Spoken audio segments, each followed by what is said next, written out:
something overseas. We do that a lot. But what it was for me, dude, was like my escape package. Your parachute? Yeah, like my fuck you package. Did you I could just do whatever I wanted, and that's when the podcast came after I was done with that. Yeah, you have a great sixth sense for just like, not even stumbling, but just like knowing what the next thing is. Like Fear Factor gave you a nice parachute away from sitcom and all that stuff you didn't like, and then podcasting was a nice runway to get into that, and then you were so early to UFC too, Yeah, but the UFC thing was that was the craziest because I was into the UFC when it was in 1997. I remember when you had to go through a beaded curtain to watch UFC. Yeah, you have to. I had to in Hollywood video. I had to go through a beaded curtain. Yeah, you have to go to the dirty section. Yeah, I remember it was you had to like walk by porno and shit to get to UFC tapes. I was at my friend Leo Mariano, I believe is his last name. This Japanese kid. He had a UFC tape for his birthday party, and he popped that in. And this was like wild.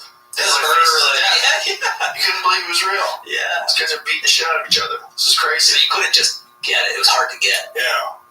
I started working for them in 97. UFC 12 in Dothan, Alabama. And it was just crazy. Like half filled, like high school auditorium looking place. What do you think the biggest jump was? TV. Getting on Spike TV. It's one of those things where people just need to see it. They need to see it to know how exciting it is. There's certain things that people just don't know yet. And then they got it on Spike TV. It was all Dana White and the Fertitta brothers. If they didn't, they were like $40 million in debt before it really hit. What was their venture? Did they have a venture before UFC? Like they owned casinos. So they were wealthy, but they were fucking hemorrhaging money. I mean, hemorrhaging money doing that program. But I was like, God damn, just the world needs to see. If the world could see, it's so entertaining. It transcends all cultural boundaries. What fighting is something that's in human beings' DNA. And when you see a really great fight between two highly skilled, at the peak of condition, just warriors, the best in the world, and we see them going to war inside of a cage with these little gloves on and shorts, no shoes on, just fucking teeing off on each other. It is wild to see. There's nothing like it in all of sports. Nothing like it, man. A real high-level championship fight, there's nothing like it, man. And I knew people just had to see it. And if they could see it, they could see what I see. Because this is universal. It's not like a game like cricket. You can be awesome at cricket. I don't know what the fuck's going on. I know you try to hit that thing with the paddle. It doesn't make any sense to me. I don't know the rules. I'm not interested. Fighting. Anyone knows what's going on. Everyone knows what's going on. You wheel kick somebody in the head. Everybody saw that. That's crazy. What the fuck just happened? You get the guy in an armbar and break his arm. Like, what? He just broke his arm. This is crazy. This is nuts. What is this? It's just universal. I knew it'd be universal. Yeah, fighting is pretty universal. Like, I'll watch these wrestling documentaries. They're so good. Like, every wrestling documentary is amazing. And I think that's part of the appeal of wrestling they talk about, because it's it's a play. It's so simple fighting. Everyone knows this. Yeah. And there's so many elements you can have on top of it, like going heel, and it's dramatic. It's inherently dramatic. Yeah. Isn't it? It's almost the simplest form of entertainment, fighting. Right. Well, in a lot of ways, yeah. It's also such a dangerous game, man. Such a dangerous game. And it's hard for guys to know when to stop playing it. It's hard for guys to know when to get out. And you see all the great ones, man. All the great ones fall. And it's just part of the game. Has anyone got out at the right time? George St. Pierre. Yeah.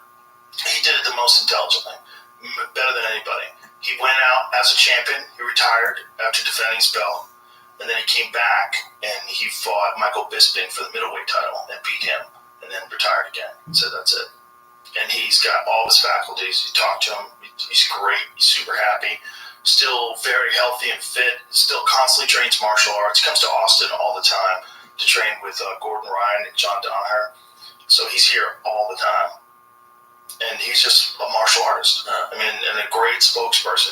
And a great example of what is possible. Like that you can be one of the greatest of all time, without a doubt. George St. Pierre will go down in history as one of the greatest mixed martial artists of all time, for sure. He's definitely in the conversation of the GOAT.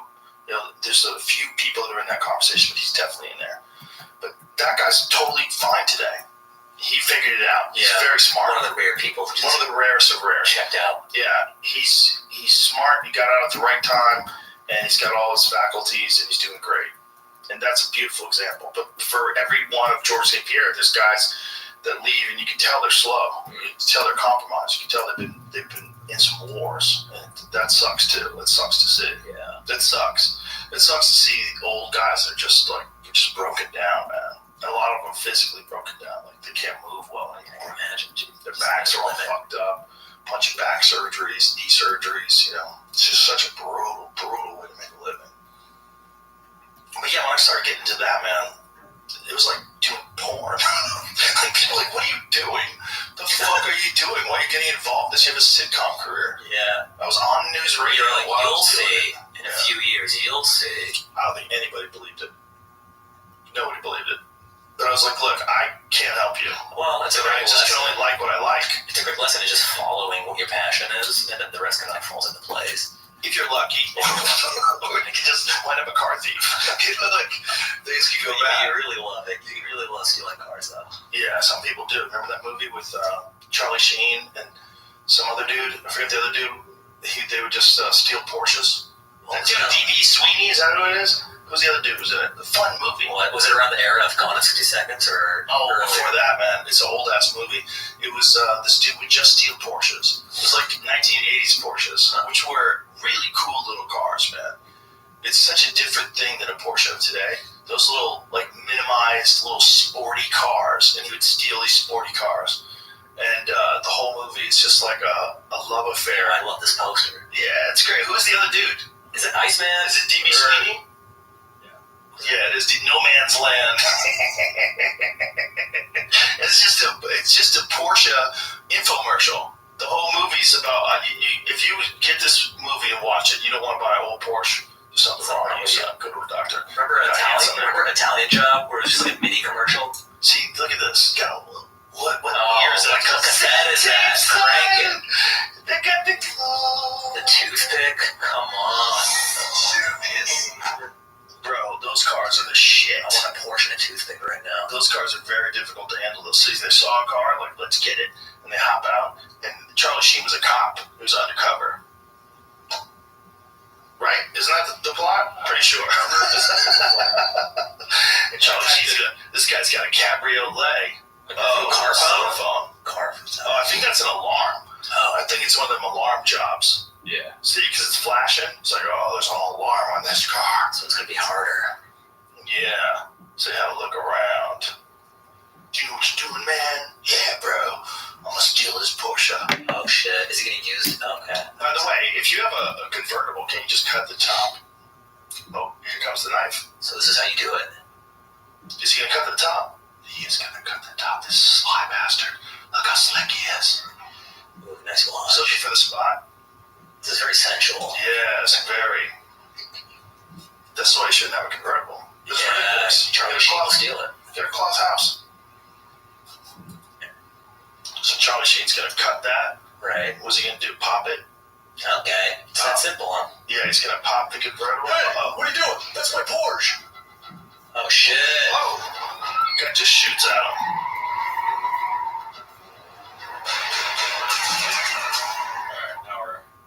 Now we're getting into, Yeah, so here we go. They're just shooting at him. Jesus. Bail on that red one. Yeah, and they're chasing him in a Trans Am. a lot of great cars in this movie. Spoilers. Dun-dun-dun. It's a dumbass movie.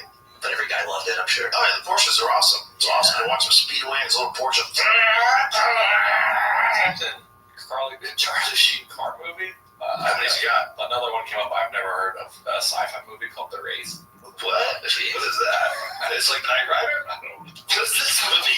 1986? A Wraith. Man, I love the trailer to give it another chance. You doing town? Yeah. Who's the kid? I put my back, and the next second he was there. Like magic almost. Oh, he's mad.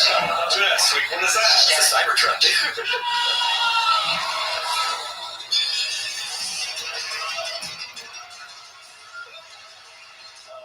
What is this? Oh my god. Get out there using this car to kill me. really deep clean. He's kind of going off the rails, right? Is he? Yeah. He went a little off the rails. Boy, this movie looks dumb as shit. Yeah, never heard of it. It was the year before. You know, he was in one good movie that people sleep on. It was a science fiction movie. No, Charlie Sheen. The Arrival? No. Oh, I love that movie. Well, Is that it was called? Is it The Uh, Arrival? well, there's two of them, I There's The think. Arrival. I love There's the Dennis. There's a new one where the spatial's like a coffee bean. Is it all because they're both the same name? I love this Okay. movie. Yeah. So this is the Charlie Sheen one. This is really good. This one is like underrated. I agree. Very underrated sci-fi movie. Like the aliens are weird. Like They're the weird. leg thing. Yeah. Such a great reveal. It's cool. It's a cool movie. It's like it doesn't get the credit it deserves. It's actually a cool movie. But then there's the other Arrival, which is really I like that one too. That one's amazing. Yeah. Because that one to me feels more like what it probably Yeah. would Like be how do like. we communicate with these beings? Right. That guy who did Sicario. That was He did- so he did- original, He's too. doing Dune too. He did the first one. That's just Arrival, and the other one is The Arrival. Arrival's a fucking great movie. Yeah. That's a great movie. Yeah. What's the best alien movie of all time? It has to be Alien. I mean, it's right there. That has to be number one. That's the best. What's in alien movie. contention? You think? Nothing. Alien, and that's it. It's Alien, and there's everybody else playing for second best. What about Independence Day? That's kind of like. It's I mean, hilarious. that's not like Close Aliens. Encounters is pretty goddamn Yeah. good too. Close Encounters is pretty fucking amazing. That might be the best UFO alien movie, but the best like in space alien movie is Alien. try to be serious. Gonna say Men in Black is a good movie. That's a but, good point. That's a comedy. Yeah, it's not even serious. It's fun. It's a fun movie. Creep It's a out. fun movie. But as far as movies, you'd say you have to see this movie, like the original Alien, Ridley Scott. That movie is fucking incredible. That movie's so good. And that was a movie where Sigourney Weaver was the lead badass Oh woman, yeah. which was a rare thing. Was that the first of that archetype? That I kind believe of- so. I believe so. If Like, I had to think no. like of successful mainstream movie superheroine, Invasion of the Body Snatchers is. Can I pee real quick? Where is it? yeah. Where's that? We'll pee. We'll be right back. Everybody, you know? And we're back. And we're What back. were we just talking about? Sigourney Weaver in Aliens. So she had to be the first superheroine, Yeah. the first lead action movie badass woman. Who was Yeah. before her? I don't know who would be before her. Jackie Brown. No, that was after. That was after. Right, yeah. That was way after. What was Jackie Brown? Well, that's Tarantino. Tarantino. Because Alien was 79. That's that one. But yeah, there'd be no Michelle Rodriguez without Sigourney Weaver. The Right. tank top, hot. She was in Aliens 2. She was in Aliens 2 with Sigourney Weaver. How many aliens are there? 4, 5 or 6. Well, a bunch now. Because the Alien, the Covenant, that's a really good one. What was the last one? There was Prometheus and then the Covenant. The Covenant was the last one, right? Is that correct? You see the new Predator? Yes. Is it good? Were you talking about the one with the Native American lady? It's on. I think it's on Hulu. Prey. That's Yeah. dope. Okay. That's fun. Check it out. That's fun. It's ridiculous, All but right. it's fun. It's good. Is it as good as the Charlie Sheen Porsche heist movie? Almost. Almost. Okay. It's If it's basically close. If it's close, I'm game. it's fun. It's a fun movie. So female John Wick with aliens. I'm sold. I'm sold. They even went like when they gave up, they went Predator versus Alien. Remember that? Oh yeah. Like, what the fuck are you doing? I feel like there was a Taco Bell tie-in. Yeah, why not? Why wouldn't it be? Jackie Brown, you weren't really wrong. Because Peyton Rear's Jackie Brown, right? Oh, there was one So before. she was in movies in the 70s. That's Right. why she was Jackie Brown, I think. Right. What movies was she in the 70s though? Foxy Brown. Foxy Brown. The thing about it is though, I don't think they were big action movies. Like when you got a budget, like a Sigourney Weaver is the lead of a Ripley Scott film. And it's a giant budget. It's a crazy movie. That was a huge hit. That movie was a huge hit. He did Gladiator too. Yes. They're doing Gladiator Ridley too. Scott has done. He did one of the Aliens. First one was only 11 million budget. That's it. Yeah. Damn. So it was, but it had big actors, right? Like that one dude, Tom Sherrick, whatever the fuck's his name. What's his name? In retrospect, maybe I don't That know. guy was big at the time. This is 5 years before. What's his name? Tom Skerritt. Skerritt. Tom Skerritt. Yeah, he played the captain. It's a crazy ass fucking movie, man. That's a good movie. Because that's probably what it's going to be like. It's Yeah. probably going to be like parasites, just like parasites on Earth. I mean, there's a lot of different instances in the wild of creatures doing that. Like there's that wasp that injects tarantulas with its babies. It kills spiders and injects them with its babies, and the babies like feed off the carcass of the spider. That's crazy. It's so evil. Isn't there one where there's like this parasite that grows out of an ant's head? Oh yeah. That's cordyceps mushrooms. That's what's that movie, The Last of Us. Oh, dude, that's so good. I love that show. It's great. It's just great. Someone, maybe it was a Reddit thread, they were saying, because they tried to port over video game movies for so long, and they could never get it right. Mm-hmm. And I think the person in this thread was saying, like, the kids are finally old enough and becoming directors where they can do the source material justice. Mm-hmm. Whereas before, it's just these people who are trying to make a Mortal Kombat film, but they didn't grow up with, they don't have a love letter to it, you know? Yes. And now we're getting to see great video game IP flourish. Like The Last of Us is phenomenal. Yeah, but it also has to be something like HBO, where someone's willing to let someone, get really wild. Yeah. Like that would be hard. That was HBO, right? Yeah. It'd be hard to do anywhere else. Like HBO, Game of Thrones, Sopranos. Right. They'll go out there with a show. Yeah, when I was coming up, I mean, it's just the video game movies that existed. There was Street Fighter with Van Damme. There was Mortal Kombat. So as a kid, you loved watching these movies, but they weren't good. Dragon's Lair. Wasn't there a Dragon's Lair movie? I don't know if there is that a game? Remember that game? I don't know. Dragon's Lair was a game that everybody used to play. Mario Brothers. Dragon's Lair was a game that everybody used to play in like the 1980s, and it was like a cartoon of each thing that you did. You get to see whether or not you were successful. So you would do this little move, and if you slipped and fell, or if the knight got you or a dragon got you, you would die. But you get to see how you would die. So instead of it being like an interactive cartoon, it was like semi-interactive. Like you've made the right choices, it would do the right thing. And the character would do the right thing, and then you would be hitting your joystick, getting it to go through these doors, and then every time you did it, like this little video would play out. It was very addictive. And it was the first time there was ever anything like this, where there was like a game that you could watch like a cartoon movie, and depending upon whether you did the right thing or the wrong thing, you would see this happen or you'd see you get killed. So that's 1983. Full playthrough. So this is all the things that you would have to do to be successful, and every time you do it, this little video would play Is it out. kind of Prince of Persia-y? It's like, dragons and knights and shit. It was fun. But, compare that to World of Warcraft, or compare that to, what's the big one? Diablo, the new Diablo, or compare that to Call of Duty. That's the big one. That's just crack. That's just straight heroin. Did you ever see this game? This was an arcade game that was like Dragon's Lair. The only thing that was really cool about this is this was holograms. So this was like floating above your controllers. Wow. You controlled it a lot like Dragon's Lair. That's how it worked. There's like these weird little videos that would play from like an Old West character. But it was all holograms. Like this doesn't do it any justice to how cool it was. Oh, so in real life, when you're watching it on the video screen, it's a hologram. Yeah, it was very strange. Whoa. It's like in the 90s in arcades. That's how I remembered it. That's how I remember That guy just Dragon's Lair. busted that blank a little too close to that dude's body for my liking.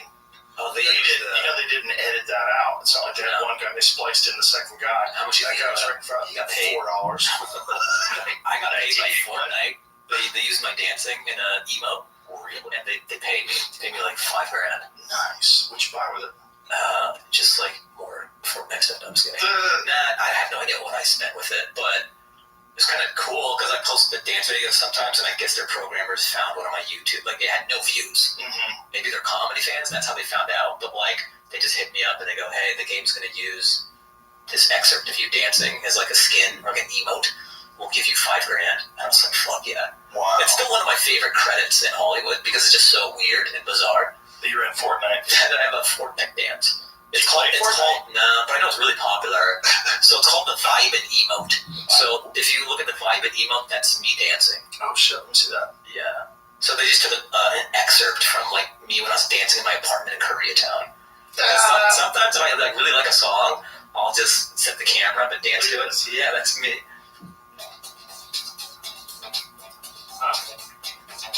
There's so many little kids that probably know the shit out of this dance. It looks very different than you, bro. That's true. They could have just done that. They didn't have to pay you. No, you needed me to. You needed me to. Somebody could have just paid you. No, I just want to put this out there for to have more dances. If you need more moves. Yeah, I don't think they needed to pay you for No, that. I think they could have just swapped that in if they were like less scrupulous. Probably, but I think they were under hot water because it was a moment in time where people were kind of upset that they were lifting some of the dances. Like, remember that backpack kid, the floss dance? Remember that little kid? Yeah, remember Yeah. His name is Backpack Kid, I guess, as a meme. You talking about the kid on the boat? No, you know this is so dumb. You see the little kid on the boat? No, but remember this dance? Mm-hmm. Yeah. Some kid in the backpack invented it. Really? And then Fortnite used the dance, and then there was some sort of, hey, people should be getting paid, the Carlton they put in there, and there was this gray area of like, should we pay these people? So this kid is saying that was his move, they stole it? Well, they probably patched it up and played nice and he's- everything, but he's the inventor of that dance. Really invented it himself? Yeah. There's no dispute? I don't know if anybody else claimed it or tried to say that it was them. What's that called? Flossing? Yeah. It's a strange move, too, so I don't know how you wouldn't have. It's pretty cool. Yeah. Yeah, I like watching people do silly dances. Some dude did this Michael Jackson thing the other day. Like, he high-fived this dude and then immediately started moonwalking. It was really good. Yeah. It's like very impressive. It's so interesting seeing social media get to a place where there are like viable careers in these spaces that didn't exist before, like Charlie D'Amelio or whatever. Like, you could just be a cute girl dancing on TikTok, and you used to have to be able to sing, and they would send you to acting school if you were such a pretty person. Like, They had to give you these other skill sets, and now you can just like dance to certain songs. What do you think that's like psychologically? Because at least if you're a person who sings songs, like people really love my songs. She probably sings now, but it was a springboard. Like, she got famous for her dancing. Does she sing? Probably. I don't know. Well, imagine someone who doesn't sing. Right. Just imagine being famous just for being alive. That's available to you now. That's a new thing. It's a new thing. That's a new thing. Yeah. It's also interesting because like when I got into comedy and like fame was a byproduct, but I think with younger people sometimes they just want to be famous and they don't really care or know what for. I remember we were shooting a thing. We were shooting the Sonic commercial years ago, and the kids saw a camera. That so many of them would say, "Make me famous." It wasn't. I want to do a thing that I love and then become famous. They wanted to be famous. Fame is a byproduct, not. I don't know if it should be the goal. Yeah. I don't know if that's the healthiest. No, it's not a good goal. Because you'll never sustain You're never gonna it. be happy either. Yeah. You should be happy if you're doing what you like to do. The idea of just being happy just by fame, that's a trick. And that's going to come with a lot of problems of its own. And you don't want them. You're better off just concentrating on what you love to do and just try to get good at it. Yeah. Yeah. Trying to just get famous. You're going to do some stuff that you wish you hadn't done. You're going to say some things you wish you hadn't said. You're going to try to get a lot of attention. It's going to come with a lot of extra baggage.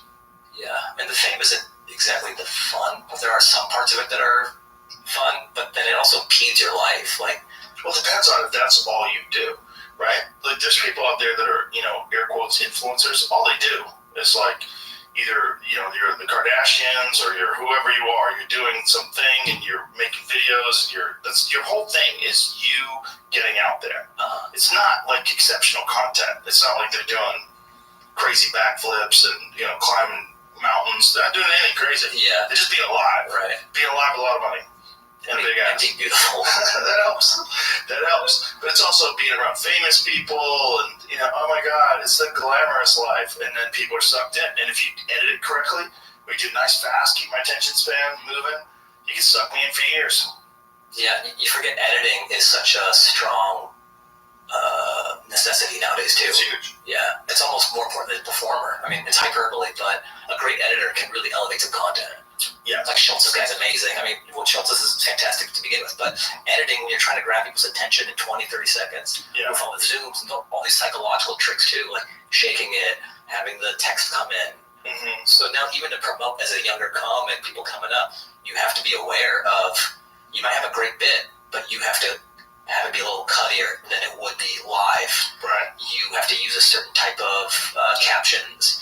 You have to maybe zoom in. So you have to give yourself I don't know, the benefit of the doubt or set yourself up for success via editing. Yeah. Yeah, and there's so many different ways to do it now, too. You know, it's like so many people found different avenues to make viral things. Like, remember during the pandemic when Schultz had to turn your phone on this thing? Brilliant. Yeah. He had a totally different style of comedy than he does. Because he, you know, on stage, he'll let things cook. He'll have long pauses, give you the time to think about some ridiculous shit that he just said. And you're like, yeah, that's the fun of the live show. Right, but in these Instagram videos, sideways videos, he was very fast-paced. It was very fast-paced. Yeah. And it's punchline after punchline after punchline. He does the Netflix thing, you know, Schultz Saves America. Punchline, punchline, punchline. Right. It's very fast. It's really interesting because he adapted. Yeah. Found, like, some new pathway. That's a real sign of intelligence, right? If you could find, like, a new way to do it. And don't do Zoom stand-up, son. I mean, of course. Yeah, shit. But find a way. There's another pathway. There's got to be something else. A lot of people did. They found ways to do funny clips. And you learn just by seeing what is being propagated, how people's behaviors. Mm-hmm. Even when I edit my stand-up, I take the air out. If I get a laugh, I'll cut the laugh short just to get to the next part. You're just competing against people's thumbs swiping up. So sometimes, because if you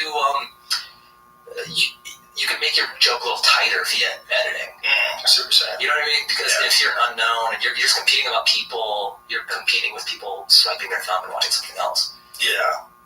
I think you can't really worry about that. Yeah. Well, it's all trial and error too. People still love stand-up, dude. They're still gonna love it. And if it's below jazz in the listings, so be it. I love it. It's fine. It doesn't need any more attention than it gets. It's fine. Yeah. And the people that love it. The people that don't, that's fine too. It's all fine. Don't worry about who swipes and who doesn't swipe. Worry about doing what you enjoy. Do that thing and make it so that somebody like, I like it. This is good. Well, I did it the way I wanted to do it. Bam. That's where I'm at now with stand-up. I'm very happy, especially after doing that last special. I'm in a place where I'm comfortable. I call the special, this new one, House Money, because things are great. You know, with my parents and financially. And it's so funny, the pressure of your parents. It's like just an overwhelming blanket. It's a cliche, you know, the whole, I'm going to be a doctor or whatever. Yeah, they want you to be successful. It's hard to get over here. Yeah, but I love them, and I know what it was rooted in. It was just rooted in their offspring wanting of course. to do the best that they can. Yeah. Yeah, it's rooted in love. It's a little smothering. but you made it out. Yeah, I think it allowed me to be where I'm at now. Yeah. With rocket fuel. And yeah, there's something to be said for that. There's something to be said for some uncomfortable shit that makes you work harder. You know, because the worst situation is you're too comfortable and you don't work hard enough, and then you don't have a career because you've just been lazy and you could have had a career. We know a lot of guys like that. Right. We know a lot of guys that just for whatever reason they didn't fucking put it together. Right. They didn't work as hard as everybody else did. They just didn't try as hard. For whatever reason, they just fucking cashed out. You know, and it sucks. It's a real bummer. Because you learned at an early age of the value of hard work and discipline. And I think a lot of people just don't know the value of that. And they just would rather just indulge. Because indulging is fun. We all love to do it. And stand-up comics are, you know, most of us are pretty indulgent and silly. So you gotta find a way to harness that. Like, you're the boss of you. You gotta figure out a way to say, like, hey, I'm the boss of me. I will sit my ass down and I will fucking work on this shit. There's a level of entrepreneurship that I think is great about stand-up too, and I think that's why I work so hard, is because I knew what my life would be like if I just stayed at Boeing. It was a means to an end. It's not like I did engineering just so I can get a legit job and be able to move out to LA and drive up to Hollywood. So it was always a means to an end. But I would always, when I'm in that cubicle, I knew what my life would be like if I just stayed at Boeing. Yeah. Whereas I didn't know what it would be like. I knew what I wanted it to be, and that drove me. Whereas, okay, I know this movie, I don't know this movie, and I love this. Right. So that was the fire for me. Right. Just not wanting to live for tomorrow. Yeah. Yeah. And when you pursue something, and when you pursue something like that, it's exciting, it's fulfilling. It's very exciting, but it's also very daunting, right? Especially in the beginning. God, I remember the early days where I wasn't sure whether I was going to make it. It was just whether I was going to be able to make a living. It's so weird. It's such a weird feeling. You know, everything's like open-ended. You never know. You know, you don't know the next set you have where you bomb. Oh my God, am I going to have to quit? Do I suck forever? Yeah. Am I gotta figure this out. Those are the best moments when I was young. When I was first starting, I was after bombs. After bombs, I always You came learn out sharper. most. You come out so much sharper. It sucks, but you either get better or you quit. Yeah. You get better or you quit. I always think about that whenever people get into stand-up. If they bomb and they don't love stand-up, they're out pretty fast. Yeah. Because that's not a fun feeling. Unless you have a screw loose and you love it, and I'm that way. Whereas I was more emboldened after a bomb. I was like, okay, why didn't it work? How do I tweak this? Right. I took it as the audience being an editor. Yeah. It was fuel. Mm-hmm. It's undeniable. They either laugh or they don't. And people used to say, like, I think Bill Cosby said there's no bad crowds, just bad comedians. And he was out of his fucking mind, clearly. And I used to say about that, he never had to work at the places that I had to work. I had to work bars in the middle of Massachusetts and Rhode Island and fucking Connecticut. Like, shut your mouth. There's bad audiences. But through those bad audiences, you learn crowd control, mitigation shit. You learn how to work the crowd. You learn how to, like, capture people's attention so you don't let them drift off. You don't, like, you can't, they're not all good crowds. You learn how to corral energy. Yeah. Also, if someone is being disruptive, do they have a good heart? Do they need one? Yeah. It's a little too tipsy, and kind of harness that back into your set and be playful. Because some comics don't realize, and they just go nuclear on the person. Yeah. And it's like beating up a toddler. Right. Because then you've lost the goodwill of the crowd. Everyone's like, yo, you just fucked this chick up. Yeah, for no reason. And then try to do a joke, and they come, no, you're a monster, dude. Yeah, it's basically like having road rage. Like, you're in the Yeah. car, like, shut the fuck up. Like, what the fuck you doing, bro?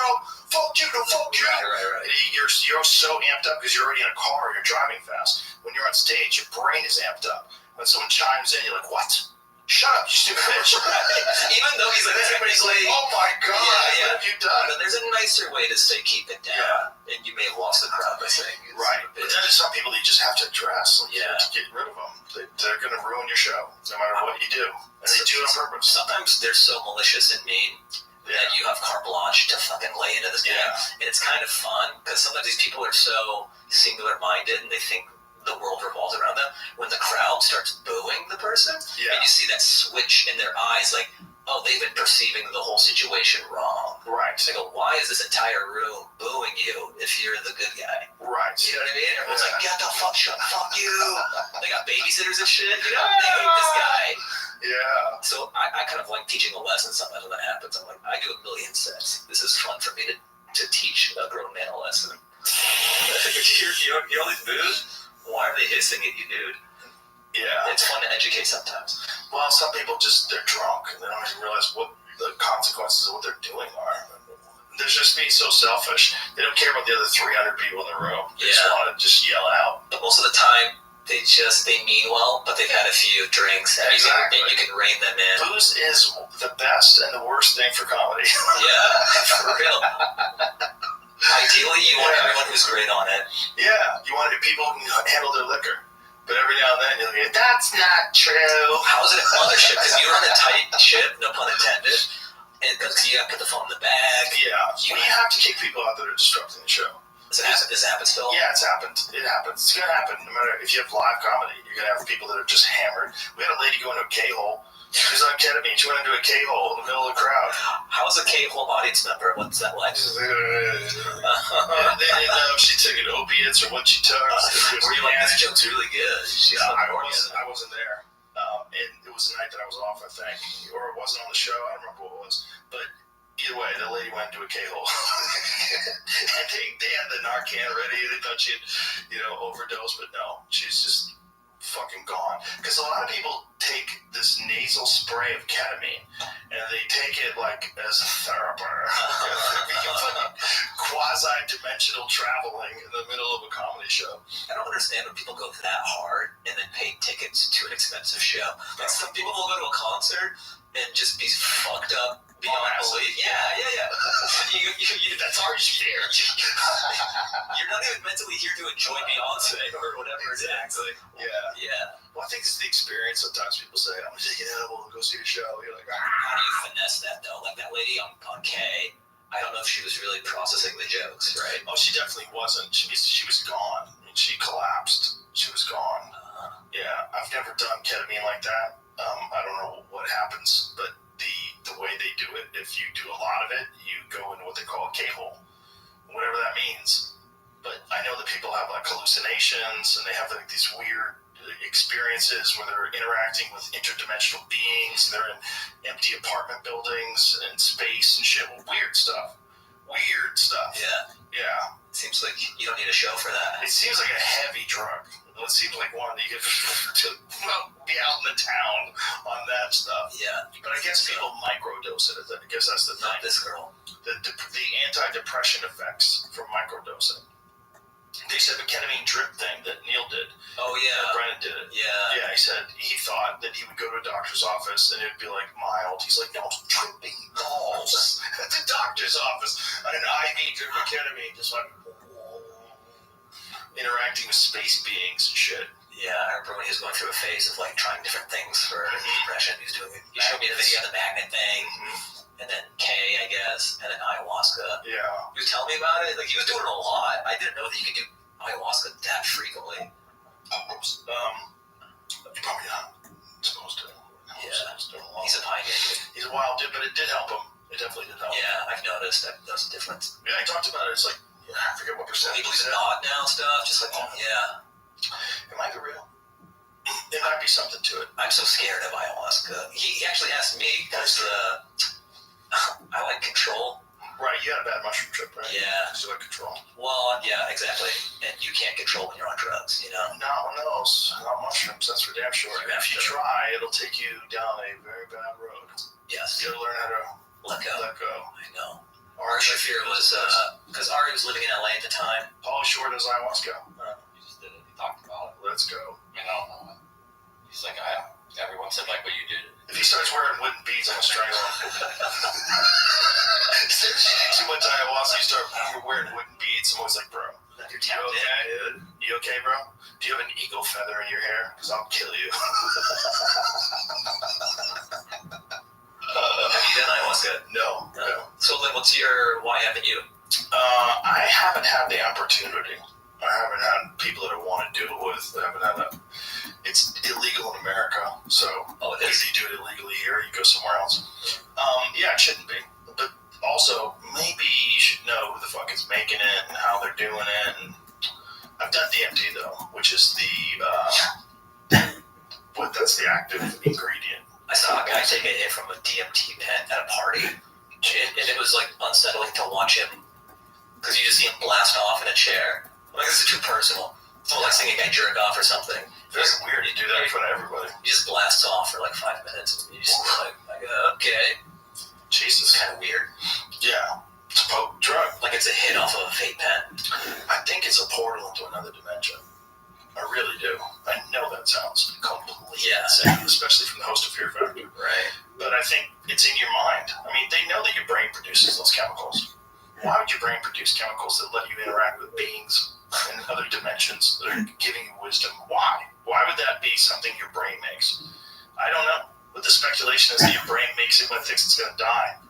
And that when you interact with that dimension, that's your spirit, that's your soul. That's what the essence of you, not your physical being and your life experiences and your memories. That's the essence of you goes to this place. And that's the only way to access it, or maybe. Some people say you can access it through Kundalini yoga. I've never done it that way, but I have done what they call holotropic breathing. I've had psychedelic experiences just from breathing. You can get to like an acid state just breathing. It's really wild. But the physical process of dying, like when people have near-death experiences, it sounds a lot like a psychedelic trip. Like a lot of these people that go to the light and then come back, like they die for like 30 seconds and then they come back and they have this crazy experience of interacting with beings and interacting with angels and interacting with devils and weird shit, man. And a lot of them have these weird stories. And they've tried to like map out what the fuck is happening with the human mind while that's going on, but it's just a lot of speculation in terms of like, they didn't even know like what part of the brain is producing this chemical. They knew it's produced by the liver, and I think it's produced by the lungs, but like they think it's produced by the whole brain now. Isn't that what Strassman said the last time he was here? But your brain makes the most potent psychedelic drug known to man. That's one of the reasons why that stuff is such a short, the time that if you take DMT, your body brings it back to baseline very quickly. It's like you're blasted for 10, 15 minutes, and then you're back. And you're stone cold sober. And you were just in another dimension. That's crazy. It's bananas. And you're back to the party. And here's what's even more crazy. You have a really hard time remembering it. You had one of the most insane experiences you could ever possibly imagine. You remember little snippets of it, just like a dream. Yeah, I'm like that. I'm bad at remembering dreams. Everybody is. Yeah. Everybody is. And that is like a function of that same thing. That when you take the actual chemical, when you take the actual DMT molecule, it's the same thing that happens. You have a very difficult time holding on to those memories. Because memories are weird anyway. You know, we all have false memories. We all have distorted memories. You have an approximation of things. I'm jealous. Some people have iron trap memories. I'll talk to a buddy, and he'll bring up an event from 6 years ago, and like I don't work that way. I'm so jealous. Some people just have super memories like that. They definitely do with some things. You know, I always wonder, like, do they have less experiences in their life? So is that, like, more memorable because they don't have anything that stands out from the norm? I think it's just the way their brain processes information and events, like it has a better filing system or something. Well, some people definitely have photographic memories. Like, they can remember everything absolutely perfectly. You know that lady from Taxi? Yeah. Taxi, yeah. I was just thinking about that 16 Minutes piece that she was on there talking about, like, she's one of these people like with super memory. Super memory. Yeah. Like, very different than normal good memory. Even people who can remember lines very easily, I'm so jealous of. Oh, yeah. You know, because what a leg up you have over the competition if you can just read a thing, be like, got it. Yeah. And you can do it. I know, that's crazy. That's probably hard. Mary Lou Leonard. Yeah, highly superior autobiographical memory, a rare condition identified in only 100 people worldwide. This trait drives her to advocate for more funding for brain research. That's insane. That's incredible. It's a super when you hear her like recite things that she can remember, it's bananas. Yeah. It's bananas. But that would be an amazing advantage to be an actor. For sure. You read the script once, and like, I got it. I know exactly what you're going to say, and then I know exactly what I'm going to say. How were you on news radio with lines? That was okay. Yeah. You know, that was okay. It's a complicated little thing to remember. Everyone's process is different too. How to retain that, just going over For it. me, it was always just repetition.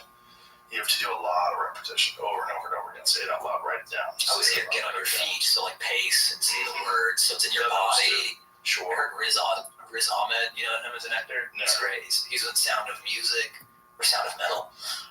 The two very different movies.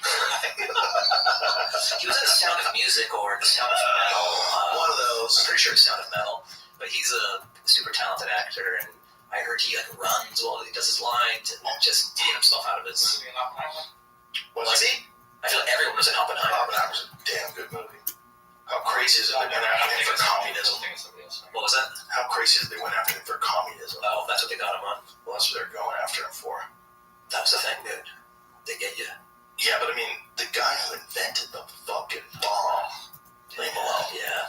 Leave him alone. What if the movie ended after they dropped the bomb and everyone cheers? And then you see the credits? Yeah, but it's funny because died. Yeah, but you saw they had to do that back end where he felt bad and Of shit. course. He's like, what have I done?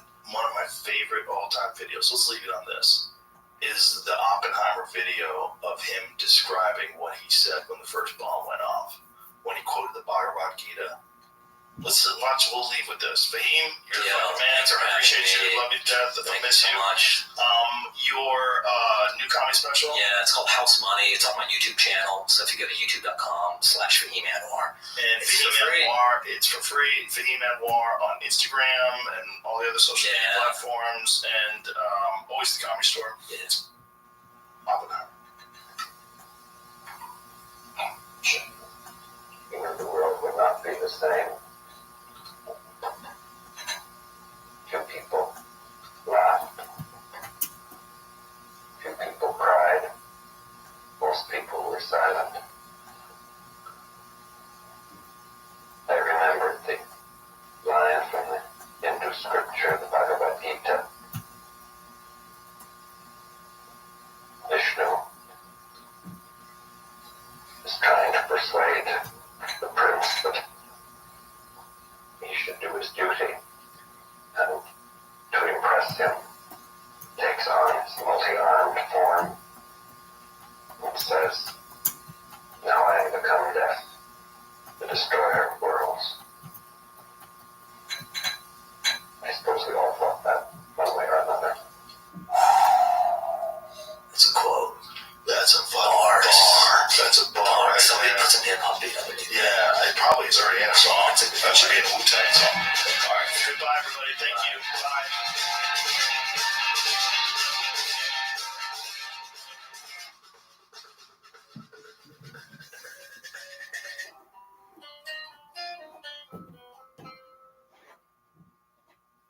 This episode is brought to you by LifeLock. Your tax refund belongs to you, not an identity theft. Over $6 billion in tax refunds were flagged by the IRS for possible identity theft in 2023.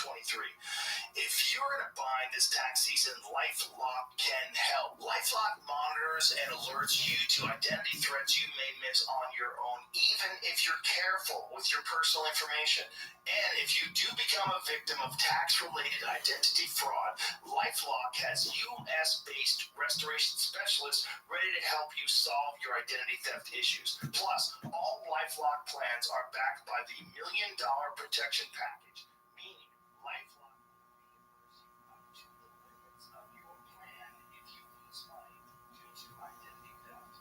Let LifeLock help protect your financial information, so all you have to worry about is what to do with your tax refund. Go to lifelock.com/JRE and save up to 25% your first year. That's 25% off at lifelock.com/JRE. Identity theft protection starts here. Tap the banner to learn more. This episode is brought to you by Mizzen and Maine. No matter where you are listening, no matter what job you have, close your work, stay lock up. And if you are wearing a boring, stiff, uncomfortable dress shirt, well, now might be the time to ditch some of your old styles, and that's exactly what Mizzen and Maine is for. I love the shirts. I've worn them on two stand-up comedy specials, so my Netflix specials. They're super comfortable. They feel just as good as they look. You see it hanging in your closet, genuinely getting something to put it on. So replace your dated, boring styles with clothes that you actually want to wear to work around this May. You dress for the job you have, plus you can forget dry cleaning dress shirts in 2024. Visit Maine has the world's most comfortable machine washable dress shirts. They're lightweight, breathable, moisture wicking, wrinkle resistant, use caramel for the wall, and stuff. You dress for the job you have, plus you can forget dry cleaning dress shirts in 2024. Visit Maine has the world's most comfortable machine washable dress shirts. They're lightweight, breathable, moisture wicking, wrinkle resistant, use caramel for the wall, and stuff. You dress for the job you have, plus you can forget dry cleaning.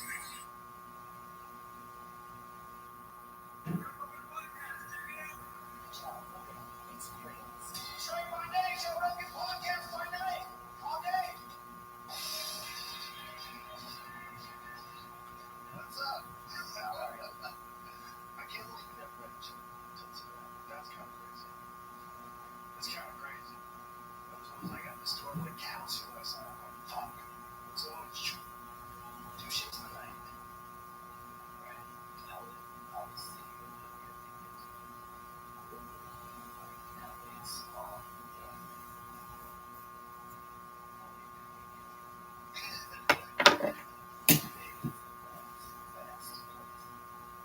it's fast and it's also small because there's so few of us.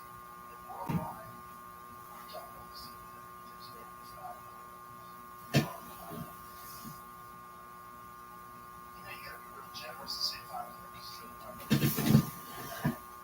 Gym comics. Guys who want to hang out with, guys who are fun. Guys who your numbers going down. Guys who recommend, leave your house, get a babysitter. Numbers going down. It's not a lot of people. Right? They've got billions and billions of people on the planet. There's so much numbers. But as children, we tend to talk to things. What's up, based apartment? How you living, baby?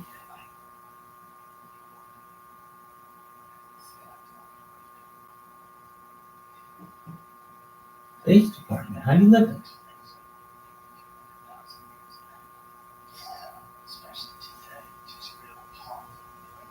Base department, how you living, baby? Hope you're living like a pussy.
Oh, like that's how he felt. Like that's how horsemen feel about that ride. You know, like transportation and people. Yeah, that's really the only object that I'm really into.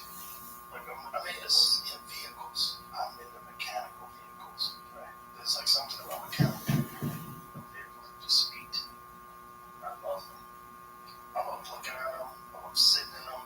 I love driving.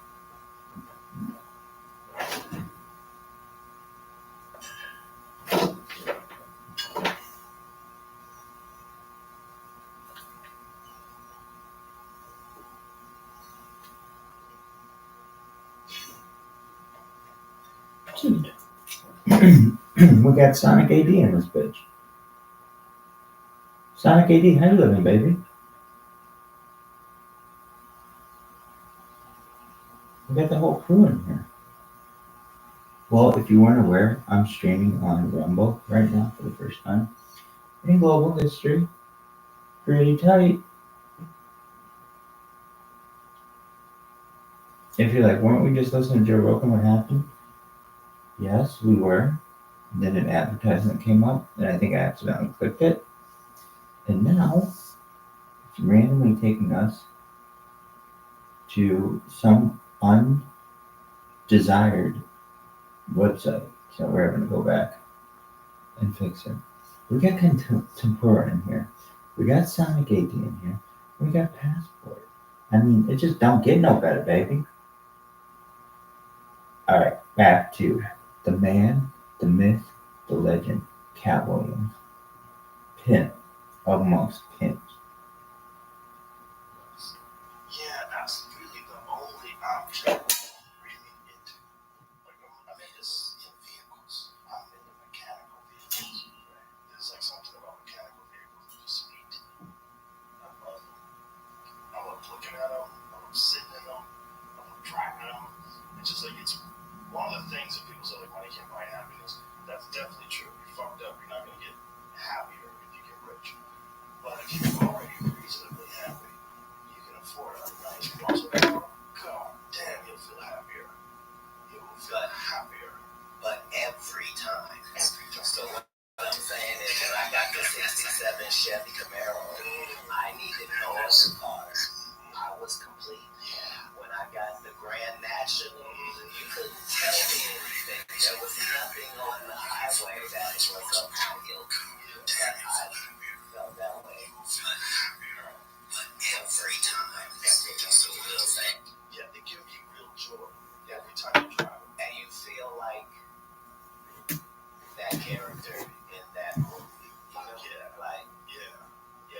1970s Chevelle, you feel like John Wick.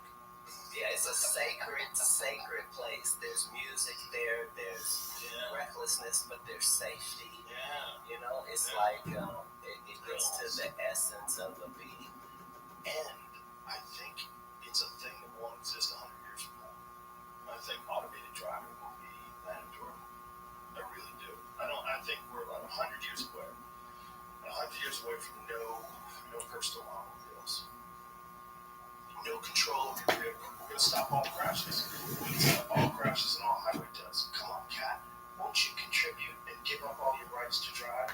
We're going to stop all death. Yeah, it's not, but understand that all of these things have financial benefits, and then they use those perks you just mentioned to get you in. But I believe that it'll be mandatory. But for practical reasons, like this thing where the police want you and they have to chase you and you may get away, those days are done. They're just going to shut your car off. Your car is going to do what they tell it to do. You just get behind this patrol car and follow us to the station. There's speculation that they've had that for a long time. There was that famous journalist, Michael Hastings, what's his name? There's this journalist, I don't know if you know the story, but it's pretty crazy. This guy went to Afghanistan. It was Afghanistan with the troops. And he was only supposed to be there writing a Rolling Stone article about this general for a very short amount of time. But then there was a volcano in Iceland. And the volcano in Iceland stopped air travel. So this journalist from the Rolling Stone was embedded in this tree. And they started talking shit.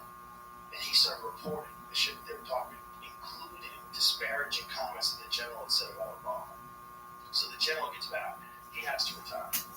He has to, it's the Rolling Stone exposed. It's a big deal because everybody loves his. Oh, what the hell just happened? We just crashed. We watched it before our very eyes, kids. We watched it before our very eyes.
He has to, it's the Rolling Stone exposed. It's a big deal because everybody loves his job. So he retires from this Michael Hastings guy. He's on the run, and he's terrified. He's telling people, if I commit suicide, I did not kill myself. People are threatening my life. And then he's going down La Brea, and his car is going like 120 miles an hour, and just slams into a tree and explodes. And there's a video footage of it. This dude is just flying down the street, hits a tree, and the car explodes. And they asked security experts at that time, I think it was like 2005, 2005, is it possible to control a vehicle remotely? I said,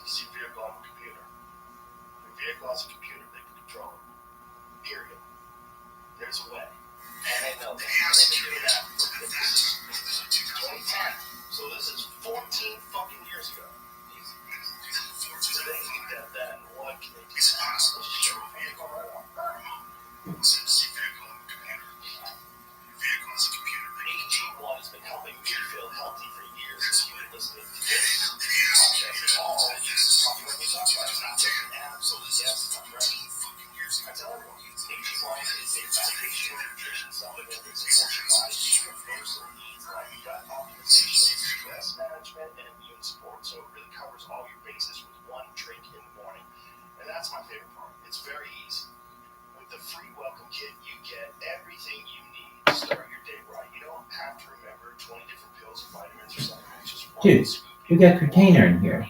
How the fuck are you, Curtainer? That anonymous founder. Curtainer, how you doing, baby? Let's hear from you. I want to know everything about you. I want to know your hopes. I want to know your dreams. And 5 free travel packs with your first purchase. Go to drinkag1. Curtainer, I asked you a question. What are your hopes and what are your dreams? This episode is brought to you by ZipRecruiter. This month it's all about St. Patrick's Day. Curtainer, you're gonna force me to click on your profile. That anonymous founder hacker guy you might have seen in the news. Well, what up, baby? I'm Rabbi Rothschild. I stream my life 24/7, 365. I have more data online than anybody in global history.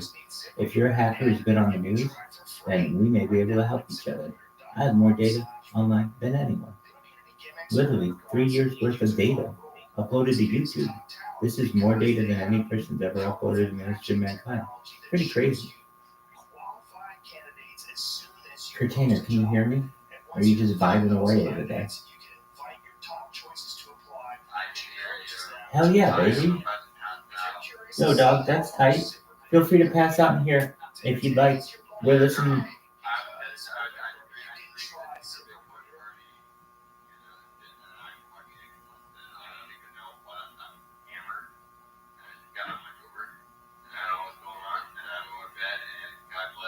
You take care, baby. That was Curtainer. For free at ZipRecruiter.com/Rogan. I like how they call it Ticker Bitcoin Party. Harry Potter Bombasonic 10 EU Party, baby. Ticker Bitcoin. Harry Potter Bombasonic 10 12 fucking souls. Well, how was the article in 2010 of the access in 2013? I'm gonna sneeze. About Tesla. You're so good. See, that's the That's thing. very simple. That's why I love history so much, because once you find out that this world is a circle, you can never get lost. Like, you can look at certain things and it'll tell you what's going to happen later, like, with amazing accuracy. Like, yeah, like, that's why I really, that's things like treasure Hastings and those are really good. Damn, that works pretty well. I gotta take a shit. Yo, if you're watching this, I gotta take a shit. I gotta take a major beat shit. Okay? Of all the shits that have ever been taken, this is a major beat shit. Really? That's your job. Like, they do this. Small They do right this there. really well. They do it worldwide. Also, this guy fucked with the worst person you can fuck with. A high-ranking, beloved general was in charge of training killers who love him. And you don't think he could put one of those dudes on you with a coffee meeting? Just have a sit-down at Starbucks with no phones on you? And let me explain what's going on. A shadow government is no more difficult than a government. Yeah. And so, now they don't have to elect it. It's even better. But even nicer, they stay for a long time. Yo, dog, do the thing. Think about it. How long did that motherfucker stay in power for? He was running the FBI wearing a dress for 30 years. Because of what you just discussed. Look it up, yo. Like, Hell yeah. that's why I can speak with impunity about the Impunity because I know who you would have to be in order for what I'm saying to bother these purposes. Number two, I know your big secret. I know that you're not Mr. You can't be illuminated. But the difficulty is getting people to believe something that they don't want to believe. And in each of these cases, this is where the money is. If you're just a capitalist, it is find something, establish a value for it, and make sure that that includes your profit, and make sure people really want it. Right. It's very fundamental. Also, if you find corporations and you're making billions of dollars,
saying? It's like, it's not like, oh, yeah, so he made a cow. No, to make a cow, it means you had to also have made grass. And it means you would have had to have invented a whole new eating system for this animal, which was good. And that means you would then have to give him 3 stomachs to be able to, and you would have to have known that he was going to then emit a gas that was going to be necessary on the planet. Like none of these things Fertilizer. are right. The fact that everything goes together is how you know. It's pretty wild. And every time we step in and fuck with it, it goes haywire. Right. Every time human beings do it. Predictably haywire. Haywire. Right. Right. But that's part of the benefits of free will. Is you really can jump into a volcano. Yeah. You really can. I mean, think about what we've done in wildlife. What the craziest thing in this country, especially right here, is pigs. Bro, wild pigs are everywhere, and there's so many of them. I went to a friend of mine's farm, or it was like a ranch, to hunt wild pigs, and you just hear them like Lord of the Rings characters, and those just and there's 150 of them near you, 250 of them, thousands on the ranch. They're all over the place, and they have 3 litters a year. And they start having litters when they're 6 months old. They just pump out piglets. Let's go. You can tell they're not delicious. They are delicious. Oh, well then here we go then. We don't really have a problem. Right. No, we need to eat pigs, probably. No, we need to be sending this off somewhere. Yeah. Someone who does. Definitely should. That would be an easy way to solve a lot of hunger problems. I said we live in a country where we're complaining about food sources. That's a good point. These chickens are pecking us to death. They're everywhere. I can't eat them. Yeah, but they're delicious, right? Yeah. We have more chickens. Yeah, for sure. Yeah, we do have an overabundance problem, for sure. We really do. But the pig thing is a wild one. It's hard to get them. Like, they're very smart, and they spread out, and there's so fucking many of them, they shoot with helicopters. They fly over them. I've been invited 3 times since I moved here to go shoot pigs out of a helicopter.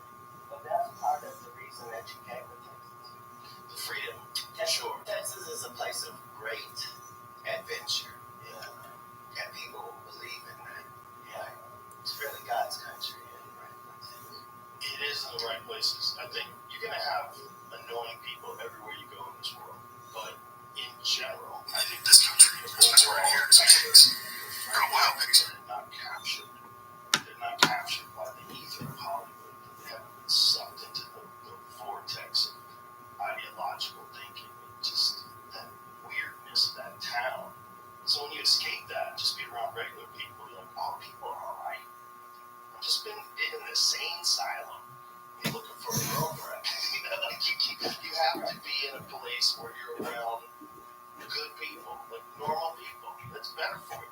You're not trying to say that people that happen to live there are not nice people. There's a lot of nice people there. Here's the thing.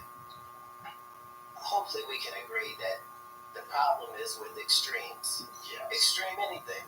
Yeah. Extreme left is as vicious and as far right. Yep. It's the middleness of it all that makes America great. And Texas has been front and center of that forever. I think the big part of it though is how much does your government control you? Even when things don't even make sense. Like in California, they made flavored vapes illegal. Can you imagine? Yeah. Strawberry mist is our number 1. That was fine, but they let it also black people in that it counted menthol as a flavor and hurt them for it. So you can't sell menthol cigarettes in California, Right? They have their own cigarettes. They have non-menthol. It's terrible. Why do black people like menthol so much? What's that about?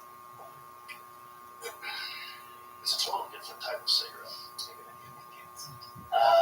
This is very racist. This conversation, even though neither of us are. Just talking about a type of Just cigarette. saying, why do black people like Newport so much? And a black person actually getting ready to answer this. Oh, it's terrible on all ends. I don't think it is. Well, I don't think it is either, because we have It's like if you start asking me about spaghetti, I'm not going to get offended. You start asking me about Italian food or why Italian food is so loud. I'm not going to get how many people have ever died of pasta related? A lot of fatzos out there kicking the bucket, bro. That's not because of That's pasta. an overabundance of carbohydrates. They don't gotta be fat wherever they live, sir. That's an Be great bread eaters and delicious use high that carbohydrate food. It could stop if people are addicted to food like they're addicted to anything. If there's anything that I could ever be addicted to, it's that. Right. That's all of us, though. All of us. And what a blessing. Yeah. We have so much. Starving people are addicted to anything, and they don't have food-related illnesses. Exactly. But back to where we were. Yeah. You were asking me about the menthol cigarettes. Oh, that's right. And the answer is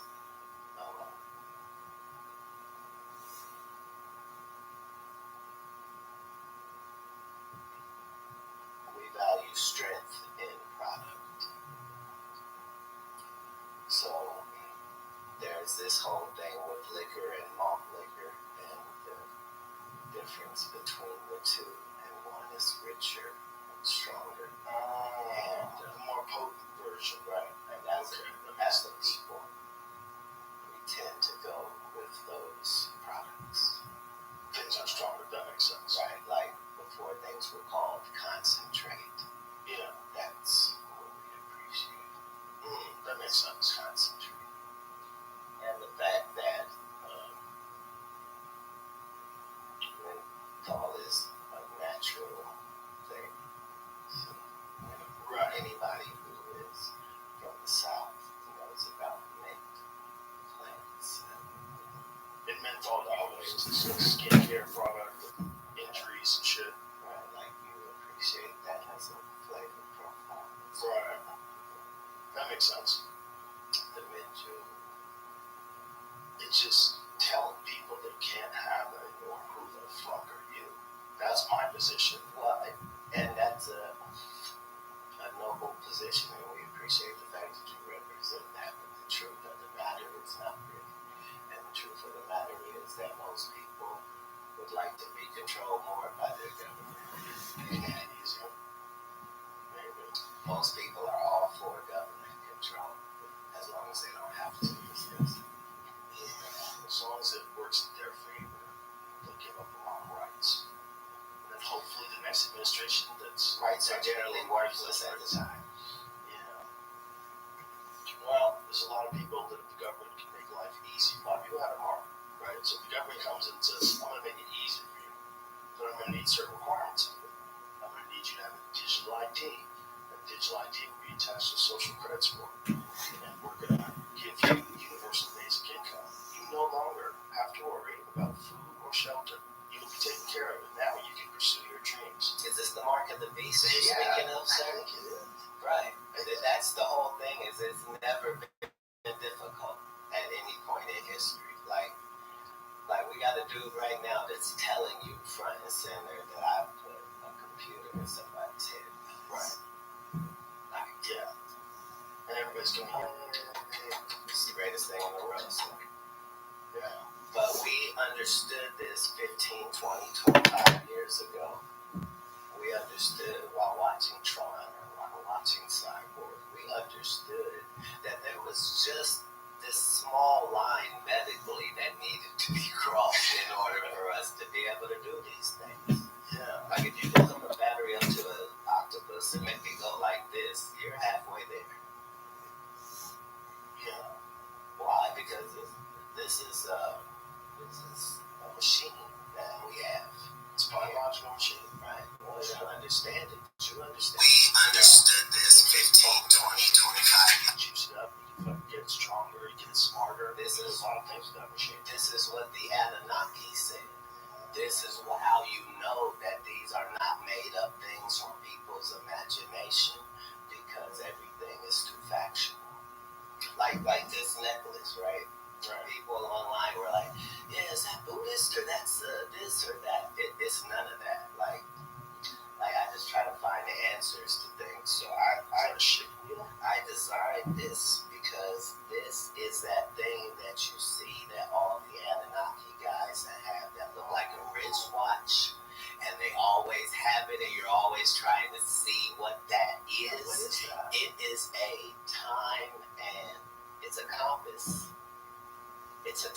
timekeeping compass. That's what that is. Yeah. So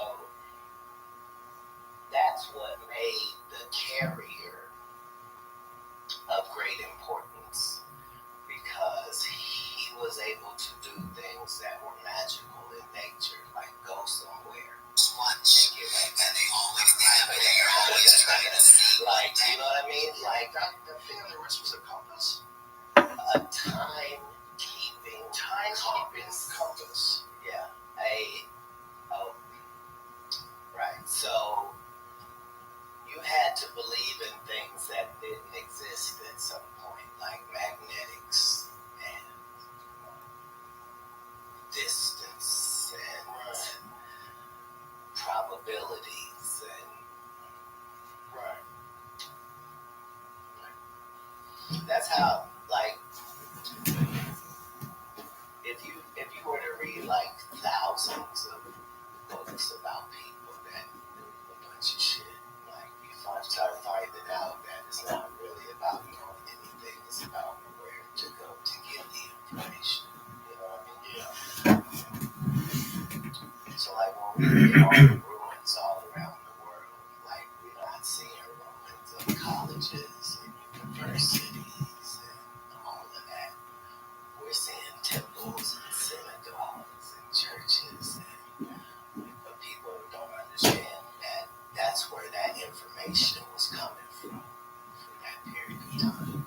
When we went to these temples, they weren't in there singing and reading from a book.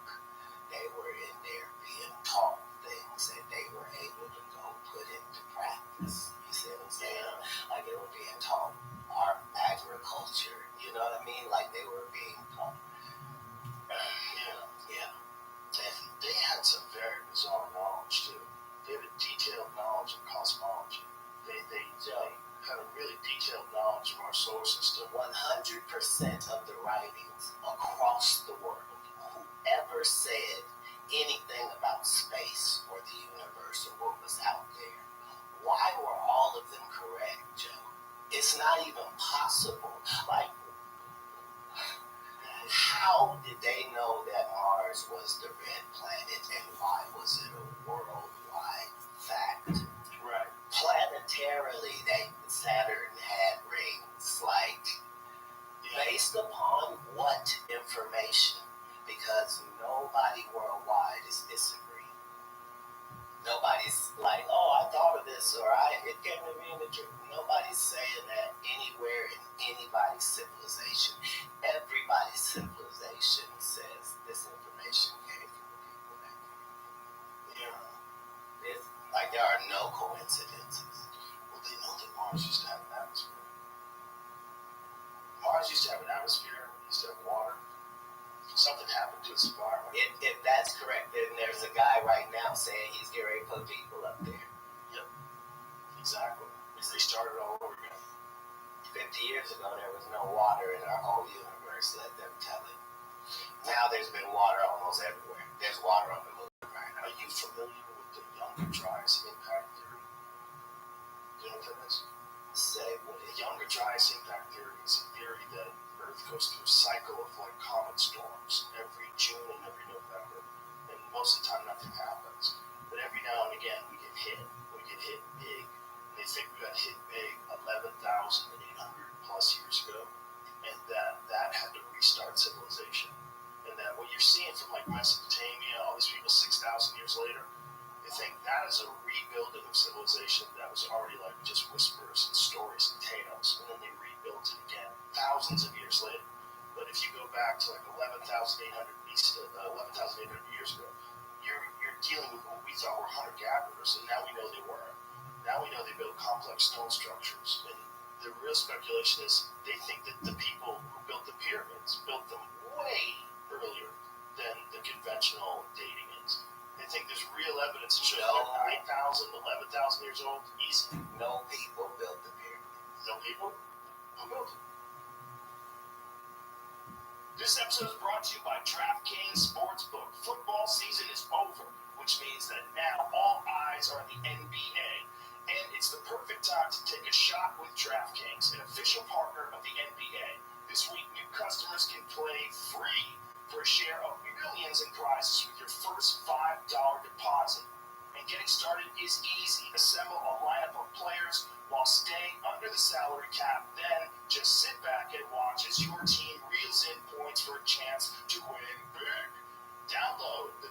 MeUndies app now and use the code ROGAN to get a free shot at a share of millions in total prizes with your first deposit. Only on DraftKings with the code ROGAN. The crown is yours. Tap the banner or visit this episode's page to learn more. Gambling problem? Call 1-800-GAMBLER. In New York, call 877-8-HOPE-NY or text HOPE-NY 467-369. In Connecticut, help is available for problem gambling. Call 888-789-7777 or visit ccpg.org. 18 and over in most eligible states, but age varies by jurisdiction. Eligibility restrictions apply. Void where prohibited. Minimum $5 deposit required. $1 $3 ticket rewarded that expires in 1 year. See DraftKings.com for details. This episode is brought to you by MeUndies, my all-time favorite underwear. I'm wearing them right now. I don't even have to check. They're all I wear. They're the shit. Guys, we're pretty much stuck with what we've got when it comes to appearances. And there are things that can help you feel more confident, though, like makeup, if that's what you're into. Or another thing that can help, I think everyone can get behind, is wearing the right clothes. And for the men out there, that means getting contoured pouch and ball caddy from MeUndies. What? The contoured patch and ball caddy, you say? This underwear makes you look good and feel good with a micro-modal sling that gives you the support you need down your nether regions. You never want to take them off. They're awesome. That's not the only great thing you can get from MeUndies either. They have a lot of different apparel, including loungewear. And everything comes in different prints, styles, and sizes, all made to be flattering and very comfortable. Seriously, the fabric they use, it's breathable, it's stretchy, it's soft, but don't just take my word for it. Try them out yourself, and if you don't love your first pair of underwear from them, it is on MeUndies. How about that? How about that deal? Good things come in big packages. Get 20% off your first order, plus free shipping at MeUndies.com/Rogan. That's MeUndies.com/Rogan for 20% off, plus free shipping. MeUndies, comfort from the outside in. Tap the banner or visit this episode's page to learn more. And if you look around the world, you see certain telltale things that let you know that advanced machinery was in usage. Look there. This whole thing where slaves are stronger people is a fallacy. We like to believe that slaves are stronger. Slaves are weaker because they don't eat the right food and they live a terrible life. Your slave population is not smarter and better conditioned unless you're enslaving the Jews. They stopped thinking that quite a while ago. They think it was actually skilled labor because of the way they were eating. They found what their camps were, what their food was. They ate like very good food. So they think they were actually skilled labor, but also probably forced skilled labor. But that's probably not the people who built it. That's probably the people that were working on it.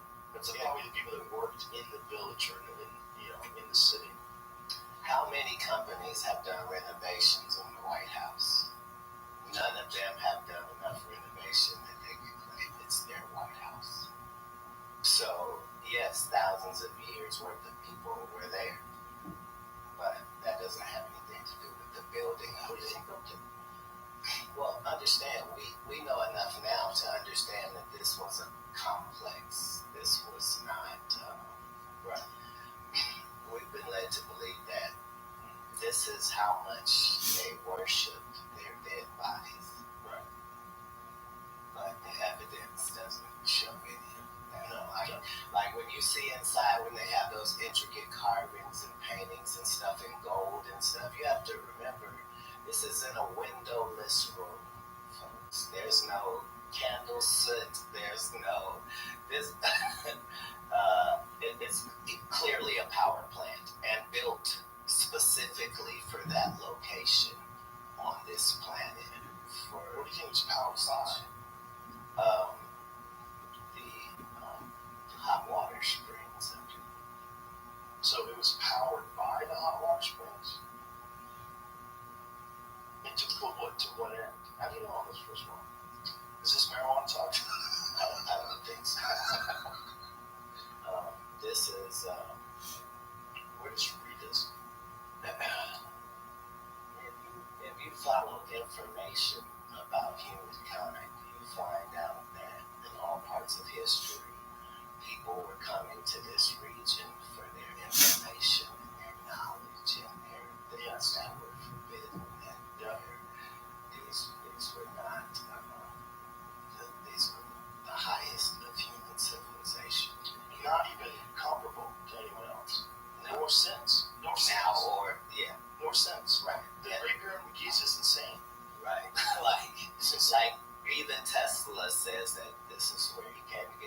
information. But if you follow that information pathway, it leads you to this character called Thoth, right? And the emerald tablets of Thoth are literally mind changing and mind blowing, just because you understand when this was written and the terminology being used is wasn't far too accurate for now. So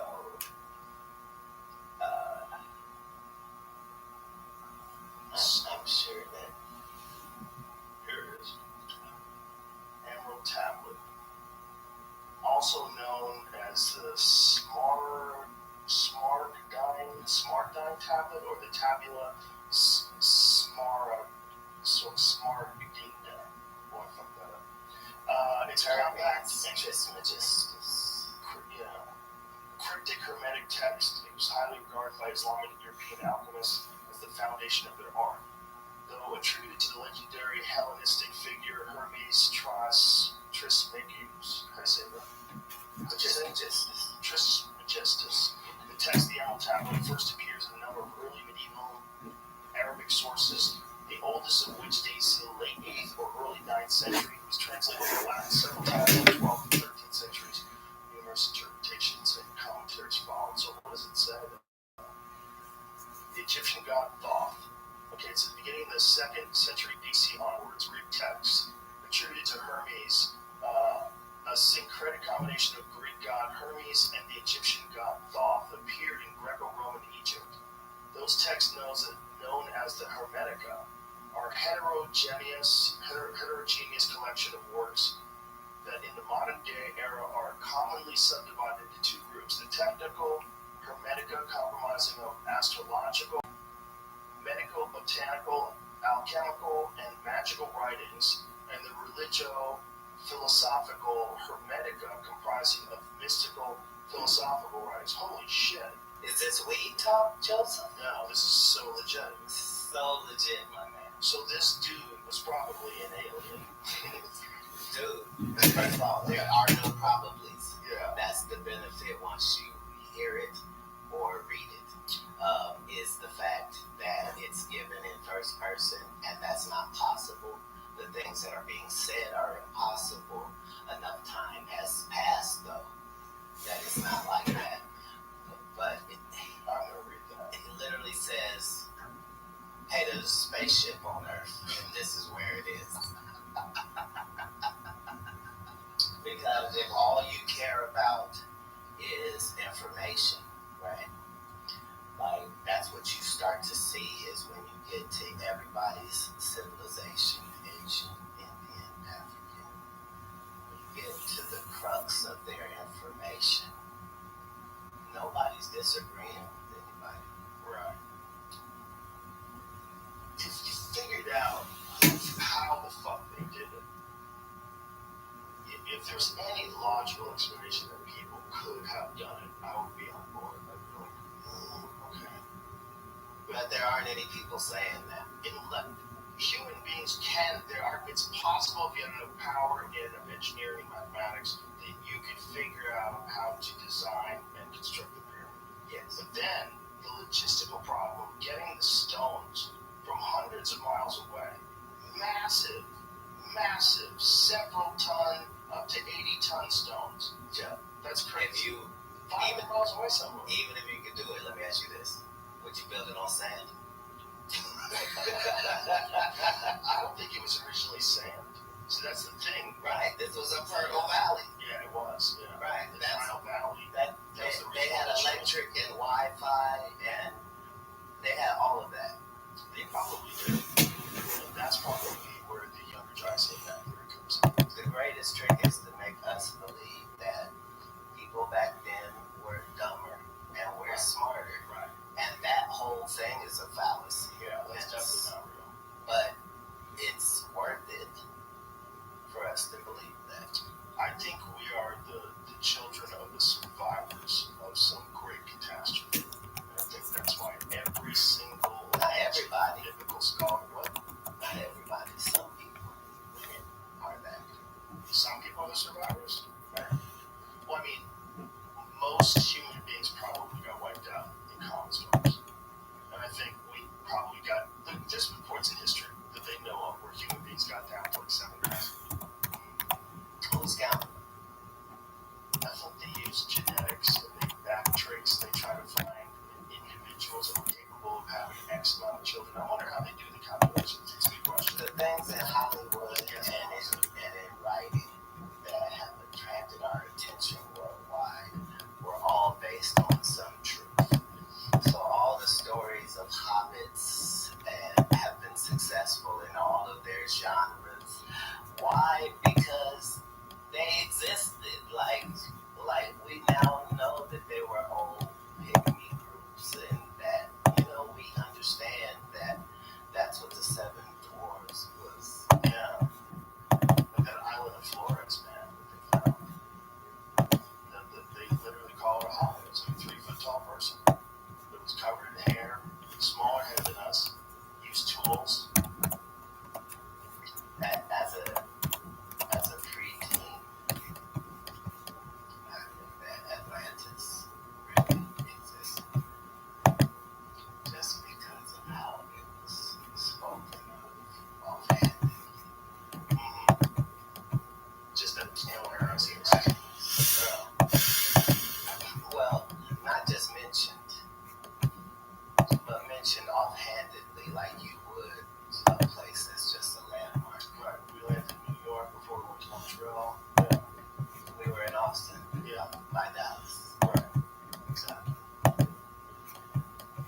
Yeah. Have you ever seen the guy that thinks that they found the spot in Africa? What is that the ring called? The Jimmy Corsetti is he's on this. This dude is an expert in shit. He's an expert in ancient catastrophes and the remnants and the evidence that shows that these civilizations existed and something happened. And he's focused on this one area in Africa that he believes is Atlantis. And he says it has all the hallmark characteristics, and there's all the evidence of massive water erosion surrounding the area. And at one point in time, it's very likely that this area got hit with a massive flood, and it matches all the characteristics of Atlantis. When you see it, when you see the way the concentric circles of rings, like try explaining this. Like, you're gonna see it, and try explaining this through a natural phenomenon that doesn't exist anywhere around it. Right? Concentric circles, that is near what used to be water, and there's heavy water erosion marks all around it that indicate massive amounts of quick flowing water in a very short period of time. Right? Yeah, It's all by November. That's it. Look at that thing. Bro, are you fucking kidding me? That's it. The reshot structure. I mean, are you fucking kidding me? Now imagine if that was this massive city of concentric circles and walls and a thriving population, and then it gets hit with this water. You can see the water erosion all over the place. The whole thing looks like it's washed out. See it? Yeah. It looks like it was washed out because it was. right. So, but that's Yes, what there's makes salt there. That's the other thing. between this and the Garden of Eden locations, like these are the two of the great landmarks in human history. Where's the Garden of Eden? Well, when you read the stories, right,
long ass time. The Adam and Eve story is the story of the place where they created this. I'm sure we're the only people in the universe that think like that. You think so? Why do you think that? No portion of humankind's story differs from that. It's all creation story.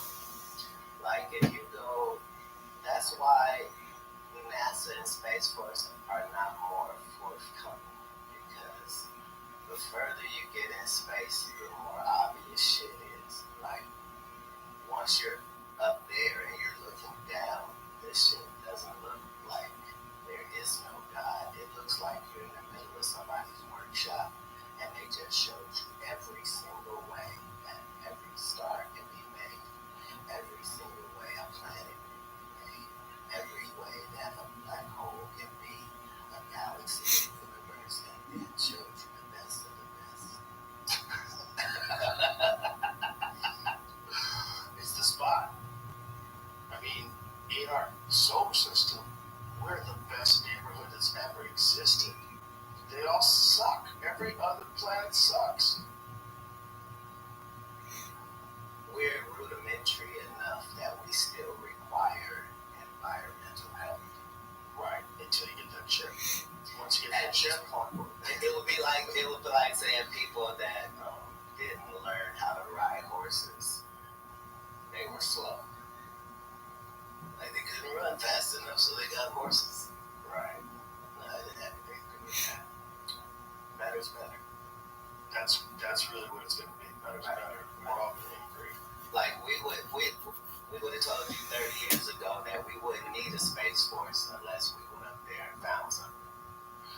I think the Space Force, the idea is that they're worried about It's not an idea. someone else being in space first with weapons flying around. You mean us?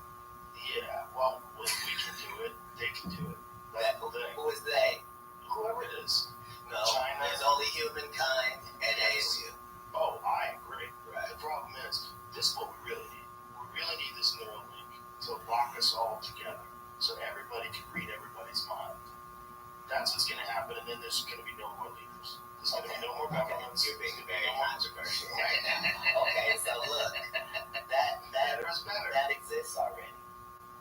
So just understand that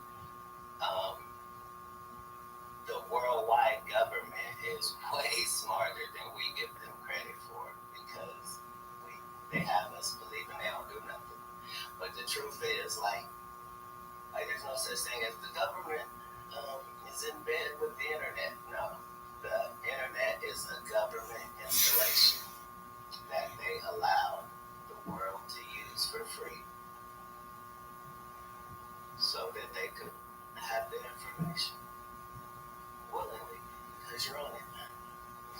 That's what it became.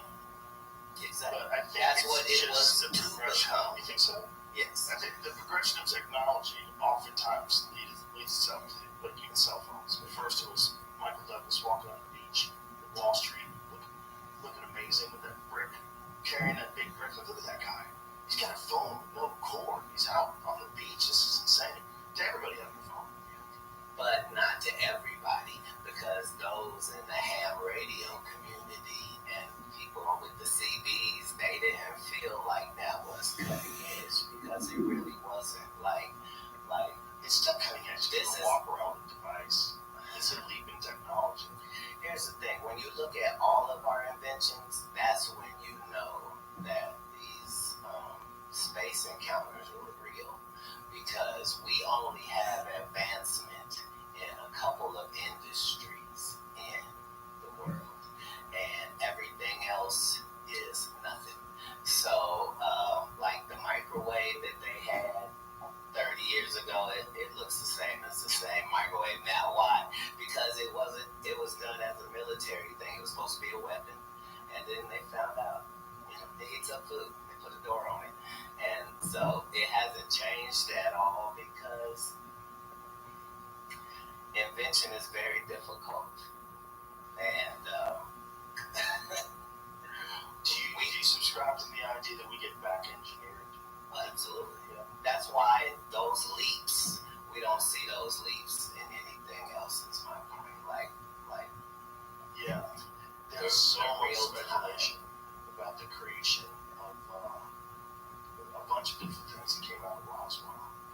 fiber optics. Right, but remember, 20 years ago, 15 years ago, this is crazy talk. But it's not.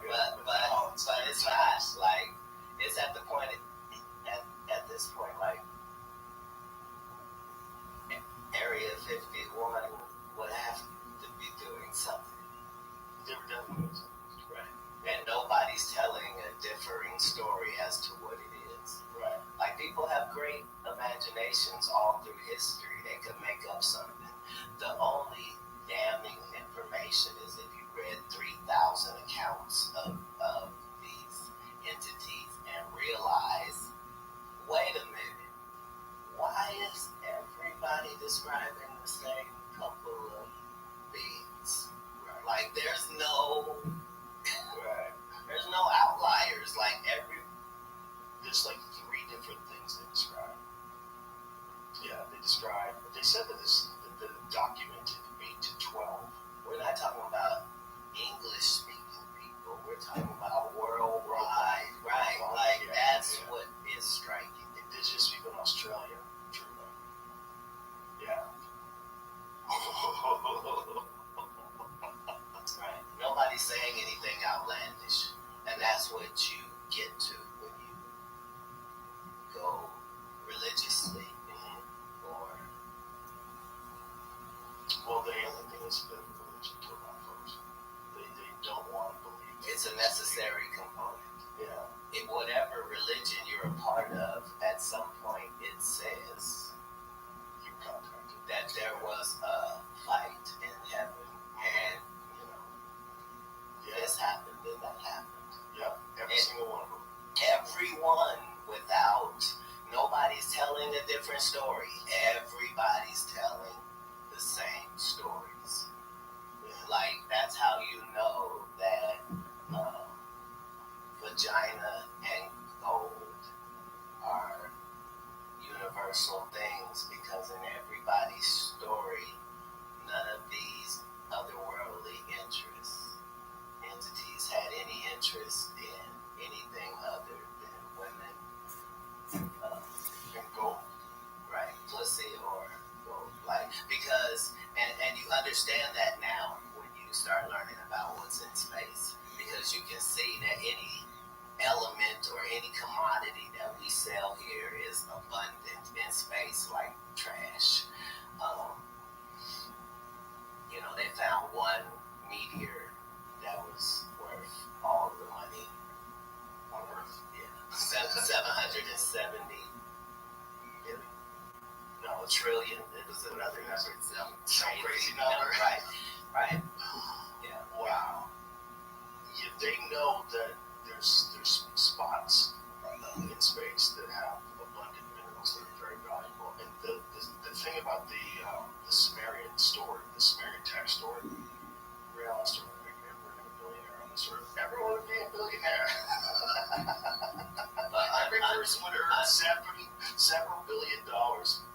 So it sounds jokey, right? But understand, somebody got this contract. Like, they broke this up into several worldwide contracts, like 10,000 quadrillion. It's just there. But here's the thing: if you got that much gold, is gold valuable anymore? Because one of the things about gold is that there's not that much of it. If you look at, you ever seen the number of gold on Earth? That's not necessary in capitalism. It showed us that with diamonds. That's true. It is about the perception of things, and if I buy up all of something, it is rare now. Immediately, just because I have control of all of it, and that is worth killing Tesla over, and that's why the people are still in business in Hollywood, because everything's a commodity. Did you ever read? You ever read Zechariah Sitchin? Zechariah Sitchin was a biblical scholar who he deciphered the Sumerian texts, and he was an expert in language. And when he deciphered them, he might not have been a biblical scholar, he might have just been a language expert. But either way, he deciphered these texts and wrote these books about the real meaning behind everything they were saying. And he said that the reason why we are so fascinated with gold is that the Anunnaki literally would have us mine gold for them because they needed it to protect their atmosphere. So what they would do is take gold, which is very rare in what it does. What gold can do is you take a little piece of gold, like this big, and coat this entire table. It's real weird. Right. So you could turn into a fine dust, and they suspended this fine dust in their atmosphere to protect them from a degrading atmosphere because they're getting global warming or whatever. Everybody that was... You wrote about this in the 70s. It doesn't matter because everybody in Egypt knew it. Like, this is where the alchemy... It's where it all originated. Right. Like, you don't even know what they did. None of those people are saying, hey, I came up with this shit. They're saying... Right, somebody gave it to us. Somebody who came from this place here came and told us that this is how this goes and this is what this is worth. Yeah. Because I'm saying the people that were being abused in the mines going to get the diamonds, it wasn't like that for them. It was just them getting these rocks. This crazy guy's gonna pay a day's wages for us to gather rocks. Let's gather them. But when you follow back, it's all about the information. And at the top of it, nobody's trying to claim it. Like, nobody's saying, right, that is wild. If imagine that's where we're getting most of our shit, back engineered stuff they need for us. We have to figure it out, sort through it. The people that have alien technology, the people that do have an alien craft that they work on, what a weird reality you must live in. The whole rest of the world's kind of guessing. And you get this thing in front of you, like, oh, Israel, we have one. That's how everybody in space wants to have to feel. Right, they must. How do you really see shit? I'm saying, how do you think Elon Musk really feels? I don't think he's retarded. No, I'm saying in his head, can he still have a superhero? Or is he one of them? You know, he's one of them. Like, if you're the richest in the world, then you also assume your genes how to stop yourself from thinking you're a superhero. That's the big question. no, it's not like that. No, it doesn't have superhero side effects to it. I mean, you would probably think, The more you know, the more you know how little you know. that's true too. There's not you know what I mean? And nobody has ownership of information. That's why reading books of civilization, because like when I said I read 3,000 books, it was like, yeah, right. But everything in life, environment, it was more than the petri dish, right? So if I told you that from the time I was 8 to the time I was 12, I never celebrated any birthdays. I never went to a birthday party. I never had a Thanksgiving or Christmas. I never trick-or-treated. I wasn't allowed to watch movies, and I wasn't allowed to watch TV. All I could do was read. If I told you that, then you would understand that for 8 hours a day, I got 8 hours, and I can read, and I love to read. And so I'm reading books that are 250 to 100 pages, and it takes me about an hour to read one. So I'm reading 8 a day. Yeah, like all I'm doing is reading, because that's what. So I'm checking out 20 books. The limit at the library is 20 books at one time. So I'm going Monday, Wednesday, and Friday, just because it's just my thing. Like, So you're getting 60 books a week? Minimum, because because I'm reading more than that, because I still have religious books that I have to read. So understand this is pre-internet, right? So understand that in reading one thing that I'm reading, right? This one thing that I'm reading is also requiring me to have this appendix book that is the source book that it's telling me it's getting these things from. And so I've got 4 books open at a time just for this one book. Like,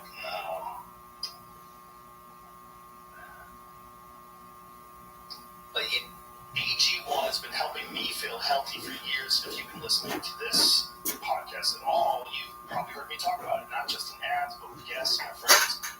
I tell everyone, AG1 is a foundational nutrition supplement that supports your body's universal needs like gut optimization, stress management, and immune support. So it really covers all your bases with one drink in the morning.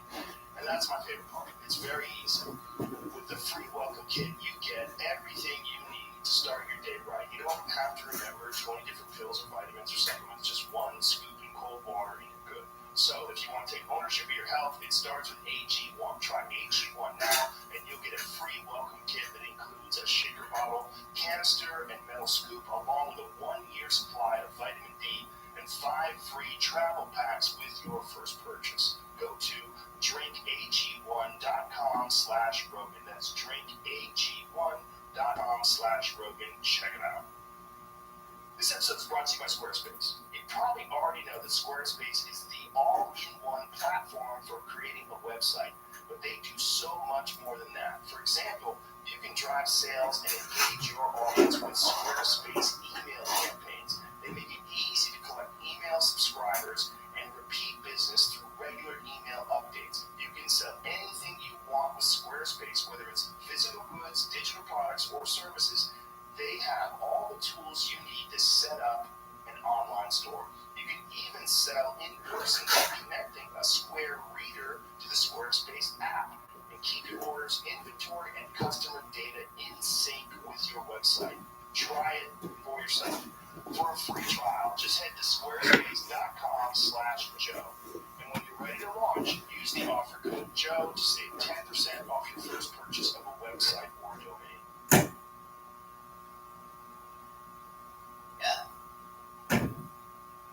but yeah, so first, I guess between 8 and 12, I can read classics and nonfiction. So I'm saying no novels or anything like that. I'm just reading like Time Life has like 1,800 of these individual books on all subjects of the world. And, So you just spend most of your time reading? not most, all of it. All of your time reading? And then when did That was my thing, because like I was able to be in each of these stories. You follow what I'm saying? And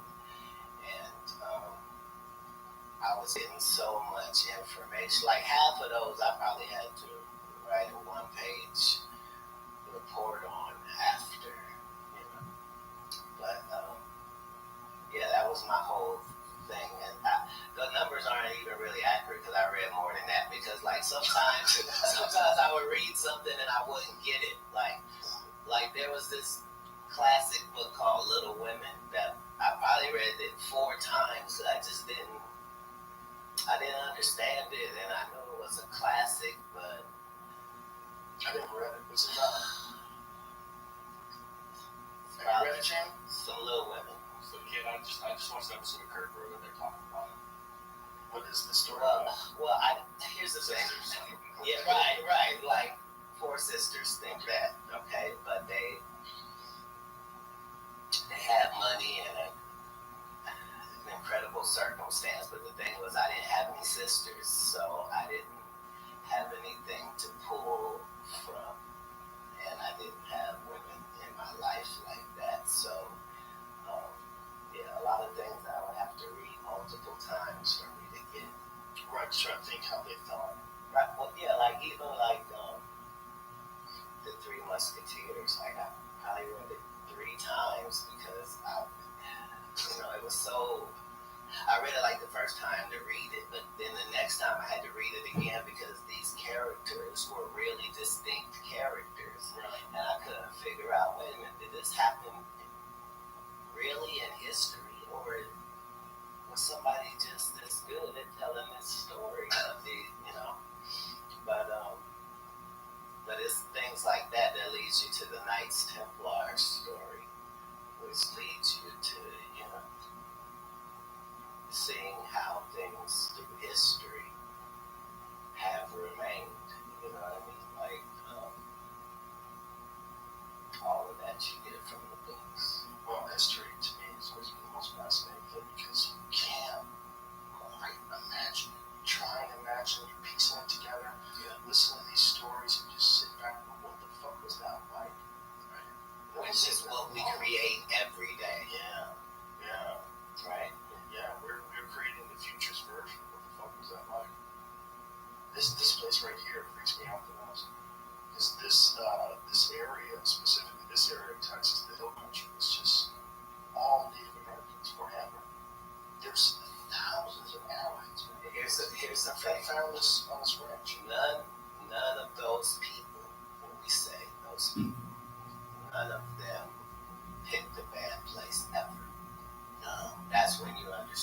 there's grit. Because nobody's holy people pick bad spots. Everybody understood certain things about the area long before they had x-ray machines. And if you just went by that in the whole world, you would start to understand like the true power of the Vatican, the fact that certain things are based on real shit, like the Ark of the Covenant and some just spooky little stories. What do you think those things are a nuclear generator or something like that? What do you think that is? Whatever the nucleus is, that would nuclearly power something that would have initially been in the pyramids, would also have been in the Ark of the Covenant, which would be the same thing, something that you can't fuck with, and it's radioactive, and it's very powerful. That's why it still has to be. Oh, shit. That's what I'm saying. Nobody's telling any crazy stories, my man. Not globally. No. Everything. Well, it gets less crazy every year. It gets less crazy every year. 20 years ago, talking about any of this stuff was straight up nonsense. Yes. But now people are like, hold on. That's probably what disclosure actually looks like. It's like a slow trickle integration into the zeitgeist to the point where it's just normal. Because a lot of times they're right. A lot of times it turns out that they were right, that we couldn't have told people that they do it, and this would have happened, and that would have happened. And you can start to see them. Yeah. That's why when you think about that's why angels and devils are, because no one wants to believe that there's a Satan, that there's a devil. You believe in astronauts, though, right? Look at that. But people have always said the words. You mean a bad and a good? Yeah, not just a bad, but an actual evil, malevolent force. No, just start with bad. Okay, yes, bad. Okay, so if we started bad and good, then we understand what must be at the extremes of that. Nobody's telling a different story. And then there's the concept of actual entities. Yes. Actual demonic entities that do exist. Well, I'm saying your DNA is either fused or it's not. If it is, it requires a fuser. That's all. It's a few. Right. What do you I'm saying, if they tell you that certain parts of your DNA are fused, that requires a fuser. Is it way? I'm not sure. I see what you're saying. The structure to us and everything, all of it, does seem remarkable. In a no mistakes type of way. Yeah, in a synchronistic sort of way. Which flies in the face of the accidental Big Bang, nothing from nothing way of thinking. Yeah. And it always has been. Well, that's what I think, like in the beginning, there was light. When they talk about that, if you were going to describe the beginning of the universe, if you're describing the Big Bang, which there's a lot of speculation that that wasn't necessarily the beginning, that there might be a continuous cycle of these events happening over and over again. But if you're talking about a creation story, you would say in the beginning it was light. Because it was. It's a fucking enormous amount of light. It created the entire universe. Literally, right? I think, Which is all it says. And here's the, like, whatever they say that hell or Hades is in any of these religions worldwide, it is the perfect description for what a black hole is in real life. it is. You fall through forever. A bottomless pit. Yeah. But time doesn't exist. Where time does not exist, where you don't die, but you don't answer with the information. It eats stars. Right. But it eats stars and galaxies, Yeah. all that, right? But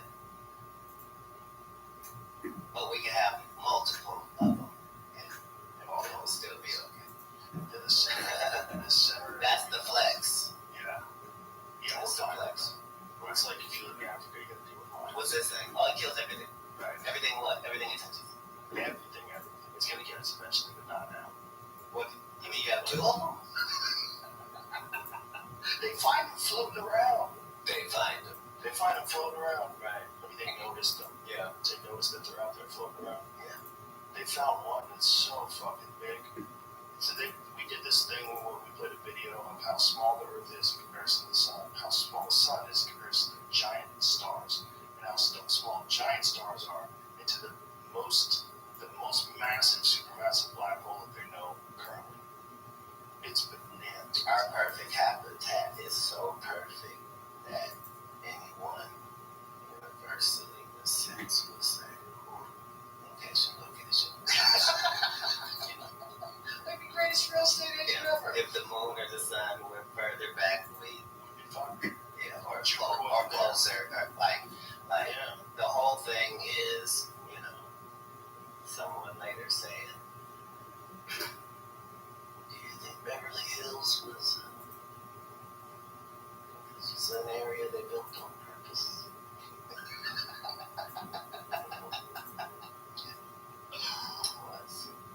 Don't let me. Just imagine if the moon was slightly smaller. Just imagine. Imagine if the Earth was slightly further away from the sun. They know that it's to the point where some of it might have been artificially done, and they're aware of that. They're aware of the truth. So specifics of the solar system. Right. Specific theory. That's a wild theory. Well, some of it's not theory. Like I was on that subject as a teenager, but as a grown person, it's when the thing happened where they hit it with the missile and it rang like a bell. Like certain things are. What was the explanation for that? Because it did have some sort of a crazy, like... The question is, who will offer an explanation? Right. Because it wasn't like that they didn't just do it once. Like, all accounts say it rang like a bell for hours and hours and hours. Imagine if that's a feature for a stable planet that they put there. Well, that's how Xbox works. Or PlayStation. Xbox. But I'm saying, you have your gaming system. It just requires that and your Wi-Fi nearby. Right. Things happen. And so many of our things globally, we come by understanding that magnetics and dynamics and things that they work. There's a lot of people that think that whatever we're seeing isn't just from another planet or from another dimension. That they're dimensional travelers. That they have access to places that we don't have access to. Because we're too primitive. We can't wrap our head around it. As a civilization, we haven't reached the ability to transcend, but that they can, and that they're here all the time. Well, the way we look at it, we're the greatest spot in the universe, but the travelers don't lead us to believe that. Well, there's always competition. There's always going to be a greater civilization than the one previous. There's always going to be more. There's always going to be more. If people are going to innovate to the point where they're going to make spacecrafts, that means these people are competing with each other. These things, whatever they are, they must be in some sort of competition. There must be something that motivates them. So, right, but at that level, competition is healthy, and there are no unhealthy components. So, well, no, not hopefully, definitely. Once we're all building space, personal space contraptions for ourselves, we're going to push one another. It's not just we're going to all want the best one. Yeah. And we're going to insist that be the case, just like you were going. So hopefully, what I mean is that, hopefully, they will be healthy, friendly competition. That's what motivates them. What's not hopeful is that they can be robotic, emotionless things that are transcended biological reasons, and that they just have a function. That function is seeding intelligent life in the universe and establishing, just like like you would be a farmer and you would go out and leave hay for the animals. Needs are primitive. Yeah, they are primitive, but we're always moving into some more and more complex direction technologically. It seems like that's never going to stop. Right. And the only thing that makes sense to me is that we're doing something because that's like what we're literally designed to do. We have all these things that sort of motivate people and greed and lust and curiosity. Yeah. But what we're doing is we're always making better things. Yeah. Constantly making better things, which would lead ultimately to the creation of a higher life form, some more intelligent, emotionless being.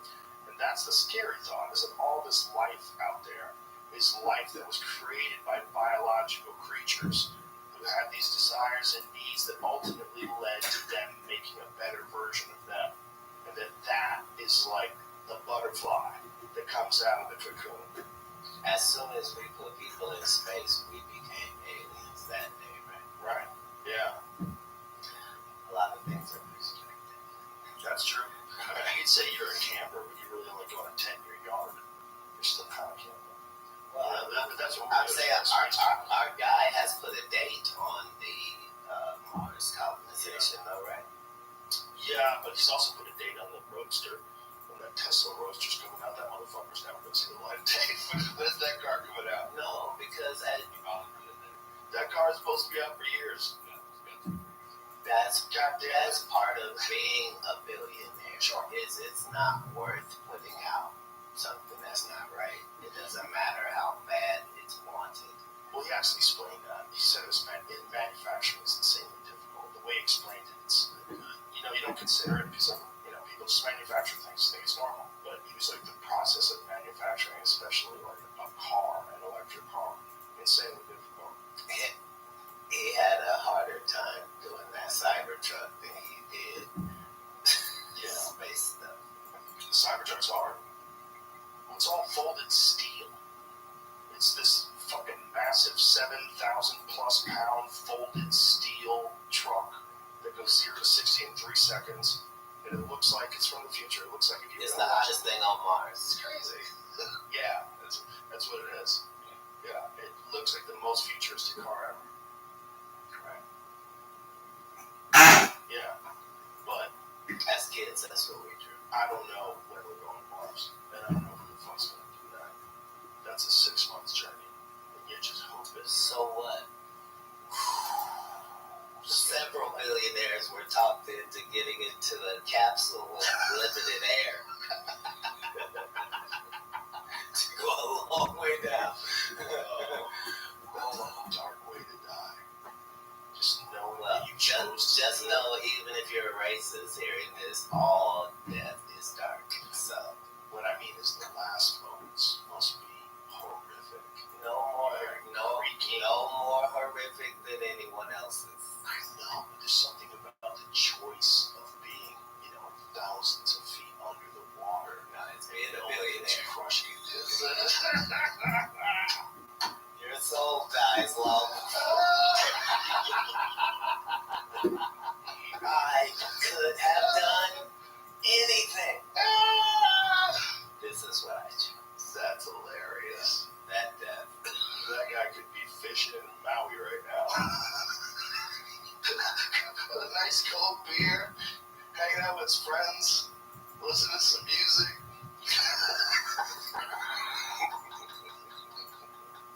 Instead he hears he's like carbon fiber starting to crack. God damn. It's already done at that point. Yep. None of that happened. They knew those people were dead a long time ago, which is interesting because I didn't know how sophisticated the underwater listening devices are. But they have these super sophisticated underwater listening devices everywhere to make sure the Russians because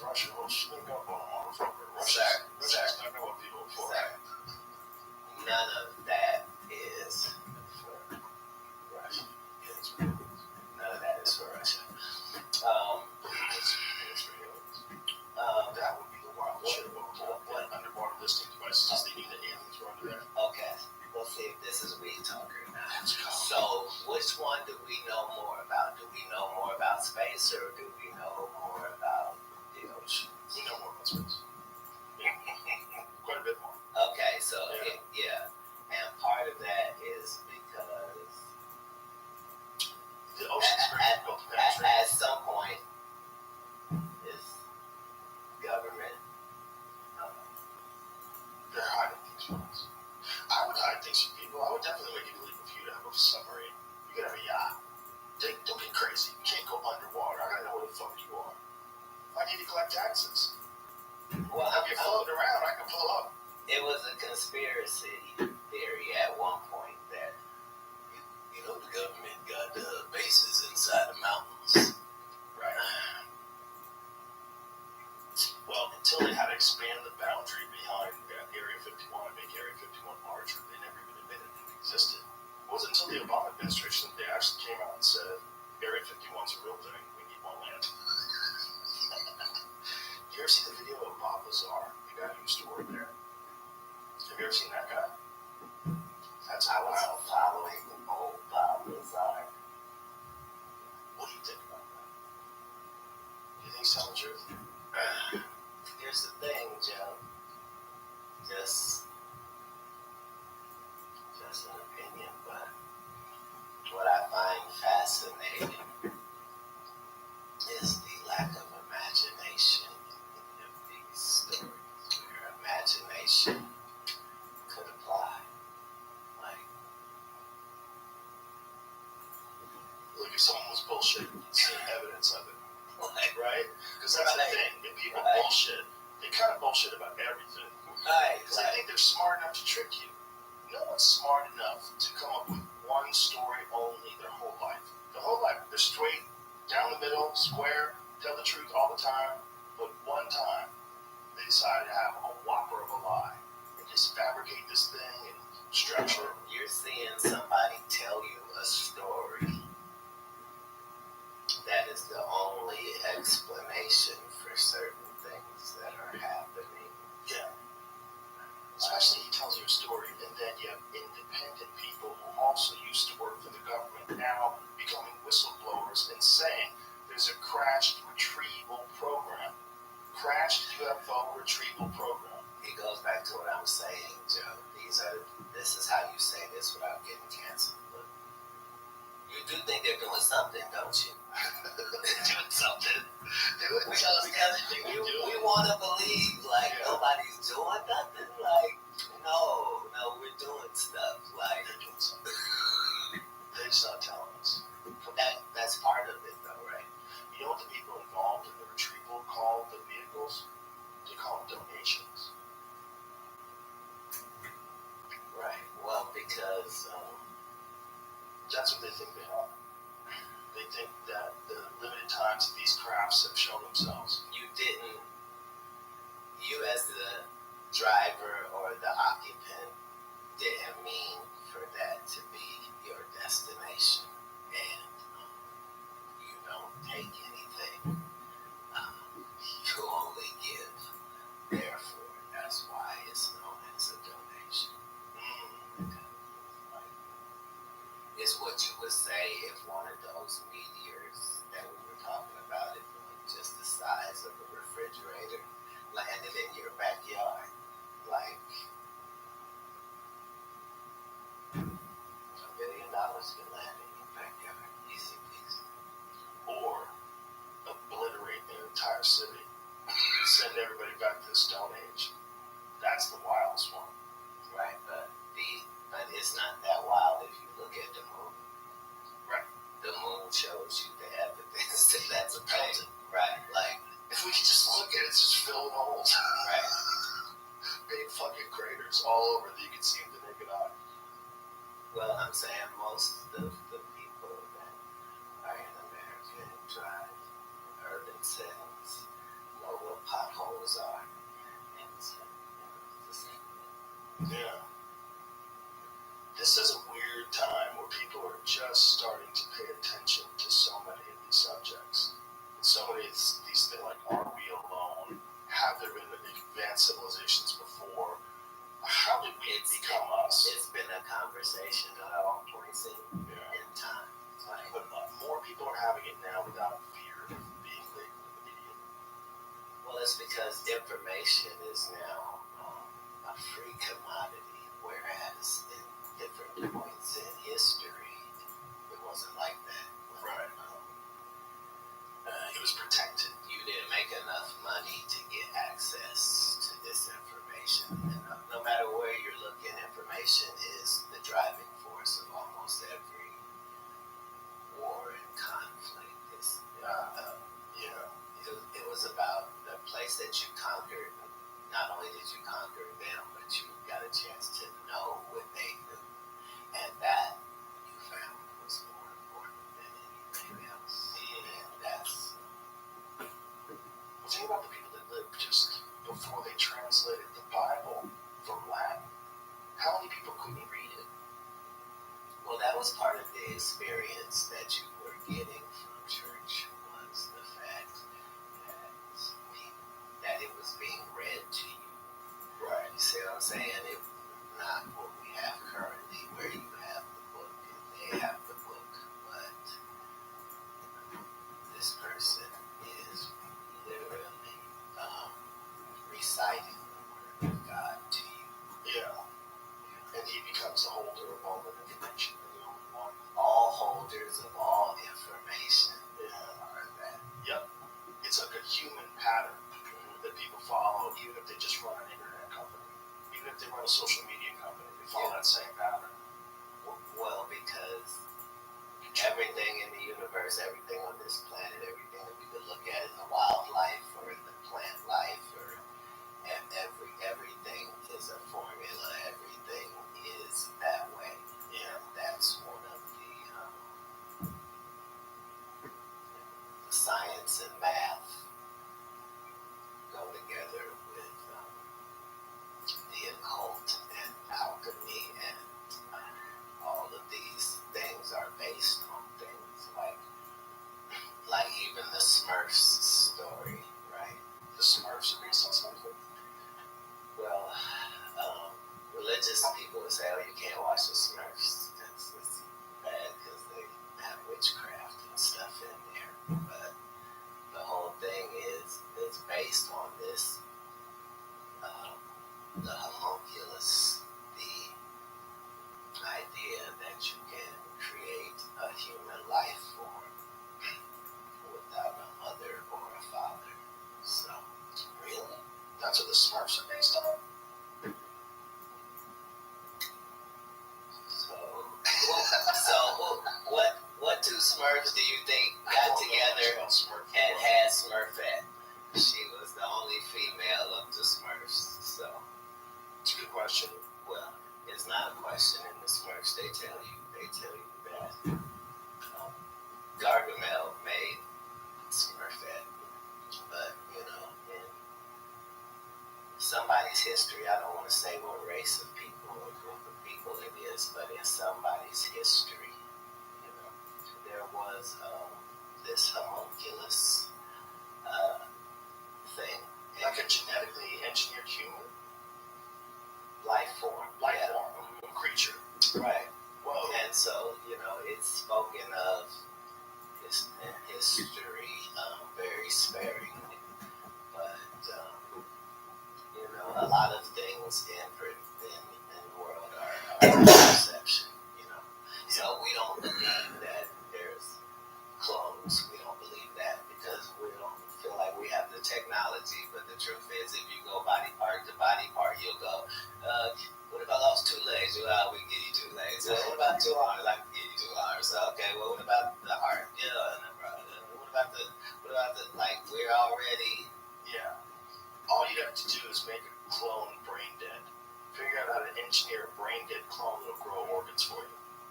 And then they'll make cloning legal. Because then you'll never have to worry. Hey, cat, you need a new heart? Guess what? This is the same pathway that everybody is on in all of these departments. Like this is what you like. People spend their life trying to find the cure for cancer, Yeah. and working as hard as they can every single day, unsuccessfully.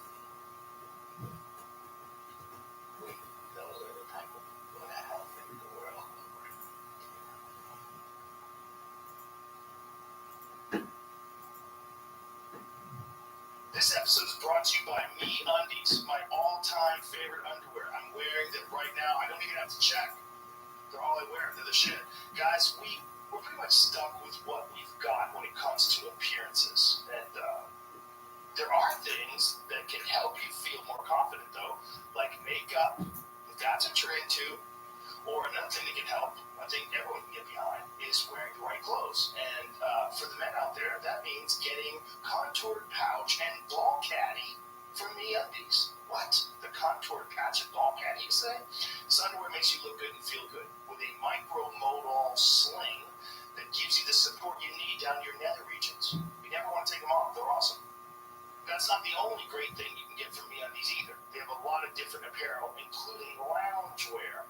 And everything comes in different prints, styles, and sizes, all made to be flattering and very comfortable. Seriously, the fabric they use, it's breathable, it's stretchy, it's soft, but don't just take my word for it. Try them out yourself, and if you don't love your first pair of underwear from them, it is on MeUndies. How about that?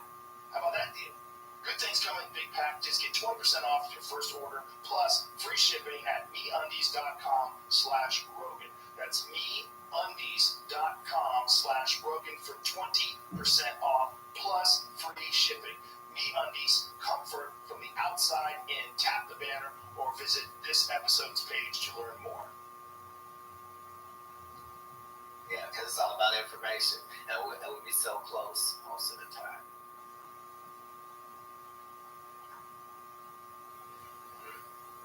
But that's how you can see when we've had influence from something else. Well, I think it's very possible that we have. It's just so frustrating when you want to know. You know, it's one of those things where life would change forever if you had undeniable contact with something. It would just change forever. Your perception of life, you just drive through the In-N-Out drive-through would be different. Everything would be different. Right, but Taking a shit would be different. There's anything out there. you can say that about smelling salts or mushrooms. You can say that about lots of things. Yeah, but about that specifically, if we knew that was real, because I think it's probably true, but I'd still hold open the possibility that it's all bullshit. Here's the whole thing. No one who has ever seen more space or the universe than you and I has ever seen anything that was bullshit. What do you mean? In the universe. But what I mean is like fake UFO footage. There's a lot of fake footage. I would want to see, if you could see something yourself. I have good friends that have.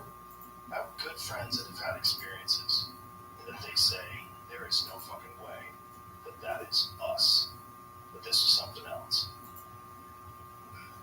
Right, just understand that part of the job in any of these circumstances is to kick up kerfuffle. Like, that's part of it. Like, if you live in Florida, you see how many times things go off into space. There's a pattern between that and government airplanes and like, our stories of cooperation have been nothing but cooperative as they could only be. Like, we don't hold any leverage. I think some of the shit that we're seeing in our stuff. Right, I'm saying, but nobody will have a way of, like, as advanced as we are, we still gotta let that balloon fly over, right? Yeah.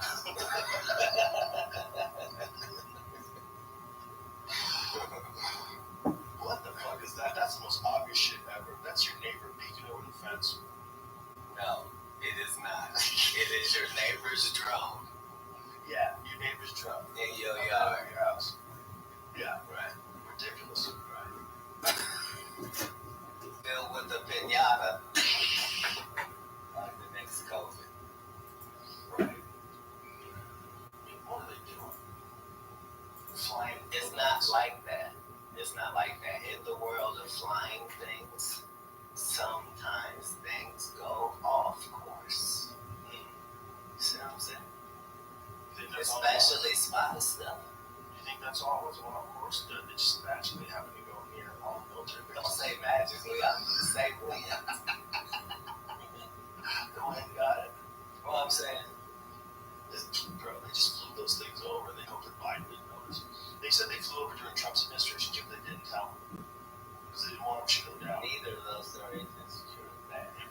was out there. Right. Another one, yeah. So this is a hobby. Oh. Well, that's again, this doesn't count. This doesn't count. And the way that you know immediately is it says over Utah. Like, that would be weird. That's like White Sands, right? No, that's New Mexico, isn't it? What's up? This gotta be military base. Well, I'm saying in the map wise. Oh, that's this one. It's the one from February 2023. That's the one I shot down. Look at that. So it's just a balloon with the solar power and some kind of camera. How weird. Not weird. Not weird. Well, not weird if you just think about human patterns. That's what the enemy's up to. Just fly over, take some pictures. What the fuck is going on with these people? I'm saying we can say whatever we want, but we're civilized and maybe they're not civilized. So if you weren't civilized, then maybe part of your job is airborne weapon. Yeah. So you gotta test it out. You gotta see what it can do. And they're gonna go off course. Okay. But that's not an airborne weapon. We have a lot of Information is. That's true. Information's one. Information is. Yeah. Just knowing the conversations are over this wide swath.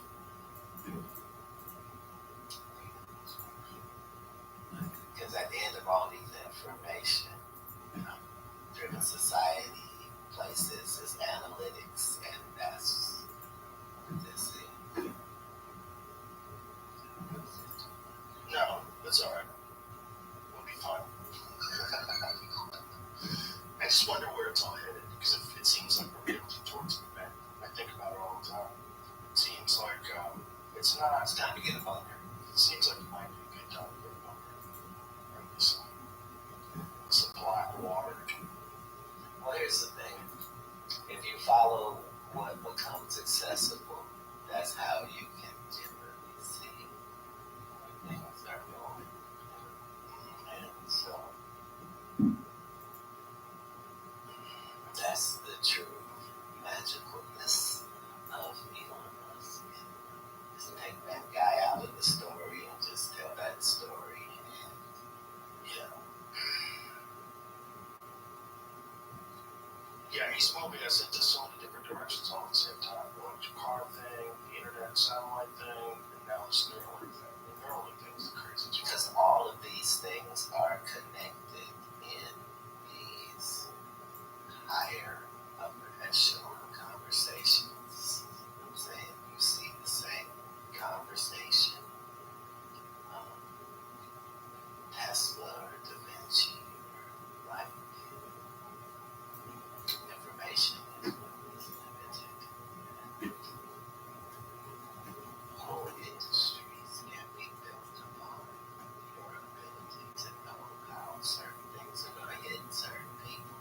And this was before we called things promotion and marketing. You know what I mean? That's Hollywood is not really there to entertain you. Like, that's great that happens, but propaganda is something that is important to all civilizations. Well, propaganda and Hollywood movies is built into the ingredients list. It's like if you want flour, you need wheat. You're gonna have to get the wheat. And if you want to be able to make movies about certain subjects, you have to be willing to work with some people. And, you know, it'd be nice if you made it so that this is what we're trying to accomplish. This is showing the negative side of this other society. And this is our hero. This is our hero who's going to go do America's bidding and go over there and like, okay. And those movies are successful. And so they continue this relationship. And become a bit of a propaganda arm for the government. And in turn, they don't fuck with you. Right. But that's what makes information is so powerful is you don't care how people feel about the ritual. It's about just following the ritual work. And so you can fool yourself into thinking there isn't one, but the evidence will be clear. So like when I was like, all these guys are wearing dresses, and everybody's like, oh, he keeps talking about people wearing dresses. No, it's not like that. Look at it from a different way. Look at it. Show me one person that ever wore a dress in Hollywood unsuccessfully. That's how you understand what a ritual is. So 20 years ago, I knew that transgenders was going to be a thing. It wasn't because I was a prophet. It's just I had gotten so much information that I understood that things are secular. So I understood that the earliest I had seen that word transgender was Baphomet, the transgender. And so I knew that within the ritual of Baphomet, the transgender, to show allegiance to him, you had to kiss his ass ring. And it said both of those things. So I knew that both of those things will become popular in the future. And that somehow calling people to go would be normalized over the sheep being always the most popular reference. God damn, we got some good weed, Cap. Jesus.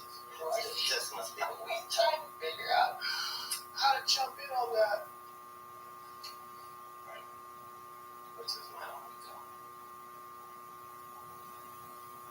I always wonder whether or not all the stories in the Bible is just where we are experiencing it. Like the mark of the beast thing that we were talking about earlier. If that is not, I think if you had to tell a story for so many years, before anybody ever figured out how to write it down, and you're telling a story about a civilization that allowed people to put brain implants in them, then all of a sudden the brain implants were hijacked by machines, and people became just meat zombies controlled by corporations.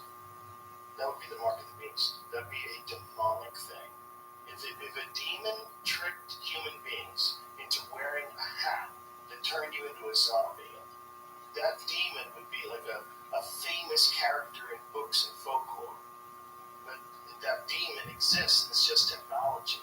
It just shows itself through this desire for the newest, latest innovations that are going to constantly fuel it becoming more and more powerful. Until one day it tricks you into letting it into its head, like a vampire. Like the vampire stories, you don't let them in, remember? That was the thing. You had to invite them in. If you invited them in, you're fucked. But if you didn't invite them in, for some reason they weren't allowed to kill you. It's almost like Here's this the thing, story. that you have to be able to benefit from the zombie. Like, there's no benefit in that taken out of context. Like, if you're making zombies so that they can mine for you, then there's a story of that over there. Like, that's the whole thing, is when you look at these ancient writings, they're not saying like, so he was from another world, and we had to bring him our kids, and he would eat them in front of us. And like, they're not telling those stories. They're saying like agriculture and literature and Cosmology. right. Explain the origin of life. Yeah. Like, show the double helix DNA. To a fault. Yeah. Nobody's saying anything outside of mathematic parameters. Well, the wildest stuff is when you look at some of those old Sumerian tablets and you see how they had the solar system mapped. They had the sun in the center, looked just like a sun with all marks around it. It had Venus where it should be, Jupiter where it should be, Uranus where it should be. They're all in the right spots. The Ethiopian tribe had the same. That's what I'm saying. Like, no, it's not. Yeah, but there is no craziness. Everything lines up. The same grids. That's just nuts, man. Yeah, I mean, I don't know what the conventional explanation for that is, because that Zechariah Sitchin guy who said all this stuff, he was often criticized. That people said that he took things too far, that his analysis went too far, and he just went into speculation. But goddamn, a lot of the stuff he was saying, is, like, you could see that, dude, in the actual tablets themselves, they show these gigantic beings with these little tiny people like sitting on their laps, and the people have tails. Have you seen those? It looks like genetic engineering. Maybe it's a tail, maybe it's piping. What? Jesus, you couldn't pipe it. You understand Right. what I'm? Oh yeah. What I'm saying is nobody's telling these outlandish. Right. But they're all kind of all saying the same thing. There's some higher power that comes and gives you structure, tells you what to do and how to live. And every society Information. That's what That's they it. give. They give you information. Yeah.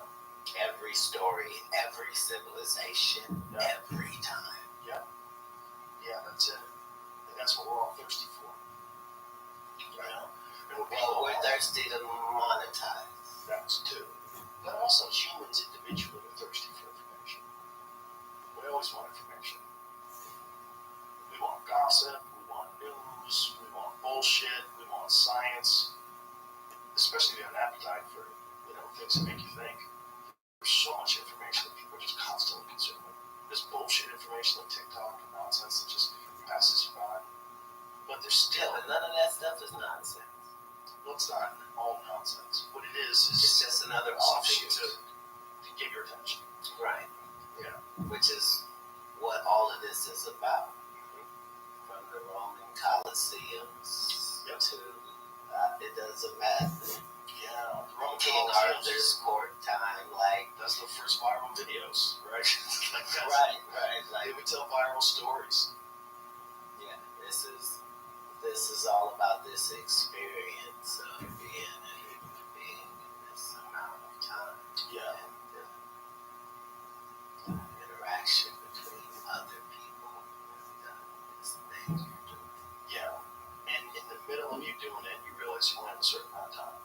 And you're like, God damn it, I'm just trying to figure this game out. Right. So understand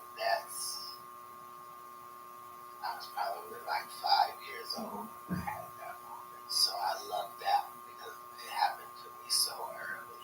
But it wasn't about I got that part. So I thought at like that age, I was thinking, okay, so I don't know how long I'm gonna live because I'm kind of conflicted about how long people live.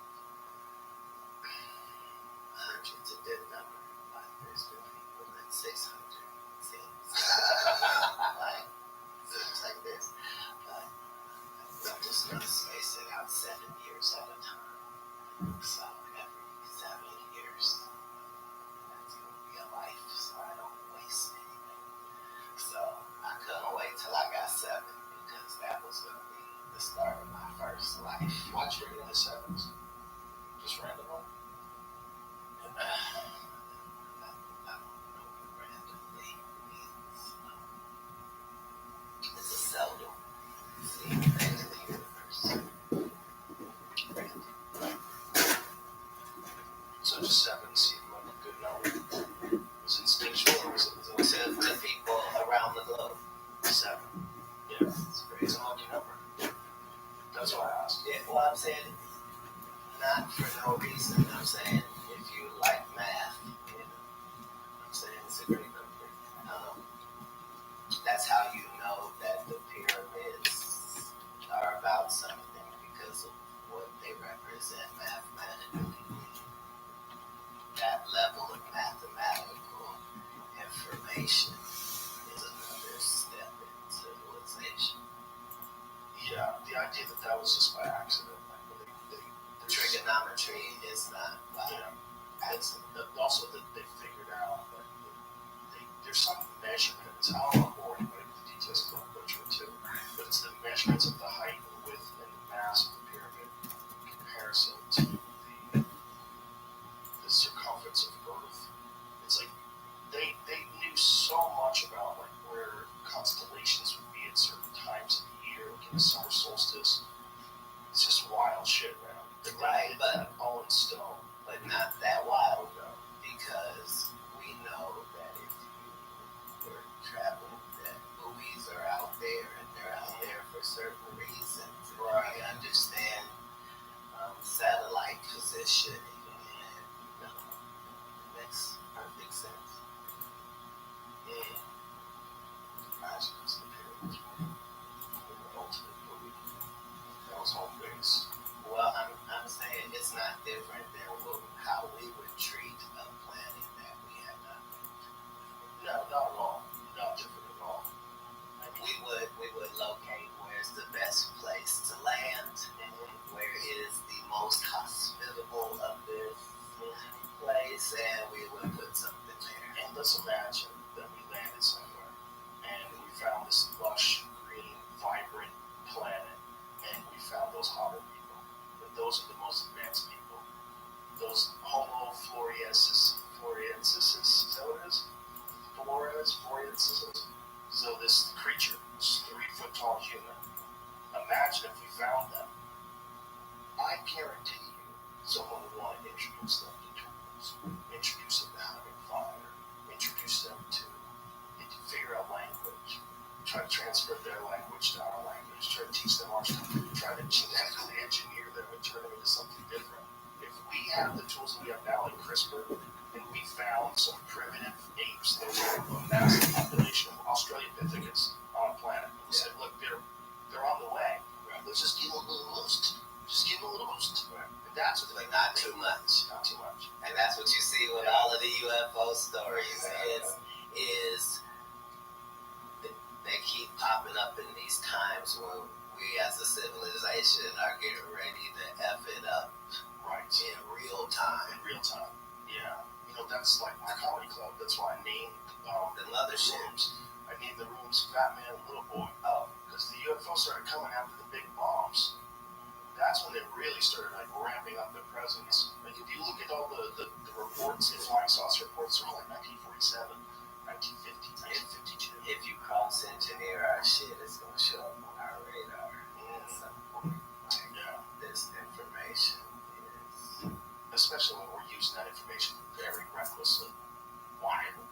Even in the Bible story, the Tower of right? This story is that, you know, with everybody speaking the same language, it intensified shit getting done. And they can do stuff that was hazardous. I think they're very close to being able to translate language instantaneously in real time. Because they can do it right now with Samsung phones.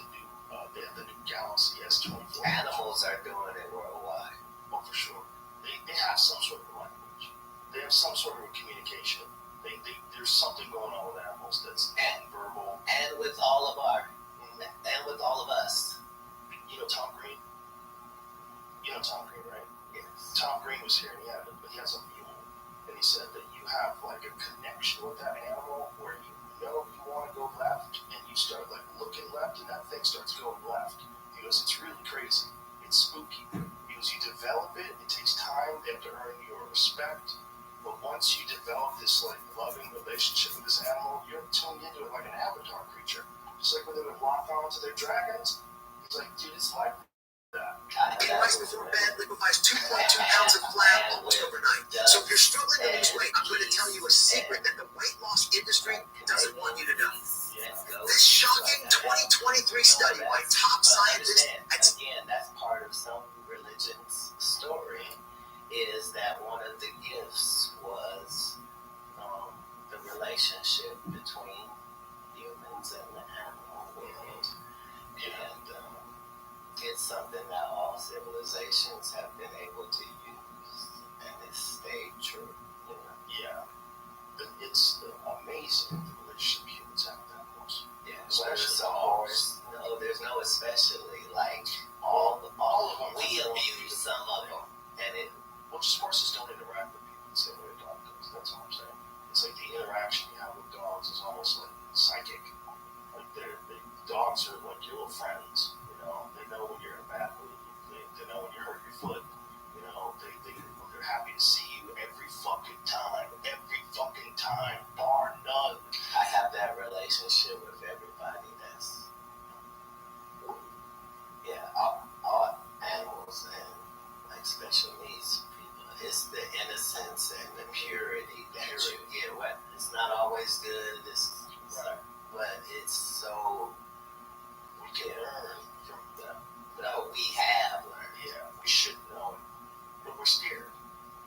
story that, like, you know what I mean? Like, people are so violent these days, and that's true.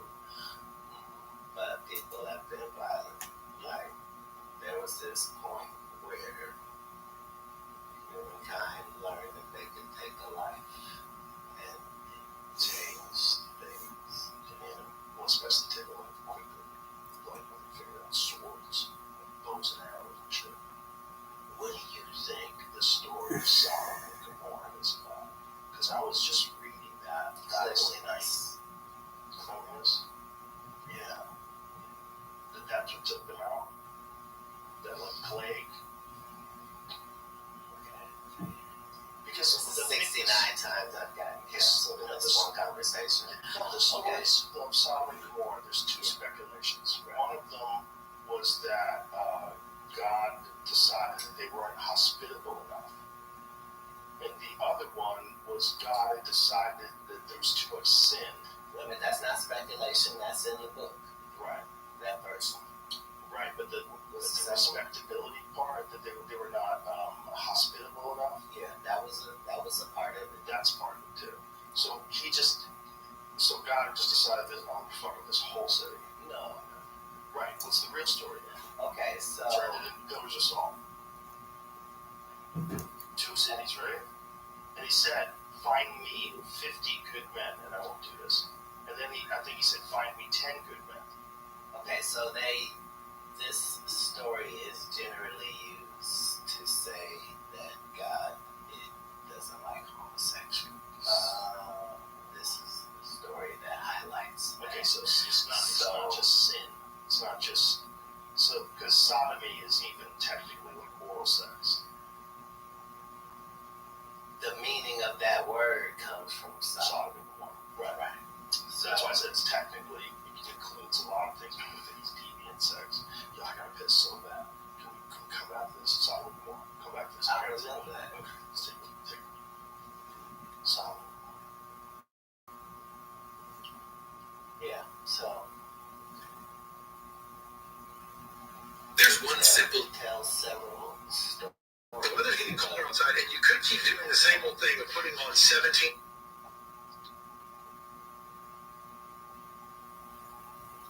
There had to be an explanation for what the story said happened to 2 cities of people, right? Right. Had to be a reason to tell that story. Most likely. To tell this story, it requires all of those people to really have been killed in those circumstances. And historical evidence shows us that something like that happened. Like, Does your rain jacket still make you feel cold and damp? This bearskin waterproof soft shell jacket blocks rain. More it was. Are you kidding? I know a guy who pulled that information up so fast. They put it on the screen. Young Jim. What is this speculation? His sidekick is awake now. This is That's the explanation. What the story said happened to 2 cities of people. I think that would be a very intelligent person. Yeah, probably. What do they think that it? Like, is there real speculation as to where it was? Where is it? It's not speculation. A lot of these places just change names. Like, they used to be called this, and then they later were called something else. But Iraq used to be Sumer. Right? Like, these are literal places that you can find on the real map. That was a part of that biblical rabbit hole I was telling you about. It's just seeing the. My only concern is, how do these ancient Islamic Judaism, how do you say that? Those 3 that exist, that all religion is built on Judeo-Christian, Islamic, that whole belief system, how that operates, right? So you see they have question marks here, right? Only because they know that there were cities there. So they have records there. Like, for example,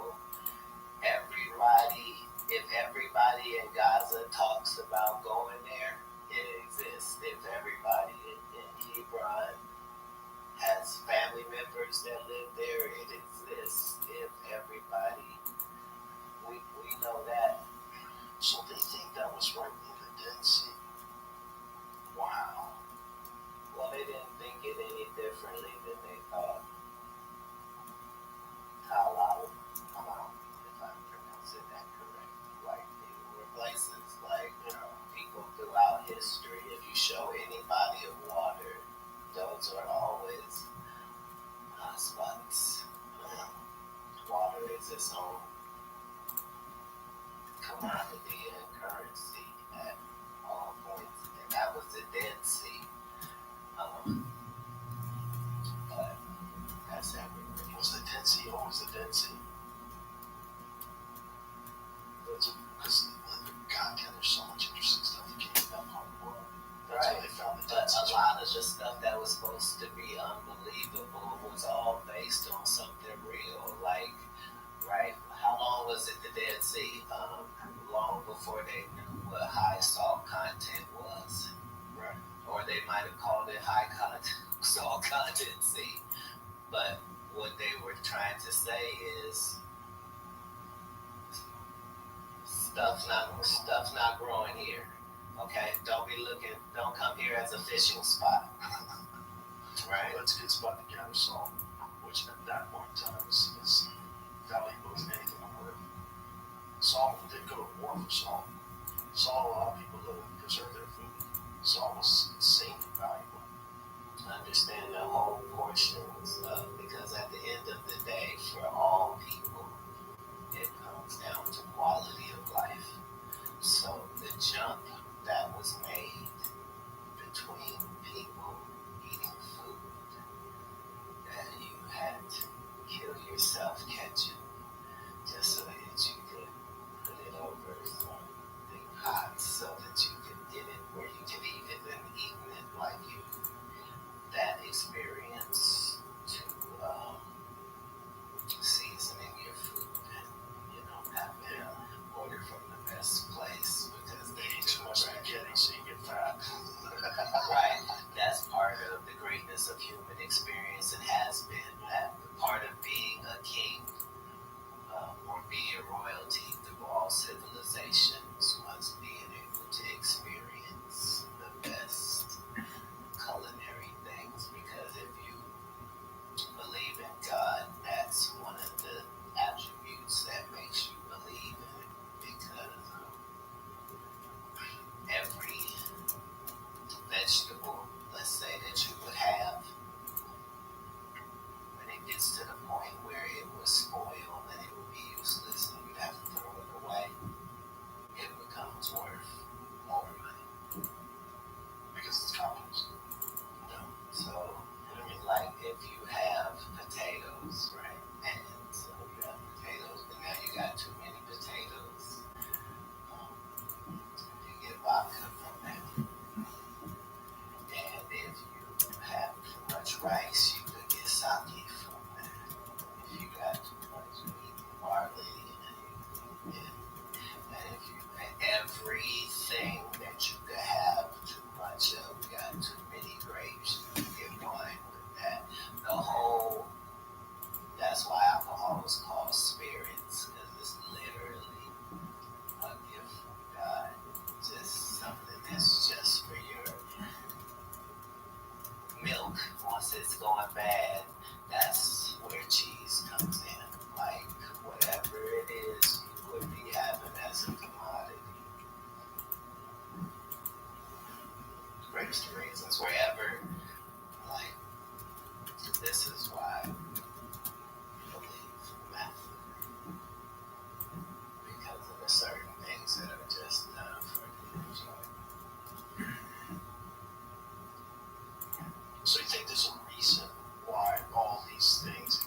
Okay, so you believe that he was perfect and that this was how he grew up and got it.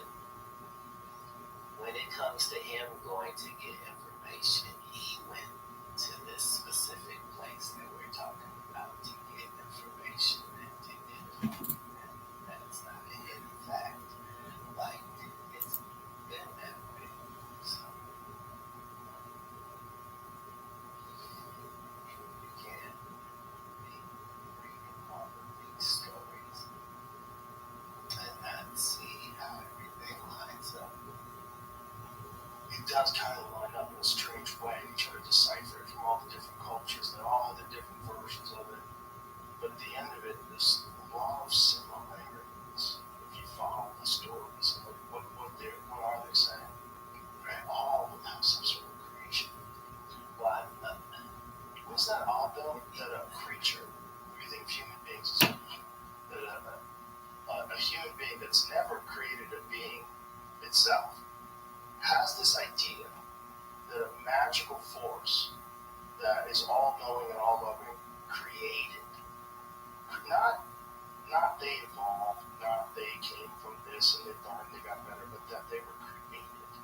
And that seems like a universal story, a created story.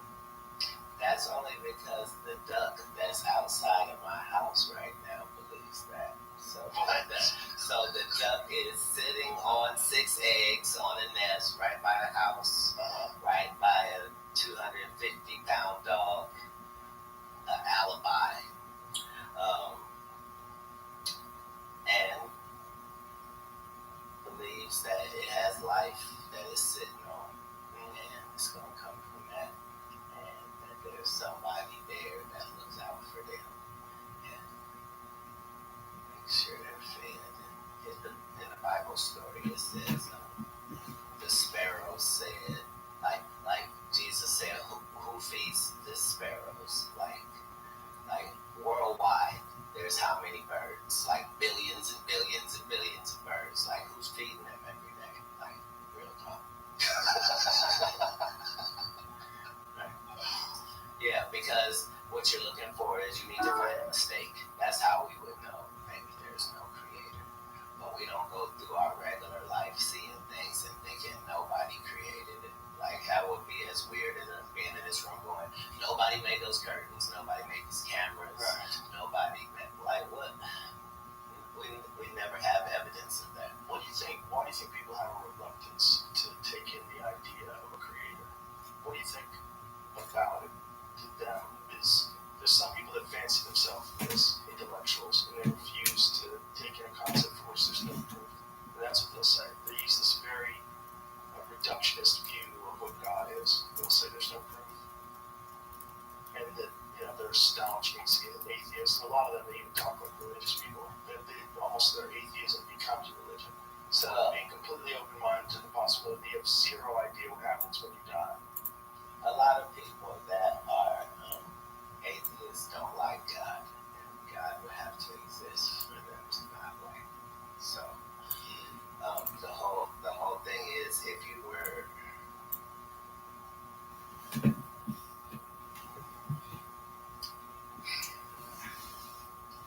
to believe in the Big Bang, you would have to believe that had happened several times throughout history.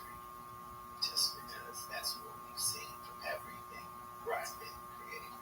We don't see one individual unique thing that exists and is responsible for all things, except the Big Bang. That was what Terrence McKenna always said. There's too much thought that went into certain things, like the fact that you can study all the butterflies and not one of them has a sense of humor. You do. And like it goes for all humans. Universally, if we see somebody trip and fall, we all laugh no matter what our back. Like there are certain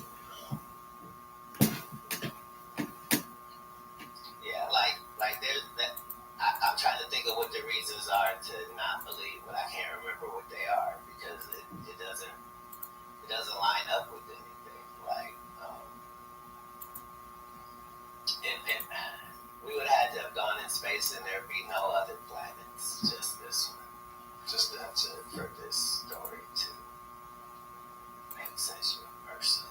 Like, we're at a terrible time in history to say, oh, we don't believe in people from outer space when we can go to outer space. Like, it's almost asinine to try to make both of those make sense. And to think that our sun is not the biggest sun, right? But it's the biggest sun we ever gonna see, right? So it's the biggest sun, right? But the truth is, no, it's way bigger. Like that. A thought went into picking this particular sun for this planet and the moon and the positioning of much as if you were building a house. Like, you would put particulars in, like Kid Rock, to make sure that throughout the time period of history, you know the stamp and mark on it. Right. That's why if we were extraterrestrial, let's say, build one building on this planet, it would be the pyramid. Like, most people don't even understand that there was a whole outer covering on that thing in gold cabinet at the top. Like, it was a planetary monument. Yeah. But you might be right. It makes more sense than the idea that these people push those things into place and then got them hundreds of miles out of the mountain with ropes. Shut the fuck up. Throughout history, we have not done things that did not profit. And not 150 years from now. Right. Now. Right. Always. All through history. Right. So to be thinking that this particular sibling, oh, you know what we all care about? When he gonna die. I dedicate my life to when he gonna die. I'm gonna die while Yeah. history doesn't say. It's also the sheer mass.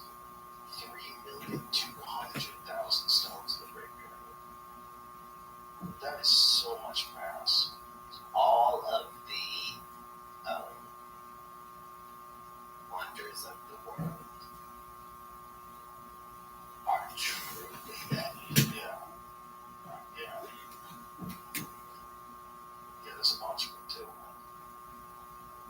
The wild shit that they're digging out of Turkey is nuts too. That's the Göbekli Tepe, place where they found 12,000-year-old structures back in the time we thought people were just using sticks and stones and hunter-gatherers. No, because the whole time they were saying that it was there. Yeah. But understand, these are the things worthy of a war. Just so worthy of a war. Yeah, you see what I'm saying? All throughout history, like, you know what I mean? Yeah. That's the only thing a rational person can take from Hitler's story is being able to see that if you had unlimited resource and ability to just follow global rabbit holes, find out that most stuff that is labeled BS is not BS. BS is very hard to come. Well, the other thing is real weird is that Nazis were really into the occult. At some point in the information process,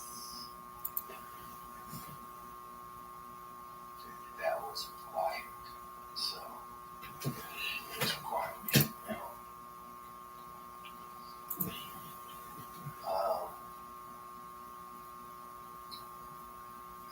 So in like the world of medicine, like certain things, before they had a label of being toxic, you just knew don't touch it. Like, you know, you didn't know what it was good for. But those occultists were the keepers of things that did work, not things that did not work. Right. So,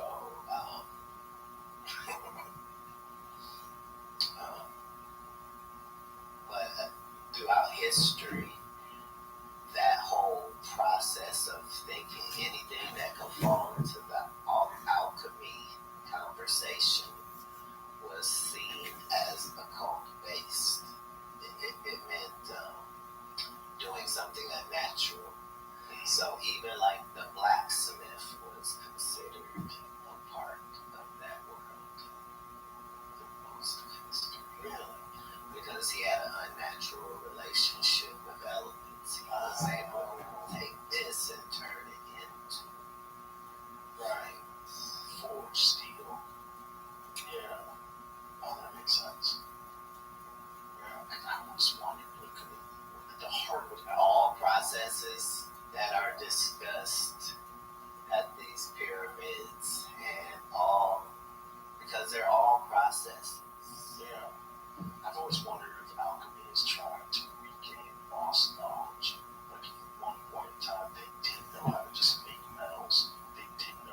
is what you paid for, was people that could make things happen. So being able to understand the weather and to then be able to manipulate it in any way possible was valuable all through human history. All the way before we get to the seeding of clouds. Do you think they had the ability to manipulate weather back then?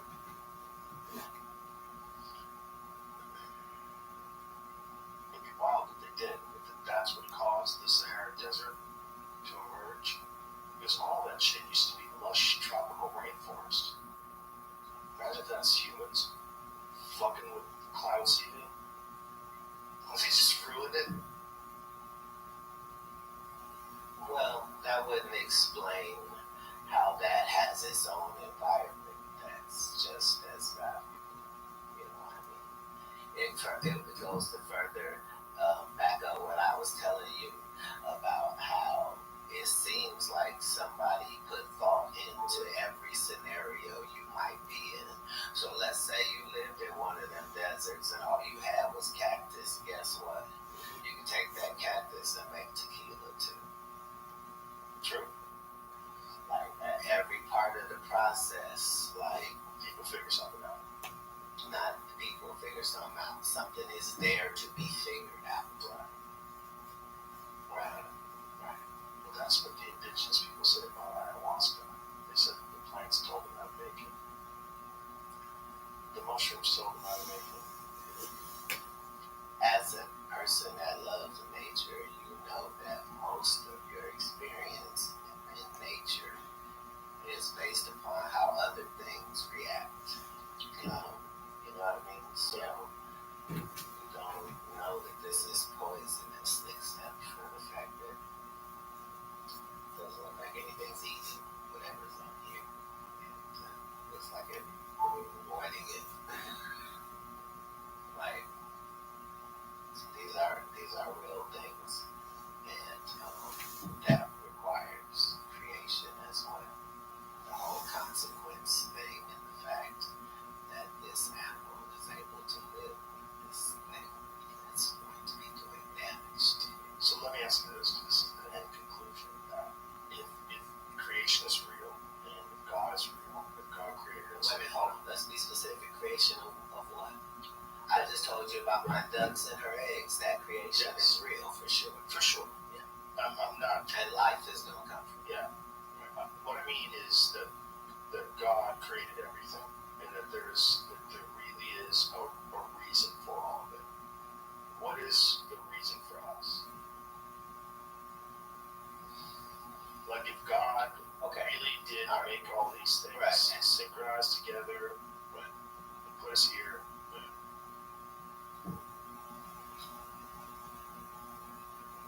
First of all, I'm grateful, even if you're not. I'm very grateful. Very grateful. What an experience. Amazing time. Right.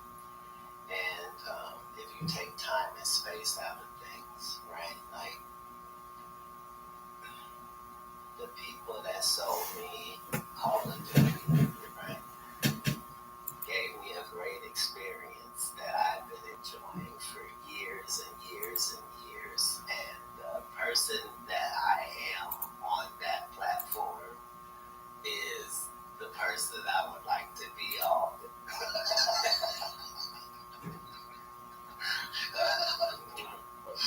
An experience has been delivered. It would be like saying, what was it thinking on somebody making an amusement park?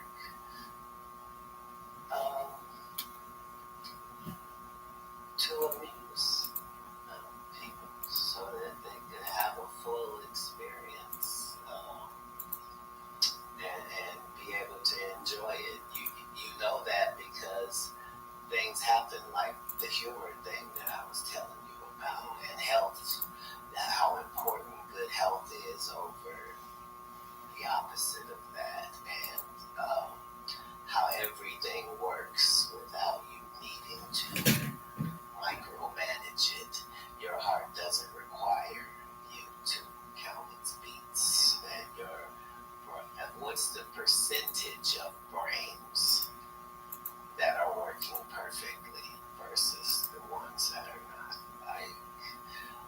processes needed to run you are just too well done to be thrown away like not important. Because if you learn about it, you'll learn about the whole workings of the universe, and it's like that in too many different places for us to ignore. And the fact that we get a chance to have that experience while at the same time looking at a dog and understanding that our life is 1 billion times greater than Fido's, and we can make sure Fido has a glorious, and ours is still so magnificent that we're in control of certain things. Not get things right and then get it right, and not know things and then know things, and then, it's a wonderful experience that was created. It is a wonderful experience, and we seem to have by far the most unique one on the planet. We seem very different than everything else. Very different than everything else. That we're a part of it, purposely. That's why I was part of it. Super efficient. What are we here for? What is the purpose? Is it just to enjoy and be grateful, which is great? There's one simple hearing hack anyone can use to improve their hearing almost overnight. Did you know that hearing impairments have nothing to do with your ears? The ears are nothing more than a microphone to the part of the brain responsible for your hearing. Here's the problem. No matter what type of hearing aid you One you should live one lifetime that your brain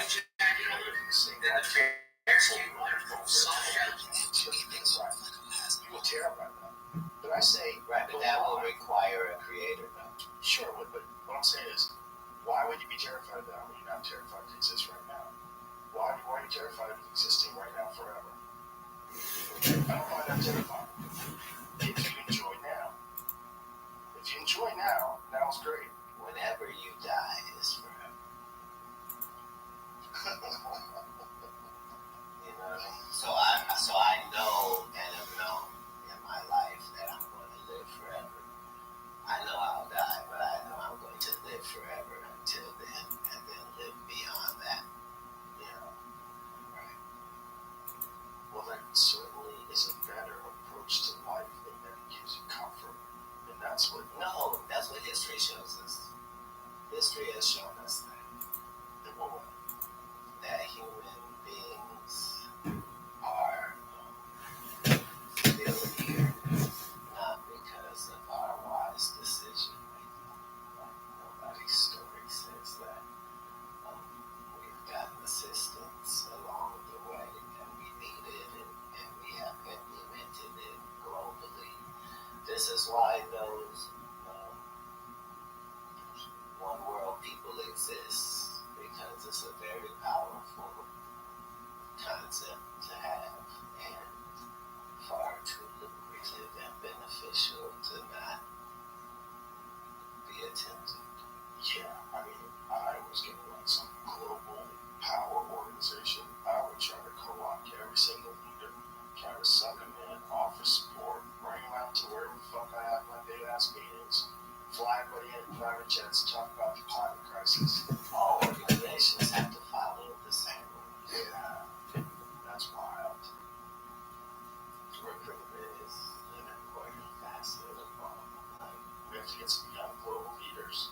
Well, understand, this is the only reason that we can talk about these big Illuminati-like entities at this period of time. It's just because of time. Like, they aged out like you can't get in.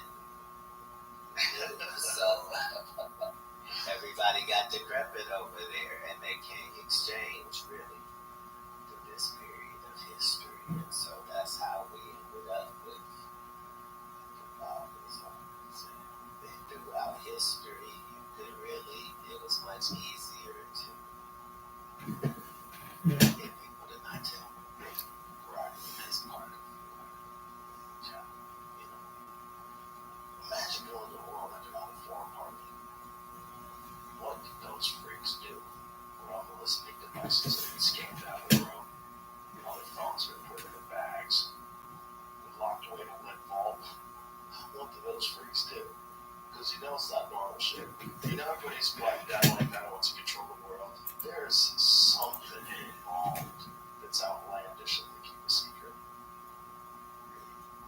That's always been the case. Secret societies. I mean, that's the whole Eyes Wide Shut thing. That there's some freak shit going on behind the scenes. Anybody that really wants to control everything. You don't just want to control everything. You want to control everything so you can get away with some freak shit too. Right, I'm saying, but these Epstein-like characters have existed throughout history, whether they were kings or what, like human beings are human beings universally. So everybody is a supplier. Epstein, Weinstein, right? These guys knew what these extremists liked and provided it, and provided the way for you to to have $1 billion and not create a fantasy island type environment has not existed throughout history. Right. And there's always been those people who can only kind of interact with those kind of people. When you reach that certain level of wealth and global success, like you're a Bill Gates type guy, how many guys can Bill Gates hang out with? Bill Gates can't just go bowl, join the bowling team, make friends with other bowlers. It's too weird. He's got to hang out with his kind. And the more you do that, the less you are in touch with what makes sense to say. And that's when you see them saying the most outlandish shit, because they don't recognize how regular people are going to react to what the fuck you're saying. You know, what? We're going to own nothing and be happy? What the fuck did you just say? Did you say I'm going to own nothing and be happy? But there's things. So who owns the things? And who enforces who owns the things? And how do you do that? When you take away everybody's weapons, you're the only one that has weapons, and you get to decide who owns the things. And no one owns the things, and everyone's happy. Okay. Right, but part of what you're trying to do is you're trying to come up with something that allows you to have the power while also profiting simultaneously. Right. So if it's modern religion, let's say, so in the teaching of Jesus' time, right, when they said pay the tithes, right, it was, you had your whole farming plot, let's say it was 40 acres and you had corn planted there, right? You would when it came time to harvest, you would harvest everything except the rows that were on the fence, right? And the rows that were on the fence, that was the 10% of your field that would go to people that didn't have it. So it wasn't just you giving the 10%. It was also the fact that human nature is, if you were going to give people some of your crops, you're going to pick out the best crops for you and your family, and then you'll put another pile for the giveaway. Right. You know what I'm saying? And this took care of that, where it was all equal, and the person that didn't have to feel like they was a beggar. They could come and pick and see which corn they liked and get. You see what I'm saying? And that's a smart move just for harmony in the community too. That many people have a vested interest in this farmer being successful with his crop. Right. Some of that crop is yours. But the decision to take it from that to God said, give me 10% in this plate is going to make $1 billion a day for 1 billion people. This is why Tesla has to go. Why? Because not what Tesla is saying about electricity is the fact that he's saying this should be free for everybody, everywhere. Yeah, he wanted to have aerial electricity free for everybody, like radio waves. And the day that you say that, that's a wrap. It's cheaper to keep it because we make 200 billion a day, and we all agree universally you should pay for this, and we'll be in charge of selling it to you. And we'll shut it off if you fuck around. So for us to say, I think they're going to do that with cars. Duh. This is how this goes, and these processes. Yeah, that's the conspiracy theorist's biggest fear about electric cars. But it's not just electric cars. We found out it's an OnStar. It's on, having Cadillac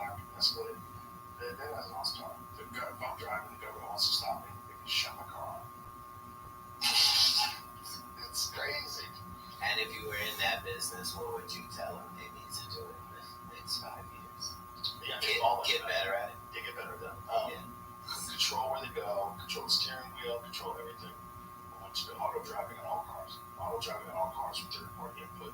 Is this not what we would say to Tesla? Yeah. I mean, to Elon, if he said, I want to make cars. Right. Well, we say, okay, well, these are the regulations, and we have to make them like this. And It'd be nice if you could just control that car. Here, this is how you sell it to people. If someone steals your car, we can get it back.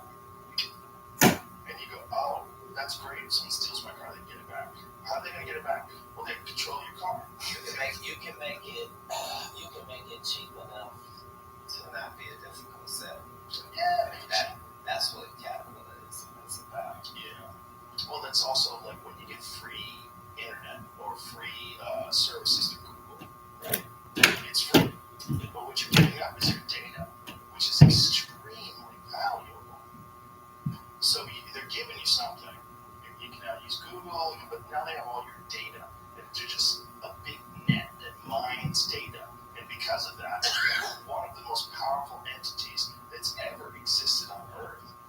You know, there was a story that We learned this from fishermen, how a net works and how much it's important to get as much in as you possibly can, and that's where analytics live. And Yes. That's where I'm saying this is where the DNA industry is built off of.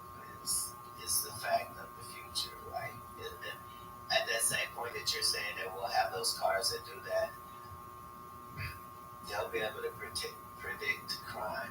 Oh, yeah. And step in before certain things even need to happen.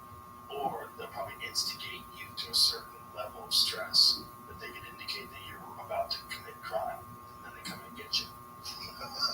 They won't need to be that nefarious, only because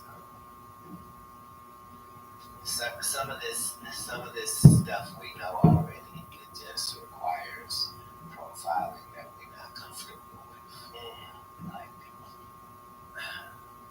worldwide, most terrible crimes are committed by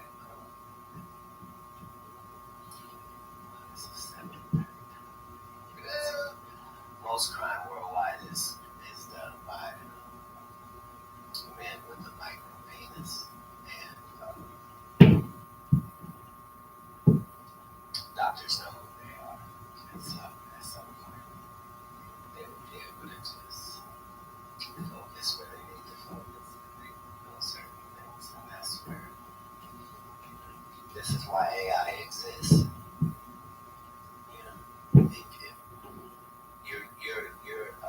Your personal AI, you store your information, you make moves based on what you've learned. So it's not a difficult process. All through history, they had these oracles and these heads that gave answers. Right. This is where that whole occult conversation intersects. Because at the end of the day, information is information, and the universe is built on a yin-yang thing that applies to everybody. And we're slowly getting connected to that oracle, slowly getting sucked into that black hole to the point where it will be inescapable. Right. Yeah. And those old millions love to be in control of that. What else are you to do? Buy a bigger yacht. Yeah, that's the problem. It's like, what's the next game? You know, what's the real game? As human beings, that's what our expectations are. Yeah, what can you do? And at the end of the day, no matter how much money you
religious story says, like, What do you think ghosts are?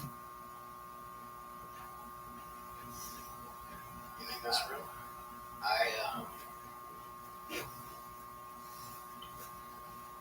Interestingly, I don't believe in.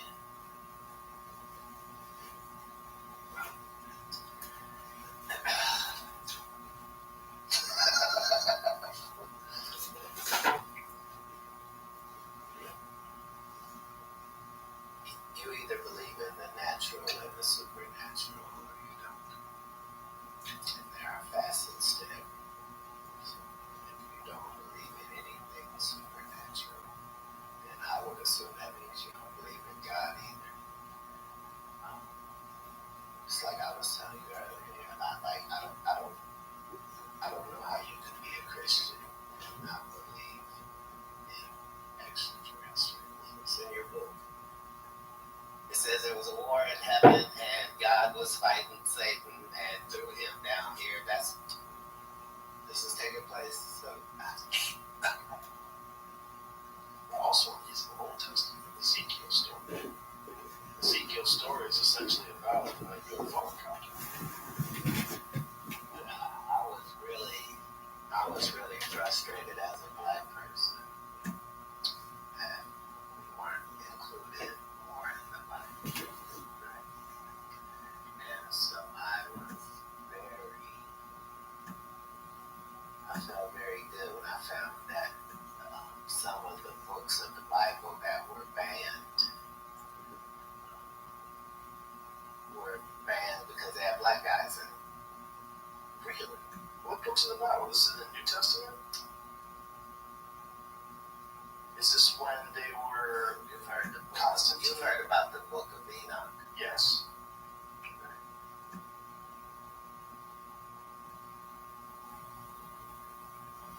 So if you know that book, it says that Noah was an albino.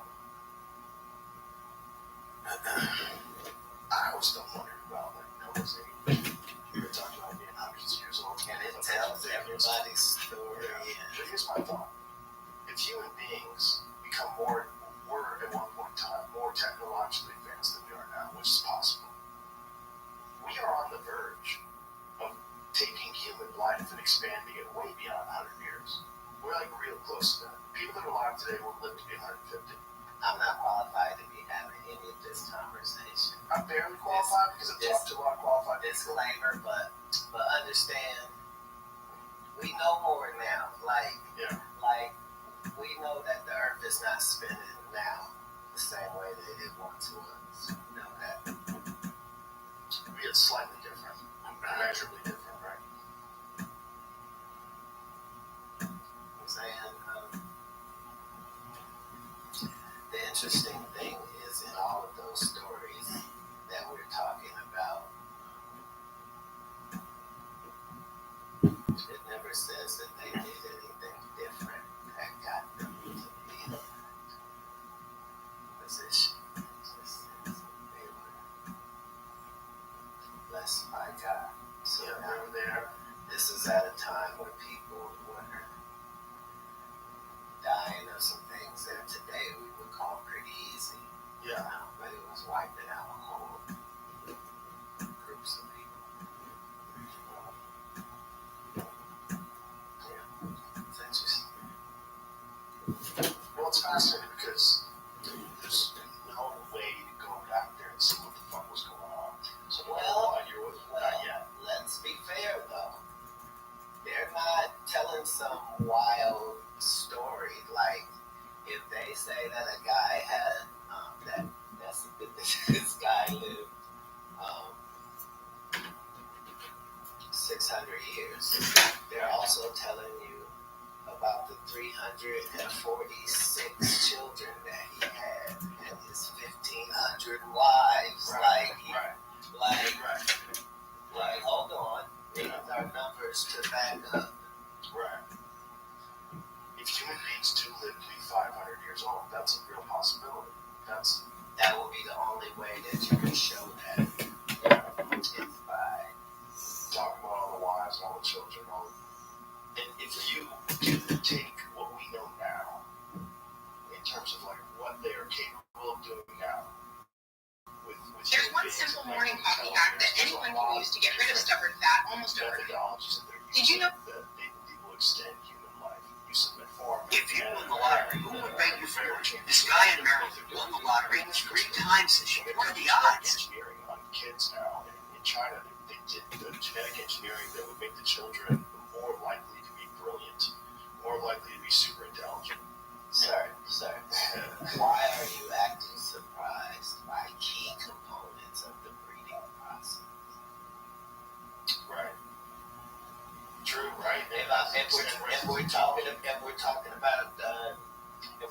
about Frisians, or if we're talking about German Shepherds or Doberman Pinschers, this is perfectly fine, right? Right. For me to say that thanks to these There's a simple sugar reasons, hack that anyone can use to reset their blood sugar demand. Did you know that you can pee up? Don't buy another pair of glasses until you see what this new invention can do. These adjustable lenses are taking loyalty, Thank you for what we're talking about. We're talking about all part of the Adjustment for your kid while you do it. if we're talking about That's what they're going to start off with normal stuff. perfectly fine, right? It all starts off as normal stuff, though, because it's abnormal. So the first thing you're doing is, okay, so we're in charge of, like, how could you not? How could you not? Is more the question to be had, and that's why in that profession they're allowed to do certain things, and then they Like how could you not? Is more the question to be had. Yeah, if they're telling you that there's no clones, the guy telling you is probably a fucking clone. At this point, I have no doubt that they've made human clones. They made dog clones. You can get your dog cloned. If your dog's gonna die, you can get the DNA from your dog, get a fucking copy, and it'll be eerily similar to your dog. They think including some personality traits, which is just very bizarre, very pet cemetery. But they can do that. Why can't they do that to people? They can. Well, here's the thing. Before this goes off the rails, It's too because there is a God, the bar has been set so insanely high for your clone that you can't really get much usage. So if there's a God and you have a clone, the clone doesn't have a soul because you don't have a soul to give that clone. That's Or personality, or certain things like a subconscious. Like that's not available on the market. Lungs are, heart is, arms are, but subconscious, we still don't have the understanding. These knee sleeves will turn back the clock on your knees by 20 years. As brilliant as we are in this world, while only using a portion of though there are those of us that know what the pineal gland and what medicine says it's for, and what that would mean. And so those people's job is to make sure that there's fluoride in all the water. So your pineal gland will shrivel. it calcified wherever else. That's up. The fluoride thing is wild.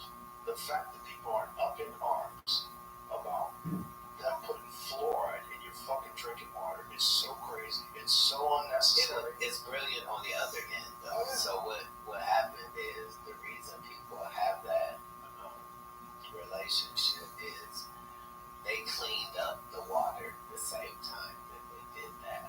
You know what I'm saying? So people at that time just remembered the water not being that great, and then all of a sudden the water is really great, and it's got fluoride. It's good for your teeth. Despite the fact that there's direct correlations between high levels of fluoride in drinking water and low IQs. They think it lowers people's IQs. They think it's terrible for you. Fluoride's dangerous. You're not supposed to swallow toothpaste. Look, whatever you're saying, people won't find out about that for 100 years, and I'm not even going to be 100. And most of these decisions are made like that. Yeah.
place in Colorado where they own it. And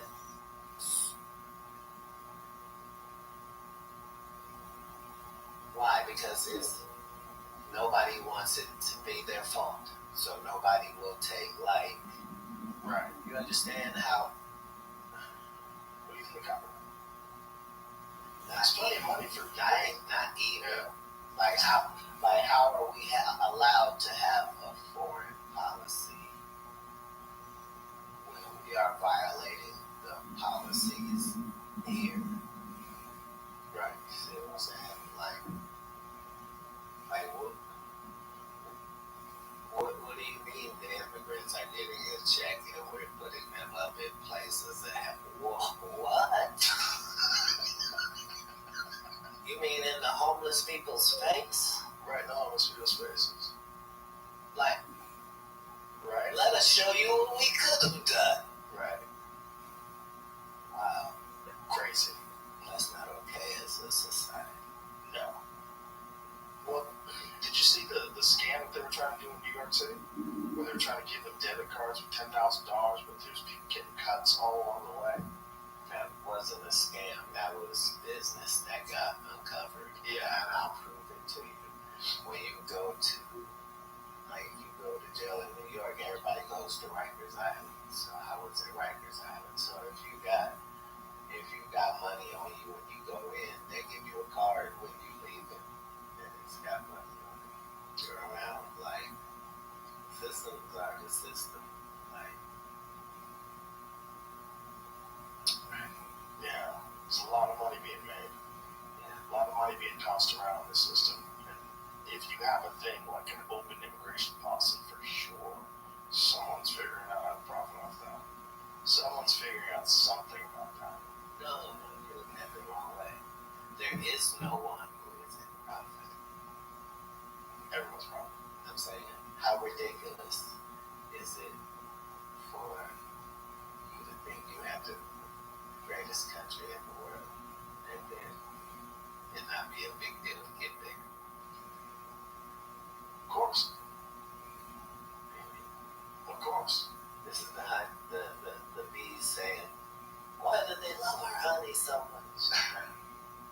Well, no one's shocked at that. What people are shocked at is that there's no effort whatsoever to stop the stem of illegal immigration. That's what people are freaked out about. We're not freaked out about the loss of bees.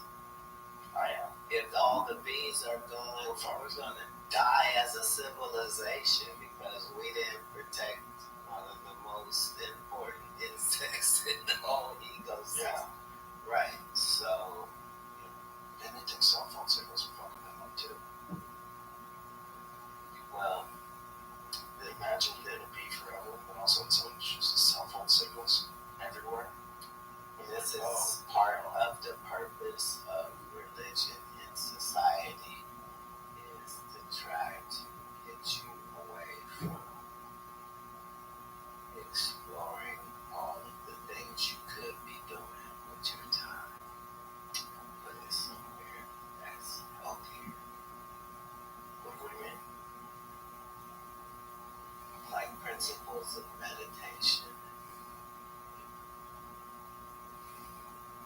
believing that you should be trying to do a good job and being nice, because it's not really that profitable, right? But here we are talking about, that's what really would help our country and civilization if we treated the downtrodden better. But the truth is, there's very little money in that.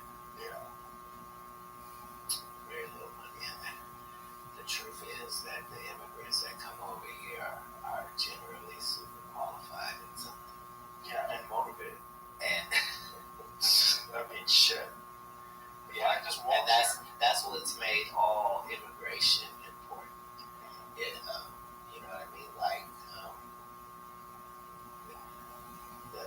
the Mexican people were the second, well, they were their own jolt to the civilization of the fact that, yeah, you say, oh, they shouldn't come over, but anybody that comes over willing to work hard and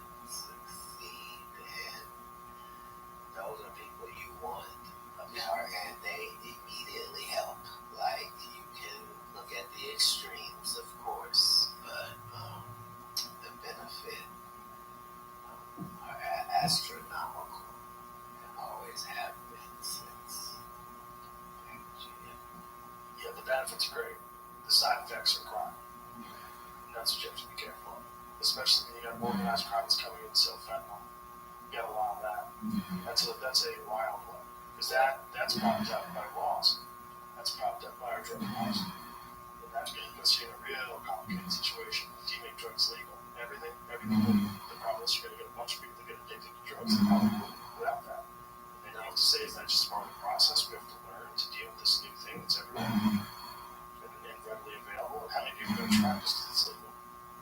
Probably quite a few. But at least how many people are not going to die from fentanyl poisoning because they're going to get pure stuff? Probably a lot.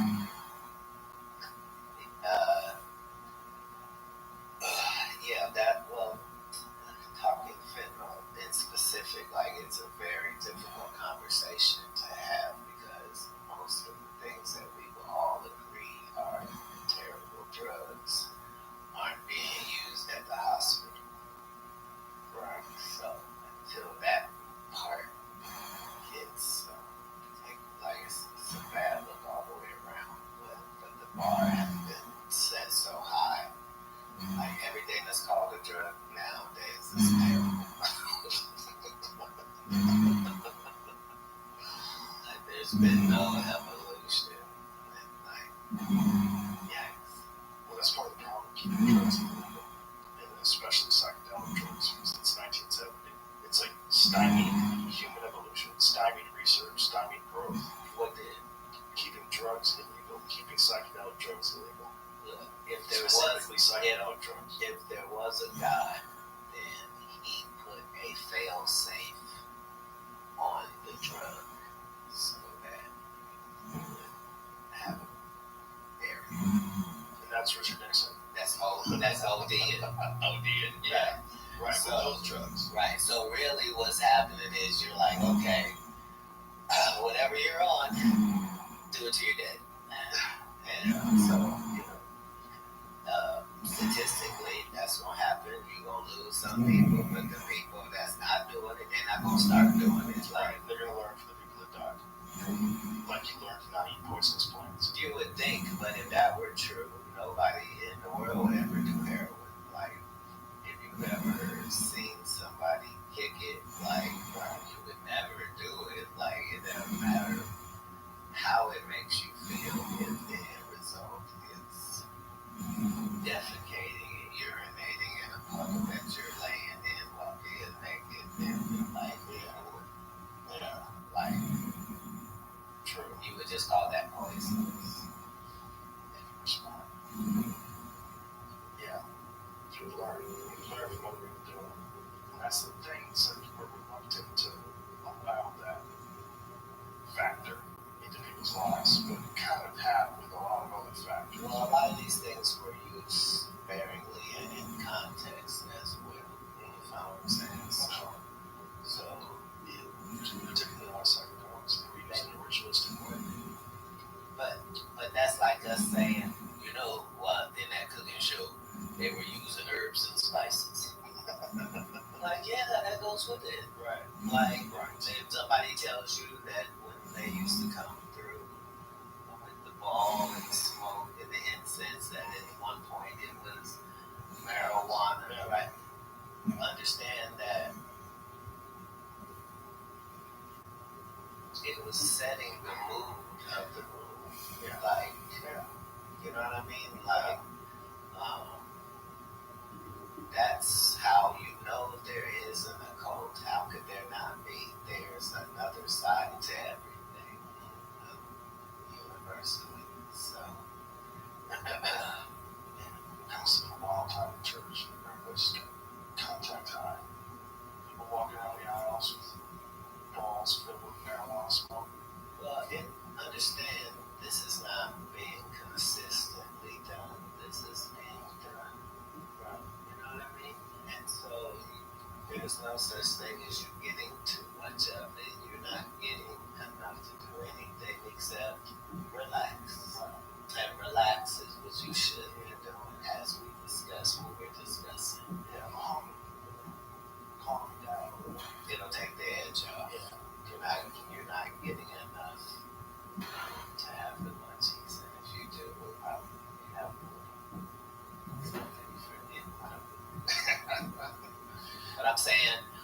throughout history,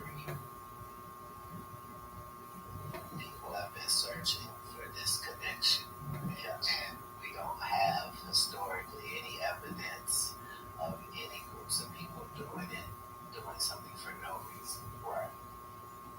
There was a element to this. So we have the stories of we went in this cave and crazy shit was down there, and like we now know that a lot of that existed. Like the air is not the same down there. Like it might have been a poisonous gas in there. And I know that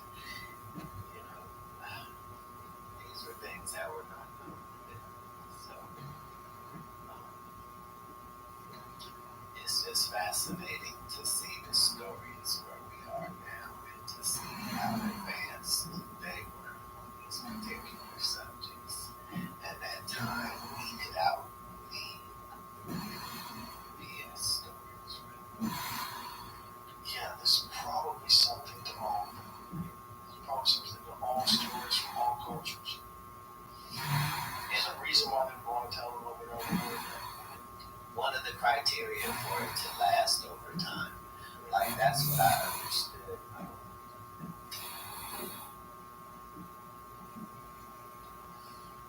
When I broke the internet, I was trying, let's see if you know, like, when you start studying the quotes and where great quotes come from, you start getting these people that are known for their great quotes, right? But the further you go back, you see who really said it first, you know what I mean? And that's what brings it full circle to that emerald tablet I was telling you about, right? Because 70% of it is something you've heard somewhere else. Oh, I can't wait to read it. I wasn't even aware of it, but it totally makes sense. Like, there are things in it that are verbatim to the Bible, verbatim to the Quran, like verbatim to.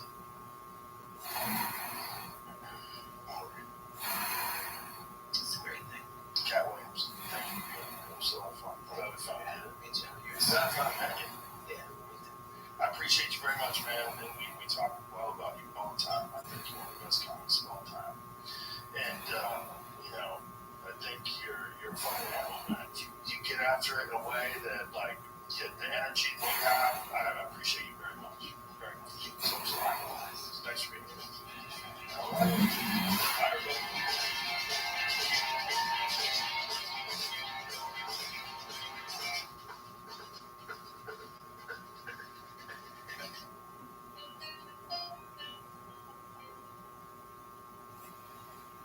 This episode is brought to you by LifeLock. Your tax refund belongs to you, not an identity theft. Over $6 million in tax refunds were flagged by the IRS for possible identity theft in 2023.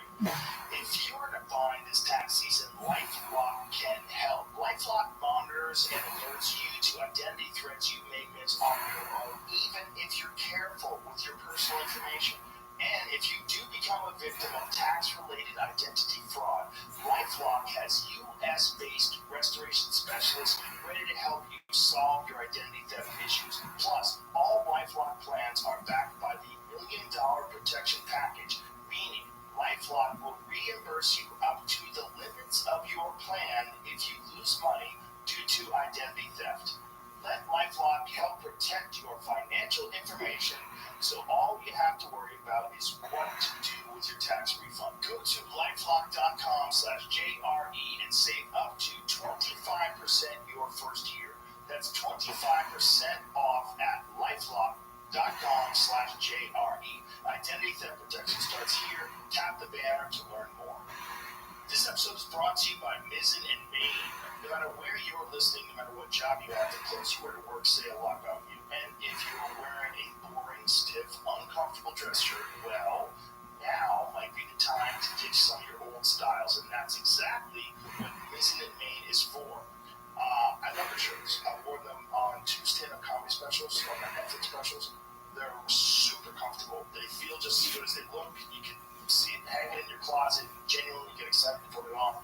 So replace your dated, boring styles with clothes that you actually want to wear to work. Put on Mizzen & Main and dress for the job you have. Plus, you can forget dry cleaning your dress shirts in 2024. Mizzen & Main has the world's most comfortable machine washable dress shirts.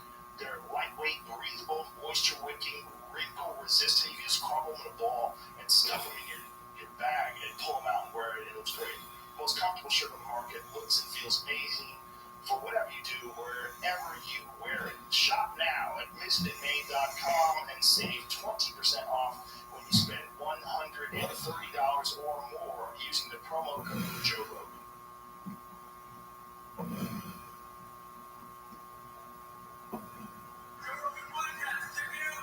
Joe Rogan Experience. Straight by day, Joe Rogan podcast by night, all day.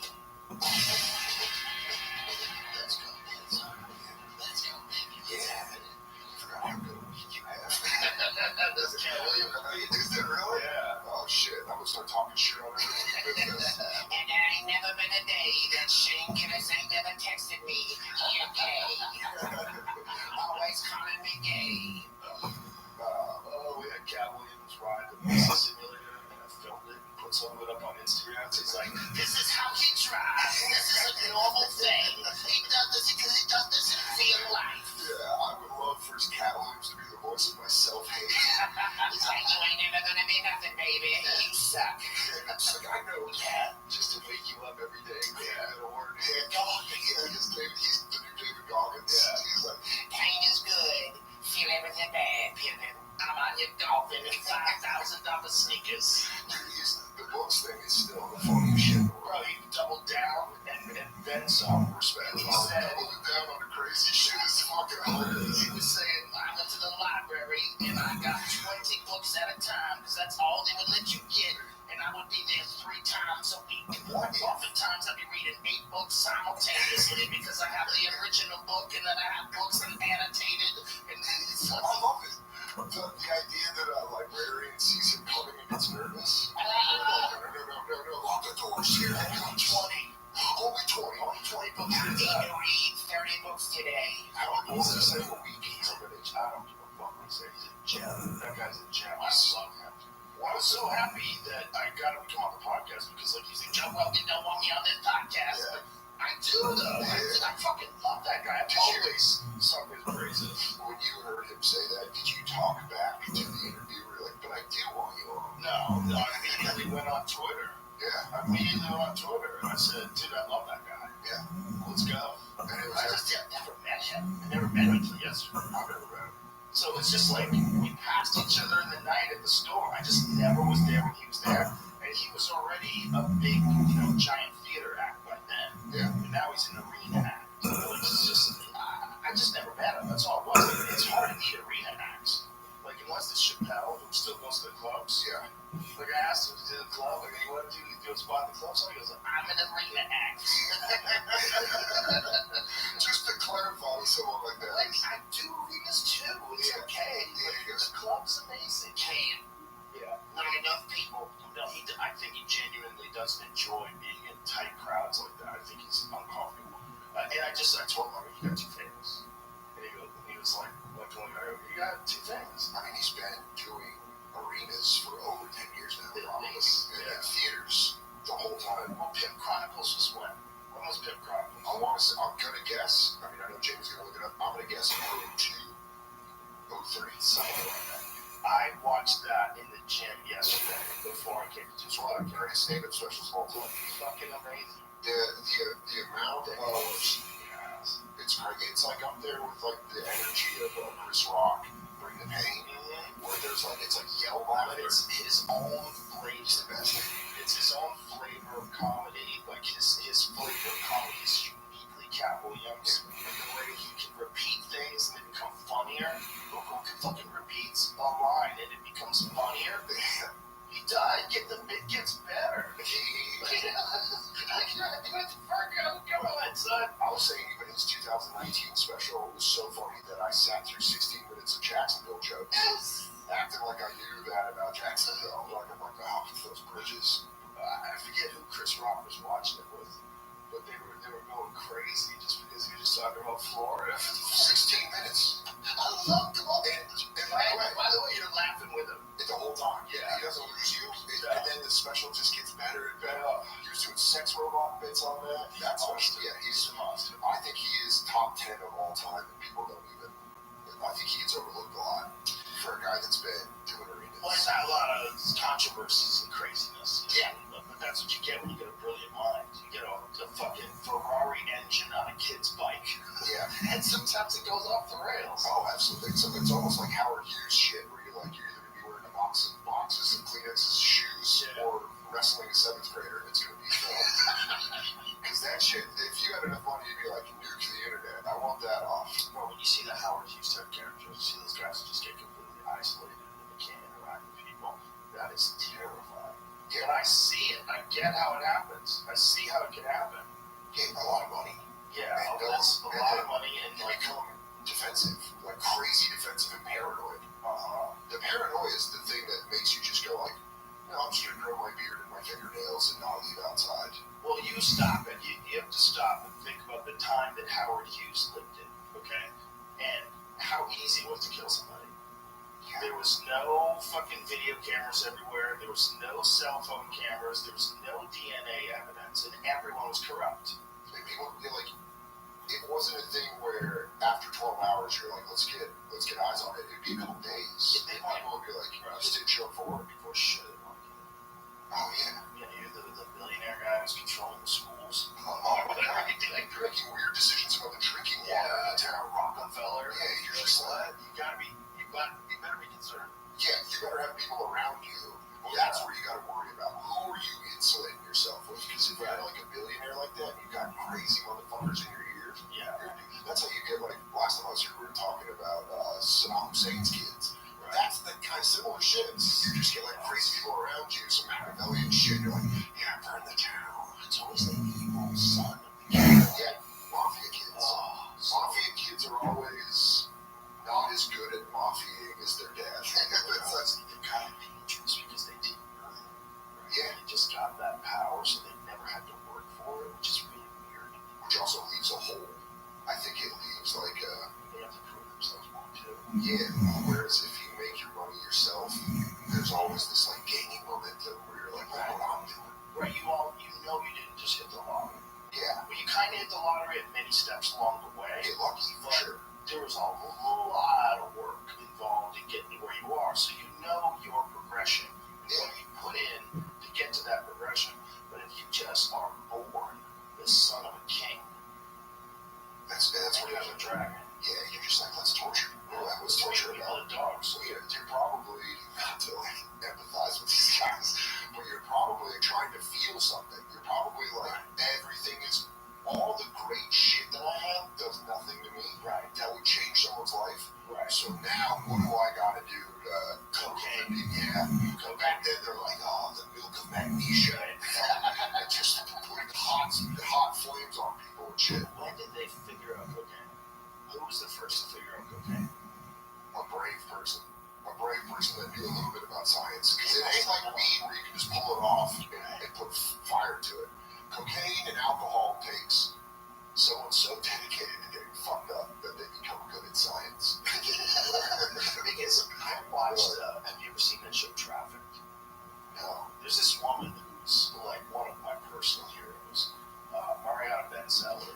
She's like a real on the ground journalist. Like goes to dangerous places. Yeah, the people that need to do ayahuasca to stop the PTSD. I don't know what she seems fine, which is crazy. All those war correspondents are all like, you're like, you need to probably go do something to erase everything you've seen. She was first on the show 10 years ago because she exposed the fentanyl issue and the opioid issue in Florida, where they had those pill mills and they didn't have a database. Yeah. So you could go to they call them pain management centers. You would go there, you would talk to the doctor on the left side. The doctor say, oh, you need pills, and you go to the right side and they give you pills, and that's all they have is pills. And then people would go to multiple ones, stockpile, get a big bag, and go to different doctors. You can go many doctors. Yeah, they call that, what do they call it, doctor shopping, or like going around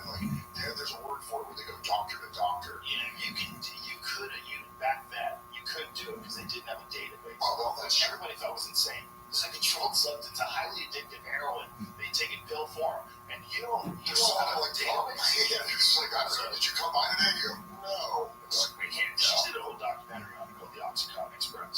That's right. Amazing. I'm going to absolutely check that out. But she went to the fucking jungle of Colombia to where they make cocaine and filmed the whole process with the people making it, and then hiked out with them when they carried on their backpacks through the jungle. Holy shit. This episode is brought to you by Traeger. I love Traeger grills. I cook on them all the time. They're easy, they're perfect, they make things amazing. They get an awesome app. Ring in the new year with unbeatable wood-fired flavor from Traeger. The possibilities are endless when it comes to cooking on a Traeger grill, and food just tastes better. I know mine does. It tastes better to cook over actual wood. Traeger also offers special pricing on select grills and accessories for military members and first responders. Visit Traeger.com and use the code Rogan at checkout for free shipping. Tap the banner or visit this episode page to learn more. This episode is brought to you by ZipRecruiter. This month it's all about St. Patrick's Day. So, to help get into the spirit of things, I want to share a fact. Did you know that the odds of finding a lucky 4-leaf clover are 1 in 10,000? I'd say that's pretty difficult. Fortunately, if you're looking to hire, you don't need a 4-leaf clover. You don't need any luck. You just need ZipRecruiter, and you can try it for free right now at ZipRecruiter.com/Rogan. They don't need any gimmicks or leprechauns to lead you to a pot of gold, or in this case, top talent, because they have powerful matching technology that shows you qualified candidates as soon as you post a job. And once you review those candidates, you can invite your top choices to apply, which encourages them to apply sooner. If you're curious to see how much ZipRecruiter can help you, today's your lucky day, because remember, you can try ZipRecruiter for free at ZipRecruiter.com/Rogan. In fact, 4 out of 5 employers who post on ZipRecruiter get a quality candidate within the first day. Once again, to try it for free at ZipRecruiter.com/Rogan. That's ZipRecruiter, the smartest way to hire. She talked to Set that on. to also feel comfortable. You're like, at any moment, I'm in the jungle in Colombia, I'm fucking dead. And I just got my little recorder, and it goes, so do you like cocaine? And You can expose to your enemies roughly where this is. yeah, Roughly, you're going to give away some information that can be used against you. I'll find those guys who are on that video. I don't need, they have a mask on. I know who that is. That's Pedro. I know Pedro. If you had a fucking mask on and you were talking, I didn't realize that's Dan Soder.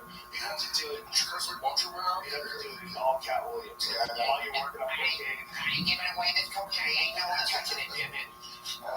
Just the entire time you work in a coke factory. That's because I have different voices, or just I change my voices so no one knows who I am. I'm like, I'll tell you, this cocaine is unbelievable. And they're like, this is bad. Dude, when I was a busboy at this steakhouse in Aurora, when I was in high school, and we'd smoke cigarettes in the room that wasn't being used as you could smoke in restaurants. And there was this old waiter, and he was a former Marine, and he was like old school, like I don't want to talk about it, old school. Like did some shit, and then one time after work, me and my buddy Mike were sitting there, and we were smoking. He'd smoke cool unfilters, and this guy was just telling us stories about he was a sniper in the army, and his job in Central America was to kill donkeys that were carrying drugs north. And he's like, because we were always asking, why did you kill people? He's like, no, I just shot a shit ton of donkeys. And he's like, because all these donkeys just have all this weight on them, and then they would just pop them in the middle of the jungle, and be like, well, now you've got, and then it would set up like, okay, now go get them. But this dude was like, they were telling us that, and us being 16 and wanting it to be people, and you're like, how did you kill people? He's like, no, you're not listening to what I did, I fucked their shit up. What a really dumb way to handle a problem. Is what? Here's the problem. Some people think you shouldn't do cocaine. Yeah. So we're going to lock everybody up who sells it. So the only people that are going to sell it are the people who get away with selling it in Mexico. Yeah. And those people are going to be a super billionaire, powerful cartel, an industry, an army, a well-funded army. Yeah. And they can walk here. Yeah. And that's because you don't want people who are to sell coke, even though people want to buy coke. Yeah, let it rip. I kind of feel like that's the only real answer. Right? Don't do it. Don't do it. But if it was sold in America, it would be actual coke. Like, is it that hard to sell pure coke? I bet it would. I bet it would make a lot of people's lives better and a lot of people's lives worse. It would go like this. Richard Pryor got just regular coke and it ruined him. Yeah, I mean, some say Hunter S. Thompson. Some say Hunter S. Thompson's right.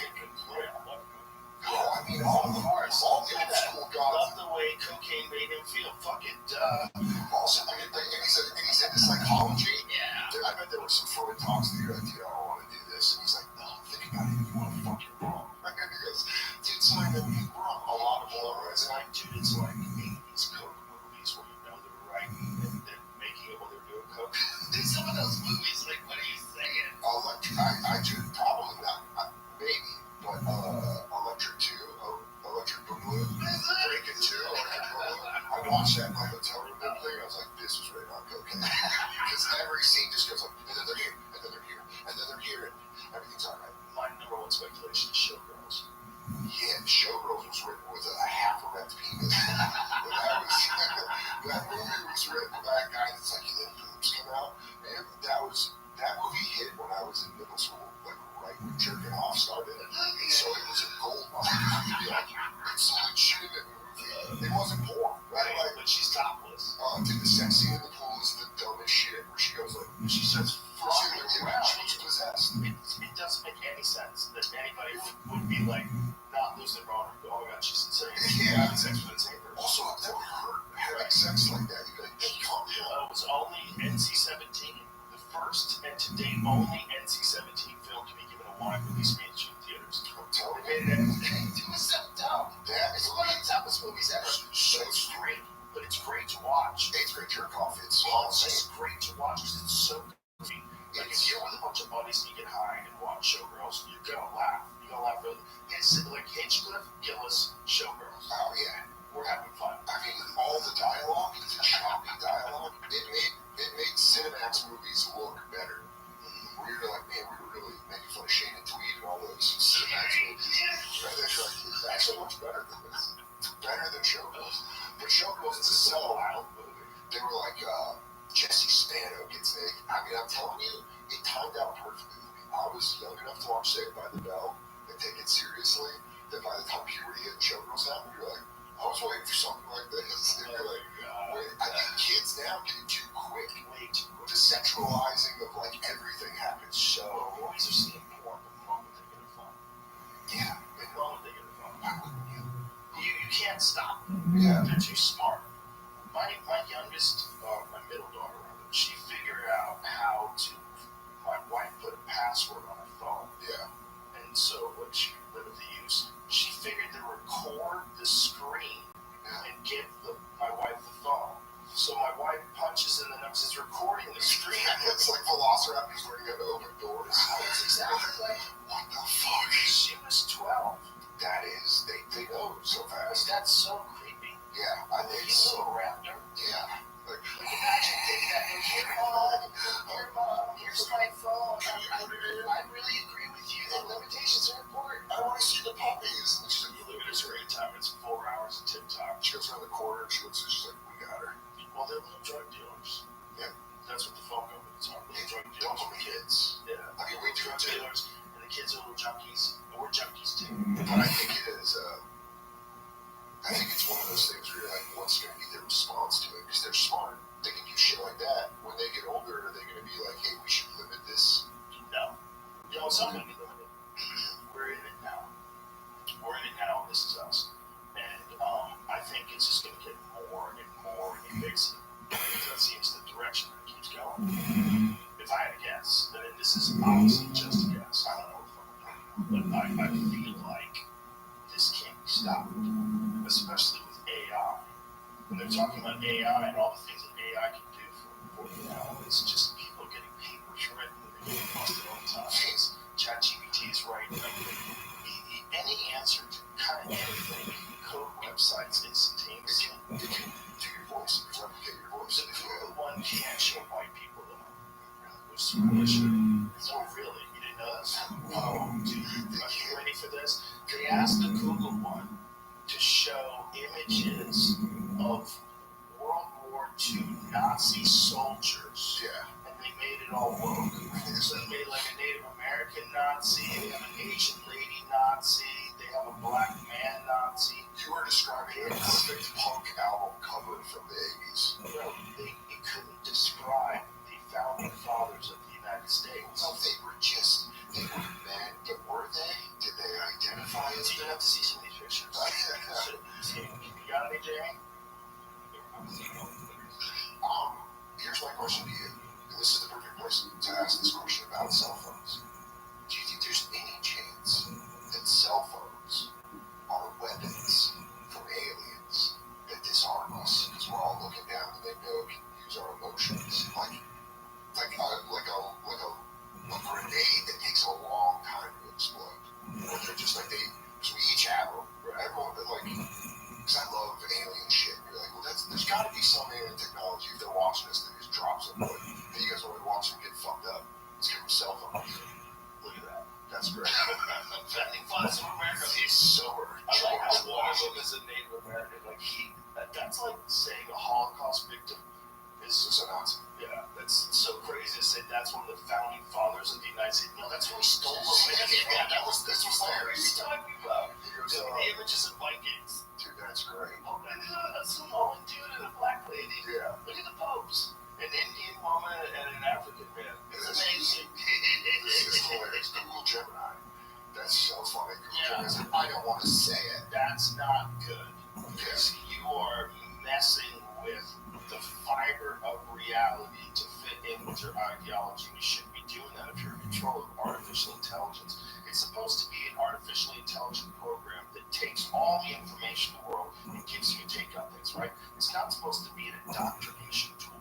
You can't use it to... But you're saying, no, opinions. It should be a regurgitation. You can't fucking lie about who the founding fathers were. Man, like, can you imagine if you could choose AI and make yourself look awesome? If you're just like any AI dance under stuff, you're like 7 foot tall, good dunk, easy, run up and down the court. Show me the one where they show the Nazi soldiers, because the Nazi soldiers were the most preposterous. Look at this. Even this. Of like the darkest African looking man you've ever seen. Was the top left, they're attempting a white guy, and they're just like, yeah, we can't do it. I think the top left is a white guy, so they gave you one white guy when it came to German soldier. But you got an Asian lady. Yeah. You got an Asian lady Nazi. What? Yeah. What the fuck are you saying? What the fuck did you say? Do you know what a Nazi is? How are you so dumb and yet so smart? Yeah. That is the dumbest thing I've ever seen in my fucking life. We're going to need to hope that robots stay that way when they turn on us, but there's still some stupidity in them, so we can win. It's this weird white thing that they have on the problem with white people. Yeah. It's so bonkers. You also just don't know, like, the programming. That people can program this. People are, at what point does AI get away from people? At what point does AI, because you remember that thing where they I had, want you to imagine a world where it was the opposite. I want you to imagine a world where you said, show me Muhammad Ali, and it shows you this white guy. didn't they, like, do that with, like, rock and roll?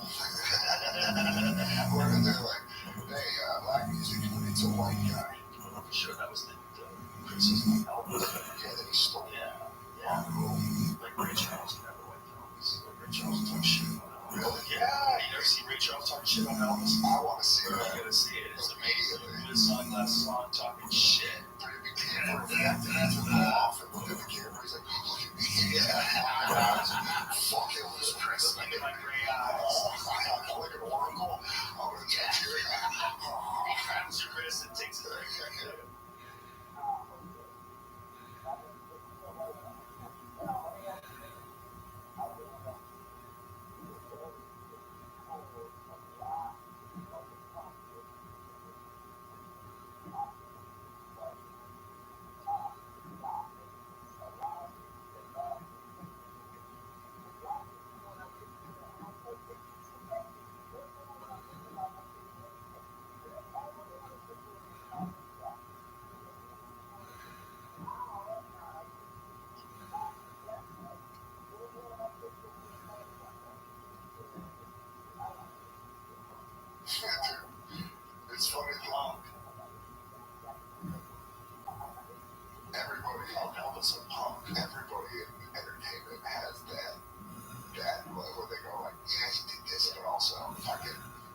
let's stop sucking his dick. Anyone in entertainment has that exact muscle, that response muscle. Like, so he's the king, and he's the fucking king. It might be off microphone, but everyone, Cat Williams is off. Right, but in his case, this is a totally different time in history. You gotta think of that was like, if you were a really good black artist, you actually couldn't get on TV. Yeah. It wasn't like today. Yeah, it was. Black artists are hugely successful. They're like, no, you're just not happy. Back then, you were not going to make it. Yeah. If they were gonna really promote this white guy. Oh, yeah, a white guy walking around. Shit, this white guy. And those would scream and cry like this would be before. That reaction, can I just say, that reaction always has been like, there's no way I can handle that. Someone scream crying the second they saw you. Well, he couldn't handle it either. Yeah, Look what happened to him. He went crazy. you just well, Vegas, living in Vegas full time, just doing fucking pain pills. Like living right next to Sauron's dick. Because the pull, just the eye of the Guy in the sky. and then they're giving you weird jumpsuits and And you're doing all kinds of drugs. But by the way, peanut butter and banana sandwiches, fried. They're good. Yeah. That's really good. Peanut butter and bacon. Yeah. Peanut butter and bacon with honey. I've been running back peanut butter and honey recently. Is it true I was dying on the toilet? That's what they say. But that's just a rude thing that I would say to folks. Yeah. He's a punk. Get that on the toilet. That's the everything they come out. I already died on the toilet. There's kids around like that. Elvis is probably still alive. I don't know. Actually, probably not. Do you think Costa. do you think Elvis did the fake death? No, he's dead as fuck. Yeah, he's dead as fuck. He can't do pills forever. Yeah. They get you. But what a way at the end.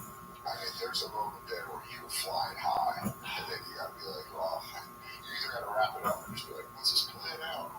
There's so many of his concerts where he's got pill sweat. Oh, man. Or just pill sweat. All over his face. Dumping pill sweat. Just dumping sweat. Elvis Presley autopsy explains grotesque illness that caused him to die on toilet. He was 43. No. That's what way. Oh, but isn't that one of the things that happens when people take like Vicodins? Opiates, they usually have a hard time shitting on. Yeah, here, due to his high-fat, unhealthy diet. What about the pills? Suffered from chronic constipation. But why, are they doctors? Due to his high-fat, unhealthy diet. What about due to his pills? Yeah. I know, but that should be at the top. Like, that's probably why he was constipated for fucking months. Unhealthy diet people shit like racehorses. They shit everywhere.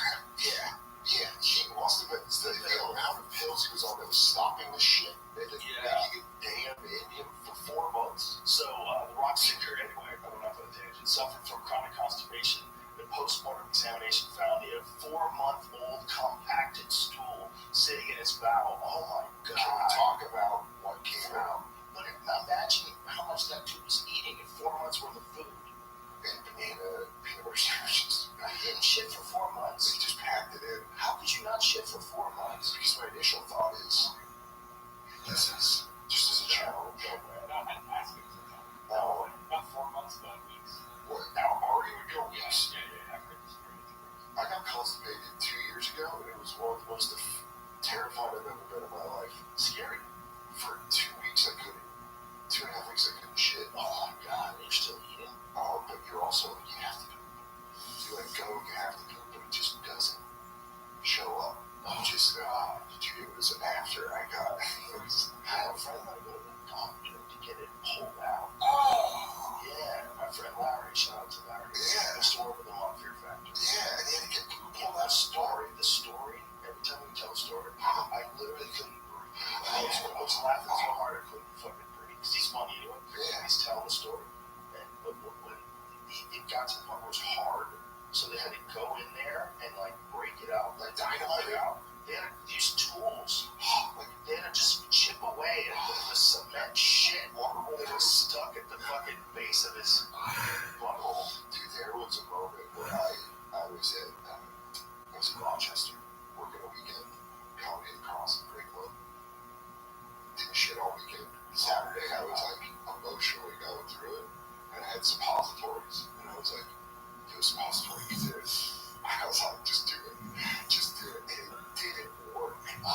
I was like, it was one of those moments where you go, why have you forsaken me, God? I was like, nothing.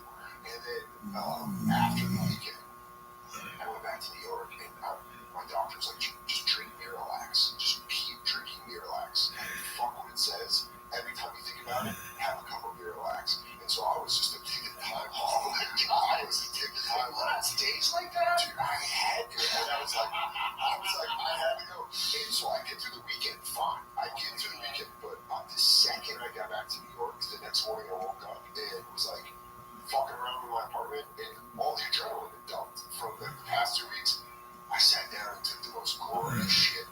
I took like a Jeff Daniels Dumb and Dumber. My legs were fucking shit. It was unbelievable. It was almost worth the constipation for that dump. Why is it so satisfying to look at a giant shit? Dude, it just dropping out of you. You're like, whoa. But it's really great. Yeah. I'm excited. Oh my God, when it snakes out. Yeah. I have to stop myself to yell to my fiance. Because I like, there's times where I'm like, someone's got to see this. Ari would send me pictures. Oh, yeah. I mean, Ari will box up his poop like he did when he gave Big Jay a box of poop on Scandus. He said it was an Avenged Sevenfold album. And he fucking shit in a box and gave it to fucking. They opened it in front of the crowd. Oh my God. Everybody was like, oh, they cleared the room. It was at the old creek in the Queens, downstairs. They cleared the entire fucking room. Everyone was like, that smells horrible. He's the best. Ari is one of those people where you're like, and now did you see he went viral with that sweet story about what he did for his girlfriend? I did see that. I didn't read it though. It's just, you know, we both know Ari the person. We both know the very good side, a sweet man. He's a mensch. He's one of my favorite people. Yeah. I love him. He is truly a mensch. He's a great guy. He united New York and LA comedy. He did. Single-handedly. Well, he went over there with the attitude that we all had at the store. This episode is brought to you by DraftKings Sportsbook. With all eyes on the NBA, now is the perfect time to get in on the action with DraftKings Sportsbook, an official sports betting partner of the NBA. New customers who deposit $5 or more can get a no-sweat bet up to $1,000 back in a bonus bet. What's a no-sweat bet? It's like getting an offensive board. Missing your first shot, you get another chance to score. You heard that right. Get a bonus bet back in the amount of your original bet if your first bet doesn't hit. That's amazing. Go download the DraftKings Sportsbook app now and use the code ROGAN. New customers can get a no-sweat bet up to $1,000 if your first bet loses. Only on DraftKings Sportsbook with the code ROGAN. The crown is yours. Tap the banner or visit this episode's page to learn more. 21 or older, Indiana only. One no-sweat bet per new customer. Issued as one based on amount of initial losing bet. Bonus bets expire 168 hours after issuance. Deposit, wagering, and eligibility restrictions apply. Terms at sportsbook.draftkings.com/promos. Gambling problem? Call 1-800-9-WITH-IT. This episode is brought to you by BetterHelp. A lot of us spend our lives wishing we had more time. The question is, time for what? If time was unlimited, how would you use it? But if I had an extra hour in my day every day, I think I would practice archery, or maybe I would shoot pool, I'd write jokes, I'd do something, I'd find a way. But I'd love an extra hour. Be nice. Well, the best way to squeeze that special thing into your schedule is to know what's important to you so that you can make it a priority. And therapy can help you figure that out. A therapist can guide you through the process of defining your values and understanding your priorities, so you know what things you can spend your time on that will really fulfill you. Otherwise, you'll always be wishing for more time. If you're thinking of starting therapy, give BetterHelp a try. BetterHelp offers convenient, affordable online therapy that comes to you. Just fill out a brief questionnaire and get matched with a licensed therapist, and switch therapists anytime for no additional charge. Learn how to make time for what makes you happy with BetterHelp. Visit BetterHelp.com/JRE today to get 10% off your first month. That's BetterHelp, HELP.com/JRE. He's like, you guys should just meet these guys. You like everybody. Yeah. Big J was the first person that he was like close with, and then through Big J and Ari, the healing started. We started hanging out, going to LA, and everyone like became friends. The New York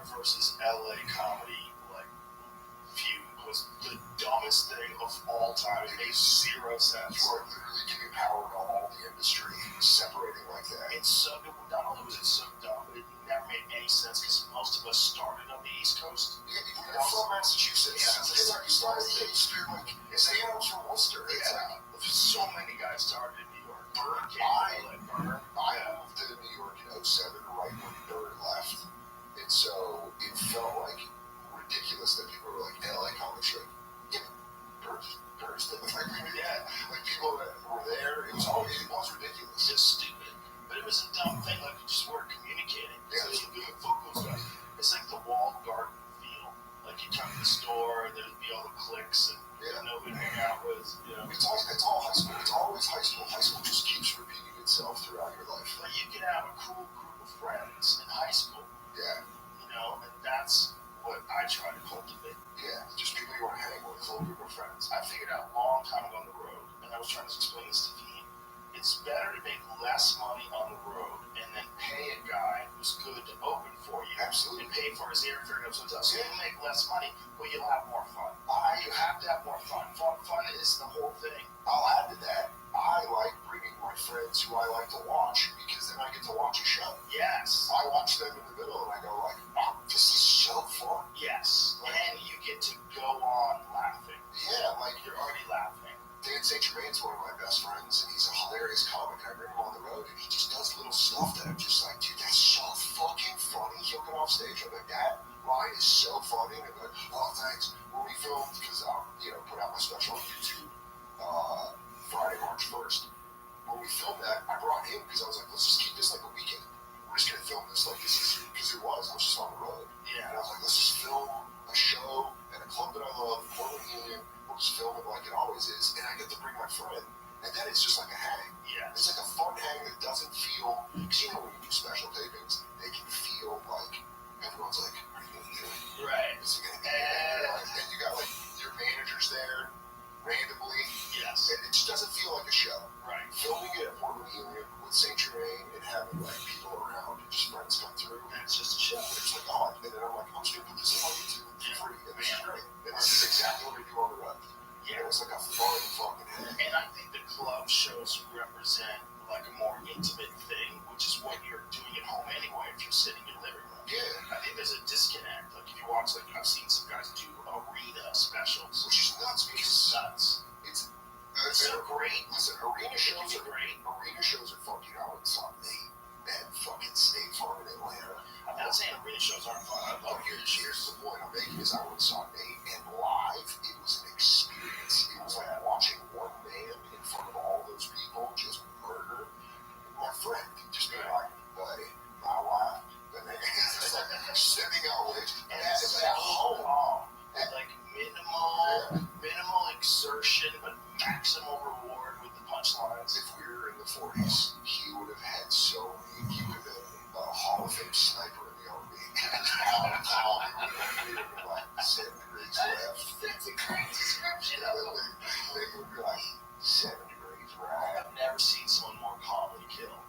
It's incredible. Yeah. It's incredible. By the way he kills, his bits are stuff that it's so organic and from who he is. Yeah. That like you're like, I've had multiple phone conversations with me, over the years, where we have talked about something, and then months later, that conversation is a 7-minute bit, and it's just destroying the room. Because we all used to hang in New York, like around 07, 08 at Stand Up New York, when Patrice's manager, Wayne Rada, was booking it. So it was like Patrice was there, Attell, Big J, and then Nate. All these guys that I met, specifically Louis J. Gomez and all them, are all from this time period. So you have weird hangs like me, Louis, and Nate. Nate had a bit that he did on Conan about his friend trying to fight staff members at McDonald's because he took a bite out of his burger. That was Nate, Lewis, and I, because we took a bite out of Lewis's hamburger.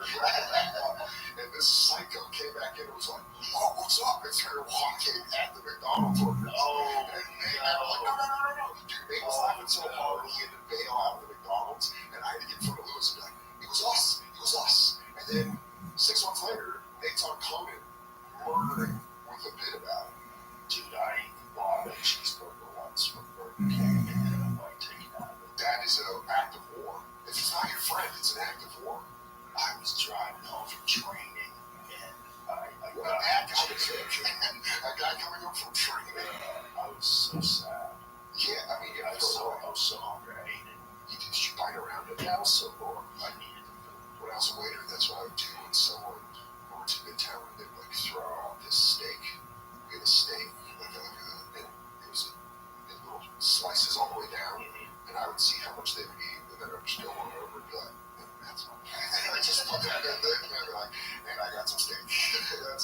always the way to do it.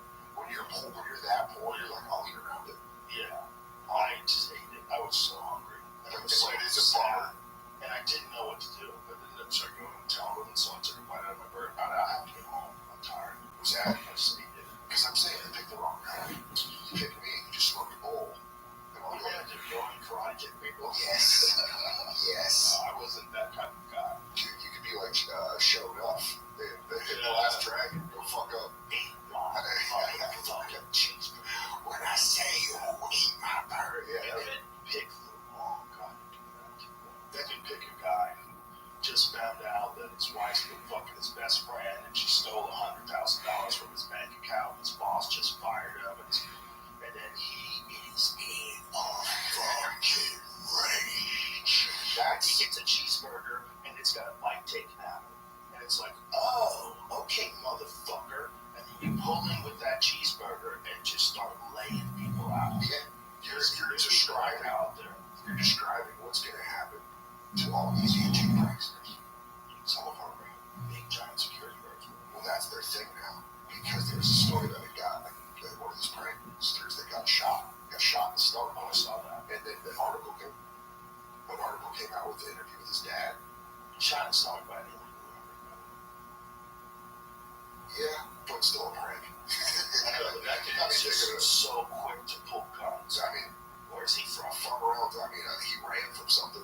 You know that guy ran from something more dangerous than him. Yeah, maybe jail.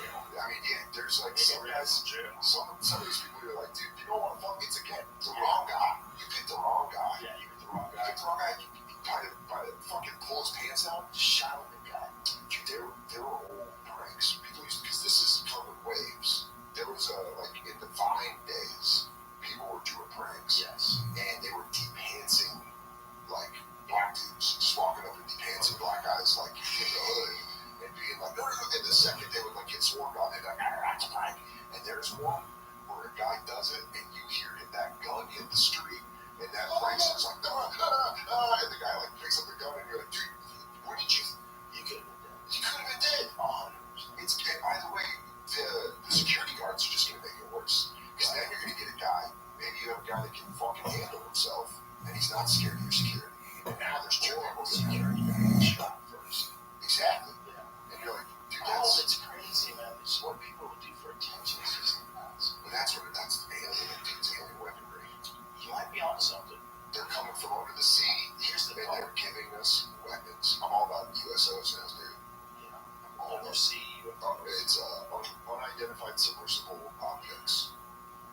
That's where they are, dude. Yeah. They're at the floor What's of a the Cat Williams said? Yeah. We were talking about sonar. That just touched my heart where I'm like, Yeah. we both have the same crazy theory. You said, is this correct or incorrect? I love that. We were talking about space, about how we know more about space than we do about the ocean, which is true.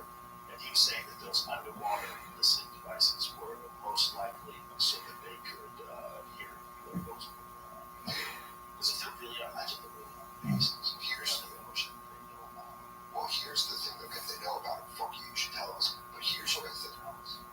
The theory I heard, because I listened to an episode of the last podcast on Love, they're talking about USOs, and I got super into it because I was high enough. You know, the song hits correctly, sometimes the podcast will do that. And I was listening to the last podcast on Love, and it hit where I go, like, it unlocked because they had this theory that they talked about that the millions of years it took us to crawl out of the water and evolve into fucking whatever we are, like monkeys and then the Neanderthals and then humans. All that millions of years, there were things under the ocean evolving for millions of years with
someone's like looking in the window and you're looking at him like this fucking idiot. You don't even see me. Maybe what if that's us with the aliens in the water? What if we're like looking down there in the water and they're like these fucking idiots? Even when they come down here, they can't see shit.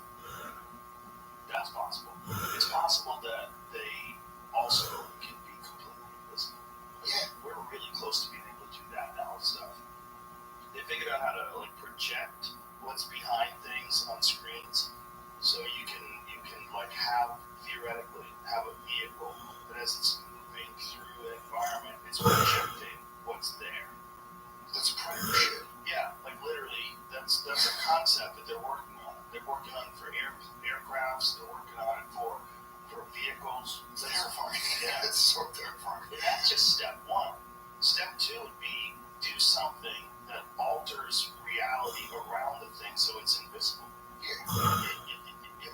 So that's what I said. We go to the ocean and we're like down there, but we're so limited because we can't breathe down there. So we're limited. We're in like submarines or we have robots, and it's just like us. It's just like a fucking ring. Every footage under the sea looks like a Ring doorbell, where it's just like, and we don't know what the fuck. Yeah, they could be behind it. Like, There's so little of it that we've explored. There's only like 10% of the ocean floor that we've explored. 10%. That's so crazy. 10%. And then the thing that they always see UFOs or USOs over water, it's like the high frequency that they see them, and then they just fucking just down in there, and they're like, follow me, bitch. And we're like, we can't breathe. You know, space or the ocean, we can't breathe down there. We have a limited amount of room we can move around in. Just the idea of something being here the whole time is so cool. Yeah. And then, but us being, what's comforting is, we're all so stupid we don't see it. Right. Imagine if you had a friend that's like, hey, if a couple people could see it, it would be terrifying. Imagine if society had gotten to a point, at one point in time, where artificial intelligence and human beings mixed and created a super class of species, like a new thing that's both technological and biological. Yeah. And only a small number of beings got that. And those beings, for some reason, left us here the way we are. That's what we're seeing with these aliens. Those are humans that went down the road that we're going down right now. And they were like, dude, we're gonna get out of here. Yeah, and then maybe there was like all the disasters that happened, like the Younger Dryas impact, the asteroids hit, all that stuff, and level society, but they escaped because they're interdimensional travel. Yeah, they're like, we're gonna get the fuck out of here. It's like leaving a house. Just like, I don't care about the house. We're going somewhere else. They don't need it anymore. They probably work on nuclear energy or something. It's probably some crazy power source. Like antimatter. Yeah, it's anything that we would never even think of. Yeah, they don't need to breed. The thing that I remember, the Jimmy Carter brief. Did you know about this one? Where they briefed him and it like broke him emotionally. Where he was like so upset when they were like, hey, by the way, we've been here forever. Like there, he was like a deeply religious man. Well, Tucker Carlson is talking about this recently. Really? Yeah, Tucker Carlson said that he believes that they always been and he believes that it's probably, he's talking about like good and evil. Yeah. We know that good exists, we know that evil exists. Sure. People are capable of doing evil. These are real forces. But, yeah. And there are so people are saying this, that these experiences some people have, they're inevitable ones. This is the stories of demons.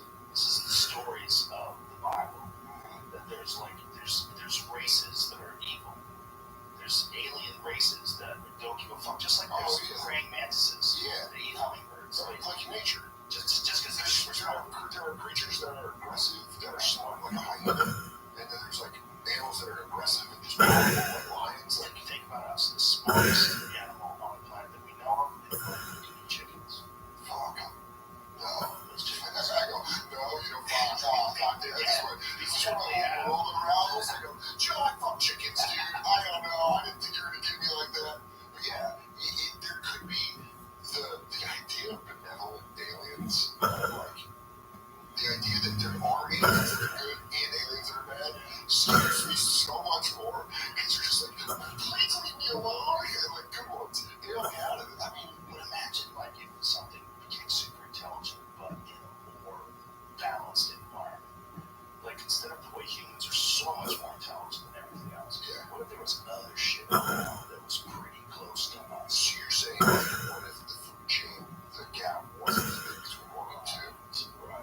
like if dolphins came out just on land, and you'd be like, because they're all muscle.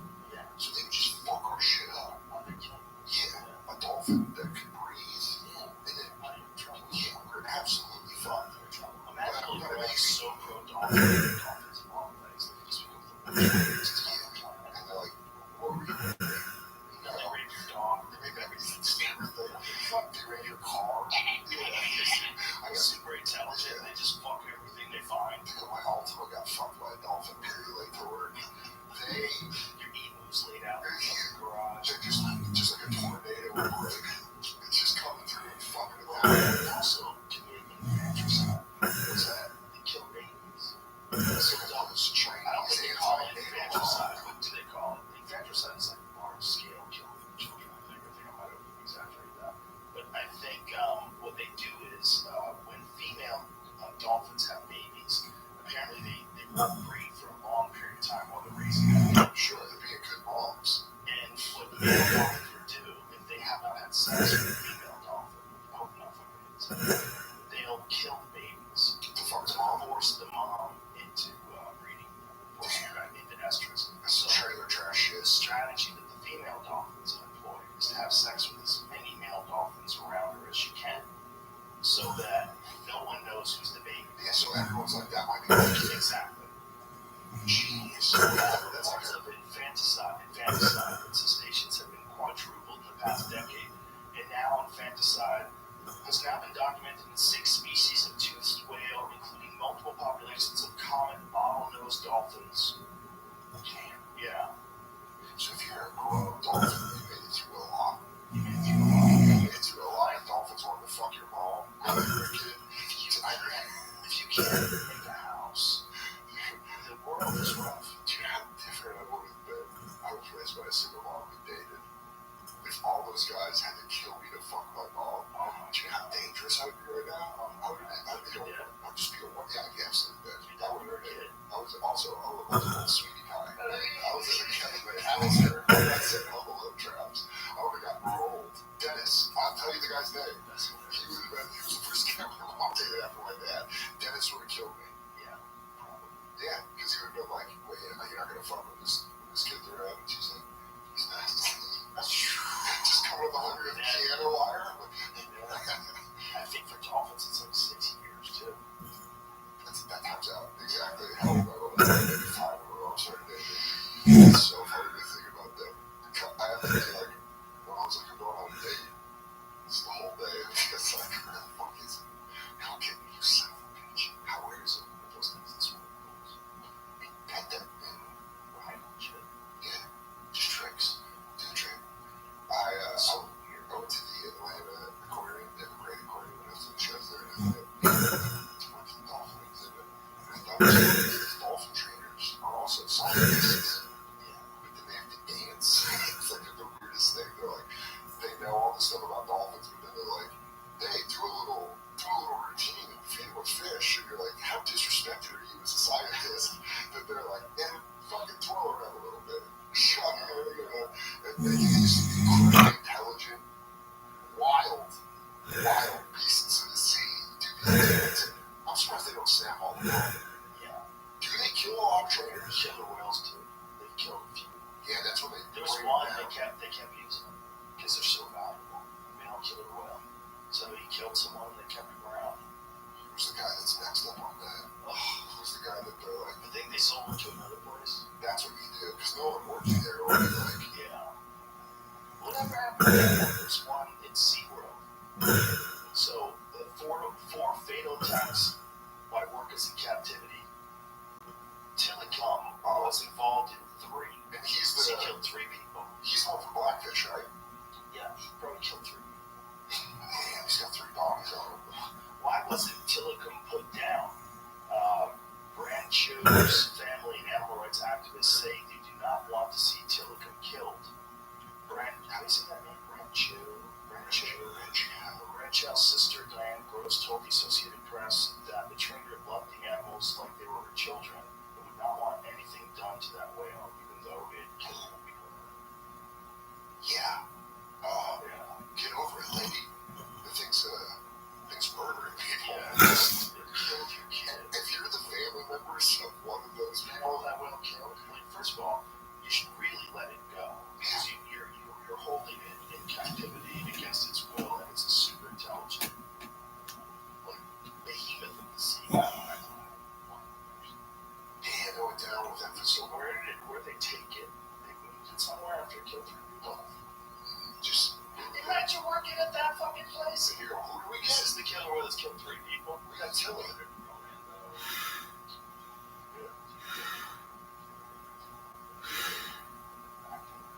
Wow. Damn. He sired 21 calves throughout his life. So that's what he wanted for It's called. They wanted his jizz. Yeah, it's one of his hot orca whale You're not allowed to capture them. Yeah, wasn't it that show Whale Hunters all about that? Just like, Too. oh, dude, it was wild. It was on Discovery, I think, and it was just these guys going out there and they were trying to stop people from whale hunting. So they just like smash into their boats and shit. Isn't it crazy that they're saying they're not allowed to go capture them? Okay, everybody would agree that's a good thing, right? Sure. But you're allowed to keep them and make them breed and make you more of them. Just like saying, like, no more slavery except for the slaves you have. And you can have kids with them, Yeah. those count. But no new slaves. You don't do one. You That's almost like saying, can't go buy a new one. You can keep the one you have right now and force it to breed. like, if they are as intelligent as us, Yeah. but they just can't manipulate their environment, it's very similar. It's not a human being, obviously, so we don't respect it and treat it the same way as we treat ourselves. But Sure. imagine if it was a human being in the same role. That would be insane. If there was a human being that had to live in a swimming pool and do tricks and feed, if it's as smart as a human being, Yeah. You know what I'm saying? they don't know how smart they are. They really don't know. So you think they just feel crazy the whole time? They're just like, 100%. Just how they're playing the game. nuts. How did they hit the feet to eat? You're trapped in a swimming pool. Where's the ocean? But it'd just be like us in a room, like a pretty big room that you could run around in. Some of them are born in captivity. Captured at 2 years old. I transferred to the Newtek in British Columbia. It was used as by 2 older female. Oh. Wow. I just forced him into a small pool. That is crazy. Like, get out of here. Yeah. He's like, can I go to the medical pool? Wow. The trainers had to keep him in the other pool for protection, so he's probably isolated just like a person who becomes a serial killer. Yeah. Abused, isolated. Yeah, no wonder he's killing people. Yeah. Because he's flailing to get out. He doesn't want to live like that. And he fucking Asshole. So that's why he grabs a lady that's like, I think we can get him up here. But that energy on them getting like killed right before he goes, I think we can get him. Yeah. Guys, if you clap, I think he'll come up. You just feel that like animal strength of an orca. That has to be the most terrifying way to die because you are drowning, which is horrible.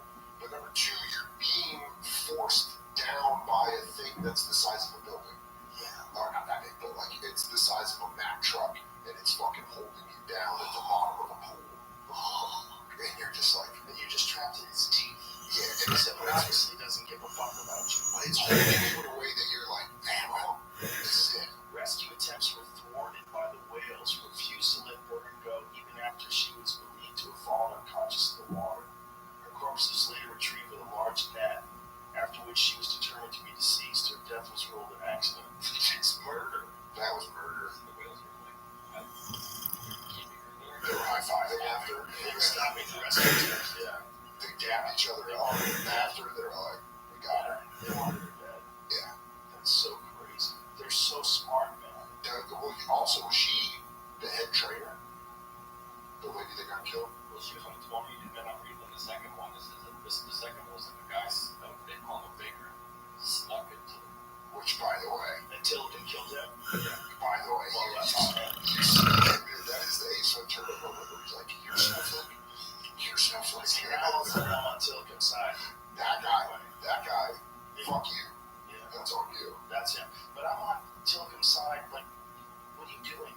Why are we still allowing that? That's so crazy that after, if anybody's watched that movie, the Orca movie, was it called Blackfin? Oh, Blackfish. I thought you said Free Fleet. There we go. I know. In the soundtrack. Blackfish, or watched any of the documentaries, any of the YouTube videos that you can see about orcas in captivity. It's crazy. It's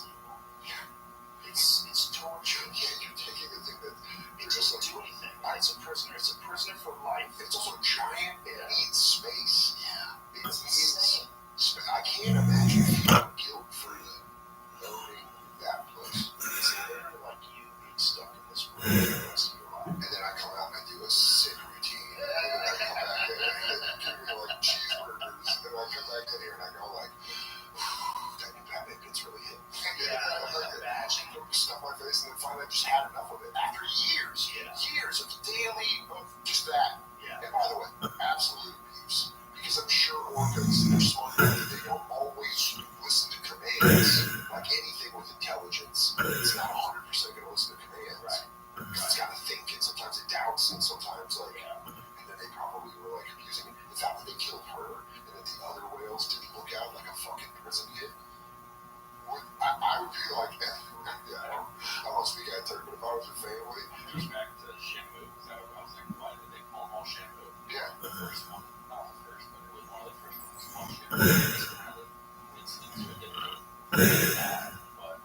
Which she hit the legs and hips of the Nepicus, a SeaWorld employee who was told to ride her as part of a film publicity event. Shamu refused to release the woman until other workers came to the rescue and pried the orca's jaws apart with a pole.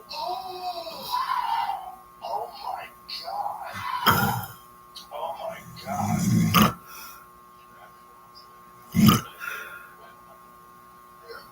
Well, she's only conditioned to perform with trainers wearing wetsuits. So the problem is this girl got her with wearing a bikini. Because, by the way, it was 71, so they were absolutely doing that, like, why don't you give them a sexy ride? We are brought to you by Roka. If you've been listening for a while, you may have heard me talk about Roka sunglasses. They are my absolute favorite.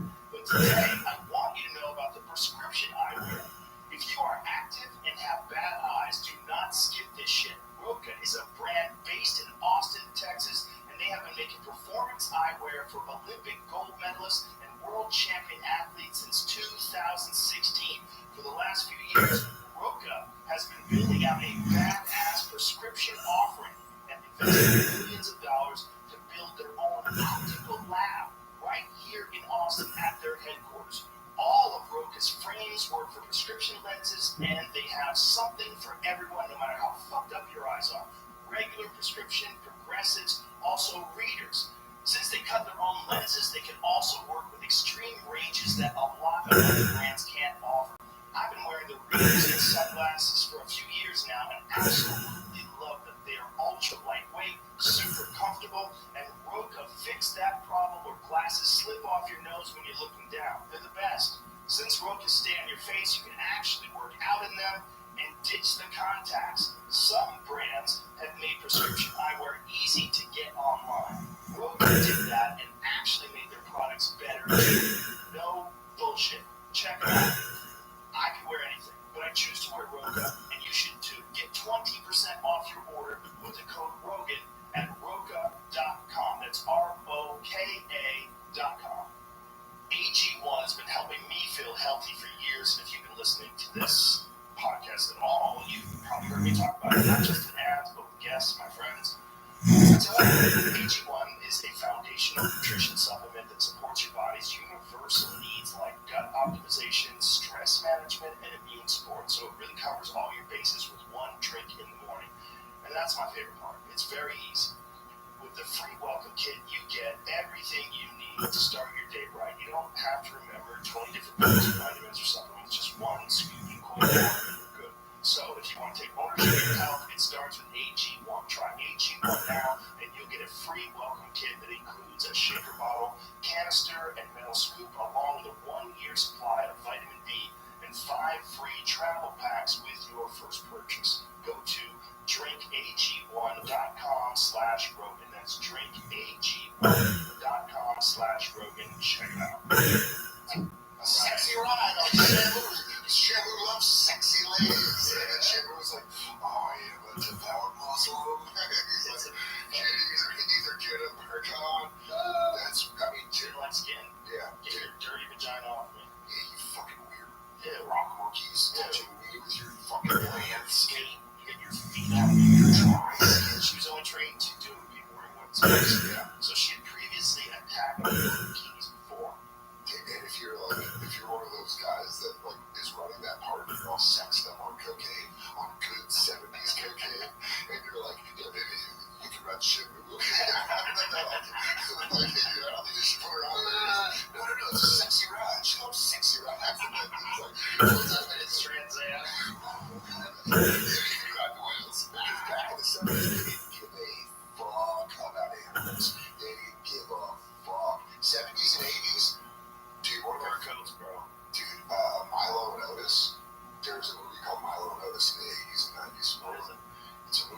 puppy and a dog that love each other, right?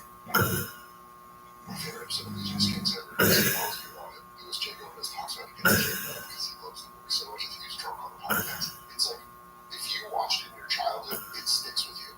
It's a movie about a dog and a cat that is from '86.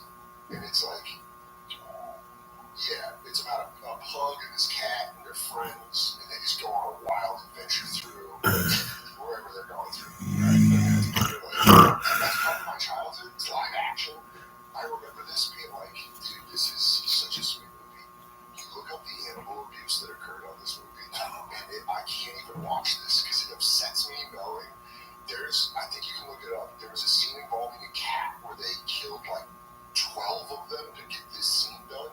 Because I think it was filmed in a country with like no animal rights, like no at all. And they were just like, that scene. That was the scene where the cats in the I think they lost like a bunch of cats. Oh, there was a scene where they had to make him walk with a limp and they were just breaking his leg. That's what I mean. You read about it and you're like, oh my god. Once they did that episode on Skanks, and then I read about it because I like was listening to the episode playing video games, and I was like, I gotta look this up. It fucked me up. I like can't. It's the animal welfare allegations. Yeah. Okay. Yeah. They probably aren't going into the details, but you can find the details online. But they were like, because you see it, and you're like, oh, look at that. An animal and cat friends. Isn't that like the idea of if you ran like a billionaire pedophile business? Sure. Right, I'm with you. You did it through an animation. Isn't kind of like the Nickelodeon thing where that guy got busted? That guy, Jay and I talked about Bonfire before I left, but this guy at Nickelodeon he was like on, remember the show Head of the Class? I still remember. Yeah, this guy his name's Dan something, and he was a higher up at Nickelodeon, and it found out that he was just like wildly abusing everyone with feet pictures. His pool at his house, this guy Dan Schneider, his pool at his house is a foot, and he was accused of having like a crazy foot fetish. If you have a crazy foot fetish, don't make your pool a foot. Yeah, there's a series. That's what it is. I don't know my shit from bad documentary. I promise, if you get busted for something like that, you look like that, everyone's gonna believe you did it. Yeah, no, I had a foul face like a He's goddamn crazy. It's deviant shit. Who else had that was the guy that did all the boy bands in Orlando. What was his name? Lou Pearlman. Lou Pearlman, you're just like, yeah, you abused kids. Like, you see a picture of him? Probably the best one's Jimmy Savile. Oh my god, dude. Yeah, look at that. Oh, yeah. Look at that. Just a bunch of hot boys screaming. Like they're all having a good time. It's like, yeah. He's just, oh my god, he looks like if Philip Seymour Hoffman wore a fat suit and played an evil guy. he was on worse hair on. Yeah, if he was on heroin. Look at him. Oh my god. But Jimmy Savile was like, The creepiest looking creep of all time. by the way, he did shit that was like, in the documentary, I don't even know if they brought it up, like, he would like, fuck with kids that were dying, like, on the step of death, maybe even past. Oh my god, that is just evil man. And also, who wears a mesh shirt like that when you're all old and got turkey skin? Sexual freak. Oh, Had his own supply of kids. And he's sexually abusing these kids. and these kids are like, dude, I'm dying. I got fucking leukemia and I gotta fuck this weird looking dude. Imagine that other people knew. Yeah, And they protected him. that's the worst part. There's no way no one knew that he was fucking kids. No, it's like the Sandusky thing in Penn State, where there were like people that were like, kind of found out about it, and then were scared that if they said anything, they'd lose their job. And then you're like, well, yeah, that's where the power comes in. It's not necessarily a clean and cut thing, morality-wise. I mean, obviously it is. I think you say if you see something, you say. But like those people, kind of who are next to that kind of power, well, they have that thing in them that they want to be close to that power. They have that like thirst to be close to that power, so they're not going to say anything. Because if they say anything, they don't get down to the party, and they don't want to get, When in reality, guys like him should be hunted for sport by people, and we put that on cable. Yeah. And I watch that. And you get really rich. Yeah, you get really rich and hunting you. bad people. Yeah.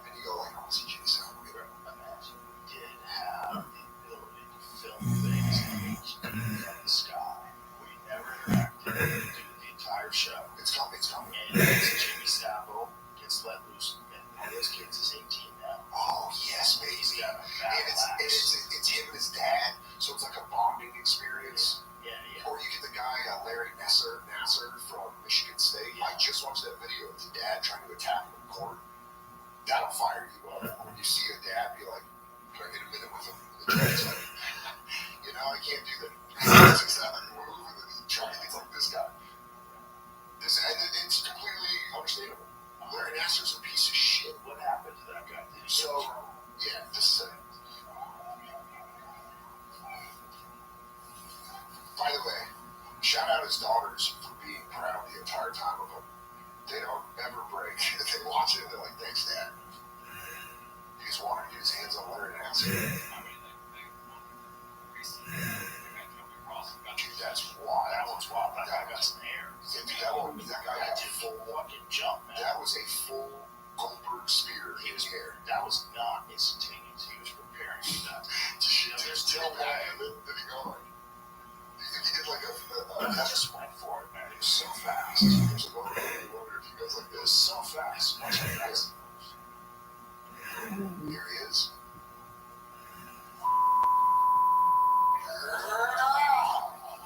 Gets her too. You know what? Whatever prison he gets put in, you're hoping there's a longest yard situation where you can use this guy on the field. That guy's gonna get in here. Yeah, he's like, damn, you got her too, because he got her. It was an arm tackle. He got her. Did you see what they did to him the next time they brought him in? Yeah, they like muzzled him and kept him like a Hannibal Lecter. Like Hannibal Lecter. Yeah. Show how they brought him in the second time. Look at how they brought him in. Which you should have entrance music like a fighter. Look at this guy. Look at that. They give him a net. He's chained. His hands are in bags. He can't use his fingers. He's handcuffed and shackled. And they got 7 guys. Yeah. Wow. Look at his eyes. Fuck. But you know what? You hear that imagine. You hear that thing where the judge goes like, because from what I read, he was prepared to get like paroled, I think. That's what he was in his head. And the judge is like, no, you're staying for like 5 more years. And he's like, fuck that shit. Like, that is such an instantaneous, like, fuck this. What? Yeah. Like, I don't know what he did. I don't know what the situation was. But in that moment of being told, like, nah, you're, just because he's said, like, he adopted committing crimes before he rehabilitated. I don't think so. She then gets about shit in the Kevin Mutombo, and she's like, what was he being tried for? What was he there for?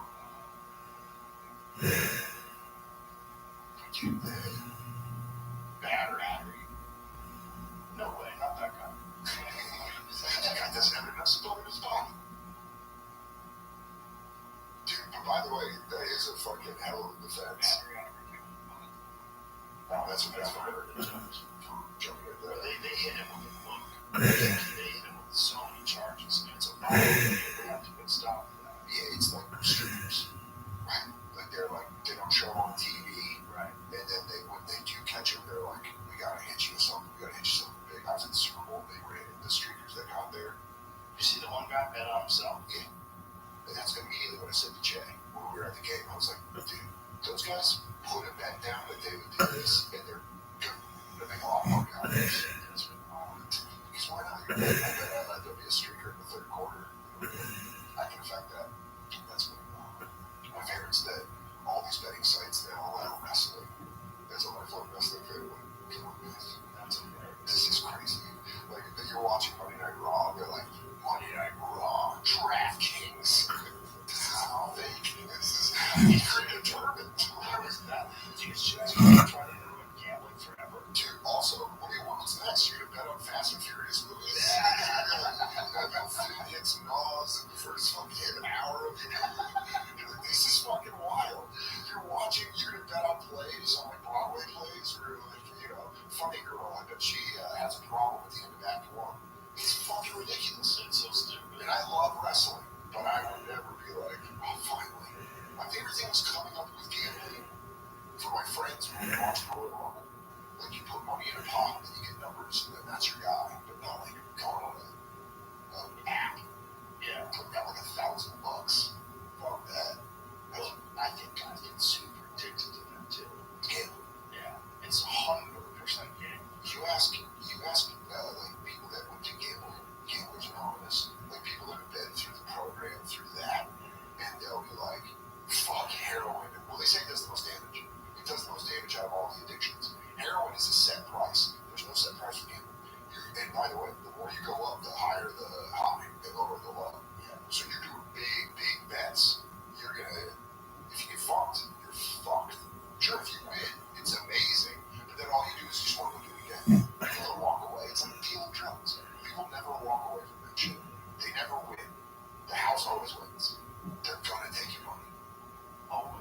future. They're from the fucking future. You like scream and if they lost like $1,000 bet on the Knicks, and you're like, yeah, they have the smartest guys working for them. Like they know how like to set the line. Like all those guys are fucking crazy smart. They're crazy smart. They use analytics. Exactly. You're going against Wall Street. You're going against guys that probably could be making millions on Wall Street. Yeah. And you're just like, yeah, I think the Chiefs are gonna win. Dude, the worst was that gambling has got. It was in Vegas, so you know, obviously there's more gambling.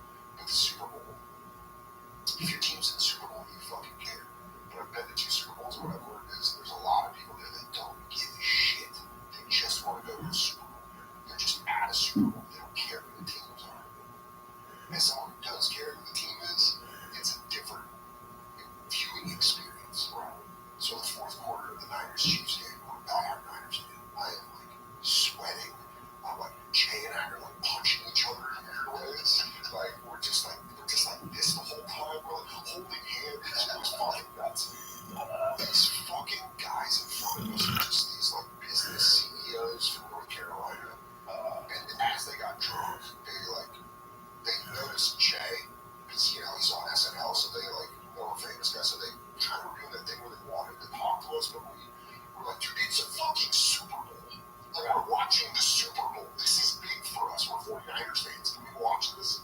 And by the fourth quarter, the guy goes, yeah, I've got a party if Brandon Ayuk can get 2 more catches. And I just put my hand in front of his face. And I went, what do you know? I don't want to talk to you, right? He's like, he just turned around talking to me. And you're like, stop. Because he thinks I care about his bets. You're like, dude, I love this team. We are almost at the mountaintop. Shut the fuck up. Right. About it's like having a party over your house, and it's just the wrong person shows up, just camps out in front of you, starts talking to you. And you're like, do you not understand? And I give too much of a shit about the 49ers. This is the only thing my dad and I share. So I give like that extra. Like, this is connected. They're Boston with the Red Sox. It's like, yeah, it is. It's national identity. It's a disease more than it is an enjoyment. It's like a thing like, I see that logo and I'm like, let's fucking go, man. I just fucking care so much. And that's hilarious. They played, the last season, they played the Eagles in the NFC Championship game. And all my friends are from Philly. Like, a lot of my comedy friends are Eagles fans. Big J, Vecchio, fucking Shane, Tommy. Like, there's so many guys I know that love the Eagles, specifically Big J. And Big J's like, dude, I'm having a party. Come over and watch it. And I was like, no, I care way too much.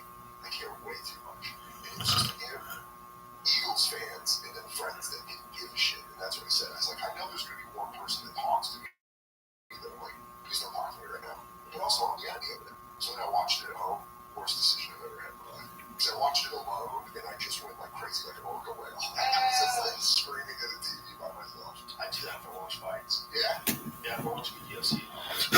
Yeah. Because you're supposed to shut the door. Oh my god. It's just it's like, yeah, it's the sports viewing of a McGregor hotel naked.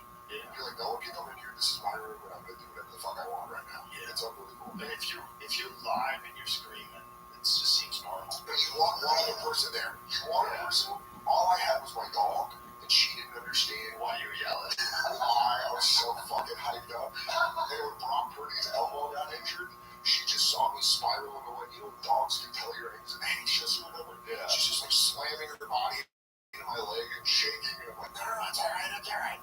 We're fucking still in this thing. My dog's so sweet that he freaks out when there's violence in movies. Oh, really? We watch movies together. We watched this new Netflix show. It's a Korean series about people that get infected and become monsters. I don't know. It's called Sweet Home or something like that. Sounds badass. It's fucking great. It's fun show, but there's some violent moments where the monsters get people. And the dog is like, what the fuck is going on? He gets up, he starts spinning around. That's called Sweet Home. Dude, that is a fun show, man. Dogs having anxiety about stuff. I don't understand. You got a toy, you're bringing the toy to me. It's not real, man. It's not real. Dude, my dog, whenever a dog comes on the screen, she's like, what the fuck? Like, someone's in her house. Like, we'll just be chilling, and she'll try to, like, Shane came over and was hanging out. It was the first time we met Virgil, and I think my dog was, like, trying to impress him. Because most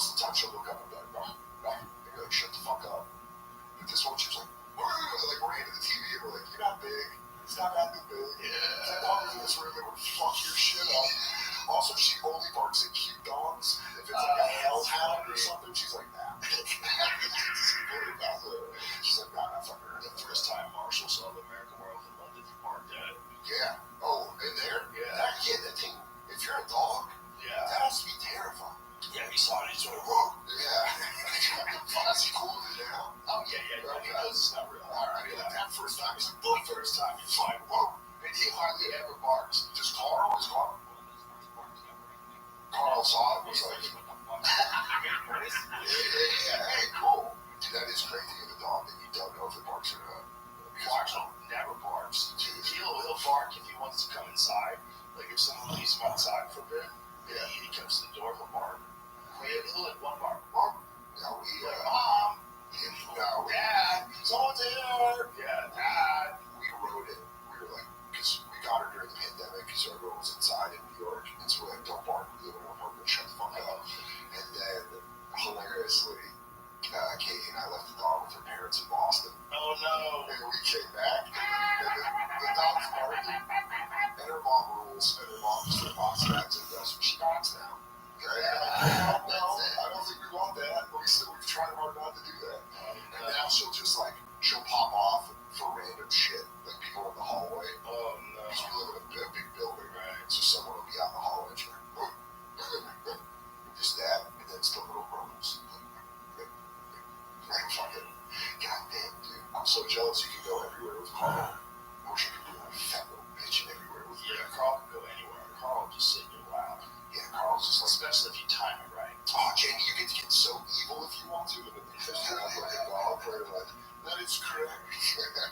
Yeah, man, having a dog was the greatest thing about the pandemic, was we got a dog, and it has made my life, it just rules. Dogs are amazing. It just absolutely rules. They're amazing. I had one growing up, and then I just did it forever, and I was always like, no, I love seeing dogs, but then having one, you're like, that's really funny. I always try to attribute human thought to the dog sometimes. Yeah. Like I'm like, one of these days he's gonna get bored chasing this ball. no, There's not a chance in hell. Every time I have one of those, it's like a stick with a scoop on the end of it that the ball goes you into. can highlight that shit. Yeah, you highlight a shit out of You it. got a fucking dog highlight. It's nice. It's fun. Yeah, you can get that thing going. He loves that thing. When he sees me pull that thing, he's like, oh, I videotaped it because it's so silly. He's like bouncing around. Oh, Jesus. Dude, It's just a fucking day. if someone controlled my PlayStation intake and then just pulled out a controller, I'd be like, oh, we're gonna play Rocket League. It's so I guess fucking fun. that's what it is, right? Because you never don't get pumped to play a really good game. No, dude, Spider-Man 2, I'm so excited that they're coming out with DLCs coming, and we're gonna be like, that's me. I'm like Marshall with the toy. Hey, if you fucked around with VR at all, I don't like that shit. Let me explain why. Old school pothead. Love to be very high. I like controllers. right? What I got was a Steam Deck, which is like, the Nintendo Switch. It's like that on steroids. And it gets games, like really good games for the road. It has made it, because I fucked with everything from Game Boy on, and having a Steam Deck, I'm like, this, I got it for Christmas. It's like, this is the greatest thing ever. I had a drama line with video games. We set up a LAN. Yeah, you got At the old studio. Yeah. I got the bug again. Yeah. Where I was It is. running in there to play Quake. It's very right on. Couldn't wait. I always feel like shit. What the fuck? You gotta do it in like small servings, or like there has to be a purpose to it, where you're done at this moment. Because if you can go, that's where you get sick. It's just if you can just keep going until you need an ending point. Like it's why I like Madden, the game ends. You're like, I played 2 games. Okay, I should walk away from With this. Quake, you can play death matches where you have 5-6 guys. Yeah. And you're all killing each other, and you respawn. And it gets up to a certain amount of deaths. Oh, dude, I absolutely love video games. When I moved to New York, I was like, I'm done with them. And then 6 months later, I was like, where can I get a cheap Xbox 360? I need to plug back in. But yeah, I mean, Shane and I on my podcast were just talking about NCAA college football's coming out, and we're, I think, going to plan a vacation around playing it, because it's a game that hasn't been out since 2014. How does the new Apple, what's it called again? Vision Pro work? Does it work with, I know it works with movies, but does it have to be everything from like the App Store, or could you play like PlayStation on it? You can play PlayStation? Yes, there's a way people connect. So if you can do that, then you're watching augmented reality PlayStation, so you're That's the seeing way to get me a in VR. screen. Yeah, you're seeing a screen that's like fucking 30 feet wide, and you're on the field, Yeah, dude, I would love to be. and you got a remote controller just like you do with your regular game. You know, I grew up with the Miami Dolphins coach, Mike McDaniel. It'd be fun to play that and just be standing next to him in VR. Like, run the goddamn play, Mike. Dude, I fenced with Mark Zuckerberg, and we weren't anywhere near each other. He was on one side of the room, like 15 feet away. Well, you do this, really? This is the best example I can show you is that like they're playing Red Dead Redemption 2. Redemption on a big screen, but this is the Yosemite environment that the Apple headset puts you in. I love that. Oh, wow. So the sky is dark. Because here's the thing, Red Dead, Rockstar did such an incredible That's job. insane. That I would shit. By the way, there's scenes where How big it is, too. It's your entire field of view. yeah, and you can look around and just see. That must be amazing when your entire field of view is taken up by the game. And in moments like this, like Red Dead, there's moments where you're in like the desert or where you're in like a rainstorm up in the mountains. Here's the question. Yeah. Here's the question. Can you play quick on that? Dude, you know what it is? You're like one of those people, you go, I don't party anymore. And then like 2 hours later, You got it from Peru. you go, I'm just gonna do a go. Look how flaky it is. Is that pure? I saw your reaction to those screens in there. Yes. The big 55-inch screens. I have one of those at home that has kind of like Call of Duty on it. There is a level of it's too big. Really? Yeah. What do you mean it's too big? It just I gets too just played off like Call of Duty in front. I can travel really close to the screen and play. Yeah, when we moved into our apartment, we put the wrong TV in the bedroom, and Katie plays Call of Duty against you. She was playing video games, like, this is too much, because the screen was like fucking on it, so we were like, oh yeah, we switched it out. I remember back in the Quake playing days, some guys didn't like monitors that were more than 21 inches. They wanted it right in front of them, so that, because, you know, you're moving your mouse, right? And the mouse I didn't know Quake was a keyboard. Yeah, mouse keyboard and game. mouse. That's like some real shit. Real shit. That's the real shit. That's the real shit. That's the scary shit. That's like, you get really good at the movement with the keys, and you get really good with your cursor, and you know how to jump and spin. And every time you hit the space bar, you're jumping. Yeah, it's like Counter-Strike. People used to be into Counter-Strike, which was like It's really fast. Yeah. The thing about Quake is it's not moving at superhuman speeds. You're moving at superhuman speeds with rocket launchers. And you can instantaneously change weapons. You rocket someone in the air and you electrocute them to death. It's insanity. If I do that like that on that kind of a screen, I don't know, but I'll tell you what. I'm looking up Quake 4 on my Steam Deck. it's a keyboard mouse. Like, you really want a keyboard mouse. You don't want to fuck with it. You need really precise movement. Find like a good graphic. The other thing I'm going to show you is how some people put their face in the screen. I'll get right up on that. So, because you can, I would imagine if you're controlling a 21-inch space, and you are very accustomed to moving your cursor around a 21-inch space with your mouse, right? You're moving around, you're very precise. If you stretch that bitch out to 40 inches or 45 or 50, now you're doing this. Yeah. That does what it's all one Right thing. there. You really want it like a 21-inch monitor. I mean, 24 to 27 is the sweet spot. that's it. Right. Yeah, that makes sense. That's Yeah, right there's there. your- And then you gotta get glued onto that screen.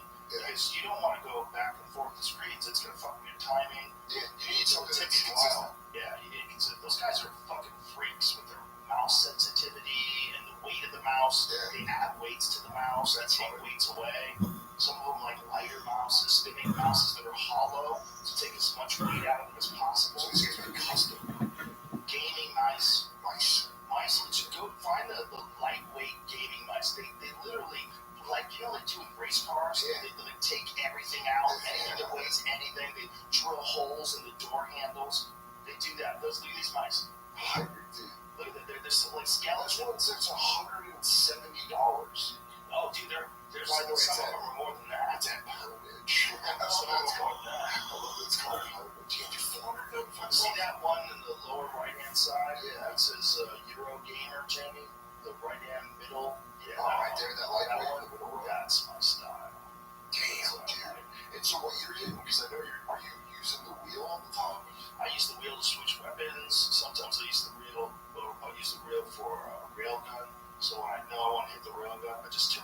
turns to the railgun instantly. So I have keys pressed that are all set up exactly for each weapon. I feel like a cokehead talking to a crackhead. Yeah. There you go. Right After you blow, you go, I smoke it out of glass after it's a rock. And I'm like, this is nuts. Yeah, right key is all rocket launcher always. Always. Keep that thing Right on key is rocket launcher. Left key is fire. How long the games last? Like you said, they're fast, but like 5 minutes fast or like? Well, there's a timer. Okay. So like if you're having a one-on-one death match, he'll set a timer and it'll count you down, and then it'll say fights, and then you're just running through the corridor, picking up weapons, trying to pick up armor, and then dudes know where you're at because they can hear you, because they can hear your footsteps, and you're grunting as you're running, and so you're running through these corridors. It's always one-on-one. Always, well, you can do multiple death matches where you just have a fucking melee. Yeah. Where there's like 30 dudes just killing each other, and you keep respawning and then killing. Those are fun. Those are really fun. But the way to do it, like one-on-one deathmatch style, is the real way to do it. Do you have friends? Do you have any friends that if you picked Quake 4 up, you can call them and be like, we doing I this? wouldn't do that to them. I wouldn't do that to them. You would bring that back into their life? It's too immersive, man. It's too good. It's too good. And if you have responsibilities, Yeah, no, I do. I do my responsibilities. this is So it's kind of similar to Fortnite, Look right? how fast this motherfucker's moving. So he's shooting the railgun. Now the railgun kills you instantaneously. The railgun is like wherever you point at Oh, it, they you got hit. that Doom view. This is like Doom. Look at this. And you're running like insanely fast. Look By how the way, fast this moves. I love. It's fun to watch the camera on the guy because his face is doing nothing because he's so concentrated. Yeah, and you can see how he's switching weapons. Yeah, So right now he's back with the railgun, he's got a rocket launcher, he's just flying around. Are they? shotgun. Shotgun killed that dude. I get the rocket. Oh, that was the railgun. This is the rocket. That's the railgun. So That's the he- rocket launcher. So he's just hopping around. Do they do like pro tournaments in this? Fuck yeah, they This do. is the finals. This is the top two guys. Really? Yeah, so see how he keeps running back to these spots? That means the weapons are respawning. Yeah. So every time you snatch a weapon, give a little bit of time. Damn. Okay. All right. This is the Now closest they shit. shoot railguns at each other. So a railgun is like an instantaneous death unless you're really armored up. Did he kill that guy? It's 11-3. So whoever liquid RPHs. He fucked that dude up, and then dude had to run and get some more shit. So he had to run and get health, so now he knows where he is. Now he's chasing him. How good did you get at this? I got these. This episode is brought to you by BetterHelp. A lot of us spend our lives wishing we had more time. The question is, time for what? If time was unlimited, how would you use it?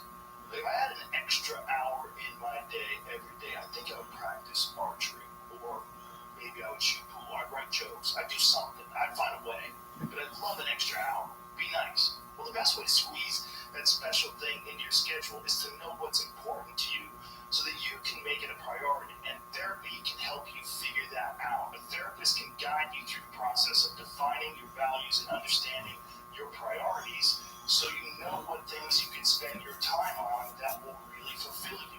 Otherwise, you'll always be wishing for more time.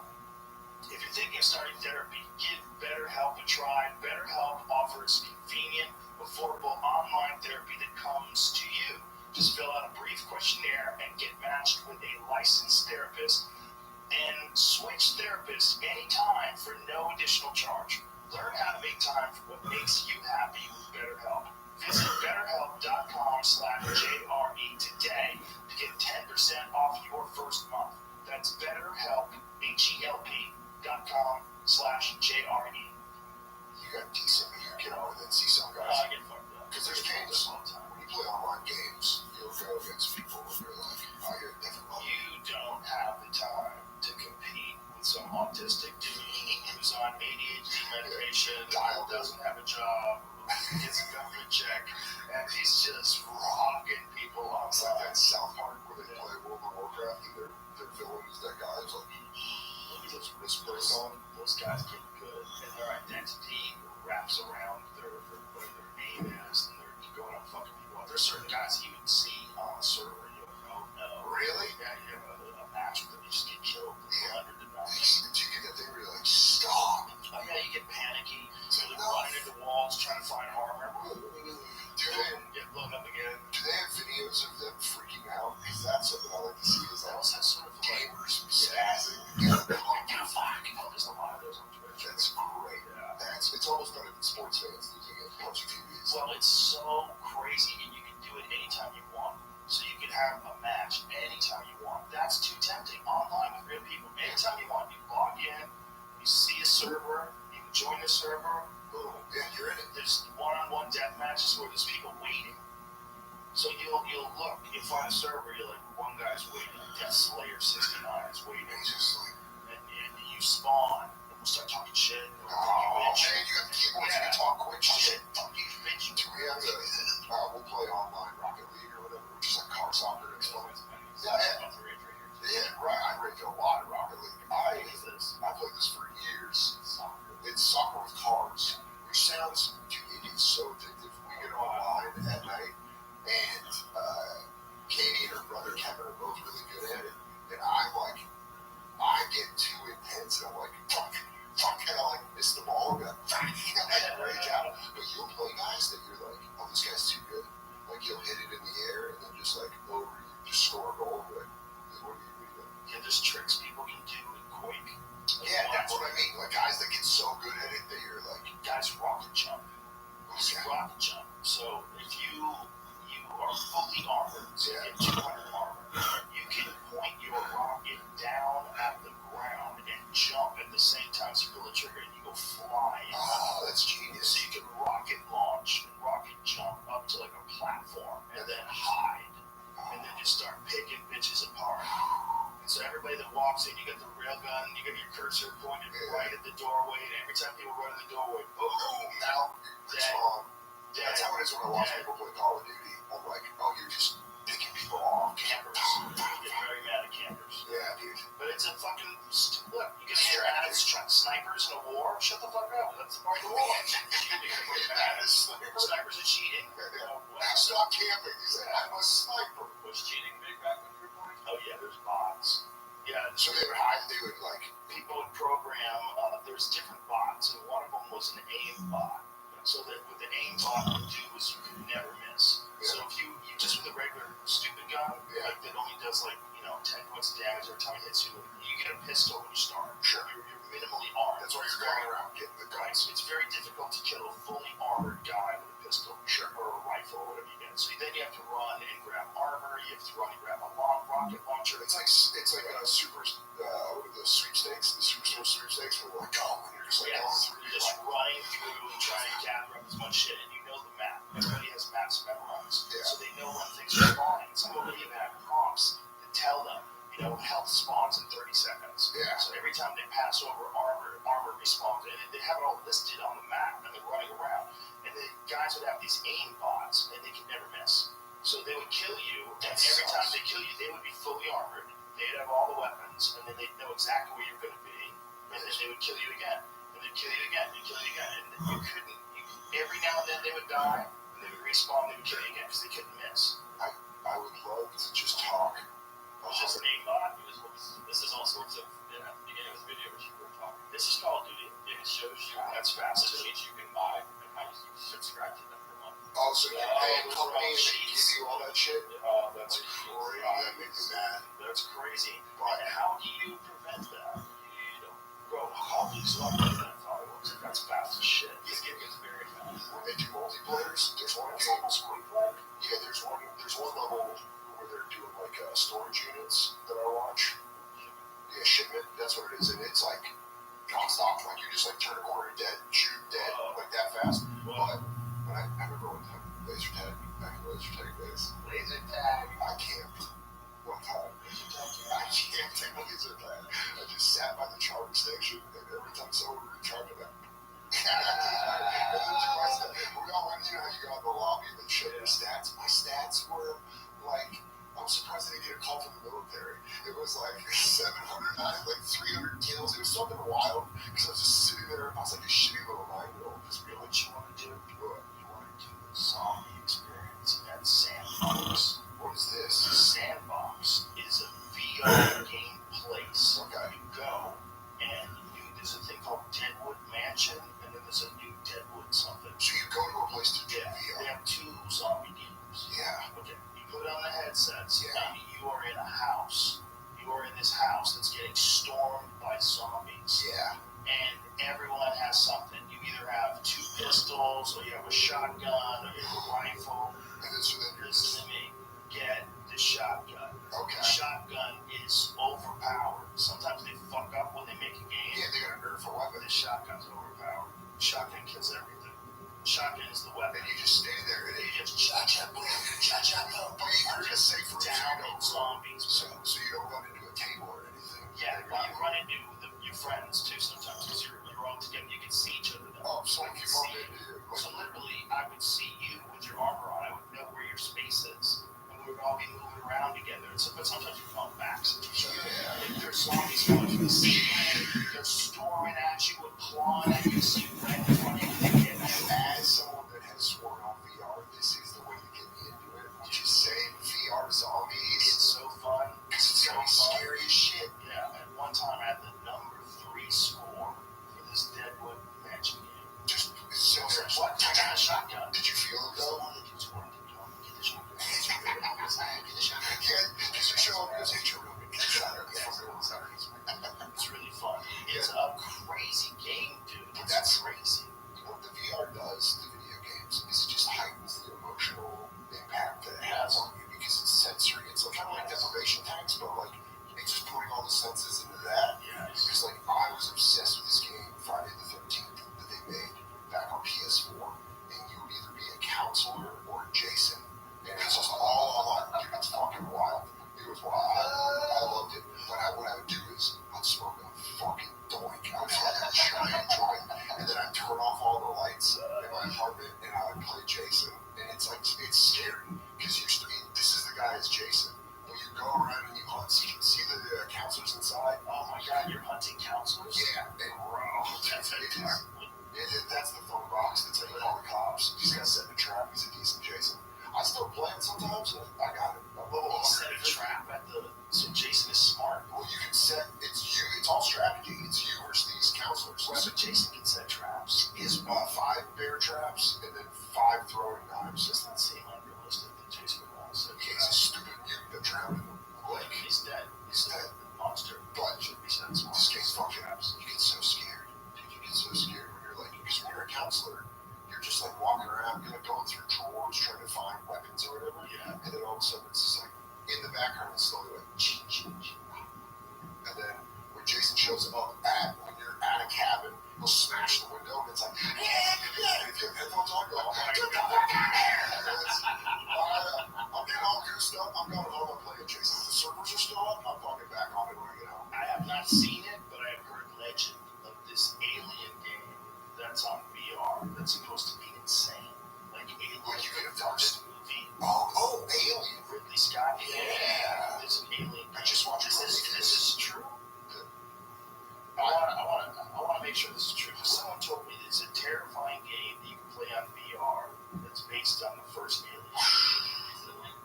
I just went No, they told me this. They told me this at least a year ago, maybe more. that, Probably more than a year ago. do you think we see in the future, do you think we see things like heart attacks and shit from VRs are already happening? Like people getting so scared that it hurts them in real life?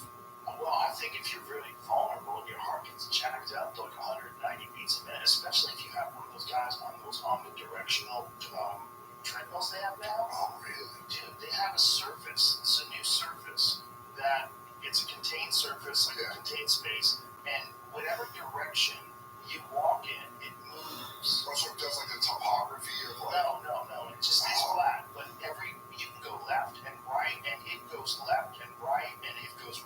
You back up, it backs up with you. You stay in the same spot, but you're walking around. It somehow or another registers through the headset into the flooring which direction you're going, and it compensates for that. They're gonna think we're such idiots in the future when they're like just holding a controller and playing. But do you know what kind of good shape you would get in? Disney updated this.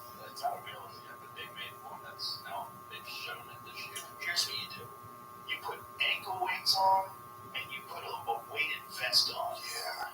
And then you play one of these gun games that's really intensive. Get You jacked. get that, and you get jacked. You're walking around with all that Yeah. weight on. Yeah. That's a fucking workout. Also, what they should do is, we got those trillions of dollars going around in our military. The military probably has something like this developed. They're with Boston Dynamics. They're probably laughing at this. Yeah, they go, you want to see a robot to take down a fucking village in Colombia? The game I found, this is the correct one, is someone they actually made like a VR report. So they sort of acted so that works in VR. Oh, really? That was like the official. I think that was real. Alien. But what I heard is it's fucking terrifying. Yeah, because you get scared as shit. I mean, I got scared as shit of that Jason game and I knew what was going on. That one movie was scarier because there was only one alien that was smart. Great. They kind of fucked that up in the second one. Yeah. There's a bunch of them that were kind of easy to kill. And they also just threw it in. They were like, hey, we're on the ship, we're on this planet, here you go. There's a ton of them. I never watched the second one. It's a great movie. Like, love all it. by itself. Aliens is a great movie, but it's not the same thing as the first movie. That first one was smart as fuck. Yeah. It was smart and clever. It would wait for people and hide. It knew how to get around you. It knew how to attack you when you weren't looking. And the second one, They had a little mouth. yeah. Was the little mouth in the second one where it came out? Oh, they always come out, right? You gotta come out there. It's out in this like a mouth, and it gets right in the head and sucks your brains out. Did you like Prometheus? Yes, I loved it. I just watched it. I did. I loved it. I Yeah, love the idea. I had a problem with I loved the idea. I had a problem with the ending because she escapes on this spoiler. She escapes on the spacecraft of the architects, like the big humans that made us. Yeah. And she's going back to their world. Like she sets the course to be like, now fuck this, I'm gonna go where these people were from that made us and made the animorph, made the alien. Yeah. It just leaves you high and dry. Where you're like, where'd she go? Show me that shit. I want to see what planet all these architects are living on. The last one was really good. Alien 3? What was the last? What was the Covenant? Covenant. Really? Alright, I gotta give it to that. Jesse Smollett. Really? Yeah. Yeah, when he pops up and stuff, you're like, oh hey, like Mighty Ducks. It was on like during Christmas, and it was just on in my hotel. I was like, hey, Jesse Smollett. That's the kind of mistake that's tough to forget. Well, it's getting caught in such a major lie. Such a sociopathic situation. But also doing something for attention that's so. And you get turned off by the people that were helping you. Where they go like, yeah, fuck that guy. I helped him and he's a fucking dick. And you're like, oh my god. That's what's wild. This dude, like, It's also like the way it was structured to come in with the noose still on his neck. Like what? yeah, dude, it's like, oh no, it's like A a Subway sandwich. You know, it's like murder mystery dinners. You know, where they have to oversell it, where they're like, oh, the knife is still in me. But isn't that crazy that there's people out there that will do literally anything? Because they're not therapy. They don't understand. They don't understand why they're reaching out for this. But don't you think people that are that broken, like it's not that simple? Huh. That's so. No. I think what it is it's like, you know, there's like an infection because something's embedded in you. Yes. But it's not the thing that's embedded in you that's causing the problem as much as it is the part of it that's infected and now it's got a different thing. Right. That's what that is, where it's like something happened to them and instead of them solving it and pulling that out, that splinter that got infected, the infection built on it, and now you're dealing with 6 things on top of the actual product. That's my guess, but that's what it feels like. Because I've seen people go through bad shit and correct it Yeah. and be okay, and I've seen people go through kind of bad shit and then it just... There's also this thing that people do when they do things like that, where they recognize that a certain amount of bullshit is tolerable. Yeah. A certain amount of you exaggerating an experience and saying that you were threatened, a certain amount that seems to be tolerated. Where you don't want to question, because then it appears that you're insensitive. You go, well, you know, and then there were so many people that stood up for that guy and like made these tweets about. Or knee-jerk reaction. Yeah, but it's also like we don't have any information. We don't have any information that you're acting on this, but the story seems so implausible. But nobody wanted to say it. Nobody wanted to say, I think he made that up. I immediately thought of when that happened, and like the reaction a couple weeks later, I immediately thought of Ben Stiller in The Cable Guy, when they're doing like the Menendez brothers spoof, and they do the phone call, and he goes, I don't know who it was, but he was Asian. And they just like, they're clearly lying on the phone call, and you're like, that's kind of how that felt to me, where you're like, dude, you work in the arts. You should know how to tell a better story. Your storytelling is dog shit. Yeah, that's right.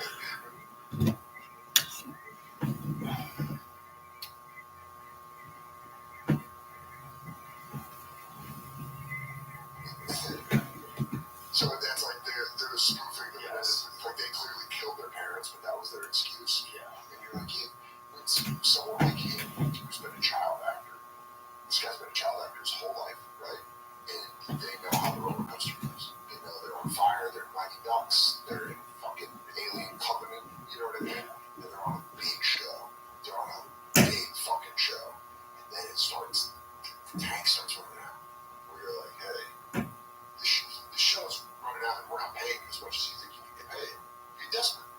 You start being like, well, what can I do to stay up there? What's going to keep me? How do I rocket launch? Am I wearing enough armor to rocket launch myself back up? And he fucked up.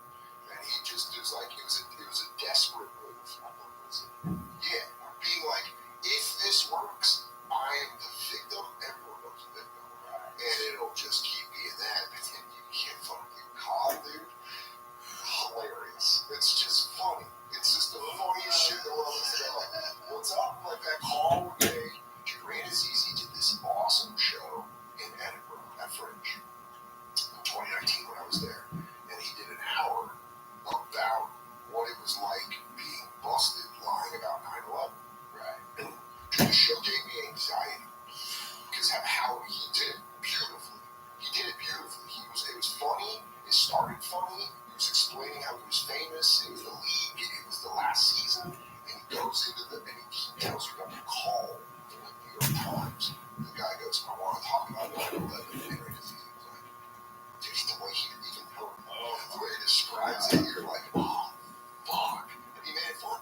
And he made it into a thing of like, I fucked up. It was a great hour. I hope you take that. I don't know if you ever take that, but I mean, that feeling of like Smollett getting caught with that first thing where they go, they're not buying it. And he's like, fuck. I think he's maintained that he told the truth through the entire time. Yeah, I think he. Did he ever say? Yeah, I don't know. This is where I feel bad for actors because as comedians, we can immediately go like, I'm a fucking idiot. Like we can say we're wrong much easier than actors, right? Because actors have that, and you know you've been around them. They have that like, it's like being around the Queen. There's like little rules that you can't do. Where you're like, I can't bust your balls because you'll take it seriously. Yes. That's just how the entertainment business is. Like musicians act different than actors, and actors act different than comedians. And there's some stuff I don't think as an actor he can't go like, fuck man, I was desperate. Yeah, you don't know when you're gonna get on your next show. You don't know when you're gonna get your next gig. If he would have just done one of those, you'd have to admit that it was true. That's what I mean. I don't think he wants to admit that it was true. And now he's stuck in that prison forever.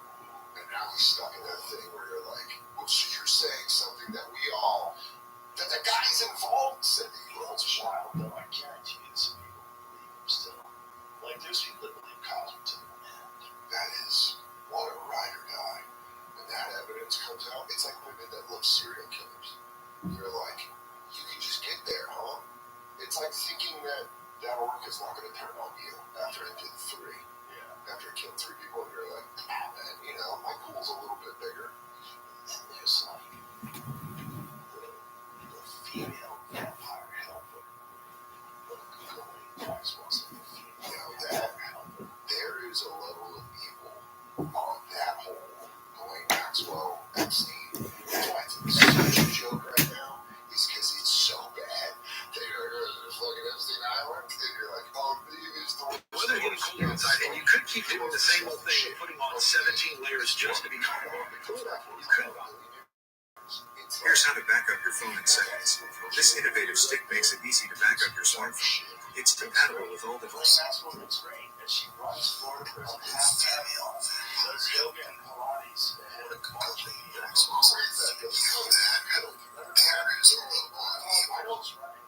There's got to be people, her life is threatened on a level that we'll never understand. Bro, there's no chance she stays alive. No, because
Ukraine ahead of the release of court documents expected to name well over 100 people connected with Epstein. Maxwell's lawyer, Arthur Aidala, said that New York Nation's Mario Cuomo, Chris Cuomo, right? It's Cuomo. Chris Cuomo. No, I think it's the younger one. yeah, the guy who used to be on CNN. Yes. News Nation's Cuomo that Maxwell has nothing to say about the impending release of names, but that the former socialite takes issue with the fact that the only person facing consequences over the rampant sex trafficking of young girls is a woman. I don't think she has anything to talk about herself. She is. Maybe that if you look at this crime, this overall crime, it's all about men abusing women for a long period of time, and it's only one person in jail, a woman. Absolutely genius. What a genius defense. You're going like this. So I guess it's boys' club and everyone's going to be used to that. In court, it's only a woman. They're like, I don't think she has anything to talk about herself. Maybe that if you look at this crime, this overall crime, it's all about men abusing women for a long time. That's what I mean. She's not how much power is involved. She's not a level of danger that they're like. She said, like, that's what we need to really get in our heads. There's still an I can kill you in front of everybody and hide it in the news thing going on.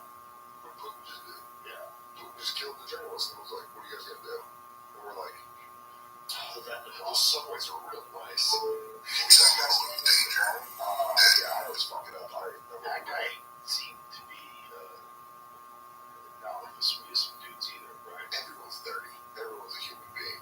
That's the whole point. Is like there's danger on Was us. he like a He just spoke out. I think he just spoke out against Putin. The crazy one that I'm still obsessed with is the dude that tried to overthrow Putin. Do you remember that? The army? And then let's get to this guy. Navalny was a Russian opposition leader, lawyer, anti-corruption activist, and political prisoner who organized anti-government demonstrations and ran for office to advocate reforms against corruption in Russia and against President Vladimir Putin. Government. So what was the controversy?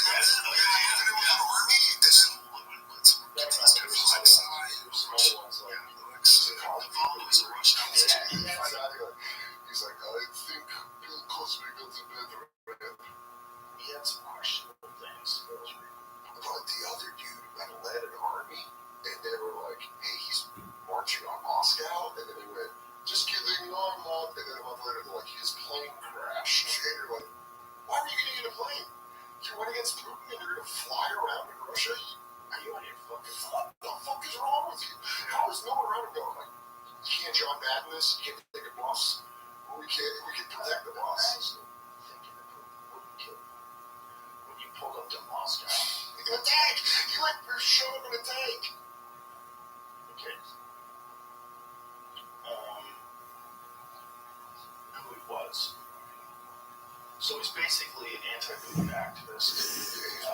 Russian opposition figure, anti-corruption activist, was unlawfully detained, has now been in prison for 11 years and 6 months. He's still in prison and suffers continual ill treatment, including constant surveillance and psychological pressure. He must be freed immediately and unconditionally. So he died in prison. Yeah. And what was the controversy about him? Someone was saying something about his nationalist views. It could be received, just see if we can find something. Someone was saying terrible things about him. But, I mean, that guy dies. But you always wonder when that is something that they would do. Yeah. You know, they say, oh, Do you remember when we got that guy, Litvinenko, in England with the sushi? Yeah. Where they just reached out and were like, you're dead. And plutonium. They put plutonium in the guy's sushi.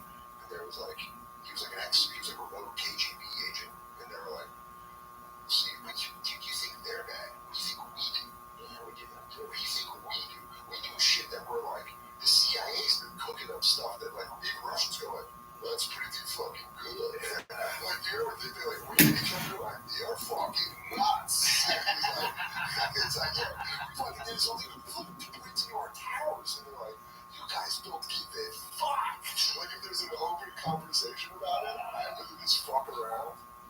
Not a Western liberal Democrat, but there's a darker side to him, so say. That's such a fucking, they're putting that out there to be like, hey. His controversial views on Muslims in the Caucasus, Georgians, and Central Asian migrants in Russia.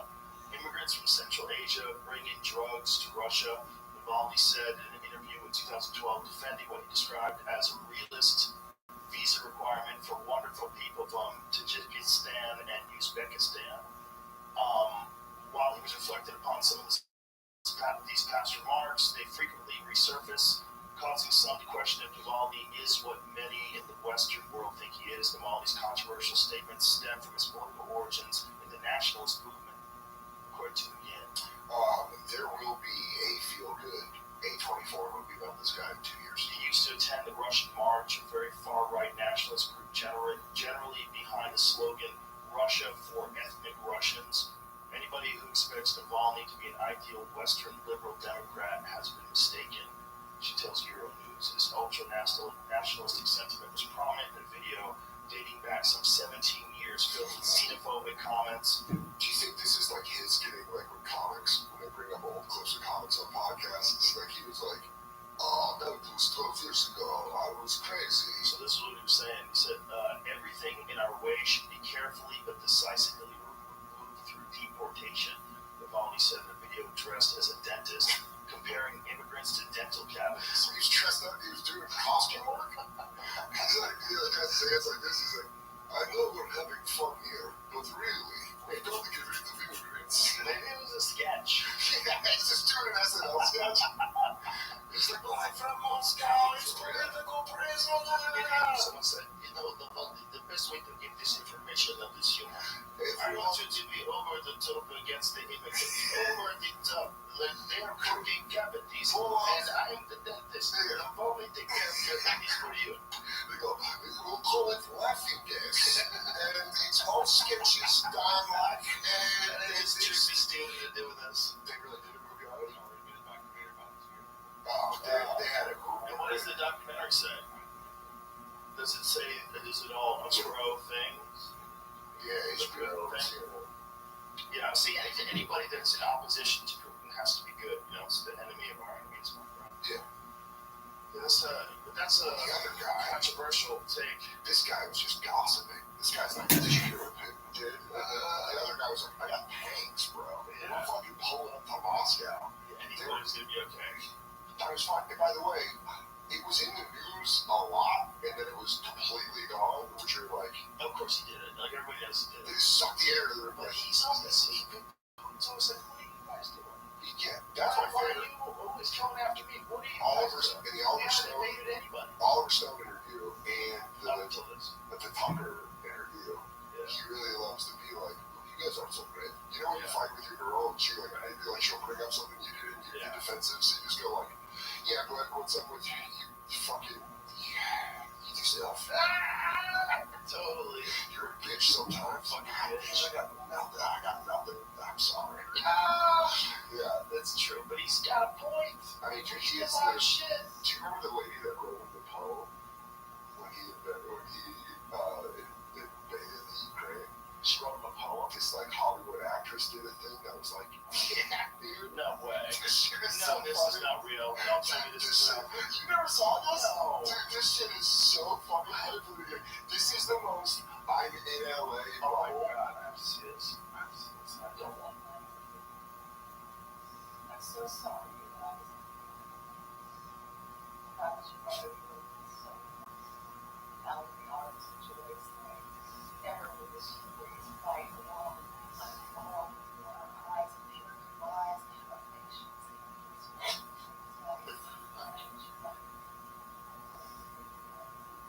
so much laughter and joy and nothing people like that.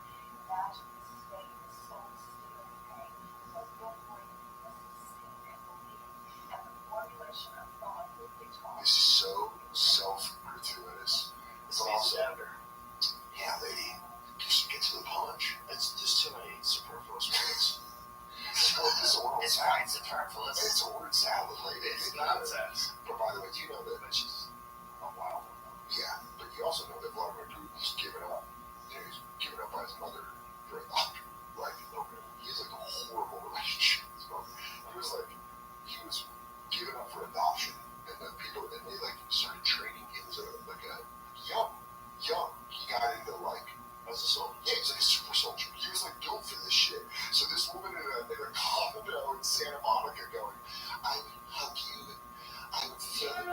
the world on their shoulders. He goes, I believe it. I was left for dead.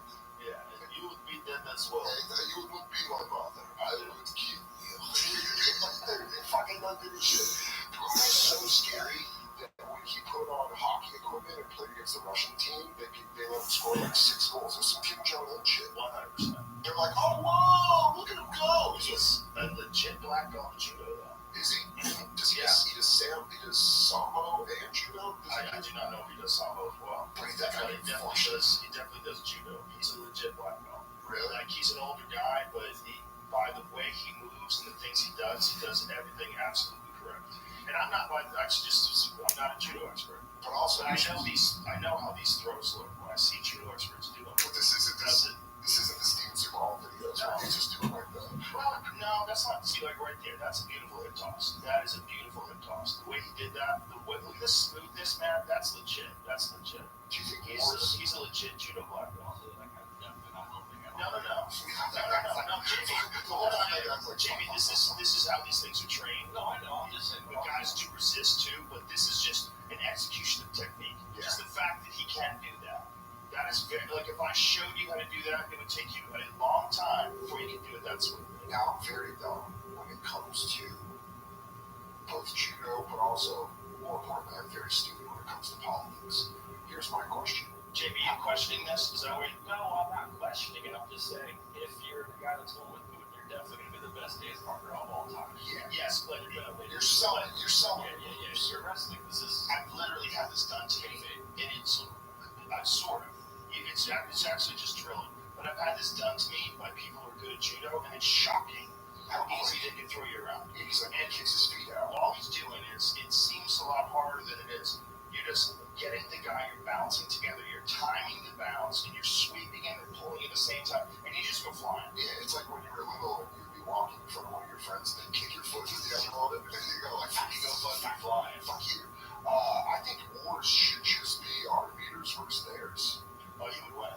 That's what I mean. Like, maybe that would was all of everyone who's ever been president. That would change the way we elect our president. Or like, who we got? Who can we roll? Well, we would change probably the UFC champion. And John Jones. We president John Jones in 2024. Yeah. And we'd just be dominating the world. Yeah, we'd make Alex Mejia an official U.S. citizen. Immediately. Even the British would change stuff. Francis Ngannou, U.S. citizen. They go, I'm about to Africa, sir. Yeah, full U.S. citizenship. Raise your right hand. We fucking love you, bro. Brazilian population shot through the roof in the United States. That would be, if there was one guy, it would either be John Jones or Francis Ngannou. It would be the one person. We don't know until they do it, until they do the dance. But you know what? Another country would probably be smart and they go, look, Francis, how about we give you everything? You're our king, you're everything. Yeah. And then we have the best, now we have the best military in the world, one guy military. But we still have Bones Jones. Yeah. Oh, man, can you imagine that? Imagine that. And then that's going to get Jones on steroids. Like every whip drop you saw it right away. Dude, I'm telling you right now, USADA's gone, and they put in like a Weapon X program where they're like, how could we? USADA's gone. Brock Lesnar returns. Oh, my God. Oh, my God. Brock Lesnar returns. He's 350 pounds at 49 years old. Yeah, 4% body fat. And you're done. Just like a juggernaut. And you hear that WWE music here, it's like, this year, that was wrong. Everyone's getting smashed. Yeah, you're trapped in a cage with a Superman. But that's what that was like, we do that. How many lives you saved and how many trillions of dollars are you saving? We don't need missiles and fucking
No, he's a trained fighter. They're just douchebags. Well, guess what? And they got head kicked. Back to the wrong guy. I mean, imagine that's your opening move, too. So how much disdain do you have in this guy's ability? How about a head kicker? How much athleticism? Yeah. I can barely clip my toenails now. This guy's starting with a head kick. It's like, That's literally what he does for a living. yeah, dude, he was a guy. These knee sleeves will turn back the clock on your knee. Go to like the Western Stock Show or whatever, and I'm just like a pussy suburban kid. You see these like Eastern Colorado kids, or these kids that are from like the real front range, and you're like, oh, you're a badass.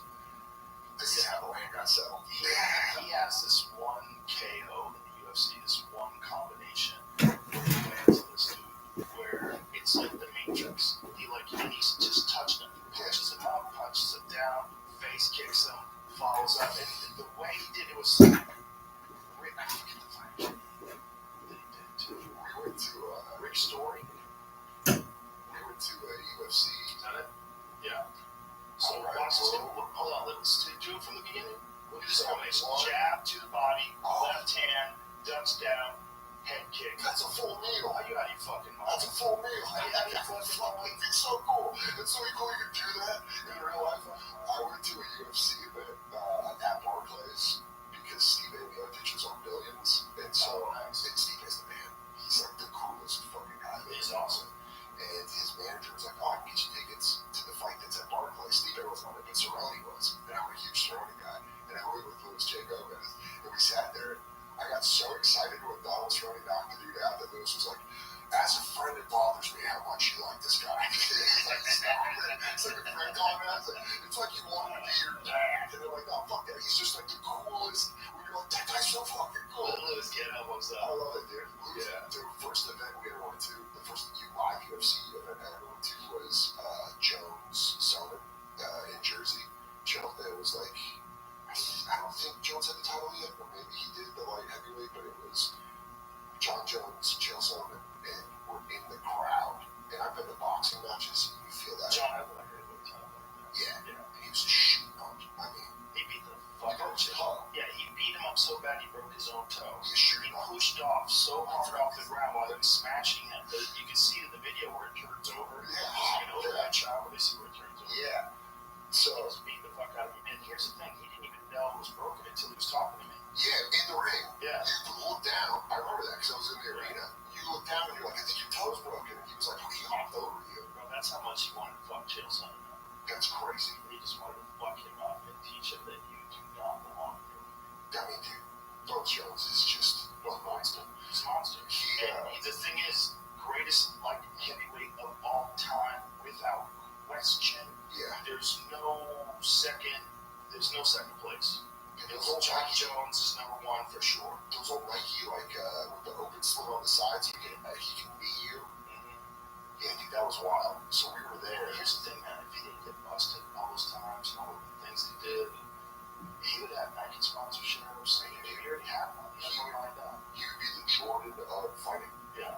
He would just be like, That's how talented that guy is. yeah, you're just like, "Oh, this is the greatest," and you can't even argue it. You can argue who comes close to him. Yeah. But we were at that fight, and we're watching these guys get chippy. These like Jersey Italian guys are just fucking yelling at this guy, and it's like a dude, 8 Mile style, like a white guy being like, "Yo, what's up with disrespect?" And Lewis just so casually goes, "You should be a fight. You should pull your phone out. Those guys are gonna fight." And I was like, "I don't know, they're just John or whatever." And then they just start fighting in the crowd, and I was like, "Damn, Lewis really felt that." Felt it in the senses. He's like, "It's about to go down." Lewis has had some fights. Yeah, dude. Yeah. I love it. He's got some crazy stories. He's told we're on the podcast with him about like growing up. He had a fucking tough life. That's why I always say to people with Lewis, I go, if you had that tough of a life, there's no way you'd end up how good he's done. All of us would have failed with all the hard shit. Because sometimes you talk to people and you're impressed by what they've responded to. Right. You're like, there's no way I could have responded to that. Like Vladimir Putin, he's an evil guy. He's done evil shit. When you read about his childhood, that's why that lady's poem's so funny. You're like, this guy was literally thrown in a ditch, basically, and then came up and is now the most powerful man outside of the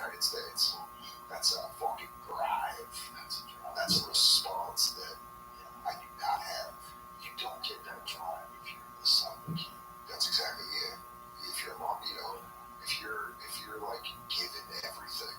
You don't have that in you. Where you're like, everyone left me. It was like, I changed rules. I run it again. That was my favorite thing. Is he goes, I am no longer prime minister. Guess what? The prime minister has more power than president. And after a while, he goes, I'm just president again. The guy is just changing shit in a way that everyone around him is going like, badasses. Russian badasses around him going like, hey, that's a good one. I like that. But you just have to be agreeable. Kids, yes, man. Yeah. It's got to be a terrifying thing. Well, he's got it locked in. As long as you play by the rules, seems like he lets you live. Who do you think? Yes, that's exactly it. There he goes. Oh, God, I might live. Who do you think has the more ass kissers around them? Putin or Kim Jong-un? Kim Jong. Yeah, that's like crazy. I bet Putin's intelligent. I bet Putin requires people to have different perspectives, channels that he can take into consideration. And I bet he's very strategic about what they do and why they do it. I think Kim Jong-un, like, that's... Well, he's a rich... You want to talk about a princess, a king's son. Exactly. Like, there's the comparison. But the difference is, like, the people of Russia are doing way better than people of North Korea. Well, people from North Korea, they like, find out about stuff on the outside.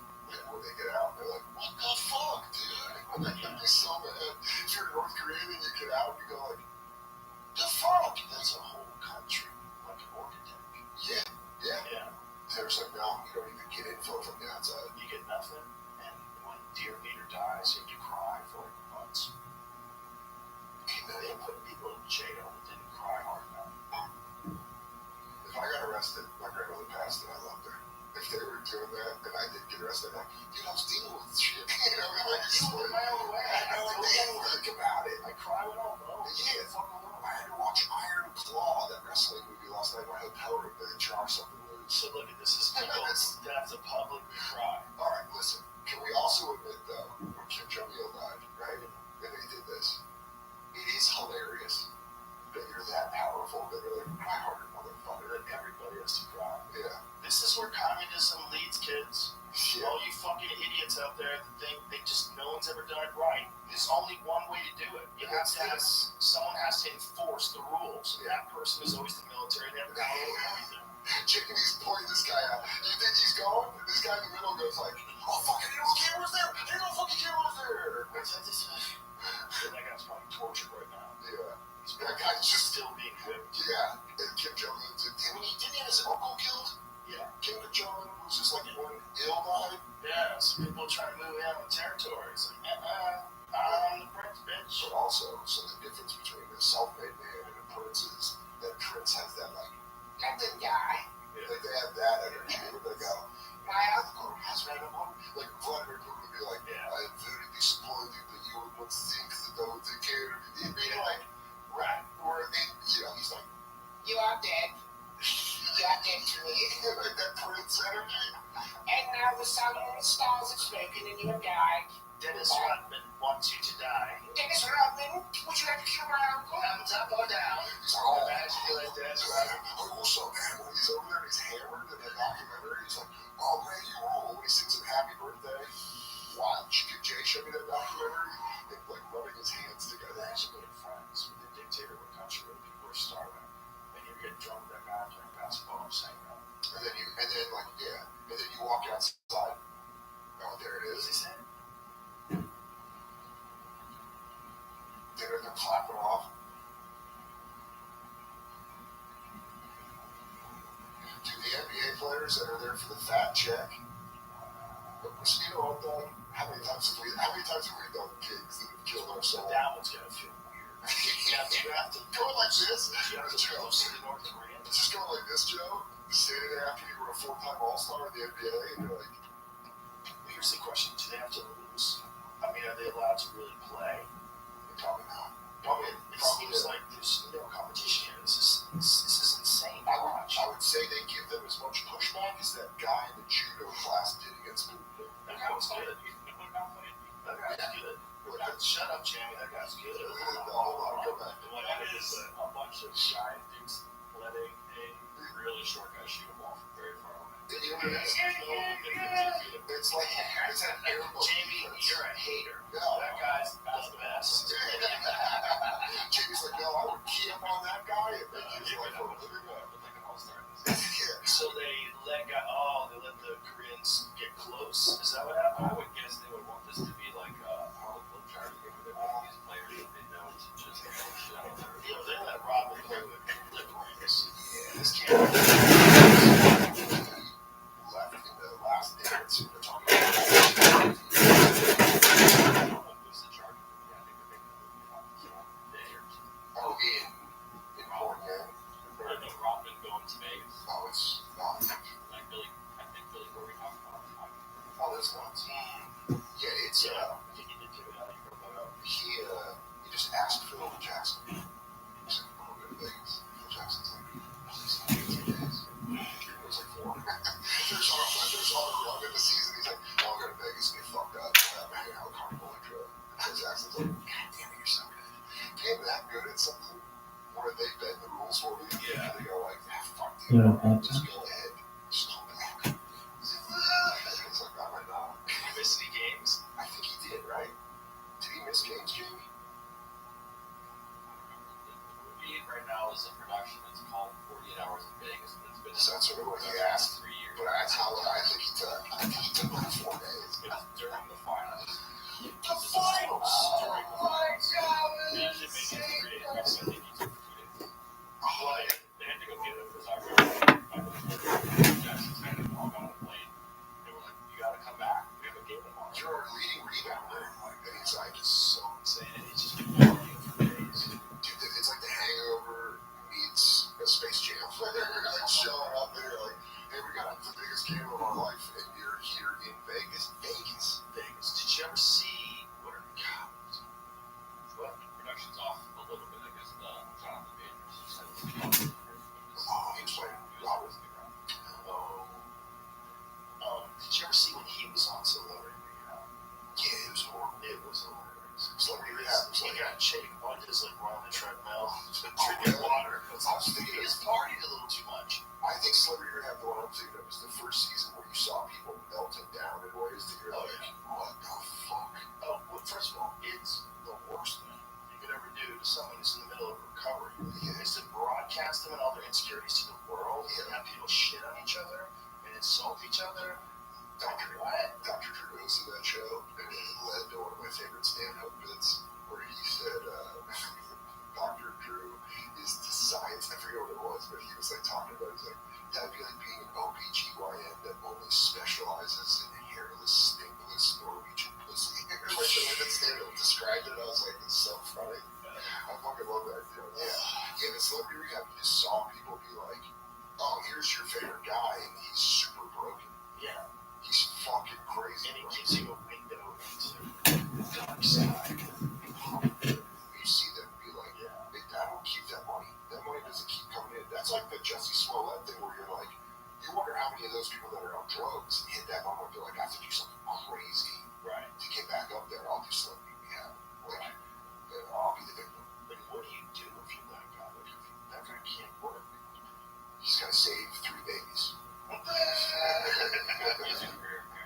he doesn't. Does he though? What if it fucking rules? What if it's like good? Wow, that'd be a problem. What if we heard music and it was like, Schultz released last year as a single, but let's hear it. I mean, before he got in trouble, he had a bunch of hit record. But did he though? Can I hear it and edit this out of the show? Can we just play it for us? Just play in house. And what will the audience hear? Nothing. Can you cut it over? Cut it out. Or you can overlap elevator. We'll be right back with our commentary, ladies and gentlemen. B-Boy Blues. Oh, we're going for that game market. Yeah, it's This got is also a year ago, not seconds. I would describe. I watched the Jerry songs in 2014. Oh, really? Yeah. So he actually is a He had legitimate. songs on Empire that were big. And then that's where I was looking to around 2018. It started not charting anymore in 2019. That's when the thing happened. Is that crazy? You can follow it like that? You can go like, oh, here he is. And then now you're like, it's different. Let me see something. Let's see.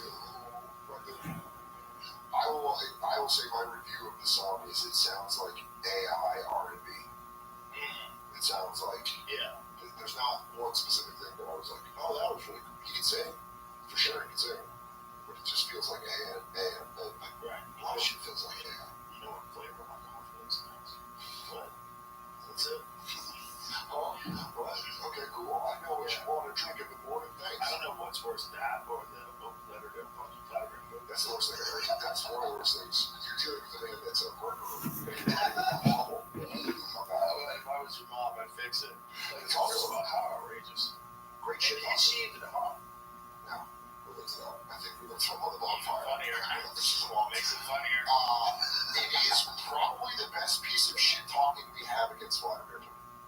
Biden or Trump, either one of them talking shit. They don't say, but this woman being like, just a self-important actress being like, I can tell you what I would have done. Nothing can stop hot actress energy. It's just like, it's just a look on the immigration. Some mentally ill people are also hot.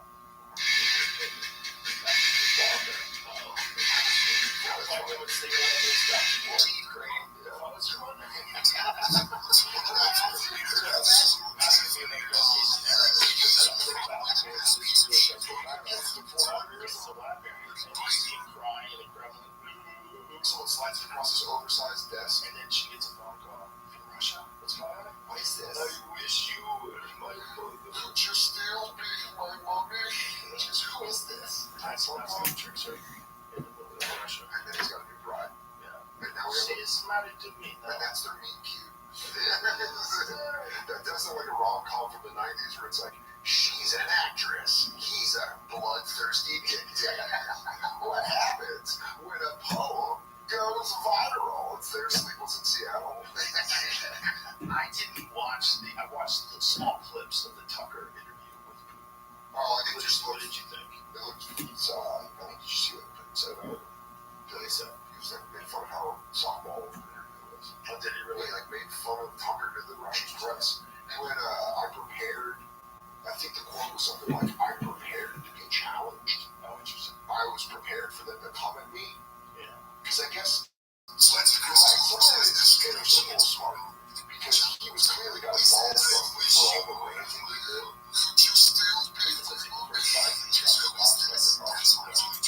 Which, again, is going to be a psyop because he's a, House is sure. He said Biden is the lack of sharp question to be given. He threw him off because you can also prepared with all for how he ran and shit. Because I guess some of the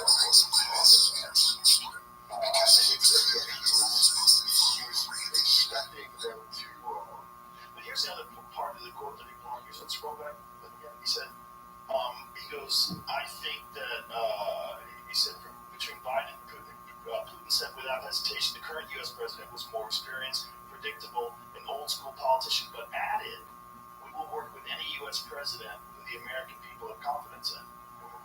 Like, what? Like, besides Trump, says they work with anybody.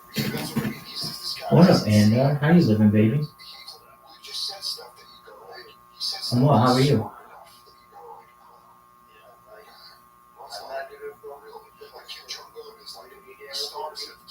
What did you say?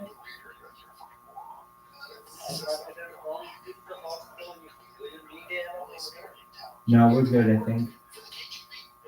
It's like a CIA operative being our leader. And they're like, hey, I know all these fucking things. No. Have you ever seen when he talks about how many U.S. presidents he's been through? Yes, we do.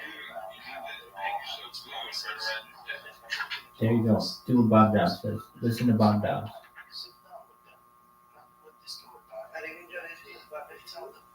Exactly what you're going to do.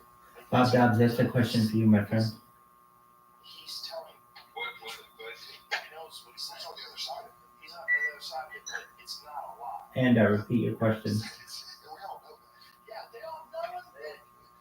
Obama, one of his things was to help whistleblowers. It was like a part of the website. It's a protection for whistleblowers. Dude, I'm telling you. They all presidents.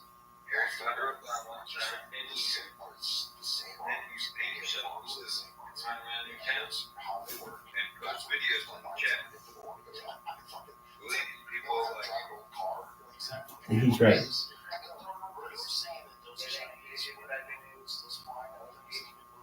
They were doing that That's hilarious. Just jump like shooting down. It's just like what's even crazier, there's like, it's fine, but a Trump shot down, he's fucking launching missiles into the sky. Well, they threaten World War. It's always the threat. Either side pushes on the other. Where they go like, World War III is like, Baby, let me tell you this. You and I have to have one thing. Listen, Andar, listen, we need to be of one mind on something. If we need some kind of guru marketing from anyone, we're coming to you. We're not coming to anyone else, but we don't need your help right now. Unless you want to paint yourself blue, run around your town, and post it in our Telegram. Then we're all about that. This dude's like super country. It's hilarious. No, listen. Take yourself blue. Get blue paint at the store. Put it on your body. And then film yourself with fun. Running around your house. What? He lives in this house with his wife in a very rural area of Oh, no, we're not doing all that. This is how we know we're packing in out of here. When they start miles away from where he lives. Normally it's pretty quiet, but on Sunday afternoon. I thought that was going to go a different way. Okie dokie, I just told you not to get rich. You're mad, so that must Dude, he ran with that information. What did you say? He ran with that information. He is right now going to this store to get blue paint.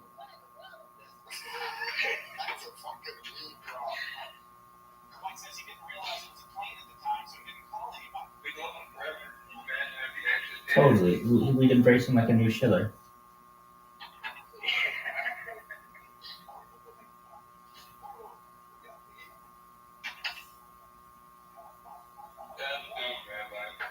Rocking out. So I'm live on Rumble. Do you know what Rumble is? How long does he put it together? Yeah, I've been there. Kind of like there's another one too. Okay. Odyssey and Rumble. Right. But so you can do a live stream. Yeah, you can. Just noticing you're pretty strong. Yeah, but at least, here's the thing. YouTube is huge. But over the course of a day, you might get 5 people from YouTube to watch you. On here, you'll get like 100 people an hour. So it's a lot better when it comes to how many people see you.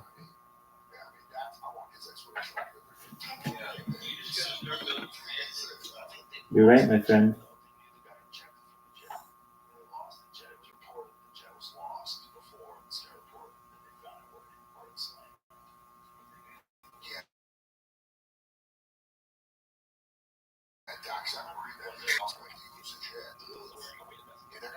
Probably got a little life out of there because that's probably shredded. He's working out. Yeah. Maybe he's like the dude who's just out there works out all the time. Yeah. Just take your arms, just shred it. Yeah. Just old man ripped. He's like an old Rambo. Have you ever seen those old dudes that work out in the park on those monkey bars and yeah, dude, up in Harlem. and the gymnast bars, the various different height parallel bars? I did this. But these guys are insanely fit. So there's this one old dude that does it on Instagram that I follow. well, I met back when I was getting out of the way at Tables Day, this was about 12, 13 years ago. I did a series for Yahoo called Nansen. But it was, they would have me do different weird shit or whatever. And then I went to Harlem and did an episode with these guys. And they were like showing me the shit they could do. And it was unbelievable. Like, oh, there it is. Yeah, the bartenders. Yeah, that's it, bro. Dude, I have a full alcoholic at this point. Very hungover. Dude, this guy would do stuff. He would do, and then I would try to do stuff, and I'm out of shape, so my arms would really stabilize. Insane shit. He flagpoles. Yeah, he would like lift himself all the way up and then all the way back down with like not even breathing. Just try doing the monkey bars back and forth a couple of times and see how hard it is on your forearms, your grip strength, Especially at 40. Yeah. Like, look at this, they can just do stuff. But that is, it just shows you also like their physiques come from entirely from body weight. Yeah. And you like look at gymnasts. They're some of the most fucking ripped people alive.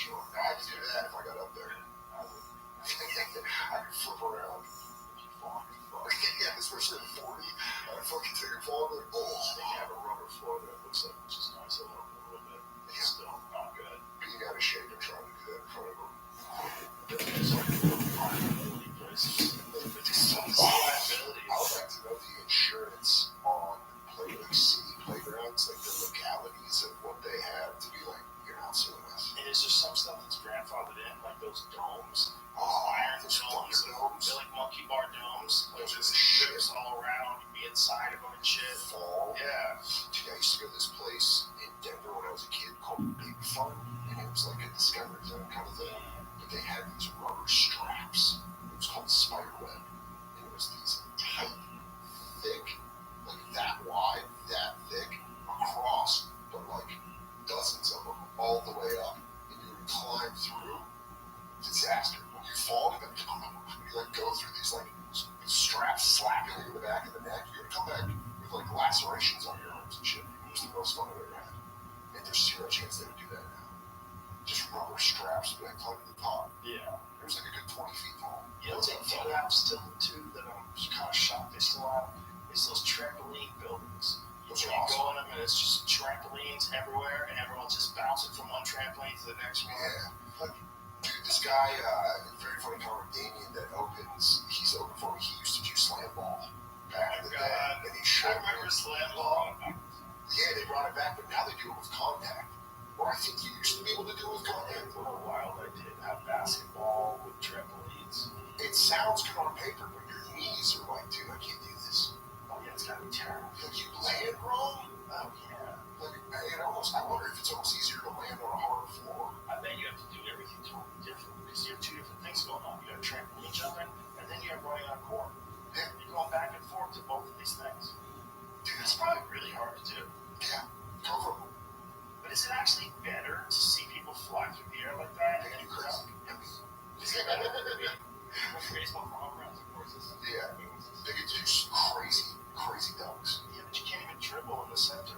Yeah. You You don't kind of have to, though, right? Like, how much traveling happens? well, they take as many steps as NBA players do now. That Euro 3-step. What do you want? It's like, A lot of they call it a Euro step, where you're basically allowed to work 3 steps. it's the NBA apparently was like a 2.5 step rule, was a gather step dribble that people were Like, taking and and use. one thing. Whereas some you guys are gonna break down these crazy plays, but like this is how to travel. Here's why. They take 5 minutes of slow motion to show you why it wasn't. I got here crazy early, and I was on my phone in my car watching highlights of this dude on Twitter. That they started calling Cream Abdul-Jabbar. He's a white guy from Indiana State. This reporter, Matt Ross, called him Cream Abdul-Jabbar, and he's a white guy from Indiana State. Let me see what his name is. I think I have his name on my phone. Oh yeah, dude, he rules. His name's Rabbi. He's like, when you see this guy, you're like, oh, he's just a big fat white guy with glasses, and then he just balls.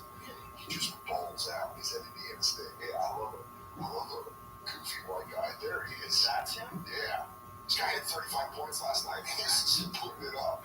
Yeah. Let me see some highlights. But this guy can fucking go. He plays like he's playing with kids. And that's how he kind of looks sometimes. He's right there down in the key. Right there, yeah. Up and in. And he just looks like, if he showed up at the playground, you'd be like, he's probably not that good. And then he just fucks shit up. Those goggles are fresh, too. Yeah, dude. I love it. He's got those old school Rambus glasses on. Yeah. I love a guy that has Horace Grant up top. Those glasses probably help. Oh, yeah. It's like Ricky Vaughn in Major League. You finally see the strike zone. Really see everything. Yeah. But look, you dish. Wow. I love a goofy, big white guy that's great at basketball. That's why I love Jokic on the Nuggets so much. He just looks like he should not be good. And he's awesome. Wow. Yeah. He moves slow in a way where you're like, Oh, he's precise. he's just like, Larry Bird. yeah, Larry Bird, you're like. And also, Larry Bird is, they say, arguably the greatest shit talker of all time. That he was like, Yeah. other tier level of shit talking. He would apparently show up to, like, remember when they had those free throw competitions? He said this was coming in second. Yeah, he said that at the All-Star game for the 3-point competition. This was going to be in second place. There was one, and I don't really know how true the story is, but Joe List is a huge Celtics fan, huge Boston sports guy. He told me a story that Larry Bird, it was like the 86th season, and he was lined up on the guy, and Larry Bird hit 3 shots in a row. They call a timeout, and he comes back on the court and he tells the guy, he goes, can you believe they're going to get the ball to McHale? I just scored 6 straight points on you, and they're giving the ball to McHale. The guy went, what? And the play happens, McHale scored, and Bird looked at him and was like, I told you. Like, he's just so good. He's like, yeah, I'm not getting the ball. I'm mad about it. This guy is, he's like, yeah, he's so good to be able to talk it. LeBron tells the players in the team what they're doing wrong sometimes. Really? He's like, you're supposed to be over here.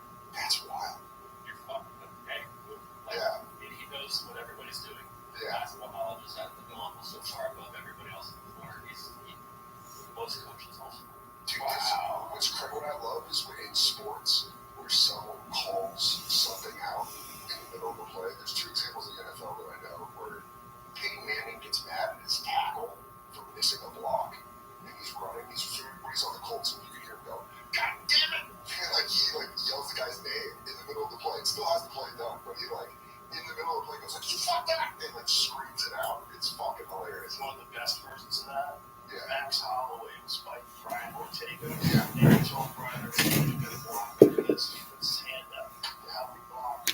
In the middle of beating his ass, he takes his hand. He goes, "Put your hand right here." I mean, dude, that Wow. wow. You need to see this. Watch. Look, watch this. Look, he puts his hand. See, he's teaching him how to do it. So Say, look. Protect me. Look, see? Watch this. Look at this, man. Oh, You did like the demonstration. Yeah. Like, I won't even do it to you. and then he beats his ass more. He's just such a nice guy. Wild. You know, that was like when Khabib got Conor in the corner and was talking to him. Yeah. That was Let's talk now. Let's talk now. Let's talk now. You're like just getting the elbows handed on you. Like, fucking wild. Wild. It's wild sport, man. Yeah, those guys are badasses. That's For right. real. Yeah, that's a different kind of human being. Yeah. Kind of human being that can do that successfully for a living. Yeah. Yeah. It's just, It's a big one. it's a, yeah. Big fucking car. You excited? Oh yeah, it's a big one. There's one fight I'm really excited about. Dustin Poirier versus Benoit Saint-Denis. Okay. Benoit Saint-Denis was a French special forces guy who now fights in MMA and is working people. Like he's a straight up killer. I mean, you look at that chest tattoo is fucking rough. It was one of the fights that I called America, helped us out in World War II. Did you give away much for reading his neck? He's talking about America in terms of like military, like they've always been kind of aligned. Yeah. And I'm like, that's how he's thinking. Yeah. He's That's a problem. He is a killer. He got into MMA to be better as a soldier. I think he already had a judo background, but the MMA thing is fairly recent. It's been like 6 years, I believe, or so. He's 13. I saw his record. He's 13 Yeah. and more. He's called the God of War. Yeah. That's badass. Lost. As a fan of God of War, that's badass. I think the fight he lost was at a different weight class too. I think he fights at 155. I'm pretty sure. You should check on that. I'm pretty sure his fight that he lost was at 170. But he's very good. He's very good. And he's calculated, and he doesn't have any weaknesses. He's very good on the ground. He's very good standing up. He's just good. If he wins that fight, does that elevate him to a shot at the title? Oh, it's a big jump. It's a big jump in competition. And this guy goes from beating guys who are pretty good fighters, solid fighters, to the top of the heap, Dustin Poirier. Yeah. The guy who's been interim champion. It's a different level. And for Dustin to accept that fight is a big risk. And Dustin must have got paid a lot of money to do that, because that's crazy. Saint-Denis favored over Dustin Poirier. Dustin Poirier, who has fought fucking everybody. Yeah. Everybody. The guy beats Conor twice, and he's still the underdog against Saint-Denis. That's insane. That's how scary that dude is. I like that Michael Page is fighting in Yes. UFC. Kevin Holland, Michael Page is fun. I know Michael Page from the like, he's fun, dude. That's a real fight. Yeah. That's a real fight, because Kevin Holland is fucking dangerous. Yeah. He's fucking dangerous, and he's got a lot of MMA experience. A lot. And he's very good on the ground, and he's got ridiculous one-punch power. Yeah. And that's also a welterweight fight where Kevin, I think, is at his most dangerous. At 170, Kevin is so fucking He dangerous. do like spinning back elbows and shit. Like, I know Michael Page from watching like his highlights. If you go to Michael Venom Page, before he was ever an MMA fighter, was a high-level karate point fighter. Oh. And I was always wondering, like, when are those guys going to make their way into MMA? Because we had this one guy, Raymond Daniels, who was also an opponent of Michael Venom Page in a karate thing. But there's a video you can watch of that, of them competing in a karate tournament. But those guys at those high-level karate guys can move in and out very fast. Is that what their like superpower you could say is they're just like they're just crazy in and out and can nail you with shit. They can cover distance much faster than everybody else, because their game is all about touching you once. Yeah. So it's like you're playing a game of karate tag. Yeah. It's fucking Karate tag is the funniest name to call it though. It kind of is like that. Like to make it sound safer, you go play karate tag, you just get kicked in the fucking head. Yeah. But you don't. Most of the times, guys don't even get knocked out. They just get touched. You know, it's a lot of like this kind of thing. And then when someone does touch, make contact, they separate and they call a point. Now, it's based on the very ludicrous this notion that one strike can kill someone. Okay. So you wouldn't want to be hitting anybody more than once. Yeah, you can do one hitter quitter shit. Yeah, so this is like based, they started these tournaments based on that idea a long ass time ago. And they keep doing them that way, but the skill that you get from that is the ability to close the distance and hit someone with that crazy jumping wheel kick. Yeah. That was a 720-degree wheel kick. Look at this. That's crazy. If you're in a street fight, right, and you see a guy take a karate stance, Yeah. there's a chance he's going to hit you with one of those. Most likely. That's a one-hitter. Yeah. You take that shot. What if you're a wrestler? You go, oh, this is going to be great. This is going to be great. You're going to hit me. Okay, I'm going to time this. And then I'll just... I'm going to tackle you on the concrete from face. That's why that Dagestanian wrestling thing. Wrestling is the #1 foundation of all martial arts. Yeah. I think if you don't know how to wrestle, you can't fight. You have to know how to wrestle. Even the high-level kickboxers, like, you okay, bro? What happened? You son of a bitch. That's COVID. COVID. It's the new COVID. Even guys like Alex Pereira, who's one of the most devastating strikers to ever fight in the sport. You gotta learn how to wrestle before you fight him, man. Yeah. You can't just go in there and not know how to get out. You can't go in there and not know how to defend yourself. It's just too dangerous. I remember the old school when they did James Tony with Randy Couture. Oh, yeah. And they were like, Randy Couture was like, well, I'm not going to stand with you. And there was like, you can't wrestle at all. Randy ankle picked him. Yeah. Which is like embarrassing. He just dropped down, grabbed his ankle, like, set your ass down. Yeah, dude. He could be the blood out of a shot. That was fun to watch. Randy was actually nice to him. He could have tortured him.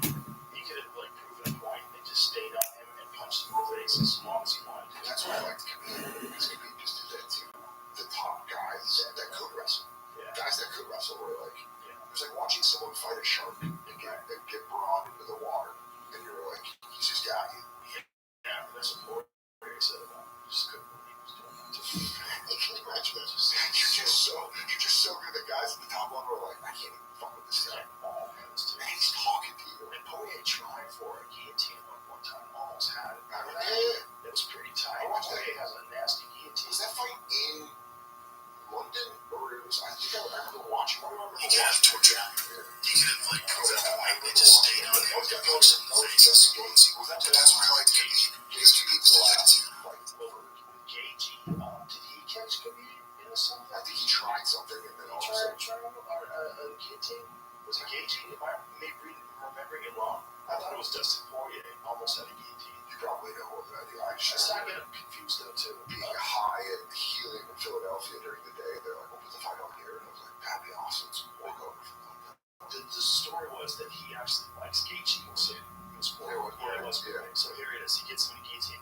It's pretty fucking tight, dude. It's pretty fucking tight. And it would have been much better if he had that right knee engaged. See how Khabib just steps over the right knee? He just alleviated a lot of pressure there. But there's still a tremendous amount of pressure on his neck.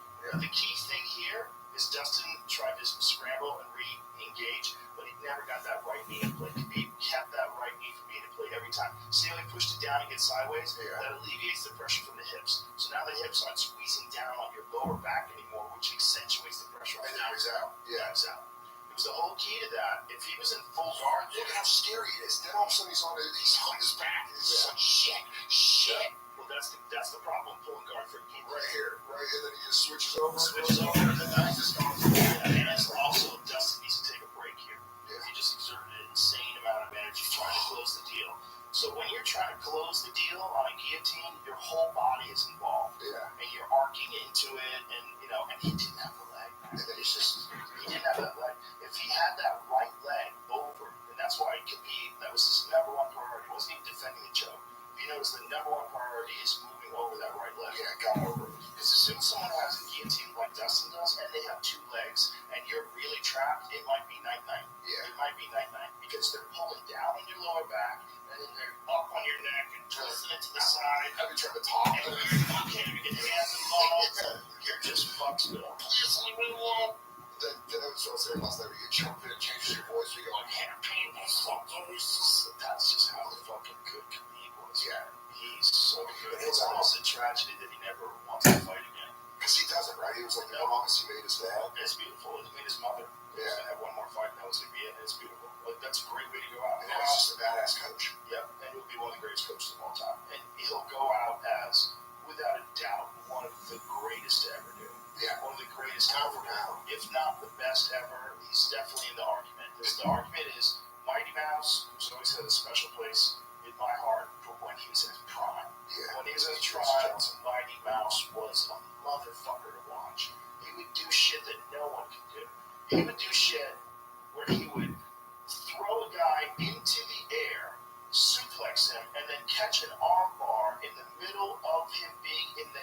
saw that clip. And finished it on the ground. I just saw the flying armbar. There's not a champion alive that can do that the way Mighty Mouse did. Yeah, he like tossed the guy in the air, and then on his way down through it an armbar when they both hit the mat. Bro, when he fought Henry Cejudo the first time, it was a masterclass. It was a masterclass. When you put Henry away, Yeah, when you're this is his last fight. That was the fight with the fly. That's a great fight too, though. Show that KO, because it's a flying knee. And this is a guy who had knocked him out in the previous fight with a knee. So check this out. Look at this combination. Look at that fucking timing, dude. And walk away. Walk away. Look at that timing. oh Man. my god, when you're watching this cage side, you see a guy like Mighty Mouse do some wild shit. Yeah. Are you just like, as a fan of the sport, you're calling it, but you're just like, does it take your brain a little bit to process? Like, what the It's fuck so did I just magical. watch? It's so magical. It's like, I know how hard it is to move that way, so I see a dude who can move the way he does. I'm like, that is so fucking beautiful. So for someone who does There it is. yeah, look at this. Flying So armbar. this is against Ray Board. So in the middle of the suplex, he catches the arm before the dude hits the ground. Oh, that's right. Before the dude hits the ground, he caught the arm. And then he swings over and get out. He's having fun here. He's Yeah. having fun. For him to do this, he's like, I'm going to show off. And if you know Demetrius, he's a fun dude. He plays a lot of video games, That's streams, stuff. Yeah. He's a really sweetheart of a guy. You never imagined he'd be that good. Yeah, German suplex. And do a fucking, the WWE movie, fucking In the air. Like, this was a fight that he was just lighting this dude on fire. Like, he was just lighting this dude on fire. I maintain that he is the finest expression of martial arts Yeah, I've ever seen. because it's creative. It's just he didn't have the kind of competition, and the men aren't as big. But if he was welterweight, he would be no question the greatest of all time. No question. He was so good, dude. Yeah. You gotta look at them when they're in this window of time, and then sometimes it's just a few years where they're accomplishing things in a way that is so extraordinary. You go, I've never seen anybody better. Yeah. And that's how I feel about Mighty Mouse when he was in his prime. And then the other one that's like that is Anderson Silva. Anderson Oh, Silva my was God. in his prime. All the defenses, the title defenses, that run. It was the way he was doing it too, man. It was like he was operating at a different speed than them. He was processing things with like a 2024 computer. They were using Windows 95.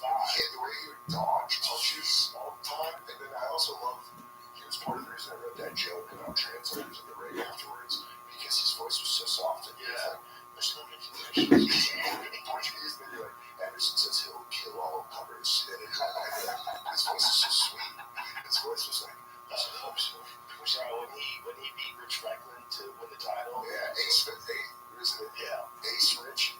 Rich Ace Franklin. He looked like Ace Ventura. A little bit. He looked a little bit. God, those were mushroom days where I'm just taking a ton of mushrooms and watching on stage. What's it crazy you can watch on mushrooms? Oh, dude, it was, dude, I got robbed when I lived in Tucson because I was a weed dealer. And I got fucking hog-tied, like, got on the 45 on the head, like, cleaned out. I did the whole story on Ari's, and it was the season Ari got fired, but this is not happening. But I looked with a weed guy, and we got set up, and I was just throwing it. I was just like, not hard. I had to pretend that it was harder, because the guy was like, oh, smaller than me. So I had to pretend that he really fucked my shit up, and really he just kind of dinked me. And then he was pro. Like, he had an army duffel bag, zip ties, had like a real gun, like I had a small guy. It was two guys, got both me and my roommate, and they knew we were college kids. Oh yeah, hammers, dude. 45s, I think. Both of them had 45 caliber. Like, he was tapping it on my head, being like, "You're gonna fucking die, white boy. Where's the fucking money?" And you're like, "I don't fucking know." And then, so I got robbed, and then I got out of it or whatever. I was fine. I wasn't physically hurt. They took my car, which had 6 loads of laundry in it, so I lost all my clothes. That sucked. Wearing a bathing suits underwear for 3 days because I was so broke. I couldn't afford anything. I lost my CD booklet. Jerry in the car, man. Yeah, cleaned out. Where was it? That's what happens in Tucson. It's all happened in Tucson. They called me. They're like, "We got your car," and I was like, "It's my CD." I was at a bar, and Tucson police called me. They go, "We found your car," and I go, "Was the CD booklet in it?" The guy goes, "No." It's like, "You're like, we found your fucking car." That's the thing. We used to carry CD books in our car. I had a set one. Dude, that's I had a whole Soundgarden page. I had a whole Nirvana page. All the way to fucking dude. And you'd keep the CD thing for inside, so I looked professional. Dude, I had a banger of a CD booklet that got taken. But then that night, yeah, they're just like, not that you know, I won't move my knee yet. But I went to my buddy Summer's house, and I took like probably 3.5, close to 4 grams, and I was drunk before I took it. And Mark was sober, and he let me in, and we watched the first season of Hilton Heart. Oh wow! And we had it on like, you know, while you're watching it. No, I was that night. It was like hyping me up. I was like, maybe I would have pulled out the mushrooms. So I was like, maybe I would have pulled shit. But then I was like, oh, and then we watched that till like 5 in the morning. But I was just tripping, being like, oh, watching that. I was like watching UFC on mushrooms. And I thought it was just too cool. So I did it a couple more times. And that's the last time I did it was like Lesnar, Shane, Carl. Oh wow! Because I was like, I was from Colorado. I was those Colorado fighters. That was the closest Shane had come. Yeah, that we watched time when I was pounding them. Oh, I was drunk at Hooters with Lewis. Oh, I was drunk at a Midtown Hooters with Lewis because I was yelling out Aurora, and then fucking Shane Carver lost, and I was like, because he gassed out. That was it. He emptied the tank and tried to finish Brock. Because he wobbled him. He was on top of him. Yeah. Raining bombs down on him. A lot of referees would have stopped that fight. Really? Yeah. Watch it. Let's watch the end of the first round. Brock Lesnar and Shane Carver. God, I forgot where we're at. Shane was a terrifying puncher. Terrifying. He was the only guy in the UFC that they had to have gloves bigger than Brock Lesnar's. Really? Yeah, they had like 4XL gloves. Because I remember when Brock came to the UFC, they had to make his gloves bigger. Shane's bigger. Really? Bro, Shane's hands were like, they were like canned hands. Look at these guys. Shane was so dangerous, man. Like, people forgot about him, like, in his prime. He could put anybody to sleep with like a 6-inch punch. He was so fucking dangerous. And he was a really good wrestler, too. Yeah. Alright, that's what I love him. He's a fucking beast. Was he in the Great Jackson, dude? I believe. Well, I know he's out of Colorado. Yeah. I think he trained in Jackson. Yeah, but this is at the point where he's already gassed. Yeah, this is at the point where he's gassed. And this is the second round. Yeah. This is when Brock wins. Can you go back to like the first round? No, I'm at the end of the first round. So this is it. So go a little bit before that so you can see how this takes place. Because like he stuns him on the feet. So they're standing up there. God, listen to that. Oh. There was the uppercut. Look at that uppercut. The uppercut was nasty.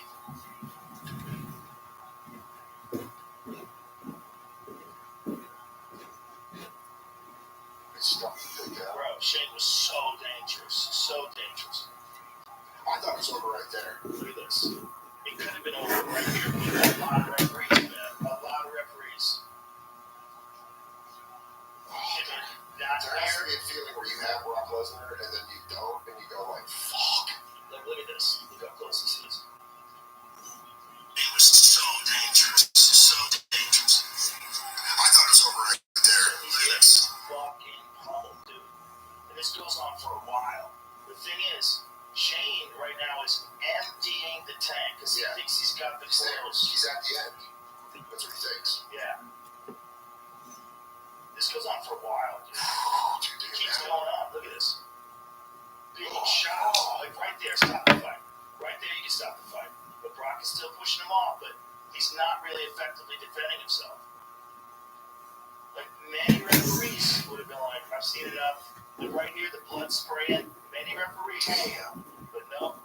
I don't remember this fight that well. I just remember that Shane gassed. Yep.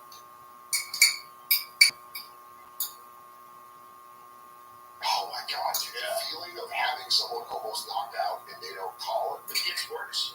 Look. It gets worse. So now he gets, I think he fully mounts him at one point in time. Like, do this. Look at this. This is big, dude. These are big fucking shots. That's a big elbow. Yeah. He's tired. You can see him breathing heavy. Yeah. But now he's just looking for one big shot. I mean, dude, the way he has it, I've never seen him. I mean, he's beating the fuck out of Brock here. But now,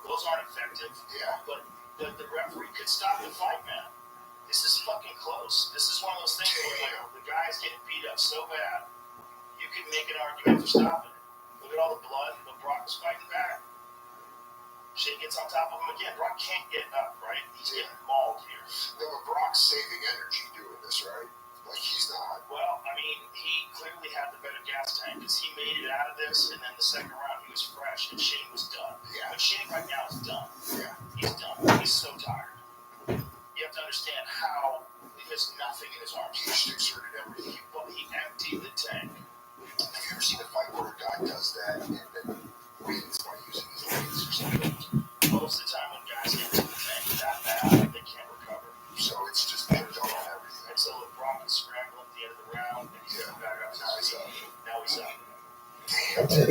If someone stands up like that, especially Brock Lesnar against you, you go like, fuck. Shane is kind of breaking here. Like he's really tired. Look at him breathing. He's just trying to figure out a way to recover, and Brock's not going to want to recover because if he's defending constantly, he's still breathing heavily, and he's not going to be able to get his wind back. Because this isn't just like it seems like no one's doing anything, but he's got to fight Brock off him with that overhook. He's got to do something to like keep him. But right now he's not doing shit. Right now he's just hanging on. Damn. And Brock is catching his break too. So Shane doesn't even have his hands clasped here. He's literally not. He's not digging that overhook. He's really needed a break here. So and Brock knows this too. So Brock recognizes that he's exhausted. So Brock knows probably also that this is the end of the round, and he's going to make it out of this. And so then when he comes into the second round, he knows this dude's toast. Because there's a level that you get to where you're so exhausted, like you're not going to be okay. Yeah. So here's the second round. Do you think when he sits down, or when he comes back out right here, he's like, ah, fuck. Yeah. Also, you can see him breathing. Yeah, he's already exhausted, and Brock looks way better. And Brock is going to just set it up, look for the moment, but he kind of knows the Shane's toast right here. Then he eventually shoots. Jesus. That's something where you just want to be like, ah, this is kind of off. I'm just fucking zapped. So he's moving away from the shots now. But then I tell him, going, get the fuck over there. No. This is difficult too. This is so swampy. Do you think it's similar to anybody like being at a job where you feel out of your depth, where you're just like, fuck, I'm done. I thought this was it. You know what I mean? There it is. There's the shot. So he gets on top of him. There's the arm triangle. Yeah, so he's just out. Here it is. He's an arm triangle. This is heavy pressure, head on choke, heavy pressure. Oh, yeah. Oh, fuck. He's going to push with his elbow. See how his hand is right there? Yeah. What he really needs to do is what's called answering the phone. You put your hand in between Brock's head and your ears, he tapped. Yeah. He's done. The defense, and it's not the best defense, but it's the only thing you have, is to get your hand like this. Hello. Yeah, hello. Because if they just have this completely locked up, Yeah. Jesus, you gotta get a little bit of space. Future President Brock Lesnar. Isn't that an idiocracy? Yeah, it is. It's a former WWF champion. Yeah, there would absolutely be idiocracy. I just watched Idiocracy about a year ago, and it fucking holds up. It's my judge. This is amazing. By the way, Office Space still holds up. It all One of holds the up. greatest movies of all time. Beavis and Butthead, still funny. Amazing. King of the Hill, everything that does. It's unbelievable. Beavis and Butthead, when I first moved to California in '94, was the shit. Yeah. Couldn't wait for Beavis and Butthead. It was the funniest thing on television. It's great. Cornholio. Remember when he became Cornholio and he had too much sugar? The great Cornholio on TV for my mom. Dude, I was in middle school, and it was like everybody was doing Beavis and Butthead impressions. It was like, you just hear the weird kid and be like, that rules. Yeah. You're like, oh, Jesus Christ. It made being a degenerate dirtbag fun. Yeah. Beavis just ruled. Yeah, the movie was great. Beavis and Butthead Do America. Let me see what he does. He gets too much syrup. He's just drinking all the soda. Yeah.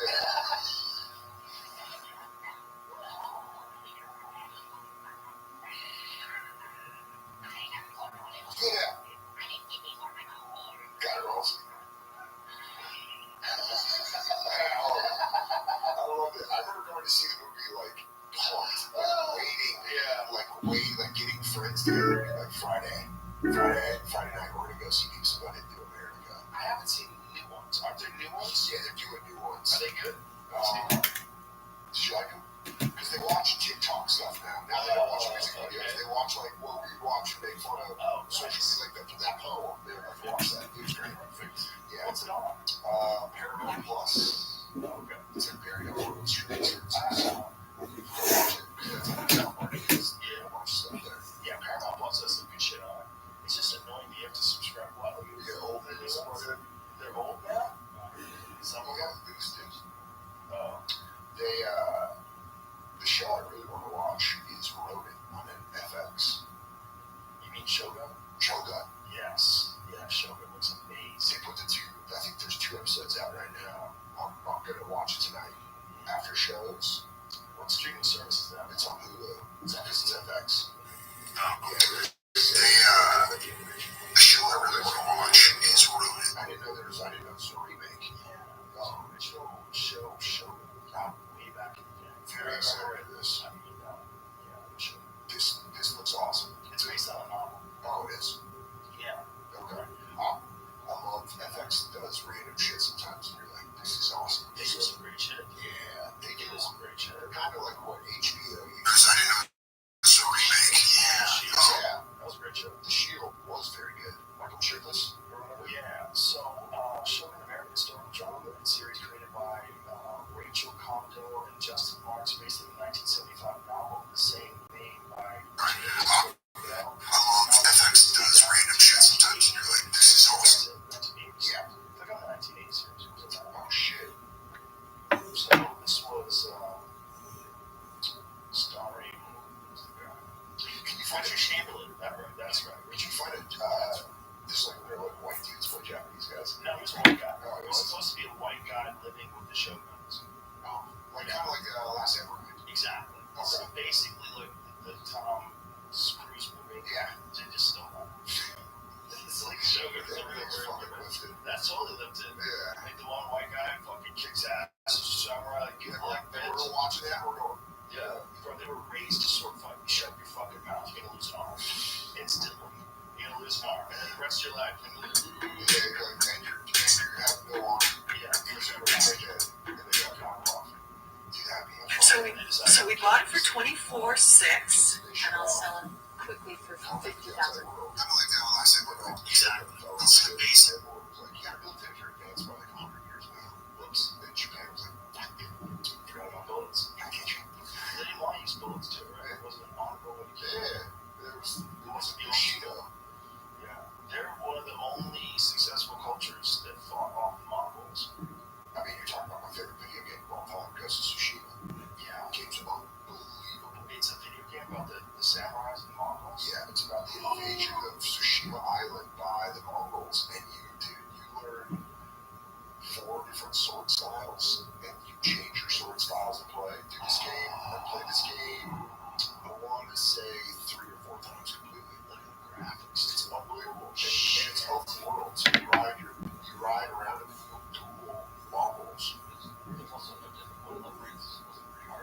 can change the difficulty. Yeah, you can change the difficulty though. It's awesome. You go around, you get armor, you learn how to duel, but you start off after they lose the invasion. So then this is the actual game, or this is the game. This is the cutscene. But then that's the real game. That's what it looks like when you're riding through. It's unbelievable. Holy fuck, dude, this is amazing. Shooting the guy. You can stumble upon a camp. That's what it is. And then you fucking sneak attack. Oh my God, right there, they have this is what you do. So you get multiple assassinations. It's anyone I've ever told to play this game comes back and they're like, that's fucking unbelievable. This is insane. Those Tsushima rules. Oh my god. And they said they're due for a sequel because this came out a couple years ago. Flaming arrows. It's unbelievable. You do so much shit that you're like, this is the coolest thing. And then you have one-on-one sword fights with Ronins and shit. Like your best friend is a Ronin that betrays you, and you have to fight him in an awesome sword, like big sword duels. It's awesome. And your uncle is kind of like runs it, you know? And you have to either you choose if you go with him or against them. It's fucking rules. Wow. Dude, it's easily my top 3. My top 3 videos. What up, Moon Boy Killer? How you living, baby? Movies that you play, man. Yeah. And like compelling the movies because you're a player. Like Last of Us. The knockoffs, it's like it's not as good as the game. Like you play Last of Us, you're in that shit. Or like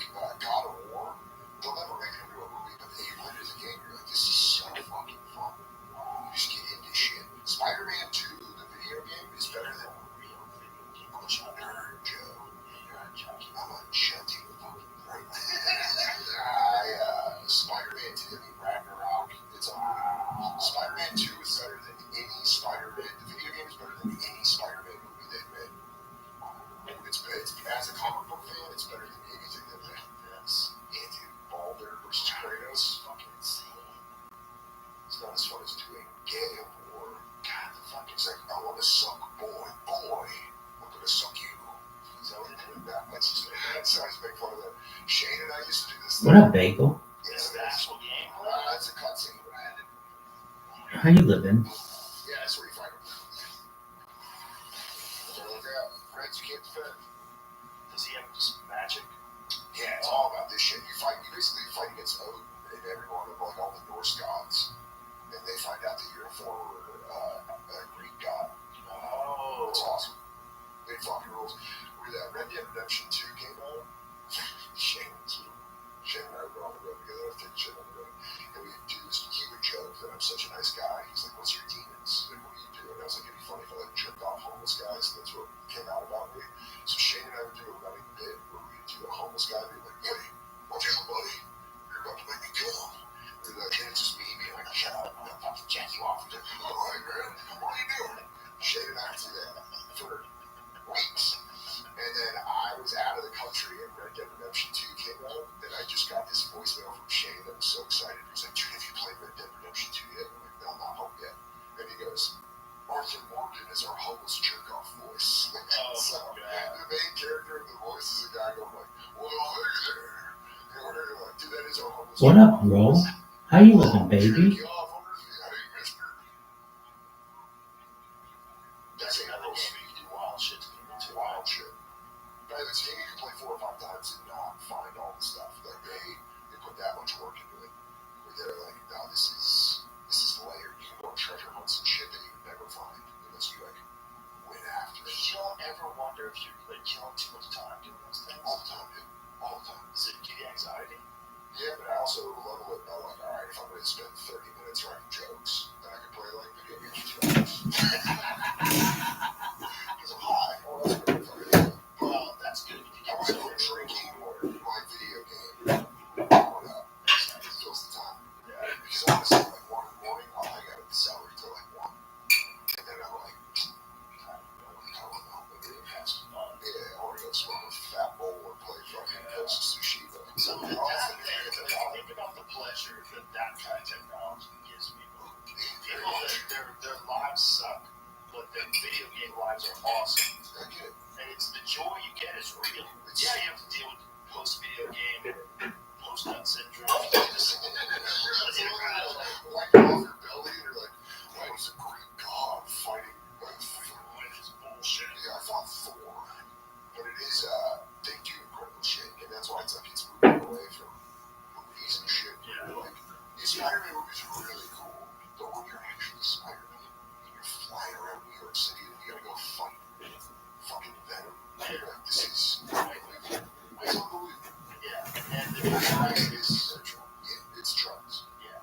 It's heavy drugs. Heavy Venom. Heavy. And you better believe, like, if my hotel said it, tell me, Dan Soder, you're the man. dude, Thanks for being here. Appreciate you. You're always fun. I'm excited to work on the ship this weekend. Yes, I'm excited you're going to be there too. That's fucking fun. And then tell everybody your social, all that stuff. Got a new special out on YouTube called On the Road. It comes out March 1st, which is I think today, but at Dan Soder on everything. Subscribe to my YouTube channel. I got a podcast called Soder. Just having comics come sit on my couch, bullshit for an hour. Yeah, man, and I'm on the road. So, dansoder.com. Beautiful. Oh, yeah, man. Thank you, brother. Appreciate you. Black Friday.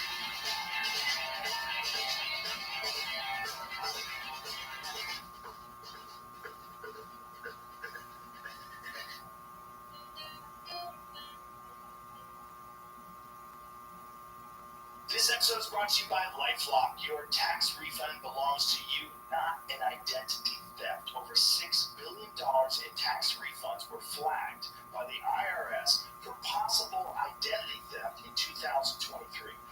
If you are in a bind this tax season, LifeLock can help. LifeLock monitors and alerts you to identity threats you may miss on your own, even if you're careful with your personal information.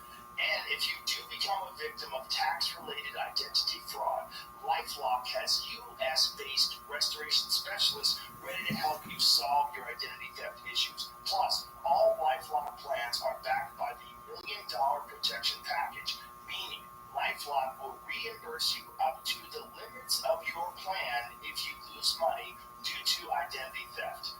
Let LifeLock help protect your financial information, so all you have to worry about is what to do with your tax refund. Go to lifelock.com/JRE and save up to 25% your first year. That's 25% off at lifelock.com/JRE. Identity theft protection starts here. Tap the banner to learn more.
Joe Rogan Experience. Straight by day, Joe Rogan podcast by night, all day. We're up. Let's go, Tim Dillon. How are you, sir? I'm good now. Looking at that coat. Thank you for having me. It's raccoon. I went to a furrier in New York, and two little old Jewish guys, and they go, "We don't have anything in your size, like a sable or chinchilla or any of the high-end." But then one of the little guys goes, "We may have a raccoon in the back." And he came out with this. And this is a raccoon, but he was explaining it's from Finland. Like, these raccoons are Finnish. Is that the actual color of their fur? Did they dye that? I think so. Like a blonde, almost like a grizzly. I think the raccoons in Finland have different colors, perhaps. Let's Google that. Yeah, how does a raccoon look like in Finland? Is that a different animal? What do they call them? They call them dumpster dogs or something. Trash pandas. Trash pandas, that's it. You know? And, listen, I like a raccoon too, but I also like fur. I think people should be allowed to wear fur. Well, it is weird that you're allowed to kill animals and eat them. Why do they call it a raccoon dog? Also, it is kind of similar to the coat I have. I think Finland raccoon. Just keep saying raccoon dog. Raccoon dog. See, in Finland, they seem to be more tan. Yeah, it looks like your coat. Yeah. That doesn't look like a raccoon. But if I saw that, I wouldn't say that's a raccoon. I'd be like, what is that? Yeah, I don't know what it is. It's kind of got a raccoony face. Like, scroll back up to those images. Like that picture up there, that's a raccoony face. This cute creature. That's a raccoony face. But the color of it, I'd be like, what is that? That's weird. Yeah. So they call him a raccoon dog, man. I just like, oh, you got a dog coat on. That's right. I knew. Well, I think I got taken advantage of. This wasn't.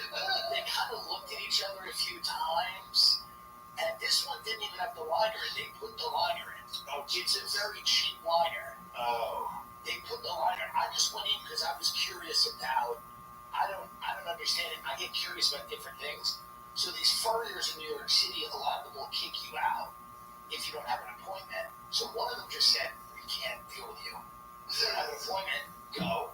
But then these two guys were nice enough to talk to me a little bit, and I was just asking questions. I'm like, well, what's the deal? They're like, well, sable is like the top thing. And then they're like, obviously, mink, chinchilla, and fox. Could they make you a custom? Of course. They can absolutely order it. They can absolutely make a custom one, but I wanted something fun to come on here with. Yeah. So I said, I don't really even want one of these. So I just want to do like an impulse buy. Just give me something to buy. Right. I don't want to think about this. The raccoon. And then the guy goes, we have a raccoon. I don't know what it could be a costume. And I didn't know what the Patterson guy wore. Yeah, I have no idea what it is. But it is a fun, and it's got that hood. It's got a hood like if you were a rapper. Or something. Do you know Bill Blumen, right? From Boston? Of course. Yeah. Bill had a mink coat on. Yeah. He let me try it on. Let me try that on. Yeah. I was like, oh my god, it's so warm. It's amazing. Yeah. There's a reason why people like them. But people get real mad. Oh, yeah, they don't like it. But it's also weird. Like, you're allowed to wear leather. Right. What is leather? If you're wearing leather, is everywhere. Everybody wears leather. Leather is just the fur removed. That's all it is. Right.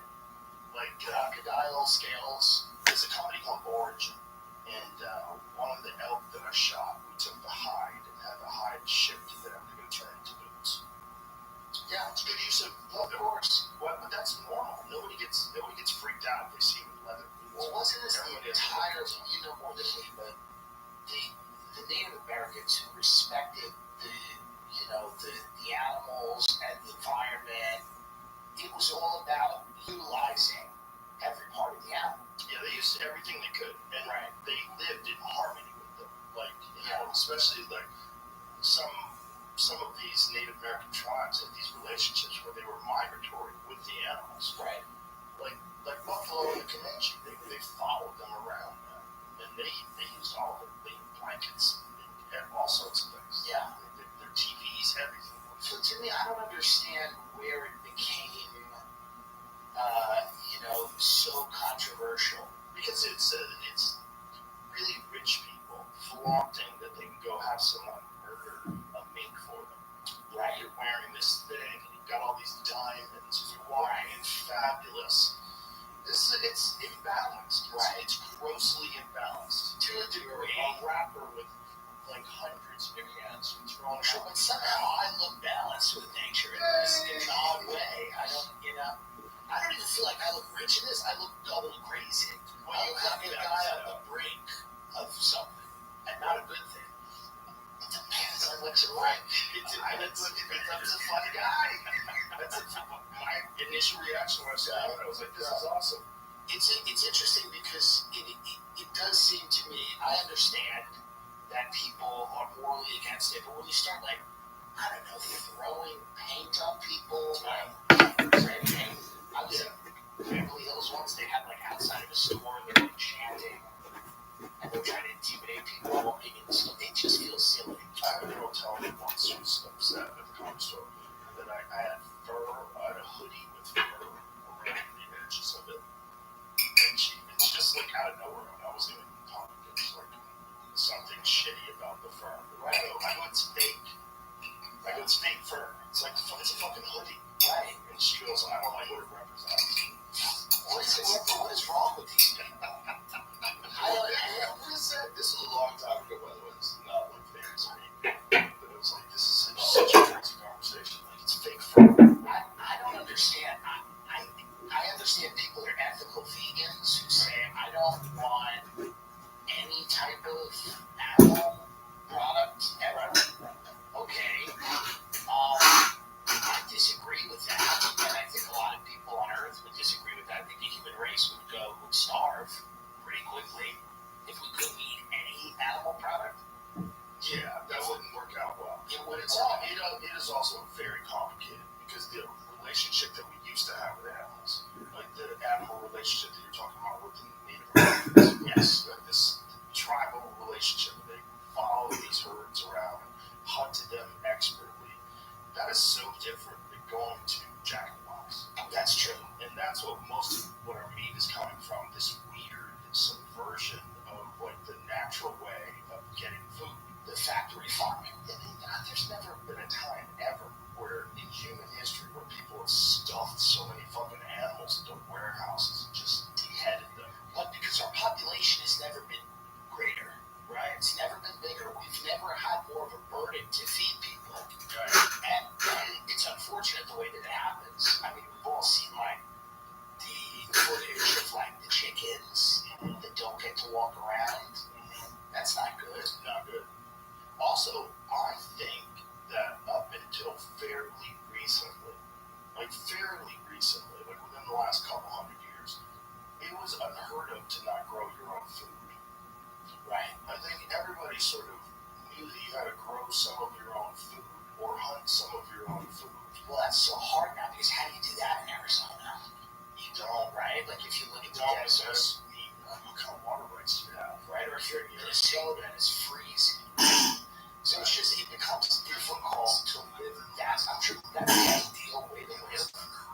But the modern world it's very hard. People don't have any time, you know? No, it's hard.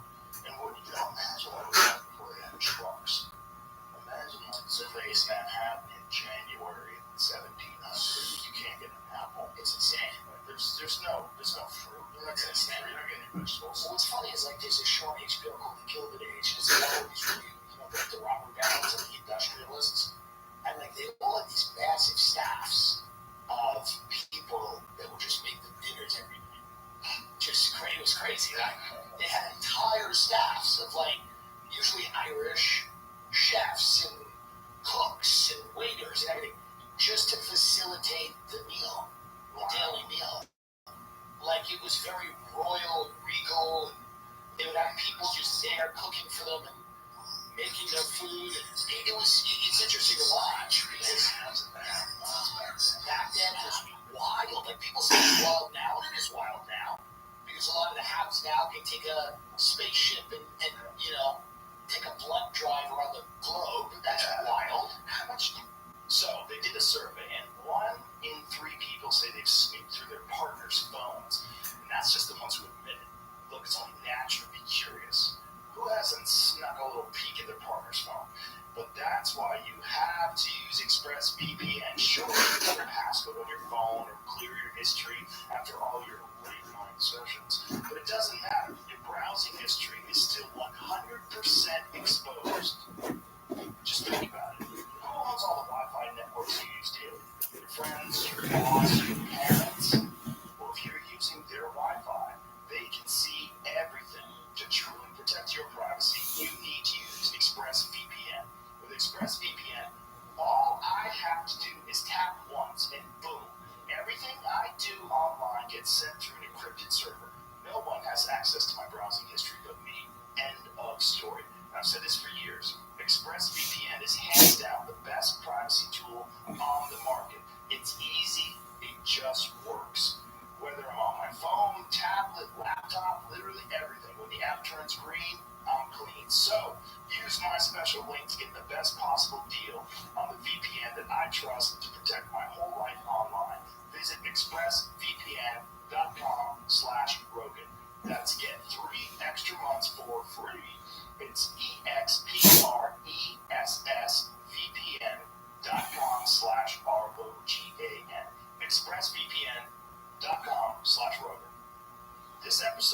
brought to you by BetterHelp. A lot of us spend our lives wishing we had more time. The question is, time for what? If time was unlimited, how would you use it? If I had an extra hour in my day every day, I think I would practice archery, or maybe I would shoot pool, I'd write jokes, I'd do something, I'd find a way. But I'd love an extra hour. Be nice. Well, the best way to squeeze that special thing into your schedule is to know what's important to you so that you can make it a priority. And therapy can help you figure that out. A therapist can guide you through the process of defining your values and understanding your priorities so you know what things you can spend your time on that will really fulfill you. Otherwise, you'll always be wishing for more time. If you're thinking of starting therapy, give BetterHelp a try. BetterHelp offers convenient, affordable online therapy that comes to you. Just fill out a brief questionnaire and get matched with a licensed therapist and switch therapists anytime for no additional charge. Learn how to make time for what makes you happy with BetterHelp. Visit BetterHelp.com/JRE today to get 10% off your first month. That's BetterHelp, HELP.com/JRE. How much carbon does that burn off into the atmosphere? I don't know. I mean, if you want to talk about some of the most ridiculous excesses of carbon use, it's shooting brings people into orbit. That must be so much gas. It's so nuts. But like anything else, right, they'll say, well, it's good for, I guess, it incentivizes people to care about space exploration. Right. Because they're going to pay a lot of money to go up there, and that money's going to get utilized to discover more things. Who knows if that's... It's a weird argument. Yeah. Because, I feel like... I'm happy that they're exploring space, but I feel like maybe someone should sit down and until you guys figure out a better way to get on the fucking ground. Yeah. Let's just chill. How are we saying no one should burn carbon fuel? How are we saying that you can't have gas-powered cars in California after 2035? Yeah, I was saying that while we're shooting off these giant metal tubes of jet fuel into space. On fire. It's literally burning in the sky. I think that's the reward when you have $1 billion is to you want to think you can leave. Yeah. That seems to be the reward. It's these guys going like, we don't have it quite figured out yet, but they're like, God, it might be nice if I could leave. Oh my God, it would be hell. It would be tough. It would be so stupid. The first person that leaves, they're going to fall into a trap. And here's the trap. Just because something's hard to do doesn't mean it's good to do. Right. And you can say it's going to be so difficult for us to get to Mars. Right. Also, so difficult for someone to fucking save you. He said, yeah, that's not a good place to go. No. We have spots in Earth that suck. Go visit those. They can get you out by helicopter if you're lucky. These people I think there's that fantasy of seeding other planets with biological DNA, carrying on the human race. The idea that the Earth might be past the tipping point, maybe. I think we have to realize that time does not give a fuck about the human race. Right? Time doesn't care. If we got hit by an asteroid and this whole planet got knocked back down into the Jurassic period again, right? That totally can happen. It's happened before. It's the reason why we're here in the first place, supposedly, right? The Yucatan impact. If that happens again, time doesn't care. Time doesn't care. Can we do anything to the asteroid now that we're more advanced? They are slowly but surely being able to recognize where the real problem, supposedly, I believe, is ones that come from being too near the sun. Right. The problem is the gravity of the sun. I'm sure I'm fucking this up. I'm sorry. I think the gravity of the sun, the mass of the sun, is so immense that it's difficult to see objects that are behind it coming towards us. So if something's passing the sun and going towards us, we might not see it until it's too late to do anything about it. And then even if we do see it, there's only a few different methods that they've devised that seem to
the Earth was only over the universe for 13.7 billion years.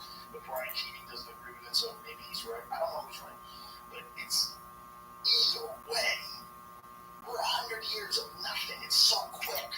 And if we get hit with an asteroid, and then everything starts, and it's another 65 million years from now until a new form of intelligent life arises, the universe doesn't care about that. No, right. Me saying we haven't had a significant impact is like when your 13-year-old starts talking about Israel and Palestine. Like they just don't. I sound ridiculous because it's literally I've been on the planet 38 years and I'm like, we haven't had anything. As you get older, you get old enough to realize this hustle.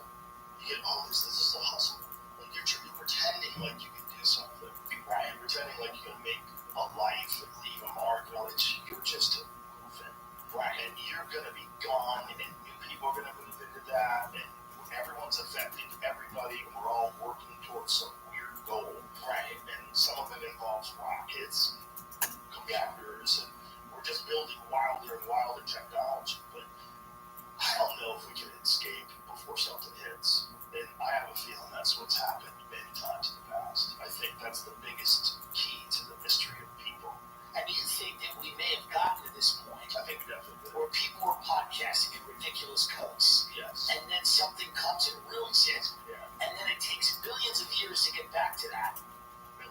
Millions to get back to that. Not really millions. I think probably whatever the Egyptians were doing, I think they were the most advanced civilization that ever existed. That's what I think. This is I'm out of line here for sure. Listen, if you're an archaeologist and pulling your hair out, I get it. But I don't think we can do what they did. I think if you just look at it from just the sheer dynamics, the volume of stone that they moved, the precision in which they built it, I really don't think we can do that. Just the symmetry of the faces of the statues is unparalleled. And they're immense. These are monstrously huge, perfectly symmetrical faces. Right. Their temples are insanely intricate with 20-ton gigantic stone blocks that were taken from a mountain 500 miles away. No one has any idea how the fuck they got it. Nobody has any clue. No guesses. Right. There's some guesses about, maybe the river system was different back then. Whatever. How are you getting that 50-ton chunk of granite out of a fucking mountain and moving it down, even with modern equipment? How are you getting it over the mountain? So it seems like they were incredibly advanced. Incredibly advanced. With math, with science, with technology. Certainly with geometry. They also had an understanding of the cosmos. They definitely had an understanding of the constellations.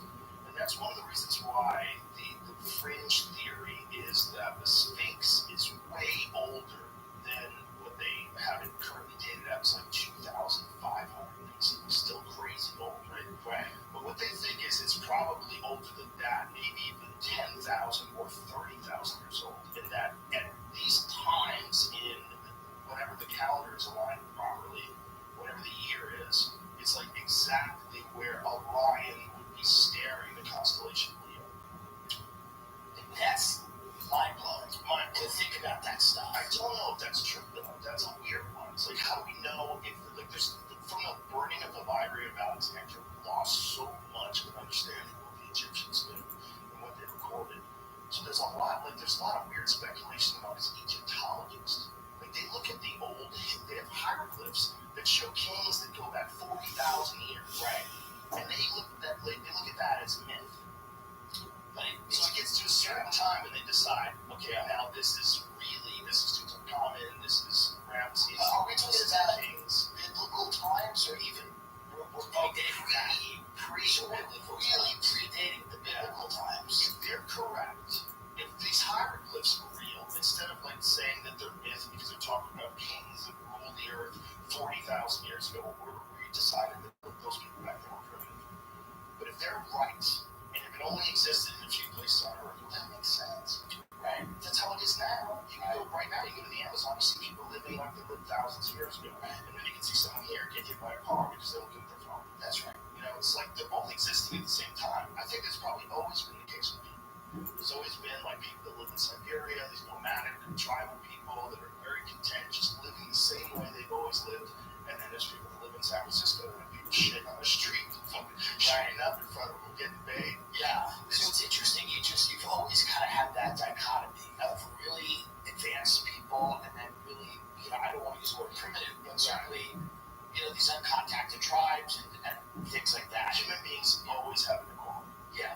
strata. There's always something, right? It's whether it's cultural, whether it's geographical, whether you're trapped on an island, but whatever, you're always going to find somewhere on Earth, someone who's just way beyond, like, what we think of as, like, modern society, like, what's acceptable, running what these people have. Right? These people, like, they're making their own spears, they're hunting, they have leaves on their dicks. They're killing animals out of necessity. Out of necessity. Because those animals might kill them. Yeah, right. They know what leaves and tears. Those people, like, I think the water bodies over in Guyana, they throw poison in the water. Have you gone to Machu Picchu or Brazil, the Amazon or anything? The only places that I've been to that are really good. I just got back from Greece. Yeah. I was in Greece, so that was amazing. Yeah. That's amazing. That's, you're talking like 2,500 years old. That's it's like a child. Yeah, it's really amazing. Antiquity and how old things are. Yeah. And then where the line is between what is myth and what is history. And trying to figure that out, it's very hard. I think that even the stuff that we think of as like the cradle of wisdom, like what happened in Greece when they were building the Acropolis, Parthenon, where democracy came from, I think that is like a rebuilding civilization. That's what I think. And I think if you can go back in a time machine, I bet if you could get to Egypt 25,000 years ago, I bet you'd be fucking blown away. I bet they had some very bizarre, technologically advanced society that had a different path they went down. So we went down a path of engines and computers, right? But that doesn't mean that's the only way to invent technology. It's just the path that we've been on, right? They figured out some other stuff. They figured out if they had hundreds of thousands of years of time to really evolve and become modern humans, which is what we think now. They used to think that people were only around for like 50,000 years, like anatomically modern humans. But now they pushed it back to 200,000 years ago, 300. It keeps going back, right, and further and further. So people really did live that long. Think about how quick we went from like 1800 to 2023. Yeah, insane. It's quick. The difference in riding around on a fucking wagon being dragged by an animal or some stupid boat you gotta take across the Atlantic, right? No one had any idea where the icebergs were. Yeah, to now existing, primarily in like, half in and half out of the completely digital universe. Yes, half in, half out, connected constantly with your phone. And every book, like I'm reading a book now called The Dimensions of a Cave, that is basically about what will things look like when we are more fully on that digital platform. Like what constitutes a crime in the digital world? What does war look like when everything's digital? What happens if something like Grand Theft Auto people get prosecuted for beating people up? Well, this is what, there's like weird, like ethical questions about like when we're living a lot of our lives on these digital platforms. Right. What is a crime? What is surveillance when everything's surveillance? Right. What are the laws? What are the rules? What are the consequences for breaking them? Can we be cast out of that? Just like when we debate social media. Now imagine it's even more immersive than social media. It's augmented reality, virtual reality, some form of metaverse, whatever it is. Do we cast you out? Or you can't participate in this thing that everybody else is participating in? And these are interesting questions because people are saying that we'll probably get there quicker than we think. In the space of maybe 10 years or something, they're looking at these programs and platforms and going, oh, there's going to be a lot, like, this was the AI battle that they have with Hollywood. It seems ultimately a losing battle, right? Which is, not something that I love, but ultimately it seems like, look at the trailer for the new GTA. It's pretty amazing. Imagine that even better. It seems like there is going to be a time when we're watching a show of all AI people and enjoying it, and that's just what it is. And maybe we're even feeling like we're involved or immersed in it. Yeah. Maybe we're sitting there watching a guy get shot or ran over, or watching a hooker get killed. I don't know, but it's very possible we could be in the thing. Yeah. I mean, there's people now talking about like, what's this, Jim? All fake news, 25-minute news broadcast. All It's AI. She's even saying it. All generated by AI. Yeah, so no one's going to know what's real anymore. I don't think that's. Technology enables us to bring you a global perspective 24/7, right from the heart of our AI. Yeah, well, listen to what they're saying here. Enables us to bring you a global perspective 24/7, right from the heart of our AI native newsroom. All presented by our team of AI generated reporters. Wait, is that a real dude? No. No way.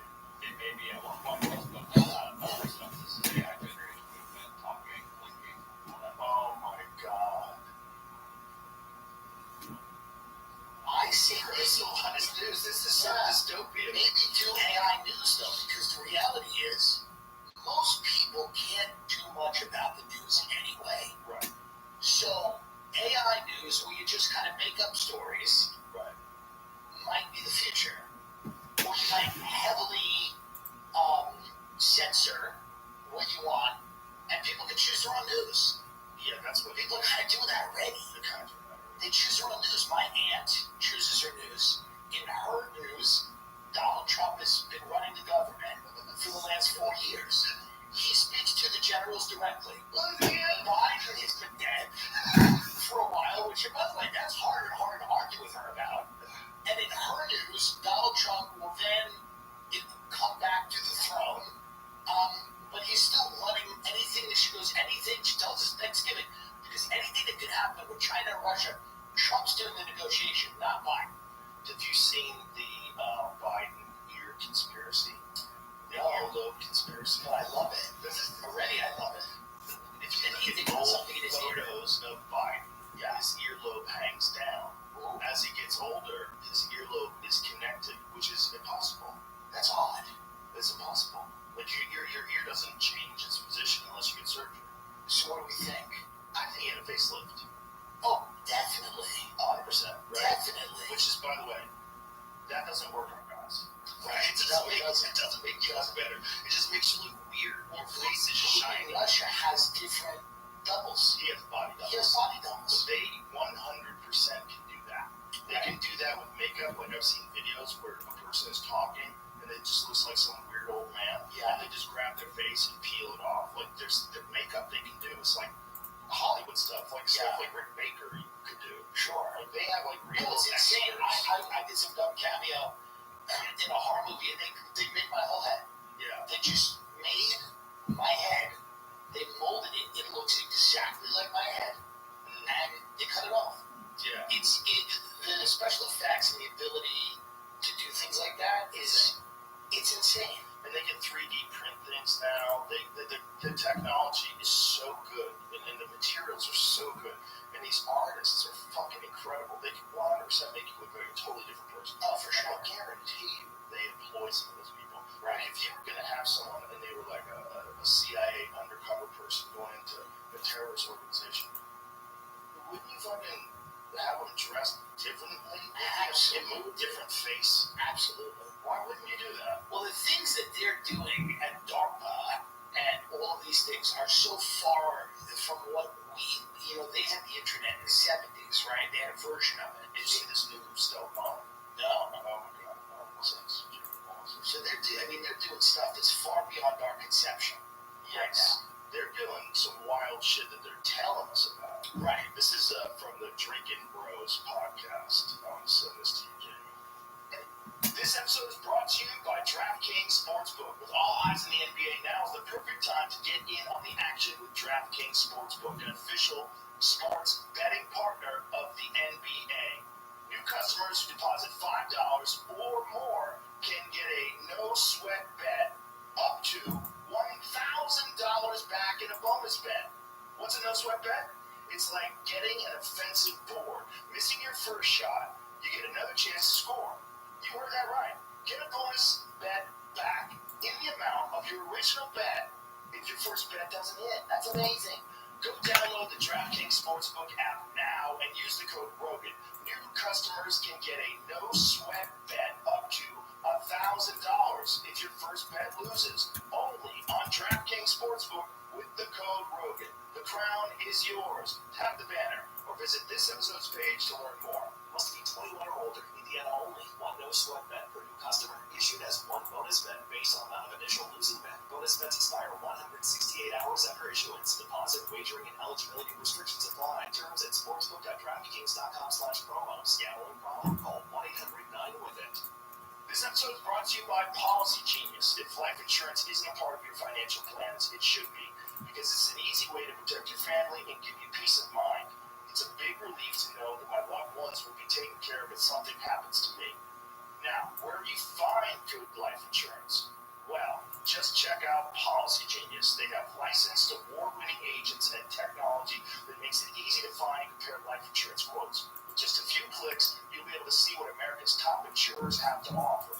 Plus, with Policy Genius, you can find life insurance policies that start at just $292 per year for $1 million of coverage. Some options offer same-day approval and avoid unnecessary medical exams. And that's not even the best part. I especially like how Policy Genius works for you, not the insurance companies. That means you can trust that they're going to find you the best policy. But you don't have to just take my word for how great Policy Genius is. They have thousands of 5-star reviews from real customers. Save time and money and provide your family with a financial safety net using Policy Genius. Head to policygenius.com/JRE or tap the banner now to get your free life insurance quotes and see how much you can save. Again, tap now or visit policygenius.com/JRE.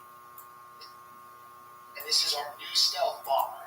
Yeah, this thing's insane. And if you're rich enough, can you rent it out? Take it up?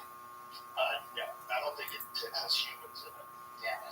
I think this is one of them jammies where it's only, but it can carry nukes. There's a little jammy. It has a new different way. I realized it was something Caitlyn Jenner putting things in. Caitlyn Jenner's in stealth It's bomber. not. Sometimes it just changes. She can fly. She does fly. Caitlyn Jenner flies. She came to my Christmas party in LA and showed me on her plane. She flies every few days. She flies around. Interesting. It's an interesting life. Yeah, for sure. It's an interesting one. Don't go on your phone when you're on the I bet she is. I bet Caitlyn Jenner's in that plane on her phone, tweeting about how much she loves Donald Trump. Because that's what she was telling everybody a while. At my party she was going, nobody's patriotic anymore. I love Trump. And everyone's just like, great, it's fun. She's a fun archetype of person. Yeah. We're at the end of time. The time. Yeah, check this one. This is crazy. Check this thing out. This thing, it carries, I think, 4 nukes or 6 nukes. This is amazing. Yeah. But the thing is, in that link that I sent you, put the link because I want to play that because he describes all the things it does in terms of jamming radar. It's crazy what this was the first stealth in like the 80s or the 90s. I want to say the 90s. Does that make sense, Jerry? Yeah, essentially 100% radar. You cannot be detected except for with your eyeballs. This one right here. Holy shit. It looks sexy as fuck. But that's just the tip of the iceberg. So it is able to analyze algorithmically the enemy's radar average, like how they're able to determine radar, and it can fucking instantaneously send that information. Not just radar, but so it can instantaneously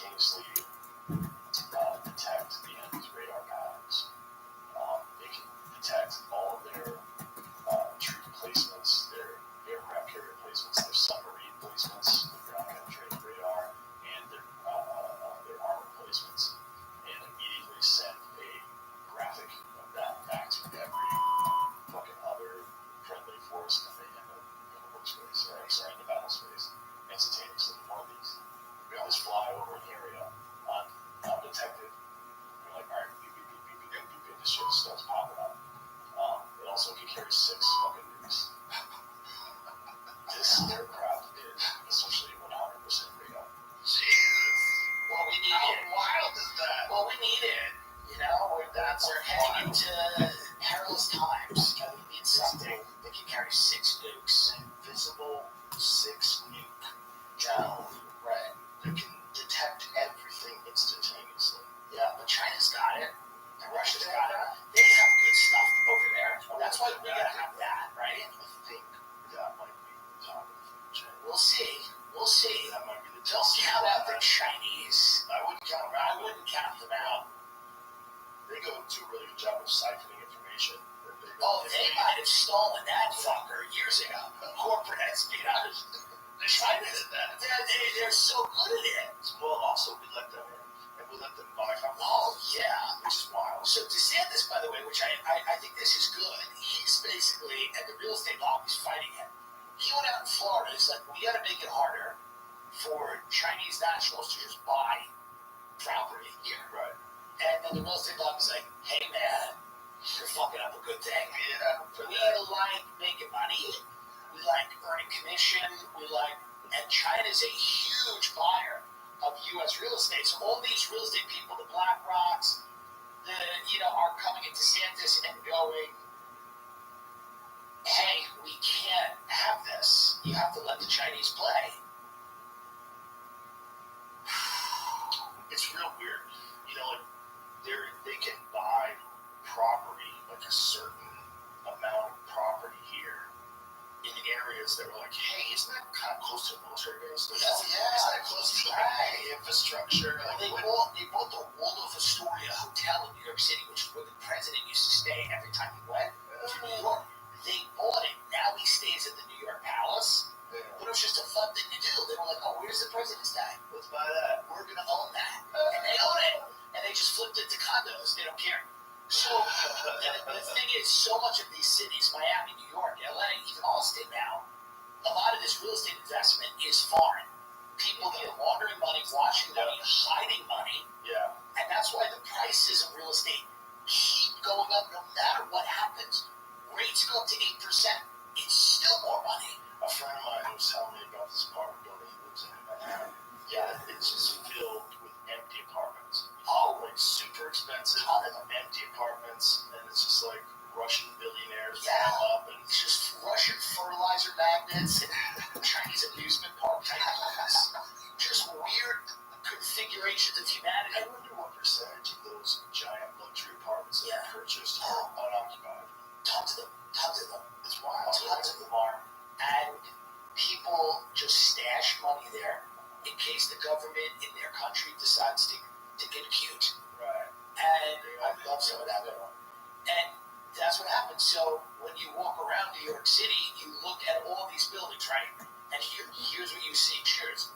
You'll see 3 lights on. Yeah. You'll see 3 lights on in this massive $1 billion building. Yeah.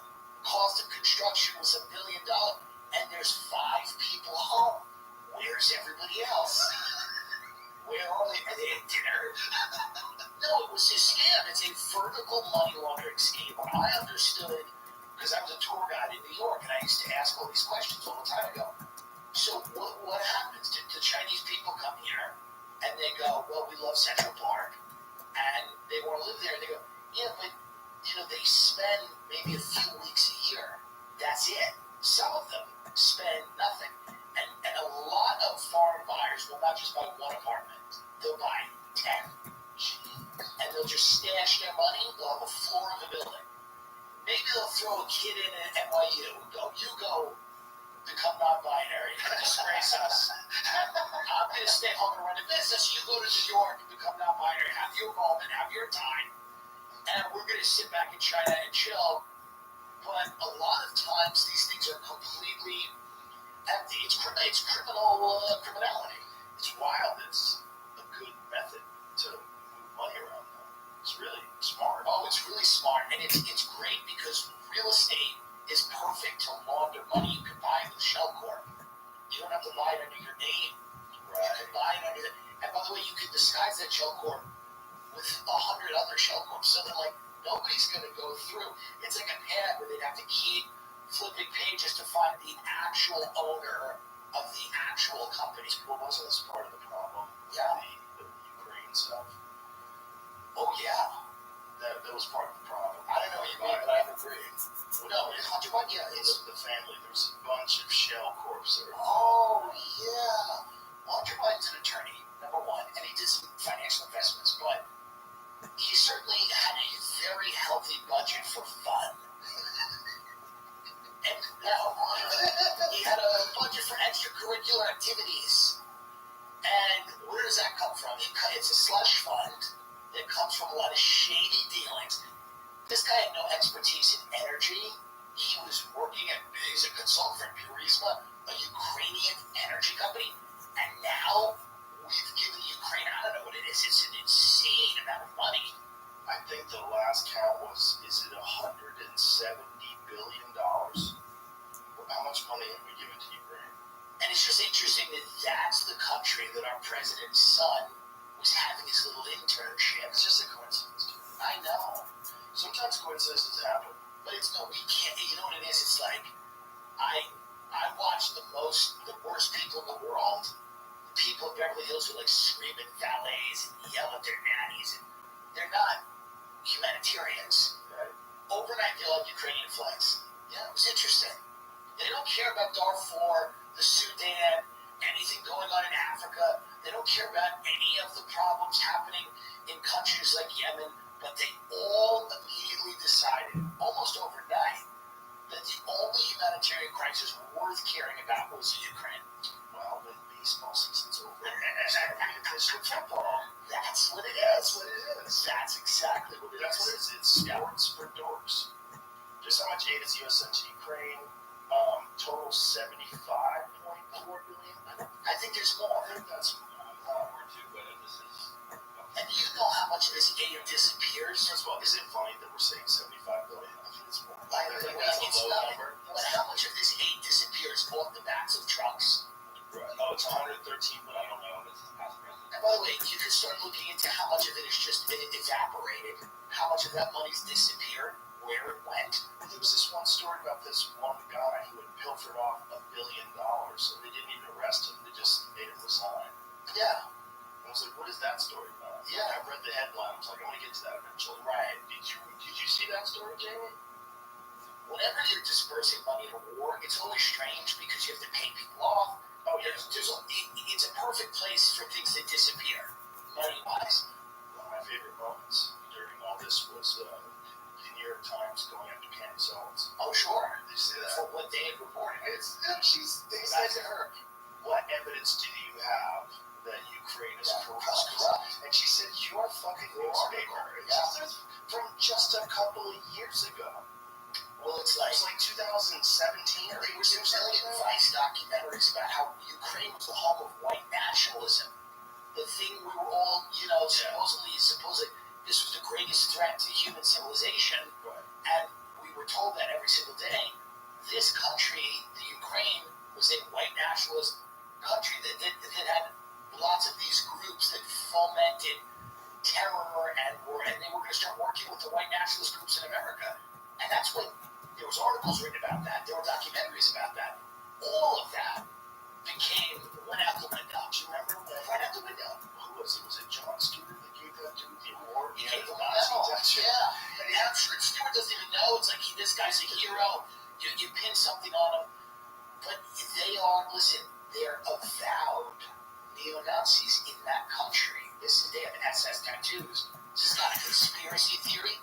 It's not everybody, but that Azov battalion is a huge force, and That's so wild. he's wild. And it's one of the reasons people think Zelensky, who's going to sign those Minsk Accords and end this little civil war issue they had going on in the northern province in Donbass, he didn't sign any of that. People think, and people have, pontificated that either those hardliners in the Ukrainian government and military go, you sign this, we'll kill you. Like if you use them. Or the U.S. State Department was like, no. You don't sign this. You keep doing what you're doing. And if there is a war, we have your back. And this is a well-known fact that everybody wanted some type of agreement early before there was a war with these northern Russian-speaking regions and the government of Ukraine, so that there was autonomy to a certain degree, that they could speak the language, that they could have political parties. And again, I'm not saying that Russia's, even though I am spiritually Russian, someone told me that, and I have a Russian aesthetic, but that's not why I'm saying this. I'm just saying the facts are all there, and we've had this long, bloody war in which every time this guy wants to negotiate or thinks about, we go, don't, keep going, keep fighting, we got you. And then, Nikki Haley, all these people go, no, it's civilizational. By the way, nothing's regional. Everything's civilizational. Israel, Palestine, civilizational. It's odd. It's like, well, wait a minute. That's been a regional conflict forever. Since 1946. They go, no, it's about values. It's about our values. So we got to send them billions of dollars, and we might have to get involved because it's about our value. And you start going, wait a minute, it's about our values in northern Ukraine? So all of these little, and I'm not saying they're little, but all of these conflicts, we can't not get involved. We can't in some way. We have to be involved. We have to fund them. We have to give weapons, because we convince everybody that all of these conflicts are a big battle for the future of civilization. And the next step is Putin's going to steamroll Vermont. He's coming to Vermont. You let him do what he's doing in the Ukraine, he's going to steamroll. He's coming to Aspen. You want to see what happens when Russia owns Aspen? And nobody thinks logically, like, maybe we like war. Maybe we just like having a constant business. Maybe Eisenhower was right. Yeah. When Eisenhower warned people when he was leaving office, I mean, that should be required listening to anybody that's confused as to why we're doing certain things. Right. They're making a lot of money right now, and if they keep this rolling, they're making great money, and I'm not making any of it from that. And if you can have some sort Cut of me motivation, in. you get some sort of motivation when you're trying to save civilization. Oh, always. It justifies so Oh, much. now notice that when Saudi Arabia is killing Yemenis, it's not civilizational. That's not civilizational. But Ukraine, Russia is. And anything that goes on in Israel and Palestine is. But when the country of Yemen is being starved out, bombed, and killed with money and weapons from the U.S. through Saudi Arabia, that's not civilizational. That's not civilization. But Nikki Haley's up there like, let's fight it, let's go, China, let's go. Why did she do it? Because she wants the big money. And the big money people like when you get, well, she's a woman, so she's got to be tough. Ban TikTok, I'll kill you. What's ban TikTok? Oh, ban it, and then we're going to go there and kick China's ass for making it. I'm Nikki Haley, I'm tough. I want Hillary Clinton. Hillary Clinton came out like the running of the bulls, going, fuck Putin, we should kill, like, Hillary's on record saying some of the most bellicose things ever about what we should be doing with our CIA and with our military. And Nikki Haley's basically going out there, but the big money likes when you're open to a little conflict. They like that. The Koch brothers types like when you leave the door open. You don't have to say we're going to do it, but leave the door open. All options on the table, that's their favorite word. Their favorite sentence is like, oh, we're leaving all options on the table. It's about our values, says Nikki Haley. It's about our values in northern Ukraine. She wants the money. I don't know what Chris Christie's up there talking about. Ozempic or whatever, but he's not getting the dollar. No one's giving him anything. He's a weird one. He's just there to ruin things. Here's what I appreciate about Chris Christie. He exists only to destroy. He's not trying to build. He cannot win. He's not going to be elected. He's there to kill that Vivek Ramaswamy. He's going to kill him one day. He's there to just destroy other people. He's not there to succeed, and he knows it. And Nikki Haley now is having the big meetings. She's having the big closed-door meetings. When they take you up to Monte Rio, California, in the Bohemian Grove, and they sit you down by the redwood trees, and you go, I like your style. I just like, now, by the way, who the hell is Nikki? No one knows. No one cares. She was the governor of what? What was she the governor of? South Carolina. Great. But again, none of these people gave a shit back then, right? I think her big thing was when someone climbed to the top of the State House and took away the Confederate flag, she was like, well, that's good. I think she didn't do anything. Like, whatever, she had that moment of like, look at me, I'm the governor and I'm progressive, I'll let people vandalize the Capitol, maybe for its good reason, whatever. But nobody knew who this bitch was until she got on stage and started saying, hey, I would love to go to war. I would love to go to war. And then all of a sudden, all the money started going, Nikki Haley, she's not a particularly engaging or electric, but she's fine. She's not like somebody who's like, whoa. So what do they do? Do they step in and say we need better speech writers? What do? Do they say we need some sort of clear, dynamic message that comes from you that's uniquely from a woman's perspective? Well, she's that like excite Republicans? Yeah, the Karl Rove type sit down and go, we've really lost our way here. We've lost our way because right after 9/11, we were able to sell people on this idea that America had to dominate every corner of the globe, and we were going to throw a lot of lives at that, and we were going to spend a lot of money to do that. And that's what's ultimately going to make us safer and secure us. And Americans, after the Iraq War, did not believe that. The Americans said, no, we don't believe that. So then all these neocons became Democrats. All the people that had pushed that war had become Democrats, and they started coming at it from the left and going like, well, they don't like trans people. Did you hear that? They don't like trans people. They don't have a Real Housewives franchise in Russia. Like, they went at it from another way, going like, we have to confront these countries, these evil people like Vladimir Putin, who are irrational. They're not acting in their own self-interest. They're irrational psychopaths who want to dominate the world, even though Putin has never showed any inclination of doing that one time, ever once. But he's gonna. He's 75, and he barely had Parkinson's, but now he's gonna go and dominate the world, even though he barely dominate the Ukraine after a year and a half of fighting. 2 years. But they go, no, he's going to dominate the world. And so the whole idea is basically just like, they have to get back on that thing, because Americans have lost the belief in that. You can't sell that to people anymore. Nobody wants to hear that. Anything changed? The Iraq War. I watched it. I saw it. I was a kid. I was in high school. Friends of mine signed up for the military. RIP to some of them. A lot of them survived. People watched soldiers dying every day. They watched a lot of people get rich. They watched the 10 counties outside of Washington, D.C. become the most valuable places, the biggest, in terms of like net worth. They looked at all these counties around D.C. and they're like, wait, what? We're not talking about the Hamptons or Manhattan or Malibu or the hill country of the Texas. We're talking about Virginia. And people watched a lot of people get rich. They watched a lot of corruption. They watched a lot of people die. And then, what did we get for it in Iraq? What did we really get? What did we get in Afghanistan? The Taliban, they're back. They're back. We left 20 years later with nothing. So then people start going, okay, we didn't just leave. We armed them and then cowered out. And then, so watching that whole process has, I think, disillusioned a lot of people.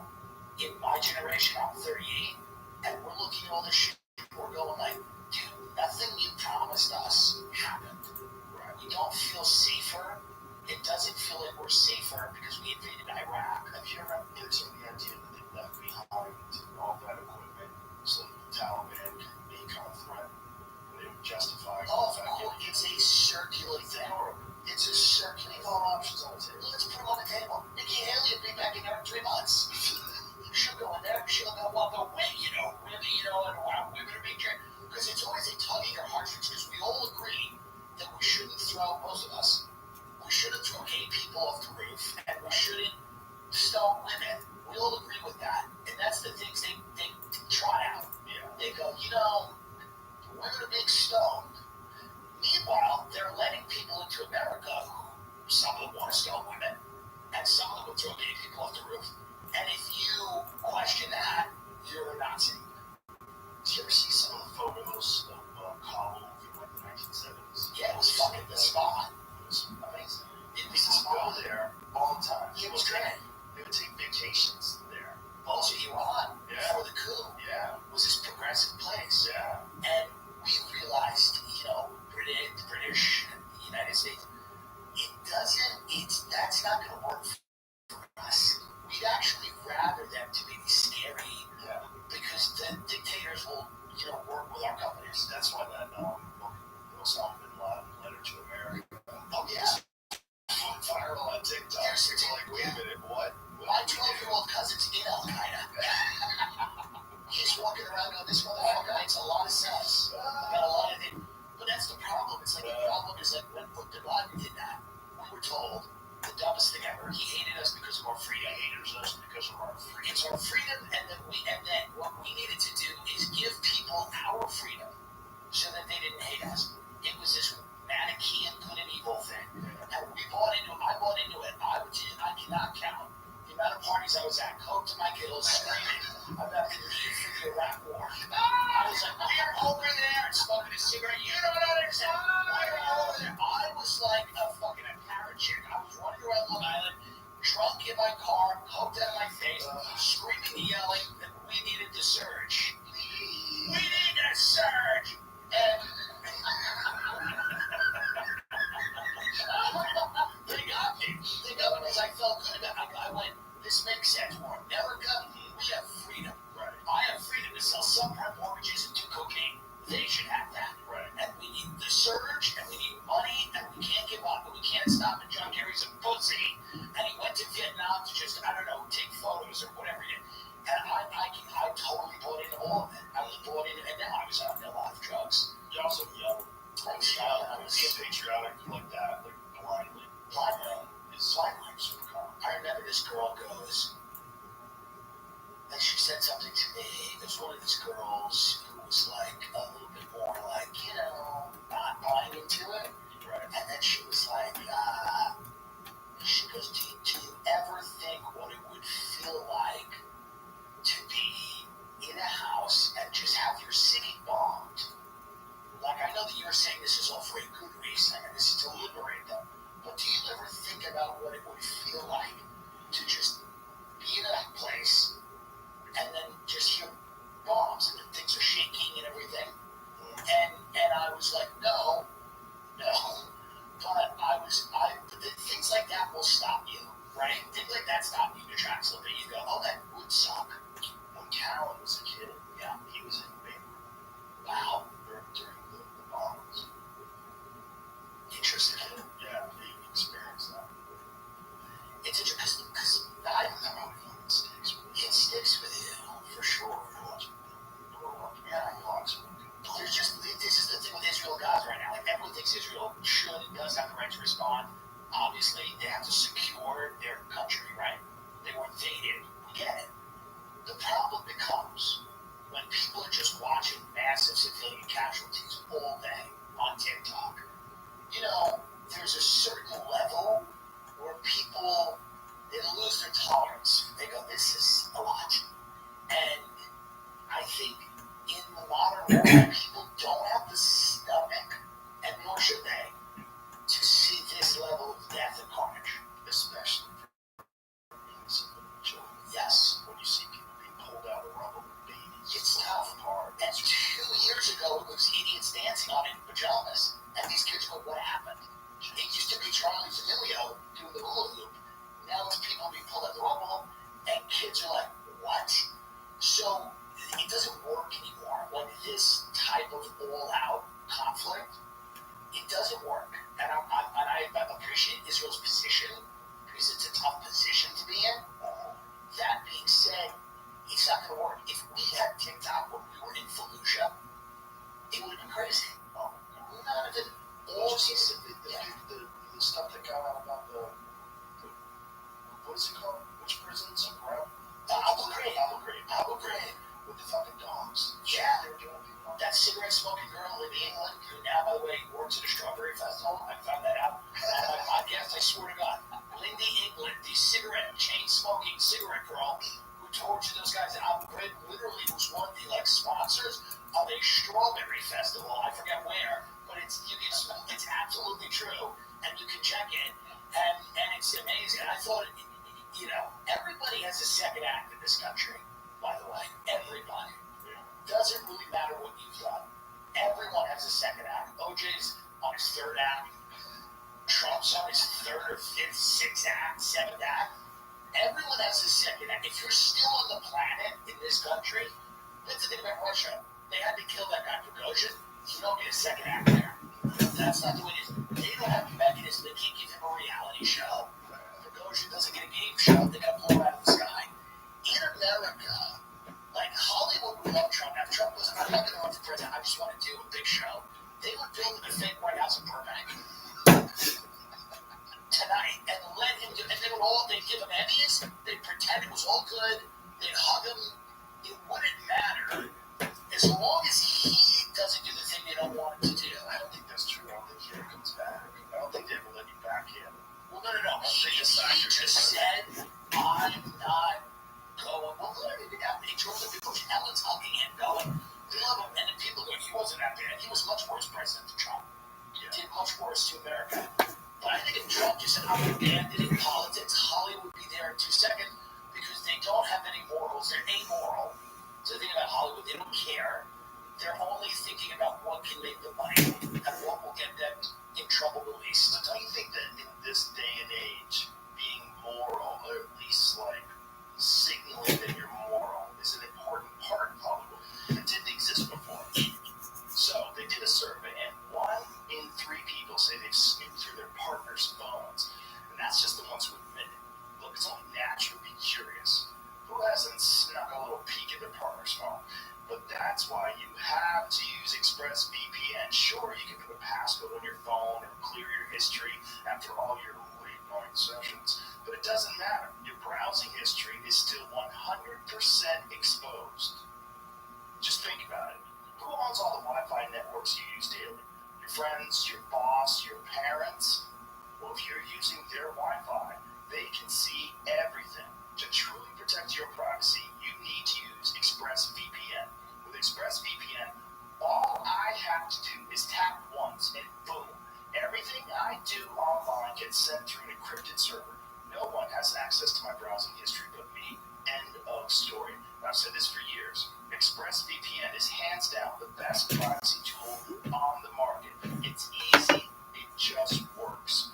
Whether I'm on my phone, tablet, laptop, literally everything. The app turns green, I'm clean. So, use my special link to get the best possible deal on the VPN that I trust to protect my whole life online. Visit expressvpn.com/Rogan. That's get 3 extra months for free. It's expressvpn.com/ROGAN. expressvpn.com/Rogan. This episode is brought to you by ZipRecruiter. This month it's all about St. Patrick's Day. So, to help get into the spirit of things, I want to share a fact. Did you know that the odds of finding a lucky 4-leaf clover are 1 in 10,000? I'd say that's pretty difficult. Fortunately, if you're looking to hire, you don't need a 4-leaf clover. You don't need any luck. You just need ZipRecruiter, and you can try it for free right now at ZipRecruiter.com/Rogan. They don't need any gimmicks or leprechauns to lead you to a pot of gold, or in this case, top talent, because they have powerful matching technology that shows you qualified candidates as soon as you post a job. And once you review those candidates, you can invite your top choices to apply, which encourages them to apply sooner. If you're curious to see how much ZipRecruiter can help you, today's your lucky day, because remember, you can try ZipRecruiter for free at ZipRecruiter.com/Rogan. In fact, 4 out of 5 employers who post on ZipRecruiter get a quality candidate within the first day. Once again, to try it for free at ZipRecruiter.com/Rogan. That's ZipRecruiter, the smartest way to hire. It can be, and it is to a certain degree, but they all know Trump is a fucking massive train of money. They all know he's a train of money, and if he just said, listen, I don't want to be the president anymore, I want to host a game show, there are people that Ted Sarandos is calling him, and anyone that says shit about Ted, like, he would go, hey, what do you want him to be president? I gave him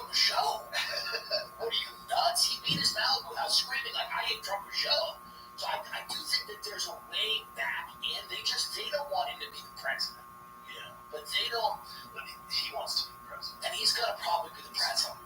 He's going to be the president. It's going to feel interesting when he's inaugurated, because it'll feel like we're living in a loop. How far do you think they would go to stop it? Because it's really wild watching him being prosecuted, right? Yes. It's really wild. I know, for inflating the price of a condo, it's the dumbest thing ever. They were like, he's an asset of Russia, and now they're like, now it's totally switched to where they're like, he said it had 6 bedrooms, it has 5. It's like, guys, this wasn't what we were told. Right. We were told it was an asset of Russia, and then they switched it up immediately to go, oh, he inflated the price of his real estate. By the way, everyone does that. Everyone does that. And if somebody's appraising your house, you walk up at the end and go, you saw the basement, right? That's what work that I did. Everyone does that. He does it on a grand scale because he has more money and more properties. But the idea that that's what we're getting him for, it's hilarious. It's crazy. Because if this keeps going, like, how far will they take it? Like, if he keeps getting bigger, because it seems like, at least in public perception, the more they come after him, the bigger he gets. Yeah. Because the more people realize the game. Right. They're like, oh my God, this is like banana republic shit. You're prosecuting your political opponent. Yes. And you're doing it specifically to time the trials around, like, Republican conventions, primaries, all these different, you're doing it on purpose. Right. It's pretty clear. Right. So everyone's more and more supportive of him than ever. So how far will they go? How far can I don't know. I think he'll run the joint from the can. I think he'll run the country from prison. I mean, I think he'll run it from the federal prison. I mean, it might get to the point where we have the first mafia president where he's in federal prison in Palm Beach and he's running the country. Yeah, is that possible? I don't think they'll kill him. I don't think they kill anyone anymore. I don't think they kill anyone anymore. They don't seem to. They're torturing Assange. They'll bleed you out slowly, Assange. But they don't seem to be killing anyone anymore the way they used to kill everyone. MLK, JFK, RFK, everyone died. But now they're not killing people nearly as much. So people disappear. Connected to the Epstein case. They go. They absolutely Few of those guys. They take this off and they become allergic to it. They got one guy. One guy that 30 miles from his house, he hung himself on the electric cord and then shot himself in the chest with a shotgun. That's right. There was a guy in Palm Beach, they found him in his pool. Oh yeah. Epstein friend, he was in the pool. There's a few of those. They gotta tie up the loose ends. There's a few of those loose ends. They gotta tie up those loose ends. Yeah. Without a doubt. They tied them up. A few of those. But they don't go after the big guys. And if they used to go after the big guys all the time, Right. they don't seem to do that. They have this prosecutor, Jack Smith, Jack something. They always have a guy they love. It was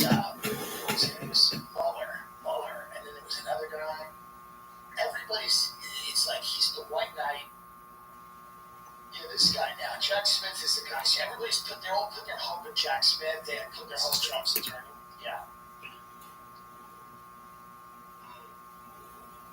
Well, no, this is not Trump's attorney. This is the guy who's going at Trump. He's the special counsel.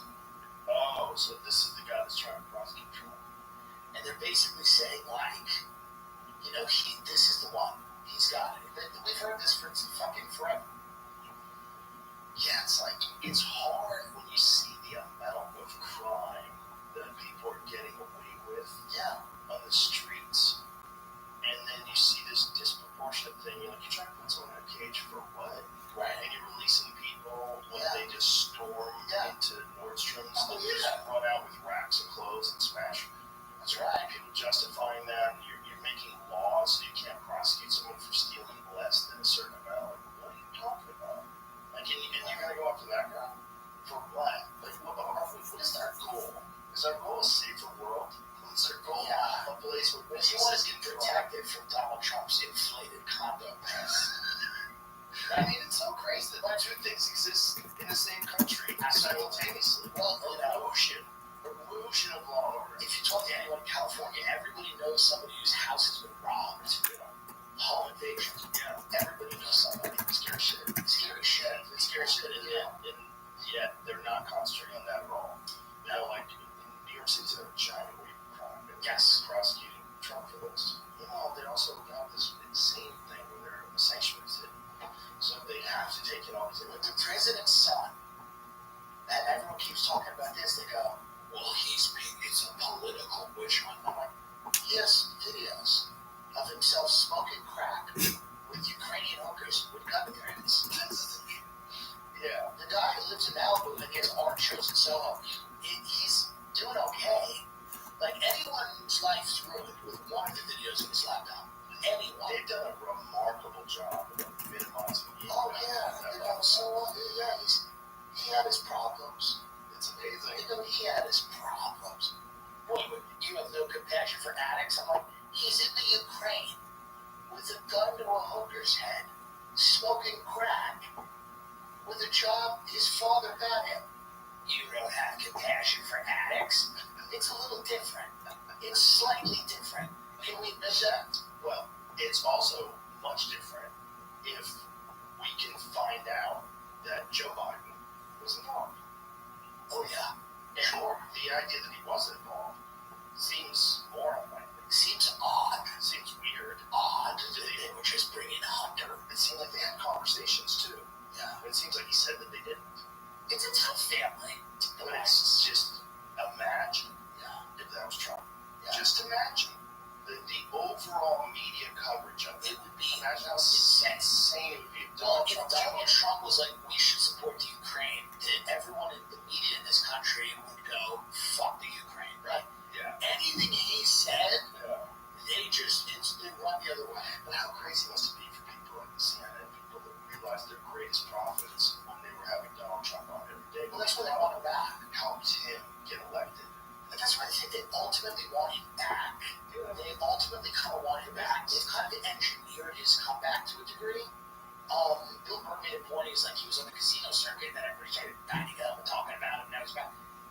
They like him. They love him. He was a creature of Hollywood and the media before he was a politician. Yeah. They did create him, and I think he's certainly not bad for business. It's just wild how they turn. Well, it's just wild to live in a time when we feel like we're almost in an actual loop. Yeah. Where you go, it's going to be the same people Over and over again. over and over again. The Bushes, the Clintons, Chelsea Clinton who run for president in 2020. You know, and it's just going to be the same thing. And that's why that's why my dad is so checked out now. And I used to think, like, he should learn more about story. He should be. And now I realize he's, like, maybe the wisest person I know. Because his whole response, like, at Thanksgiving, he goes, what do you think about this Israel thing in Gaza? And he goes, not cool. I just got beaten.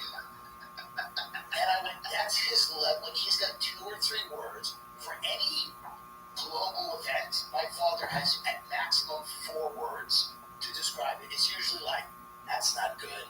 And then he keeps hitting. And I'm like, maybe that's the move. I used to say that. I used to ridicule that. I used to go, he's really out of touch. But now I'm like, oh, he's lived through Vietnam, the first Iraq War, the second Iraq War, Afghanistan, Iran-Contra, the president getting his dick sucked, Obama, Trump. Like, I think eventually you kind of just toss it. You toss it. You decide that you're not going to get involved. You're just going to try to enjoy your life. That's these young kids on TikTok now that scream about politics. They just yell about politics. Like, there's a whole group of young kids who yell into their phone about politics. You see them, like, there's 2 kids who, like, love Biden, and I have them on my show. They go, we love Joe. I love Joe Biden. You have them on your show. I have them on my show. Dad, you're the kid that you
TikTok back then, I was a guy where I would go to my friends' houses, I would hang out with their parents until like they would be working like shit little jobs. It'd be like in high school, beginning of college. And I would sit there with your parents and they would make martinis and we would drink gin and we'd watch the O'Reilly Factor. And we would smoke cigarettes in the backyard. And this was like, you know, if I had TikTok at that point, it would have just been this sweaty, disheveled cokehead screaming about how Donald Rumsfeld needs our support. Because that was, you know, I was like, he lives in here, not Americans, you know. And that's me. I just think about myself, I was like, fuck, I couldn't have been more wrong. So I look at these kids who now have, like, the technology to broadcast every thought that they think they're having. I'm like, you're going to look back at that and go, that was so cringe. Right. When I was, like, doing Biden youth and screaming about the importance of Biden and how great he was, even if you believe in Biden or think he's good or whatever, the way that they do it, they're going to look back on it and they're going to go, oh, I was caught up in something.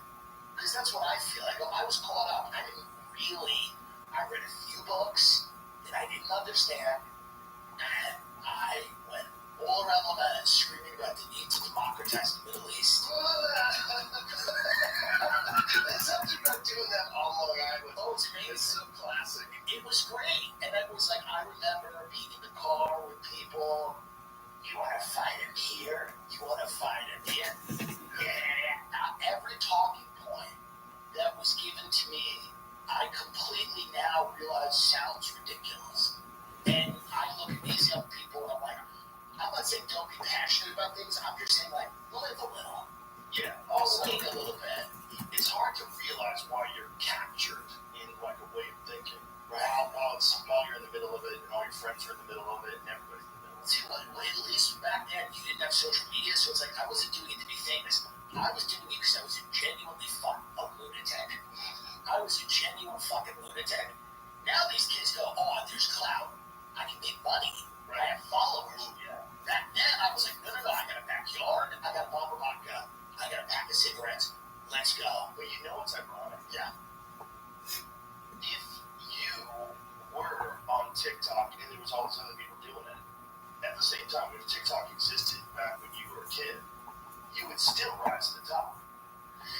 Yeah, well, I like to think so. Yeah, you I would like to think so. 100%. Because a lot of this, people getting attention that are mediocre, it's just a lack of other content that's available. No, I would like to think so. I would like to think that there'd be people be like, do you watch that guy? Like, he's the guy. That fat, closeted gay cocaine addict. Who talks about what we need to do with the Iraq war? He's good. Who knows? You would be a Fox News consultant. I could go lock the bird up right now. You would have And say, give me $20 million, dummy. Imagine if Fox decided to go Wild West and they had like an online, like wild, right-wing, swear all the time, talk about whatever the fuck you want to do. If I get a lot of the young guys in. It would, listen, if I'd be the oldest person on TikTok. If Fox News did a TikTok show with me, and it was just me screaming at these kids, and you know, they're all like young guys who, they all have a boy band aesthetic, and they're kind of like, they're also trying to get girls as they talk about politics. Right. So it's the weirdest thing. They're like, you know, like looking at the camera, like, you know, like healthcare, like, you have that abortion. Yeah, you know, which is lovely, but I'm not anti-abortion, but it's so funny to see this. Everything's conflated with everything else. So it's like, they're out there trying to get pussy, trying to make money, trying to be famous, and also trying to be right.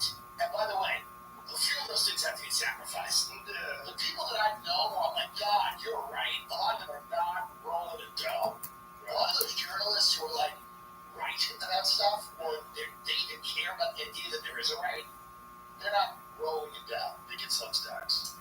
They get Substacks, you'll read them. They're doing better now. They're doing better now. They're doing better now. The Green Walls, people like that. Yeah. Taibbi, absolutely. They're doing a lot better now. And you can fucking trust them. God damn, it's hard to trust. It's hard to know what the fuck you're reading, what the motivation is behind it. Like more than ever before. That's what No, I think about it. more than ever before. I mean, so many times I've read things like weird.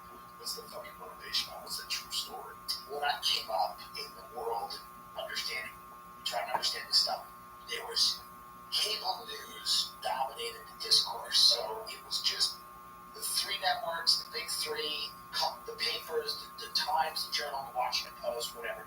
But then it was cable news. So it was MSNBC, Fox News, CNBC to a much lesser degree, CNN even to a much lesser degree. But it was Fox and MSNBC were the ones that were really propaganda factories. Fox was the right, MSNBC was the left. And that's what you had. That's kind of still what you have if you're a boomer. But now, the internet has just opened the gates of hell so that it's every idea and every permutation of every idea. So you get some really good ideas and some really bad ones. And sometimes they're all in the same package. But don't you think you get a lot more of an understanding of what is actually going on? If you're listening to Jimmy Dore, If you're all over the place. if you're listening to Breaking Point, Of course. there's so many. There's so much information that verges on each other. Well, it can be. It's almost impossible to keep up with a full-time job. But I mean, it is much better than what it was when I was growing up and you were fed. Oh, yeah. So Bill O'Reilly would come on and feed you a narrative. The fucking weapons mass destruction. Right. And that's responsible for the death of how many fucking people? Right. Yeah, crazy. And then it was like, it didn't even make sense. Well, it made sense for people that had a lot of money in it. They wanted to knock over all these countries. They really wanted to go to Iran. They saw the West decline. Of course. That thing's wild. They wanted to go into Iran. They wanted to remake the entire thing. Yeah, it's crazy. When he talked about that, I remember watching it. What's he saying?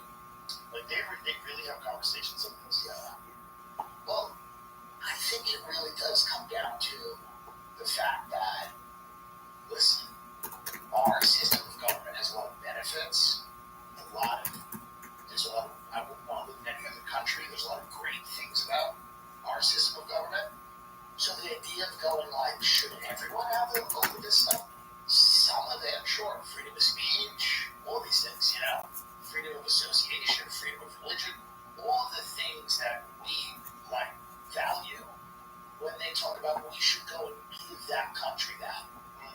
Absent in that discussion, there was number one, whether the country wants it. Right. How we're giving it to them. If we're doing it at the barrel of a gun. RFK talks a lot about how China has been really invested in soft power, building schools. What are we doing? Building bases. What do people hate? Military bases. China's Belt and Road Initiative is like building schools.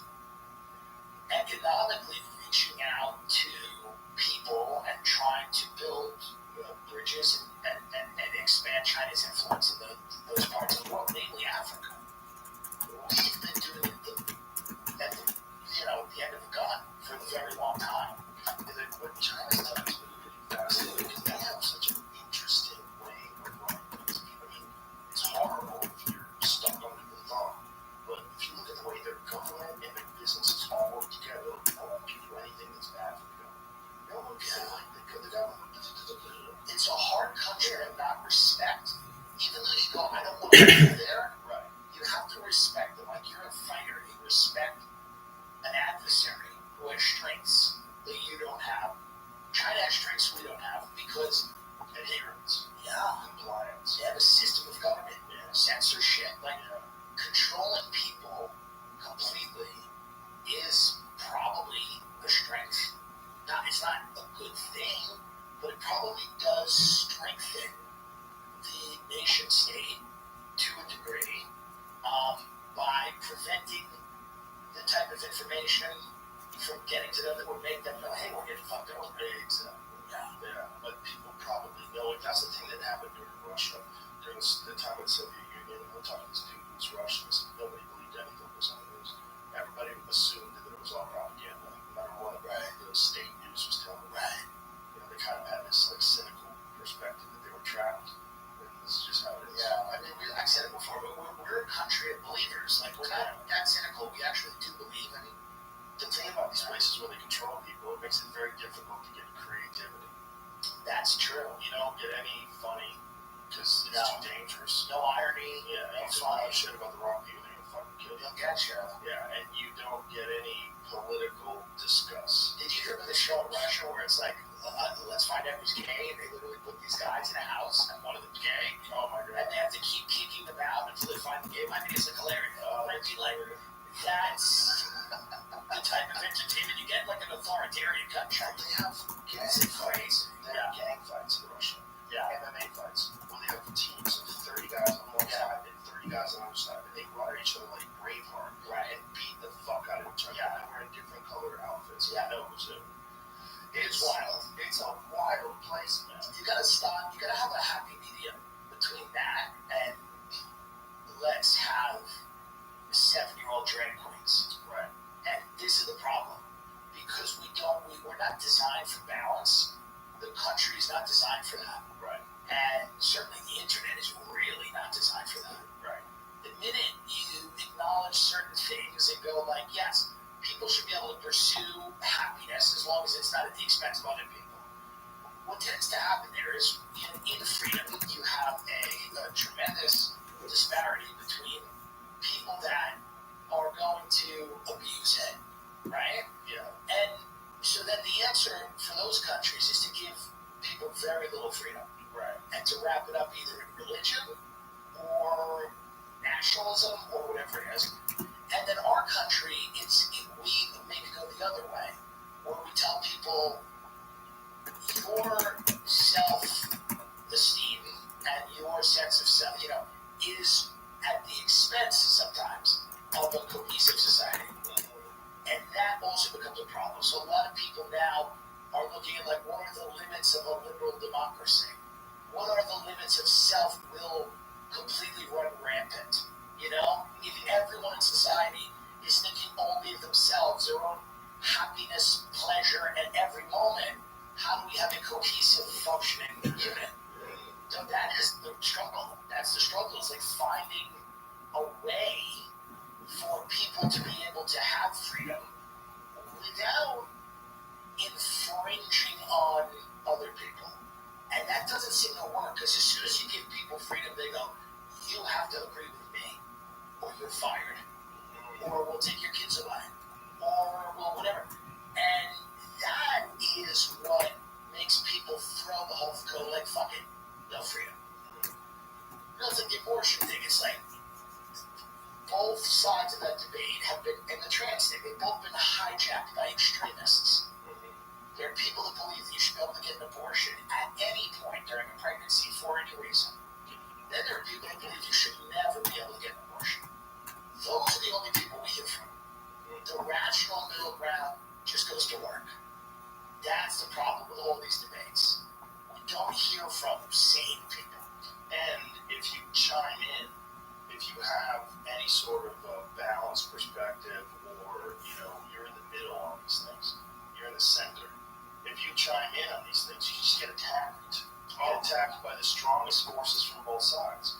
Yeah, it's just very aggressive, and most people want to avoid that in their life. So if they do wade in occasionally and then you're called out for it, you can get fired. You can get in trouble. They can contact your boss. You know that your employee is a this or a that. Right. And they support this, and they support fascism. They support, they're like, oh, I don't hear this. Well, we're going to start an email campaign to boycott your company. And like, oh, fuck. That's why everyone should choose like really one terrible thing to be on the internet, and they get to be it. Whether it's a furry or a Nazi, you get to be like one thing. You have to be one. You have to be one. You can't be everything. It's confusing. I don't know. I guess furry, we're halfway there with the color. But I just think you have to, it's like, what's interesting about Caitlyn Jenner is trans person, also heavy MAGA, also rich athlete. It's a lot for people. It's a lot. They go, there are people that are hating her for different reasons. Right. There are people that love her and then hate her. It's very interesting when you have those cross sections of person.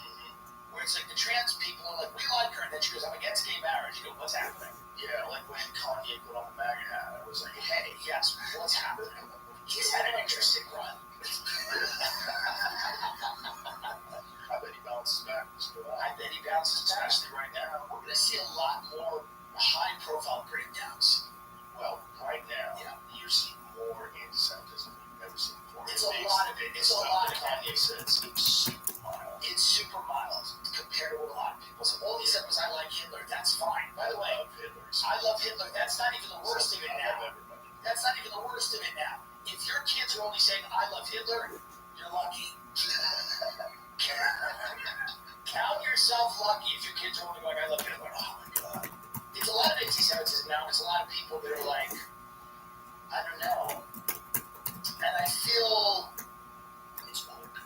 open. People's going wild about it. It's wild. Those you talked about it too many times, but of course, those hearings with my congresswoman is addressing the president. Why does anyone lie? Why does anyone lie? Why didn't she go, what? Like, nobody lies. Like, the fact that the president of Harvard can't lie scares me more than the discrimination. I don't think it's a matter of that she can't lie. I think it's a matter of she believes that those things are okay. Ask me the question they asked her, and I'm going to tell you what the right response was. Does yelling death to the Jews constitute harassment? I was in my office. I heard him say, I thought he was saying death to the blues. I had no idea they were talking about Jews. None of that's going on. I don't even know what's happening. I go to work every day just trying to make this the greatest country in the world. And apparently people yelling about the Jews, of course not. The Jews are happy. Everyone's happy where we are. Jews are happy. Muslims are happy. The things you don't see are the Jews feeding the Muslims the latkes and the Muslims making the hummus for the Jews. You guys are seeing the bad stuff. But we have Jew and Muslim dance night every Thursday. Like, just make shit up. You know, we desperately live in a time of intellectuals. We need to live in a time of business people who cut deals. This is, again, an argument maybe for Donald Trump.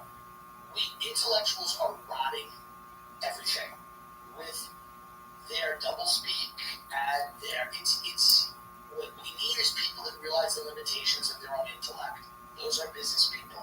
People that come in and go, you want something? Guess what? Neither one of you's getting it. But here's what you can get. There's a smugness to those people too. Yes. Bizarre.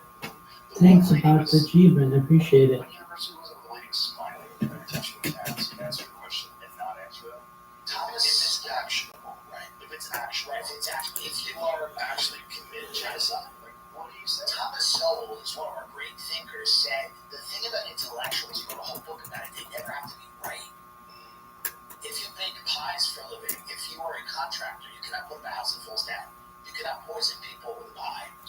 Intellectuals can be wrong all the time without consequence. The only thing is that whatever they say has to sound good.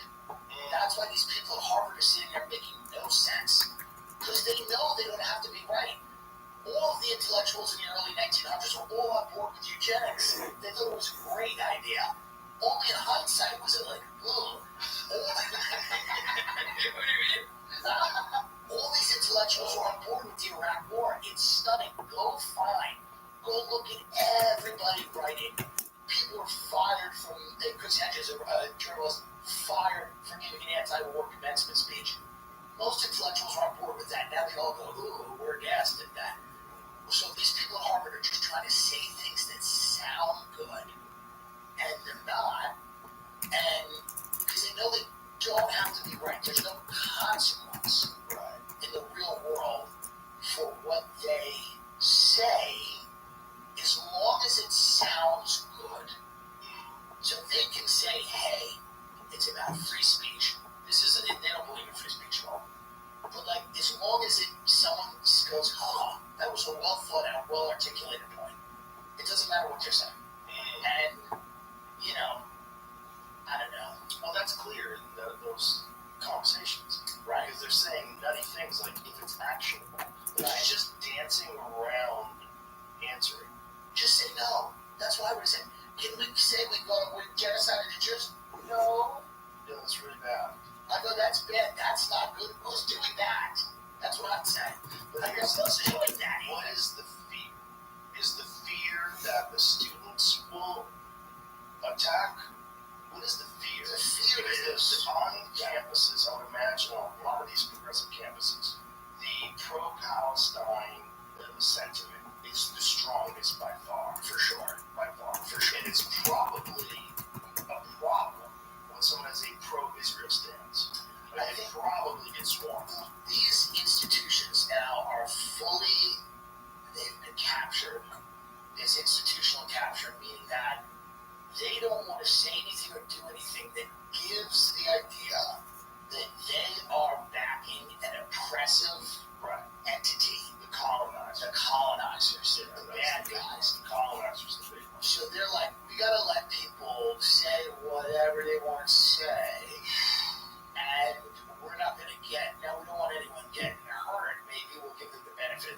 but they're also saying we're going to allow people to say. However, you couldn't say that about trans people. Couldn't call for the genocide of trans. Well, how about no one called for the genocide of the Russians? Right. There's never death to the Russians. Like that's kind of wild. No genocide calling for it at school. Isn't that? But that is really wild. If you think about that. Yeah, it wasn't a similar backlash against Russians. Because Ronald Reagan said, "Oh, what do you mean recently, or what do you mean?" Even like while this is happening recently, the Ukraine-Russian thing, Russians are fine over here. Like they don't have any problem. Like we're Russian fighters. We don't view the Russians as controlling party in our society. There's a lot of people that view the Jews as the de facto rulers of America, the controllers of America. Interesting. You know, and that's, I think, the reason for. I don't think we look at Russians as having that type of power. Also, the scale of Israel's response in Gaza, it dwarfs everything that's happening. It's wild. I think it's not. It's foolhardy. It's. I think strategically, it's going to be an issue because what are they going to do now? They're going to have a security role in Gaza permanently. And it seemed like there was some Kamala Harris talk where she was talking about a country that was going to rebuild it. Right. They're in negotiations talking about rebuilding Gaza, which is like, hey, that's the fucking Ferris wheel. Keep spinning That's around. the Ferris wheel. Just keep spinning around. Listen, Money again. I feel bad. Money's going this way now. How burden. Yeah, I feel bad for people that are victims of anti-Semitism, for sure, and that's legit. And especially people in colleges are probably getting the brunt of craziness. Yeah. But then there is also you also have the thing where every criticism of Israel can't be anti-Semitism. That also. How about the citizens' criticism of Israel? Right. They were in the streets, hundreds of thousands. That's right. For months. They were not just yeah. So there is room. There has to be room to say the course of action we disagree with. I think it's unwise for the United States to allow and fund an open-ended engagement in Gaza. Open-ended months. You know, now it's going to be like 2 years, two months. They're already saying that it might be beyond the tipping point of rebuild it. Like they've destroyed so much. You've seen the films. It's crazy. Mosques. It's Just bombing mosques. Bombing buildings. It's their moment, and what we did after 9/11 did not make us safer. And I think they're having that moment right now. There's an understandable rage. They are upset. Hamas has their babies and women and children. And what Hamas did was strike at the heart. That's what terrorism does, right? You get to the core of the human being by saying we're going to rip away the things from you that you care about the most. This is the emotional response to that. I don't know how strategic long term it is.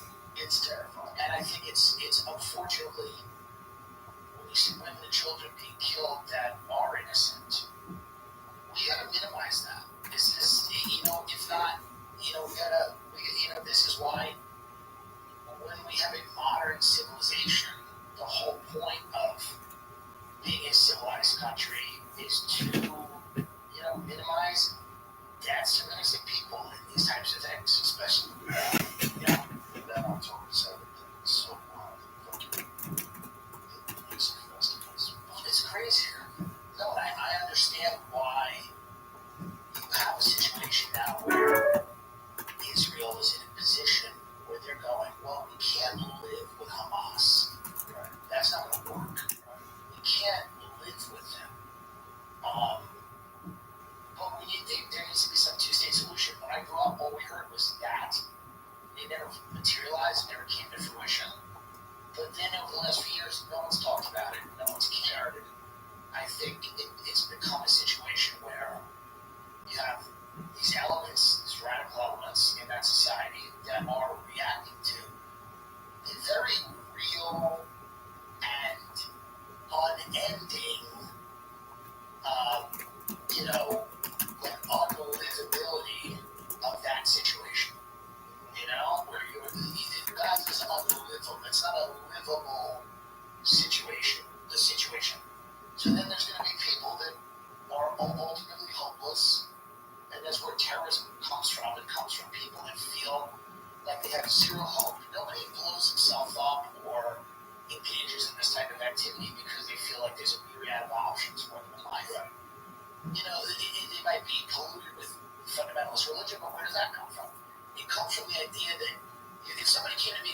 myself up. Like, I don't want to. I have a show tonight. For law enforcement, I have whatever. I got stuff to do. I don't have the greatest life in the world. I don't have to say that I have a record to go on. But the point is, I'm not going to blow myself up. No young 19-year-old person should be at a point in their life when, for a religion or political faction or government, should be thinking of doing a kamikaze mission. So you do have to address the political conditions that create that level of hopelessness. You do. That doesn't mean that anti-Semitism is okay, and that doesn't mean that at every turn you're going to be able to convert people that if they just want to kill Jews, maybe they're just going to kill Jews. You have to eradicate that threat. But you have to address those political conditions that create that type of desperation in people that turns them to that type of violence. Have you ever heard Dave Smith talk about it? Yeah, I heard a little bit on your show. He's deep in it. And when you look at when it's all laid out, how do you fix that? It's very hard. Well, I believe in a crusade. I believe my fat aunt and uncle, the Christians, take it. They come in on a Carnival cruise ship. They come out.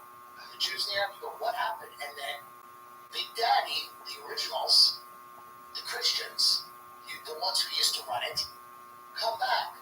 They set up Dave and Buster's. They're in there. They're at buffets. My aunt's pointing at the tomb where Jesus supposedly called Adam. She's taking a photo with it in her sandals. It's very hard to imagine fixing any of this stuff. We're going to have to learn to live with some compromises. I don't only mean like political compromises where we go, you get this, we get that. There's just some compromises in life where we're going to have to just understand that certain areas might be dangerous. Certain areas might be dangerous. That's what it is. Did we fix the south side of Chicago? Did we fix inner city, East St. Louis? Did we fix any of those? No, people left. So that's unfortunately what tends to happen a lot, is people go, they leave. So I don't know how they get out of Gaza. That's the problem. That's a problem. That's part of the problem. That's the problem. With an open-air prison. That's a problem. They're going to have to go to some of the other Arab countries. The other Arab countries taking the Gaza refugees? No. That's awesome. That seems. They should take some. But again, I don't want refugees. Like I almost agree with them. There's like, I don't want refugees. If my family started calling me going, hey, our pipes froze, I'd go, oh, that's upset. That's horrible. Wow. Don't tell again, huh? Oh, we figured you got a house. What? It's like, there's a limit to the refugee game. Well, that was one of the funniest things about the New York crisis. They're asking people to take their homes. No, what? Don't do that. Some guy who walked over here from Guatemala is going to sleep with your kids. It's crazy. Listen, do you know that guy? Is he cool?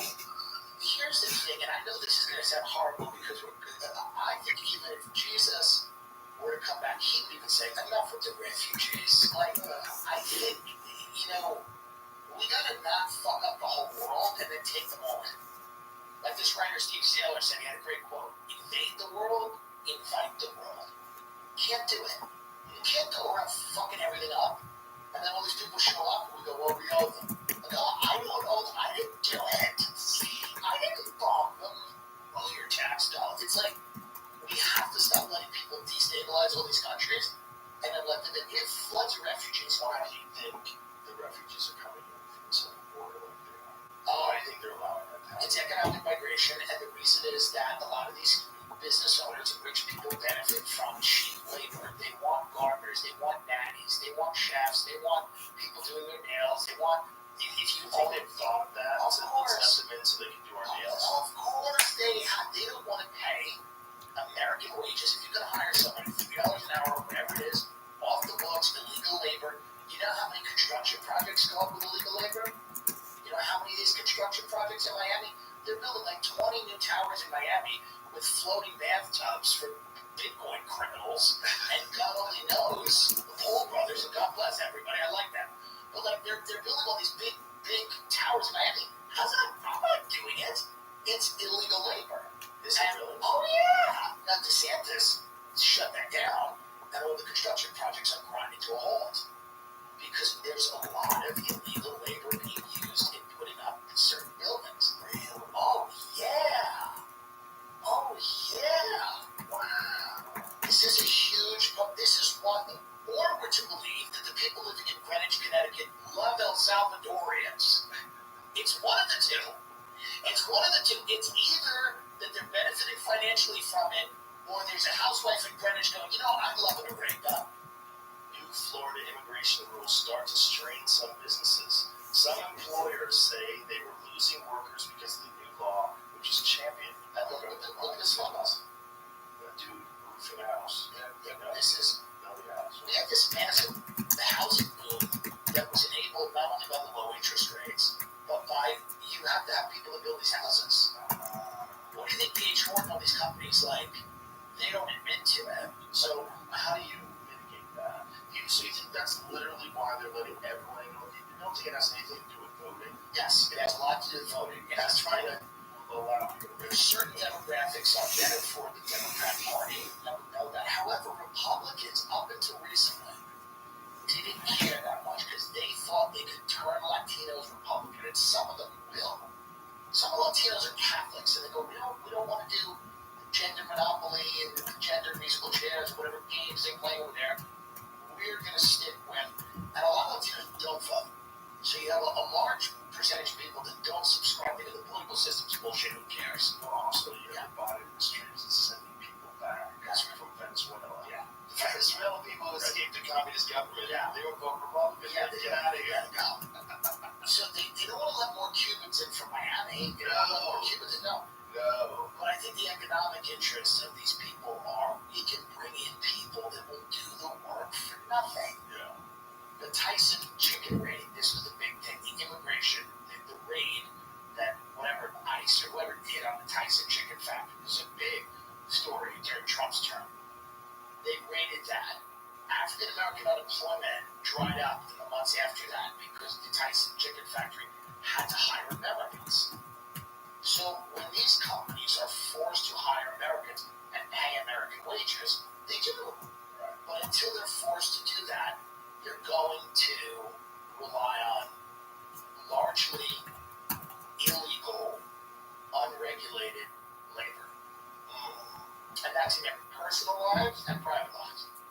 If you can hire a landscaping company to come to your Hamptons house, or your house in Bel Air, or Greenwich, or here, wherever, it's beautiful places. It seems like such a strategy to just keep the border open. It seems like such a fucking dangerous move.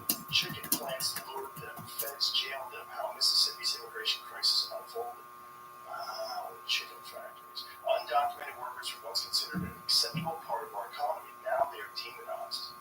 Interesting.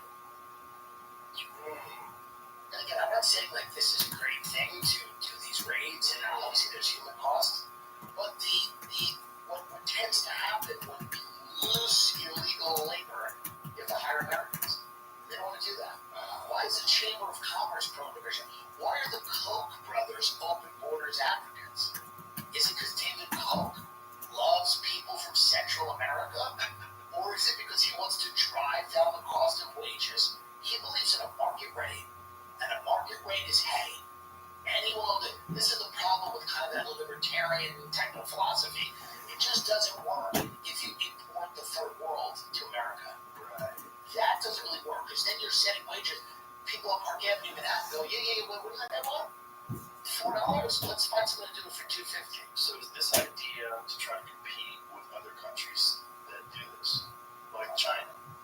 That is one of the ideas. The other idea is to get a ninth sailboat. Yeah. It's people that go, where are our profits? How can we maximize these profits? How can we maximize? How can we put up 100 houses for just the material cost and a minute labor cost? And what do you think about? There's a real. I think there's a bill that just got brought up where they're trying to stop these companies from buying up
above, which is money. And it's these black rolls out. And they lease them out. It's part of this idea that home ownership and automobile ownership and all of these things, eventually going to be replaced by more effective. Whitney Webb is somebody I've had on my show. She's wild. She's wild, but she knows her stuff. Patrick Ben-David had her on it. When she came on my show, she made a lot of great points about these legacy systems that people want to get rid of. They go, rent a house, use Uber, Lyft, whatever. You don't need to own. What does owning do for you? That's that famous article, you'll own nothing and be happy. Right. So I think the ban would sort of put the brakes on that. I guess the problem is a lot of these companies find ways around these bans. You gotta remember, these are the smartest people in America that come, and I don't mean smart like contemplative intellectuals. I mean shrewd, effective sociopaths. They're really, when I say smart, I don't want people to go, you think that. I don't mean that. I mean, they're very effective at gaming the system. They're 10 steps ahead of all these laws that are being passed. I'm not saying it's a bad thing to pass the laws, but a lot of these people are already anticipating that and how to get around it. I'm fascinated to see how that bill does. Yeah. Because it seems like they would put extraordinary pressure to make sure that bill does not get passed. They're not going to allow that bill to get passed. It seems like you're going to find out who's on board. Well, again, when RFK came on my show, I called out BlackRock, Vanguard, and I did it on your show too. BlackRock, Vanguard, and State Street is these companies that own everything. I got a lot of messages from a lot of financial people going, well, everybody's portfolio is tied up in that. This is part of the whole issue with everything. Right. It's the Thomas Sowell thing. There's no solutions, there's only trade-offs.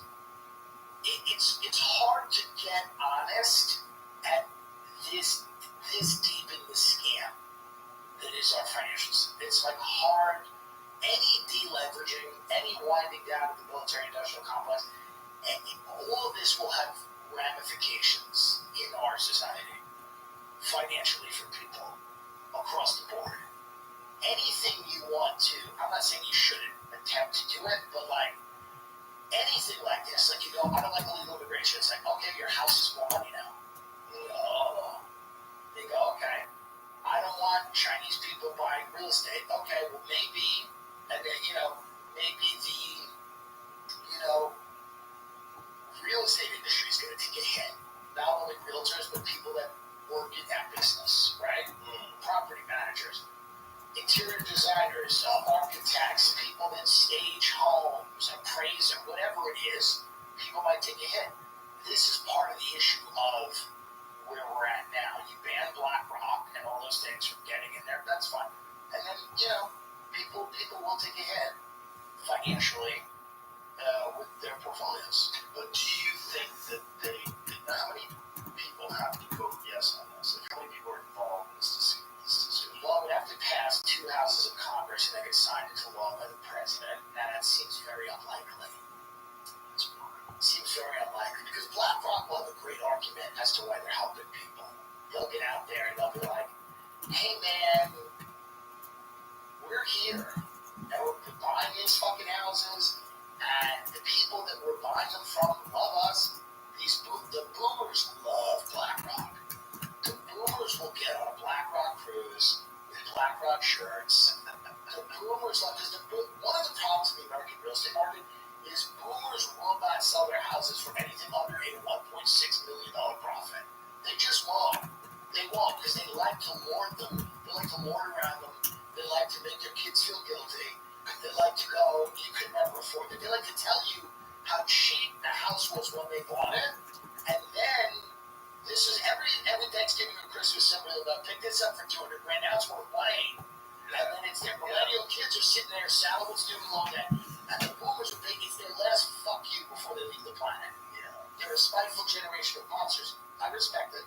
But their last fuck you before they leave the planet is instead of selling their houses for, I don't know, a $900,000 profit, they just won't put them on the market. Some boomers, which is hilarious, we read the articles on my show, they're actually retiring to bigger houses. They're sizing up. It's sick.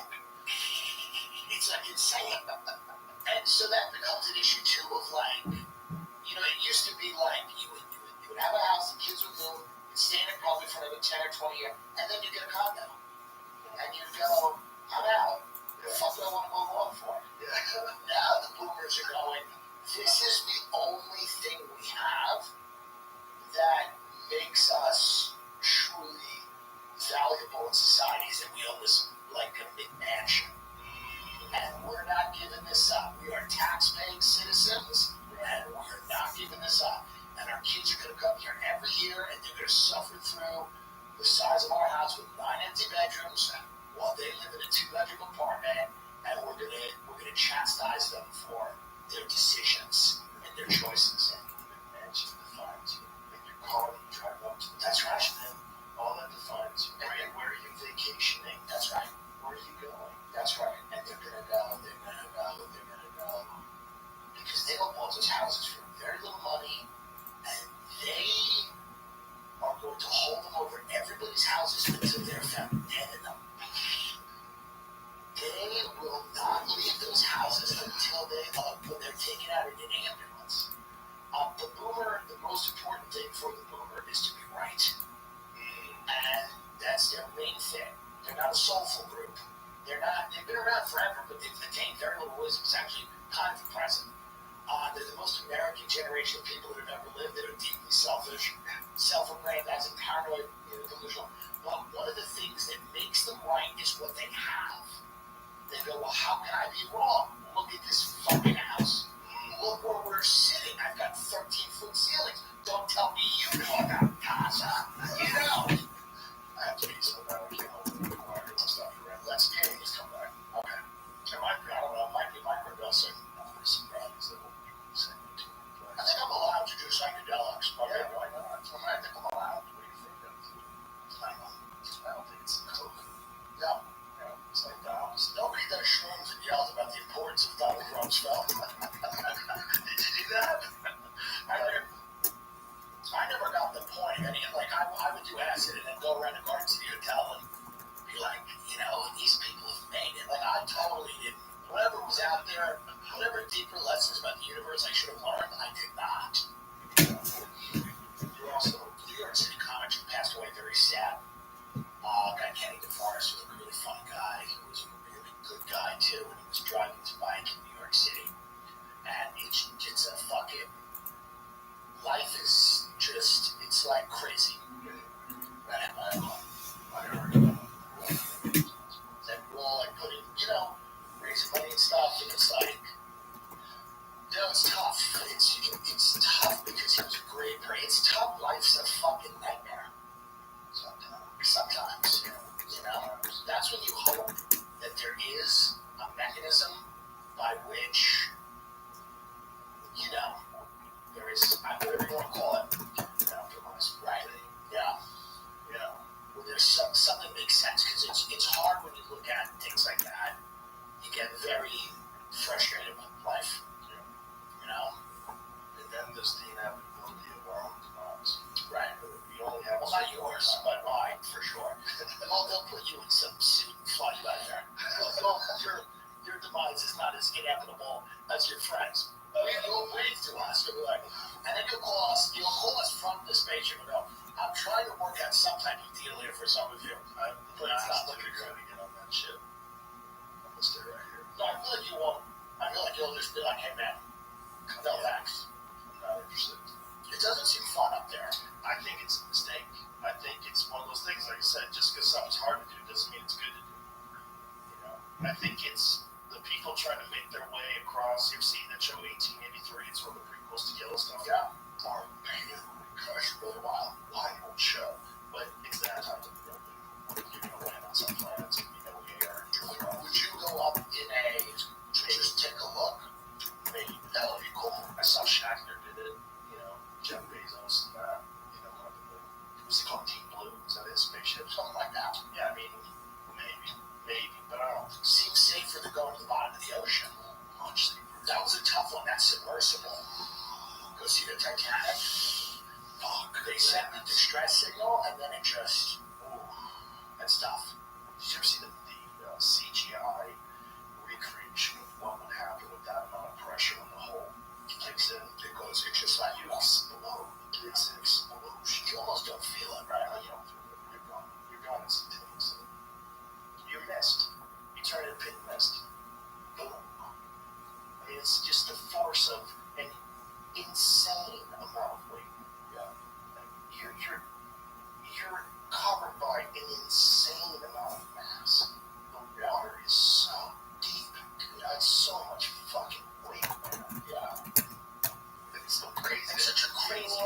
ever with your dad.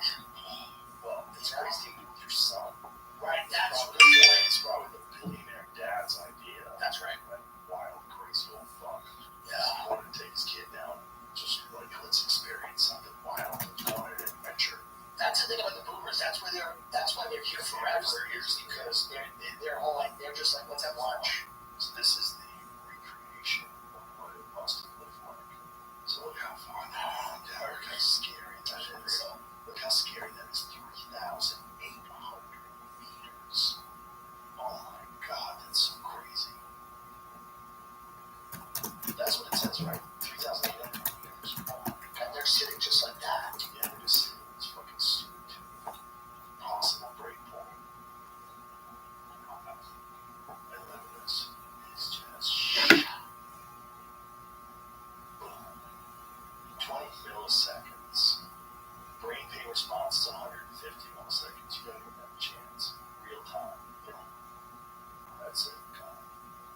Slow. And they found it, right? That is what happened. Oh yeah, they found one piece of shit. Left from behind it after it implodes. Fucking insane. Hit the bottom as much around Texas. Imagine that experience. Just missed. Let me ask you, do you think that fully shut down the industry and people going to see the Titanic? Yeah. Or is it just giving people the opportunity to say, hey, we're doing it better? We can do better. That's the great thing about American capitalism. There's definitely somebody going, hey, that is a blessing in disguise because we have a luxury vessel now, and we have solved all of the problems. Yeah, there's no problems now. In fact, the president is going Right. He's going to see the Titanic. It is perfectly safe. Yeah. We examine when those things happen. It gives us the ability. I can even sell these things. I'm like, yeah, it gives us the ability to just like get better at what we do. Yeah, I mean, this is the Jurassic Park argument. Yeah. Don't you want to see the Titanic? A few people died, but those dinosaurs were, it was an early prototype. Yeah. Yeah. It is an unfortunate situation where you have probably, I hope they got to see it. The Titanic? Yeah. Well, Did they they know got that? far enough down. I think they died on the way down. That sucks. Didn't they, Jamie? I don't think they made it. I hope Even if you get down there, by the way, you're looking at the Titanic through screens. It's a dumb. Who cares? You It's a can shipwreck. look at it in the same way above there. Yeah. It's just you're close to it physically, so you're probably going to get rolled down. Yeah, it to me is like, who cares? I'm not impressed. If somebody told me that, if somebody literally found at a party or dinner and somebody went, I went down and I saw the Titanic, I'd go, oh, I would not even ask a follow-up. Right. Who cares? Yeah. Oh my God. Good for you. Who tourism? Oh, great. Tourism? Yeah, who cares? It's like it's a psychopath thing to say, by the way. Yeah. It's a crazy thing to say, going, me and my dad went to see the Titanic. It's like, that's not getting you laid. You gotta, that's crazy Now, stuff. the first people that go to the moon, go to a moon base. Right. That's going to be wild. That'll be fun. There's going to be a lot of that, like really wealthy people that decide to go to the moon. It's probably I think a little space tourism could be fun, but there's going to be accidents. I'll be over those millionaires. There's going to be people that go. Yeah, if we decide to go to the moon, or if we set up a hotel on the moon, How close is the planet that's closest to us that can sustain life? We don't know. That's a good question. I think they're all really far, like years at light speed. So we're not getting anywhere. It depends on what kind of propulsion system we have currently available. See, what we're using now is all, we light things on fire and it pushes us forward. Like I was saying about like the rocket ships, like every time they go up, like how much carbon are they burning? Like, what are they doing? Like how much of that is an effect? Like if we're trying to stop global warming, what are we doing? Just shooting rockets. Right. What's the big deal here? Right. If they can develop some new propulsion system, and I think, this is my thing, I think that's what all this UAP shit is all about. I think What's your unidentified aerial phenomena. Gotcha. New way of saying UFO. Gotcha. When you're hearing all these disclosure talks and all this stuff, I think two things are happening simultaneously. I think it's highly likely that there is intelligent life that's aware of us somewhere else, and I bet they visit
they found that they had this one planet that they try to call Earth 2 or something like that. But it's theorized because we don't really have the actual ability to get to that planet and like have high speed drones that get high definition video, see your atmosphere, see the atmosphere.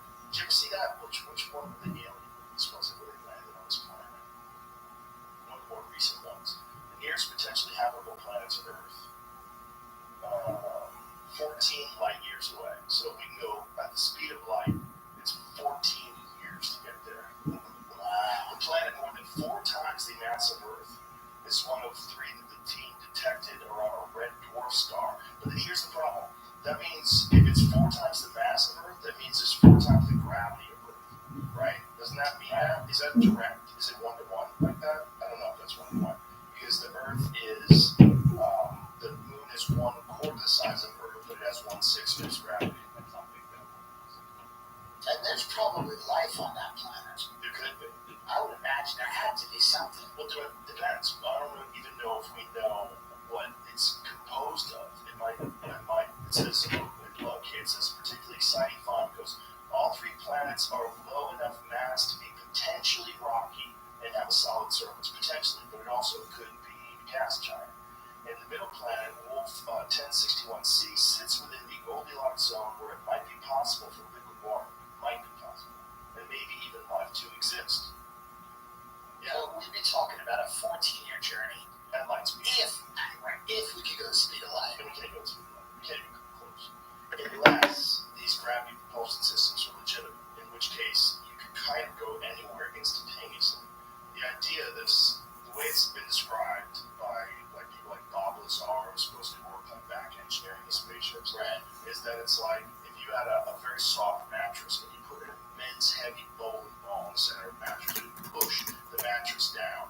So it uses the gravity to push space-time to that spot where it wants to be, and then it unfolds again. It sounds What up, how you doing, baby? It sounds totally like science fiction nonsense. Well, what is happening, I think, is that you can imagine if DARPA was talking about the stealth bomber and things like that, in the 70s or whatever. Imagine what they're talking about now. Eric Weinstein has some very interesting ideas about it. He thinks there's a separate branch of physics that has been secretly working on things. He points this one obscure university in New York State. Hogwarts. That's different. It has an insane physics department, a completely unqualified physics department, and it's also connected to this hedge fund that does like Bernie Madoff type things. It's like, what is going on? Yeah, there's got to be something going on. Listen, the things that we're unaware of are vast, and also there's probably a lot of these billionaires privately funding stuff. The government's getting in, everybody's kind of getting in. That's kind of the book I'm reading where they're like, they're trying to create fake people, AI people. This is what they're doing, but they want to, I don't know. It's all very creepy, and none of it seems like it's all going to be good. It's not stable. They're creating penicillin. We're like, oh, we get it. You get sick, here's the medicine.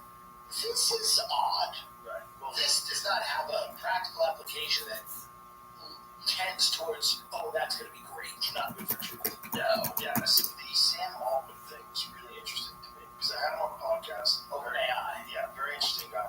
And then he gets kicked out of the company, and then they bring him back. And there's this talk that he wasn't straightforward.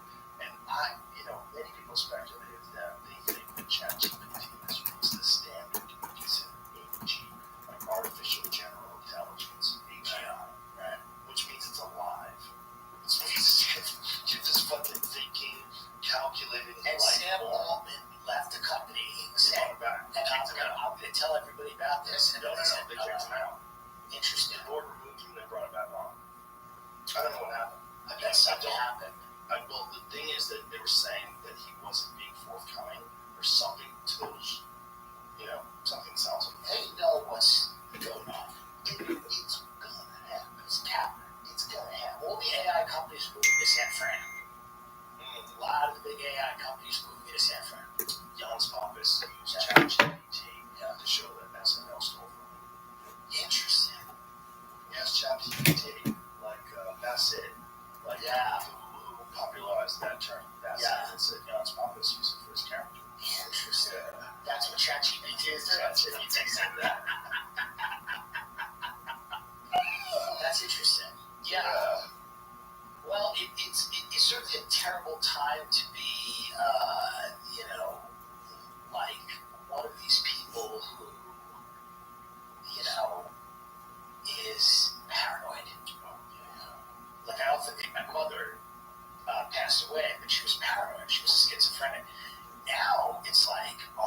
schizophrenics? Right. Or are they? Because if you are unduly paranoid now, oh my God, it is just a daily dose of fucking stories that are like, Jesus Christ. And we've gotten to the point where Alex Jones, despite all his troubles, Makes sense. Not just makes sense, but a lot of people are like, hey, what did he say? Right. And now he's back on Twitter or X. Yeah, well, He's wild. He's going to do a daily show. Pointed out a lot of things over the years. Some of them have been correct. A lot of them have been correct. So you can't discount. Now some of them aren't, but you can't discount what he says anymore as easily as you could have. No, not as easily. Prior to so much insanity has gone on over the last 3 years. That so many people. What the fuck? Well, the erosion of trust in everything, from the government, the media, the church, every institution we have is completely kind of collapsed in terms of how we view them, and we now see how politically motivated they are, how corrupt they are, how criminal they are, and now that we're just left in a world of individuals, some of whom are truth-seeking, some of whom are sociopaths, some of whom are funny, some of whom are whatever, but now we're just kind of left with a world of people trying to figure it out on their own, and it's pretty scary. Because some of those people are going to build cults and communes, and everybody's going to drink the poison, and they're trying to go find a hellbot comet.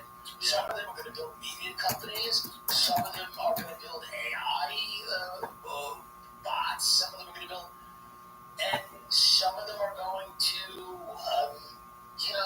come up with new religions. I mean, but it seems to be now that everybody's operating outside of the institutions. Yes. And that the people that are still operating within the institutions are almost taking cues, all of the honest boxing, from people on the outside. So it does seem like the institutions are rotting in bed. And they're trapped. Yeah. Especially the media. They're so trapped in the television format. Yeah, the format sucks. Well, it's just people not wanting to lose their job. Yep. That's all it is. It's people protecting their own revenue source. That's all it is. It'll go on as long as they can.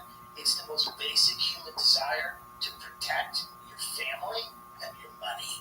And that's a thing that no one ever thought was going to go away. And no one thought it was going to go away. And now it's going away. And the pace of it and the pace of change is disorienting. And people are like, what the fuck's going on? And now we're in the Wild West, and the Wild West has its problems. It has a ton of benefits. We all know them. A lot of information. But then the Wild West has a lot of problems. And it's deep fakes. It's the AI stuff. It's what is and isn't real. What did and did not happen. A lot of charismatic, cunning people are going to be able to manipulate this technology and, rile people up about all manner of events that may or may not have happened. Wait till they come with fake police shootings that didn't happen. Wait till they just start manufacturing footage from something that did not happen. And there's people in the street rioting about the thing that did not happen. How far are we from that? A week? Because foreign actors can easily do something like that if they wanted to start. Oh, for sure. Chaos. Dude, for sure. That's the type of stuff that you want to sow chaos. And you can do stuff like that combined. And people like a terror cell. Yeah, and people wouldn't believe that it didn't happen. They know the government's covered it up. Right. They're saying it's right. Well, there's so much confusion. That's the big problem. Not having a main source of information that's reliable. That's right. And then people have to search around. A lot of people don't do it. They don't search around. Just make it InfoWars. Just make it InfoWars. What's the worst that could happen? Just, if we gotta do one, he's been right enough of the time. He's been right on CNN. Just have it be InfoWars as our national news. That's our BBC. I mean, if you think about what they do, you think about what these governments, in conjunction with this. Yeah, I was just saying that. I was going to read on that. Oh, yeah, he's back on Twitter, but he also has a new show that he's doing.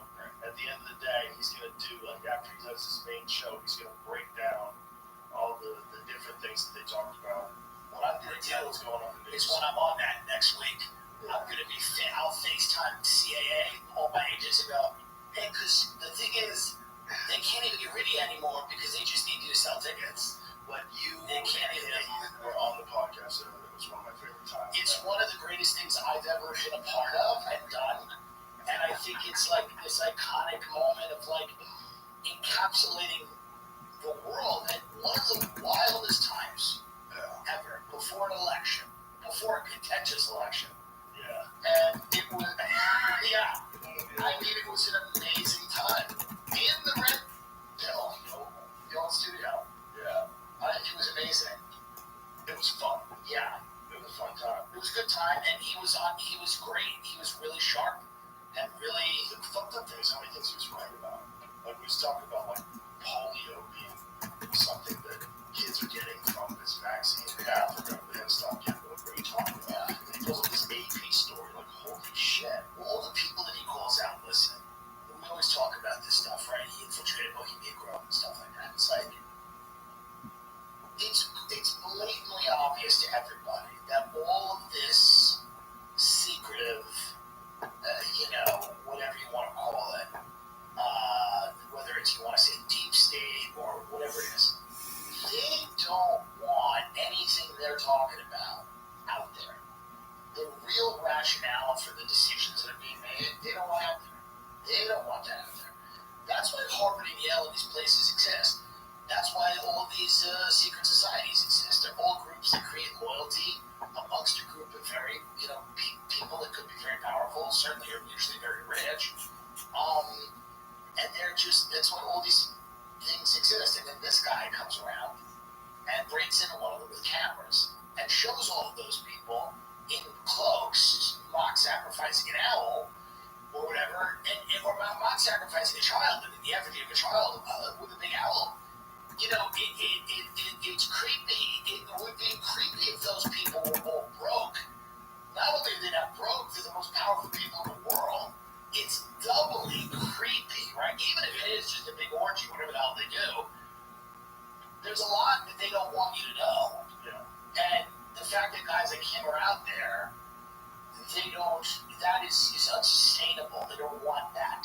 No, that's not good. I remember something I was going to talk about before we went on a rant. When we're talking about people existing in these AI realms, that this is probably are people going to get indicted for crimes that are committed in virtual reality? What I was thinking is these things are going to be run by the same kind of companies that run YouTube. Yes. Right? And now imagine the restrictions that YouTube puts on content. I mean, YouTube would take you off if you had anything that didn't go with the COVID narrative. Right. They'll take you off if you have anything that doesn't go with the gender narrative. They'll demonetize you. They'll limit your reach. They'll shadow ban you. They'll do whatever the fuck they want. Now imagine that is life. Imagine most life now takes place in some sort of a digital realm that's owned by a corporation, and then that corporation decides to impose its ideology on all the people that exist in that realm. Well, it's also like one of the things that was interesting in this book was when does a crime start? So this is very interesting. This is all we thought. That's right. At what point does a crime stop? Because we have all this metadata showing what we can create a composite of you what you're thinking about. When can we stop? These are all very interesting things that are going to come up, that are coming up right now. And these are debates that are going to have to be had as more and more of our life exists on these virtual platforms.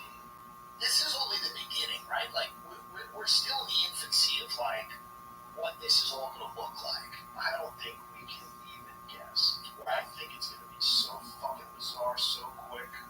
And the thing is, if we get hit by something like whatever took out the ancient Egyptians civilization, if we get hit by something, there will be no evidence.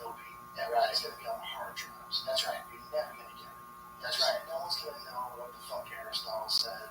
No one's going to. Someone's going to go, someone wore this coat.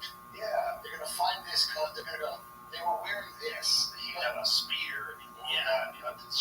Right. Little did they know. They're never going to read the work of Feynman. It's all going to be gone. The books are going to be incinerated. The hard drives will be rotted out. And that's what they did. I think that's what people, when you look at ancient Greece, I think those are the people doing it all over again. And I think the real people that did it at the first were the Egyptians. And whoever was around at that time that didn't have those insane monuments. But what we know that they did, that's like the best evidence you could ever have in front of your face. There's a piece of this puzzle that's missing. Look at that. Definitely a big piece of the puzzle is missing, and it is interesting to think about because it's about 2024. If you look back at 2014, changes to our society in 10 years, expedited by the pandemic and things like that, right? Yeah. You imagine 2034, it's going to get wild. Oh my God. It's going to get wild. What's that going to be like? Is it going to be where me and you are able to meet for coffee in a virtual world of our choosing? Most certainly. That's already things like that. That's already happening. That's already happening. The Lex Friedman, Mark Zuckerberg podcast they did. Yeah, was insane. Yeah. It's insane. They look exactly like them, but it's just avatars talking. The eye movement, lid movement, everything. They're wearing these goggles. So that seems to be coming. That's 100%. That's it's going to streamline. It's going to be small, and then it's eventually going to be in your body. And then once in your body, you're going to have the ability to be anywhere at any time you want, and not really where you are. Right. Yeah, I mean, it's inevitable. And then also communication with people of all these different languages instantaneously. We'll have a universal language, or we'll have instantaneous translation to the language of your choice, and there'll be no confusion anymore. It's going to feel silly that we were debating whether the background actor who was a hot dog guy could be reproduced, right? Without his consent. Right. And I understand why we got to have all those discussions, but things are going to get so crazy. Yeah, we're going to look back at that. Oh, that was quaint. They're doing this. There's a dam, and it's leaking, and they're doing this with their fingers, and it's not enough. That thing's going to come down, and I don't think there's anything we can do about it. I think AI actors are inevitable. AI films that are amazing, that are entirely designed, written, performed by AI. I think it's inevitable. And I think when the first one comes out that's a fucking banger, we're going to see all on board. Because you can fail with... What is this, Jim? Have you seen this commercial going around? Yeah. I'll play it for you. It's AI pen. It's on TV a lot. So it's a pen you carry with you instead of having a cell phone. Right, you wear this. And there's multiple companies that sell right now.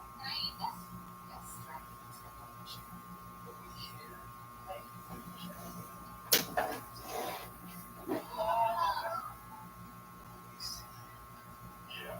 So this is sort of like Right. That would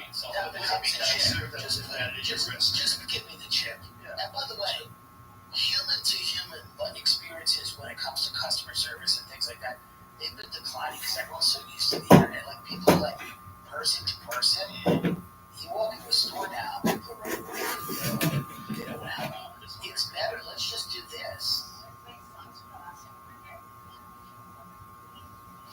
She's got place long from last time we were here. It's recording stuff all day. And oh boy.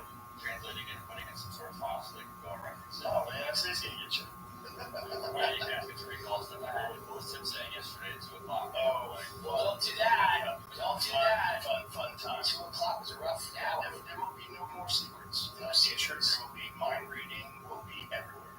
You will never get away from your thoughts. Other people reading your thoughts. Everyone's going to know how much money you make, where you live, everything about you. It's going to get fucking squirrely. It's your life, but for everyone. It's like the life of a celebrity where people know those things. But way more. They will know your thoughts. Every moment will be intrusive. I mean, there's going to be people that decide to opt out, shut it off, but then I guarantee you're not going to be able to go to the Christmas village. Like it's going to be the holiday village. You probably can't fly. Yeah, they're not going to let you do it. I want to know if you're a terrorist. Yeah, that's right. I can't fly in this plane. What if I think you're going to take over the cockpit? We're going to live in a time of certainty, and that's going to be easy.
they start implementing it, and if they start implementing it in government, that's when things are going to be really crazy. Right. If they can figure out a way to stop corruption through artificial intelligence, who's not going to be on board?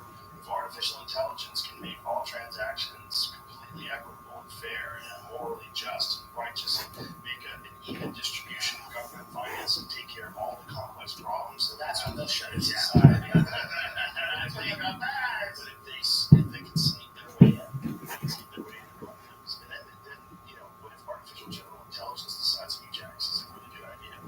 Sure, we do with certain animals. Yeah, we don't let bad dogs that look at white people want to breed. For sure. Yeah, what if that happens? Oh, it'll happen. It could get real weird, and I don't think anybody has any idea how weird, because I think we all just have to see. We have to see where this stuff goes. We have to see what happens. And if artificial general intelligence, if they start using it to make better technology, wow, that's going to be. Doesn't it feel like comedy will be one of the last things now to be effective? For the biological humans that remain, the last days of their lives, they'll be chuckling and drinking and smoking cigarettes and avoid cancer. And then the new humans will take over. And they won't want comedy. They're not. They don't care. They can see that anytime they want. They're going to be able to. Do you think you will ever interview an AI bot? 100%. Yeah, I think there'll be someone sitting there like that. Fucking ex machina. That's crazy. Flirts with me, and I do it like, thanks for doing this. Yeah, that's crazy. Yeah, guaranteed. That's a crazy thought. That ex machina movie is so perfect for right now. Go, please. It's one of my all-time favorite movies. I've watched that movie at least 5 times. Someone listening to this, go watch that fucking movie because that's common. That's common. I love the end of it. I won't do it. Yeah, it's creative. It's wow. The whole movie is amazing. It's amazing. The guy who plays the dude from Star Wars, that plays the genius guy, and that's it. It's like that's more fun. Maybe this, we're just going to find out how forever. Maybe Oscar. Maybe a couple of months. It's going to be interesting. That's what you're saying. This is the last gasp of our biological existence, the Trump election. It's so funny that you're probably right, and that's what we're doing. It's like the last thing human beings can do is yell about Donald Trump. Yep. On these apps. Trump, Putin, Xi Jinping. This is the last human leaders we have. Yeah. All right. Joe Rogan. Thank you so much. It's so funny that you're probably right, and that's what we're doing. It's like the last thing human beings can do is yell about Donald Trump. On these apps. Xi Jinping. This is the last human leaders we have. Thank you so much.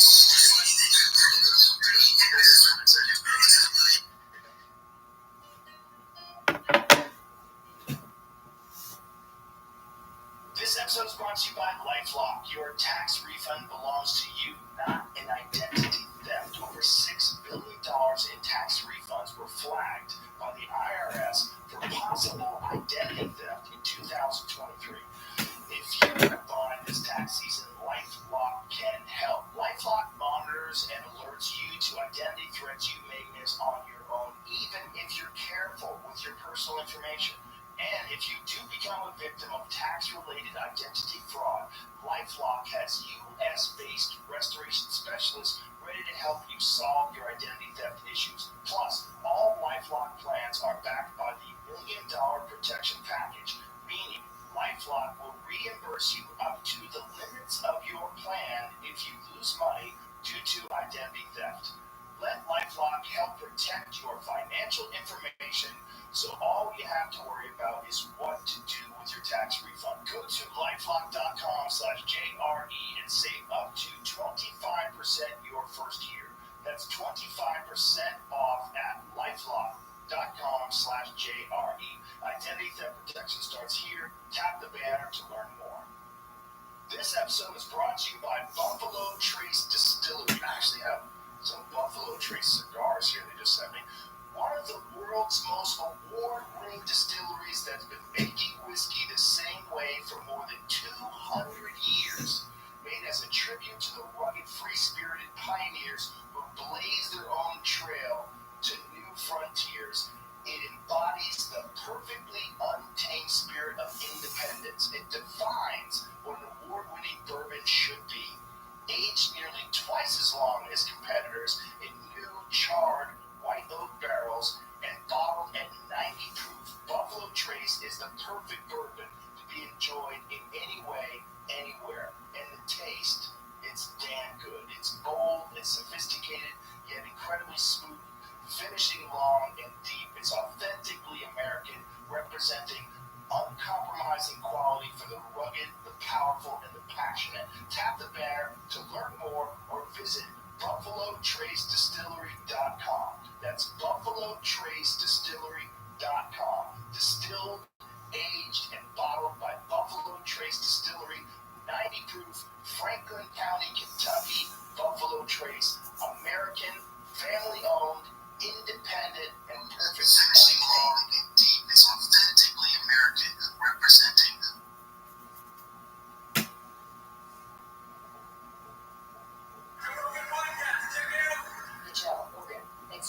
really trying to like figure all this stuff out and just like fell into it. Yeah. Right? Yeah. Total dumb luck. Yeah, but I mean, since I wrestle my whole life and stuff and pay attention to international scenes, like it's not really a secret. Everybody kind of knows, right? Just like that's the first legitimate, real proof that somebody's got to come on with. But I mean, everybody kind of knew. But that was so insane, though. They had a whole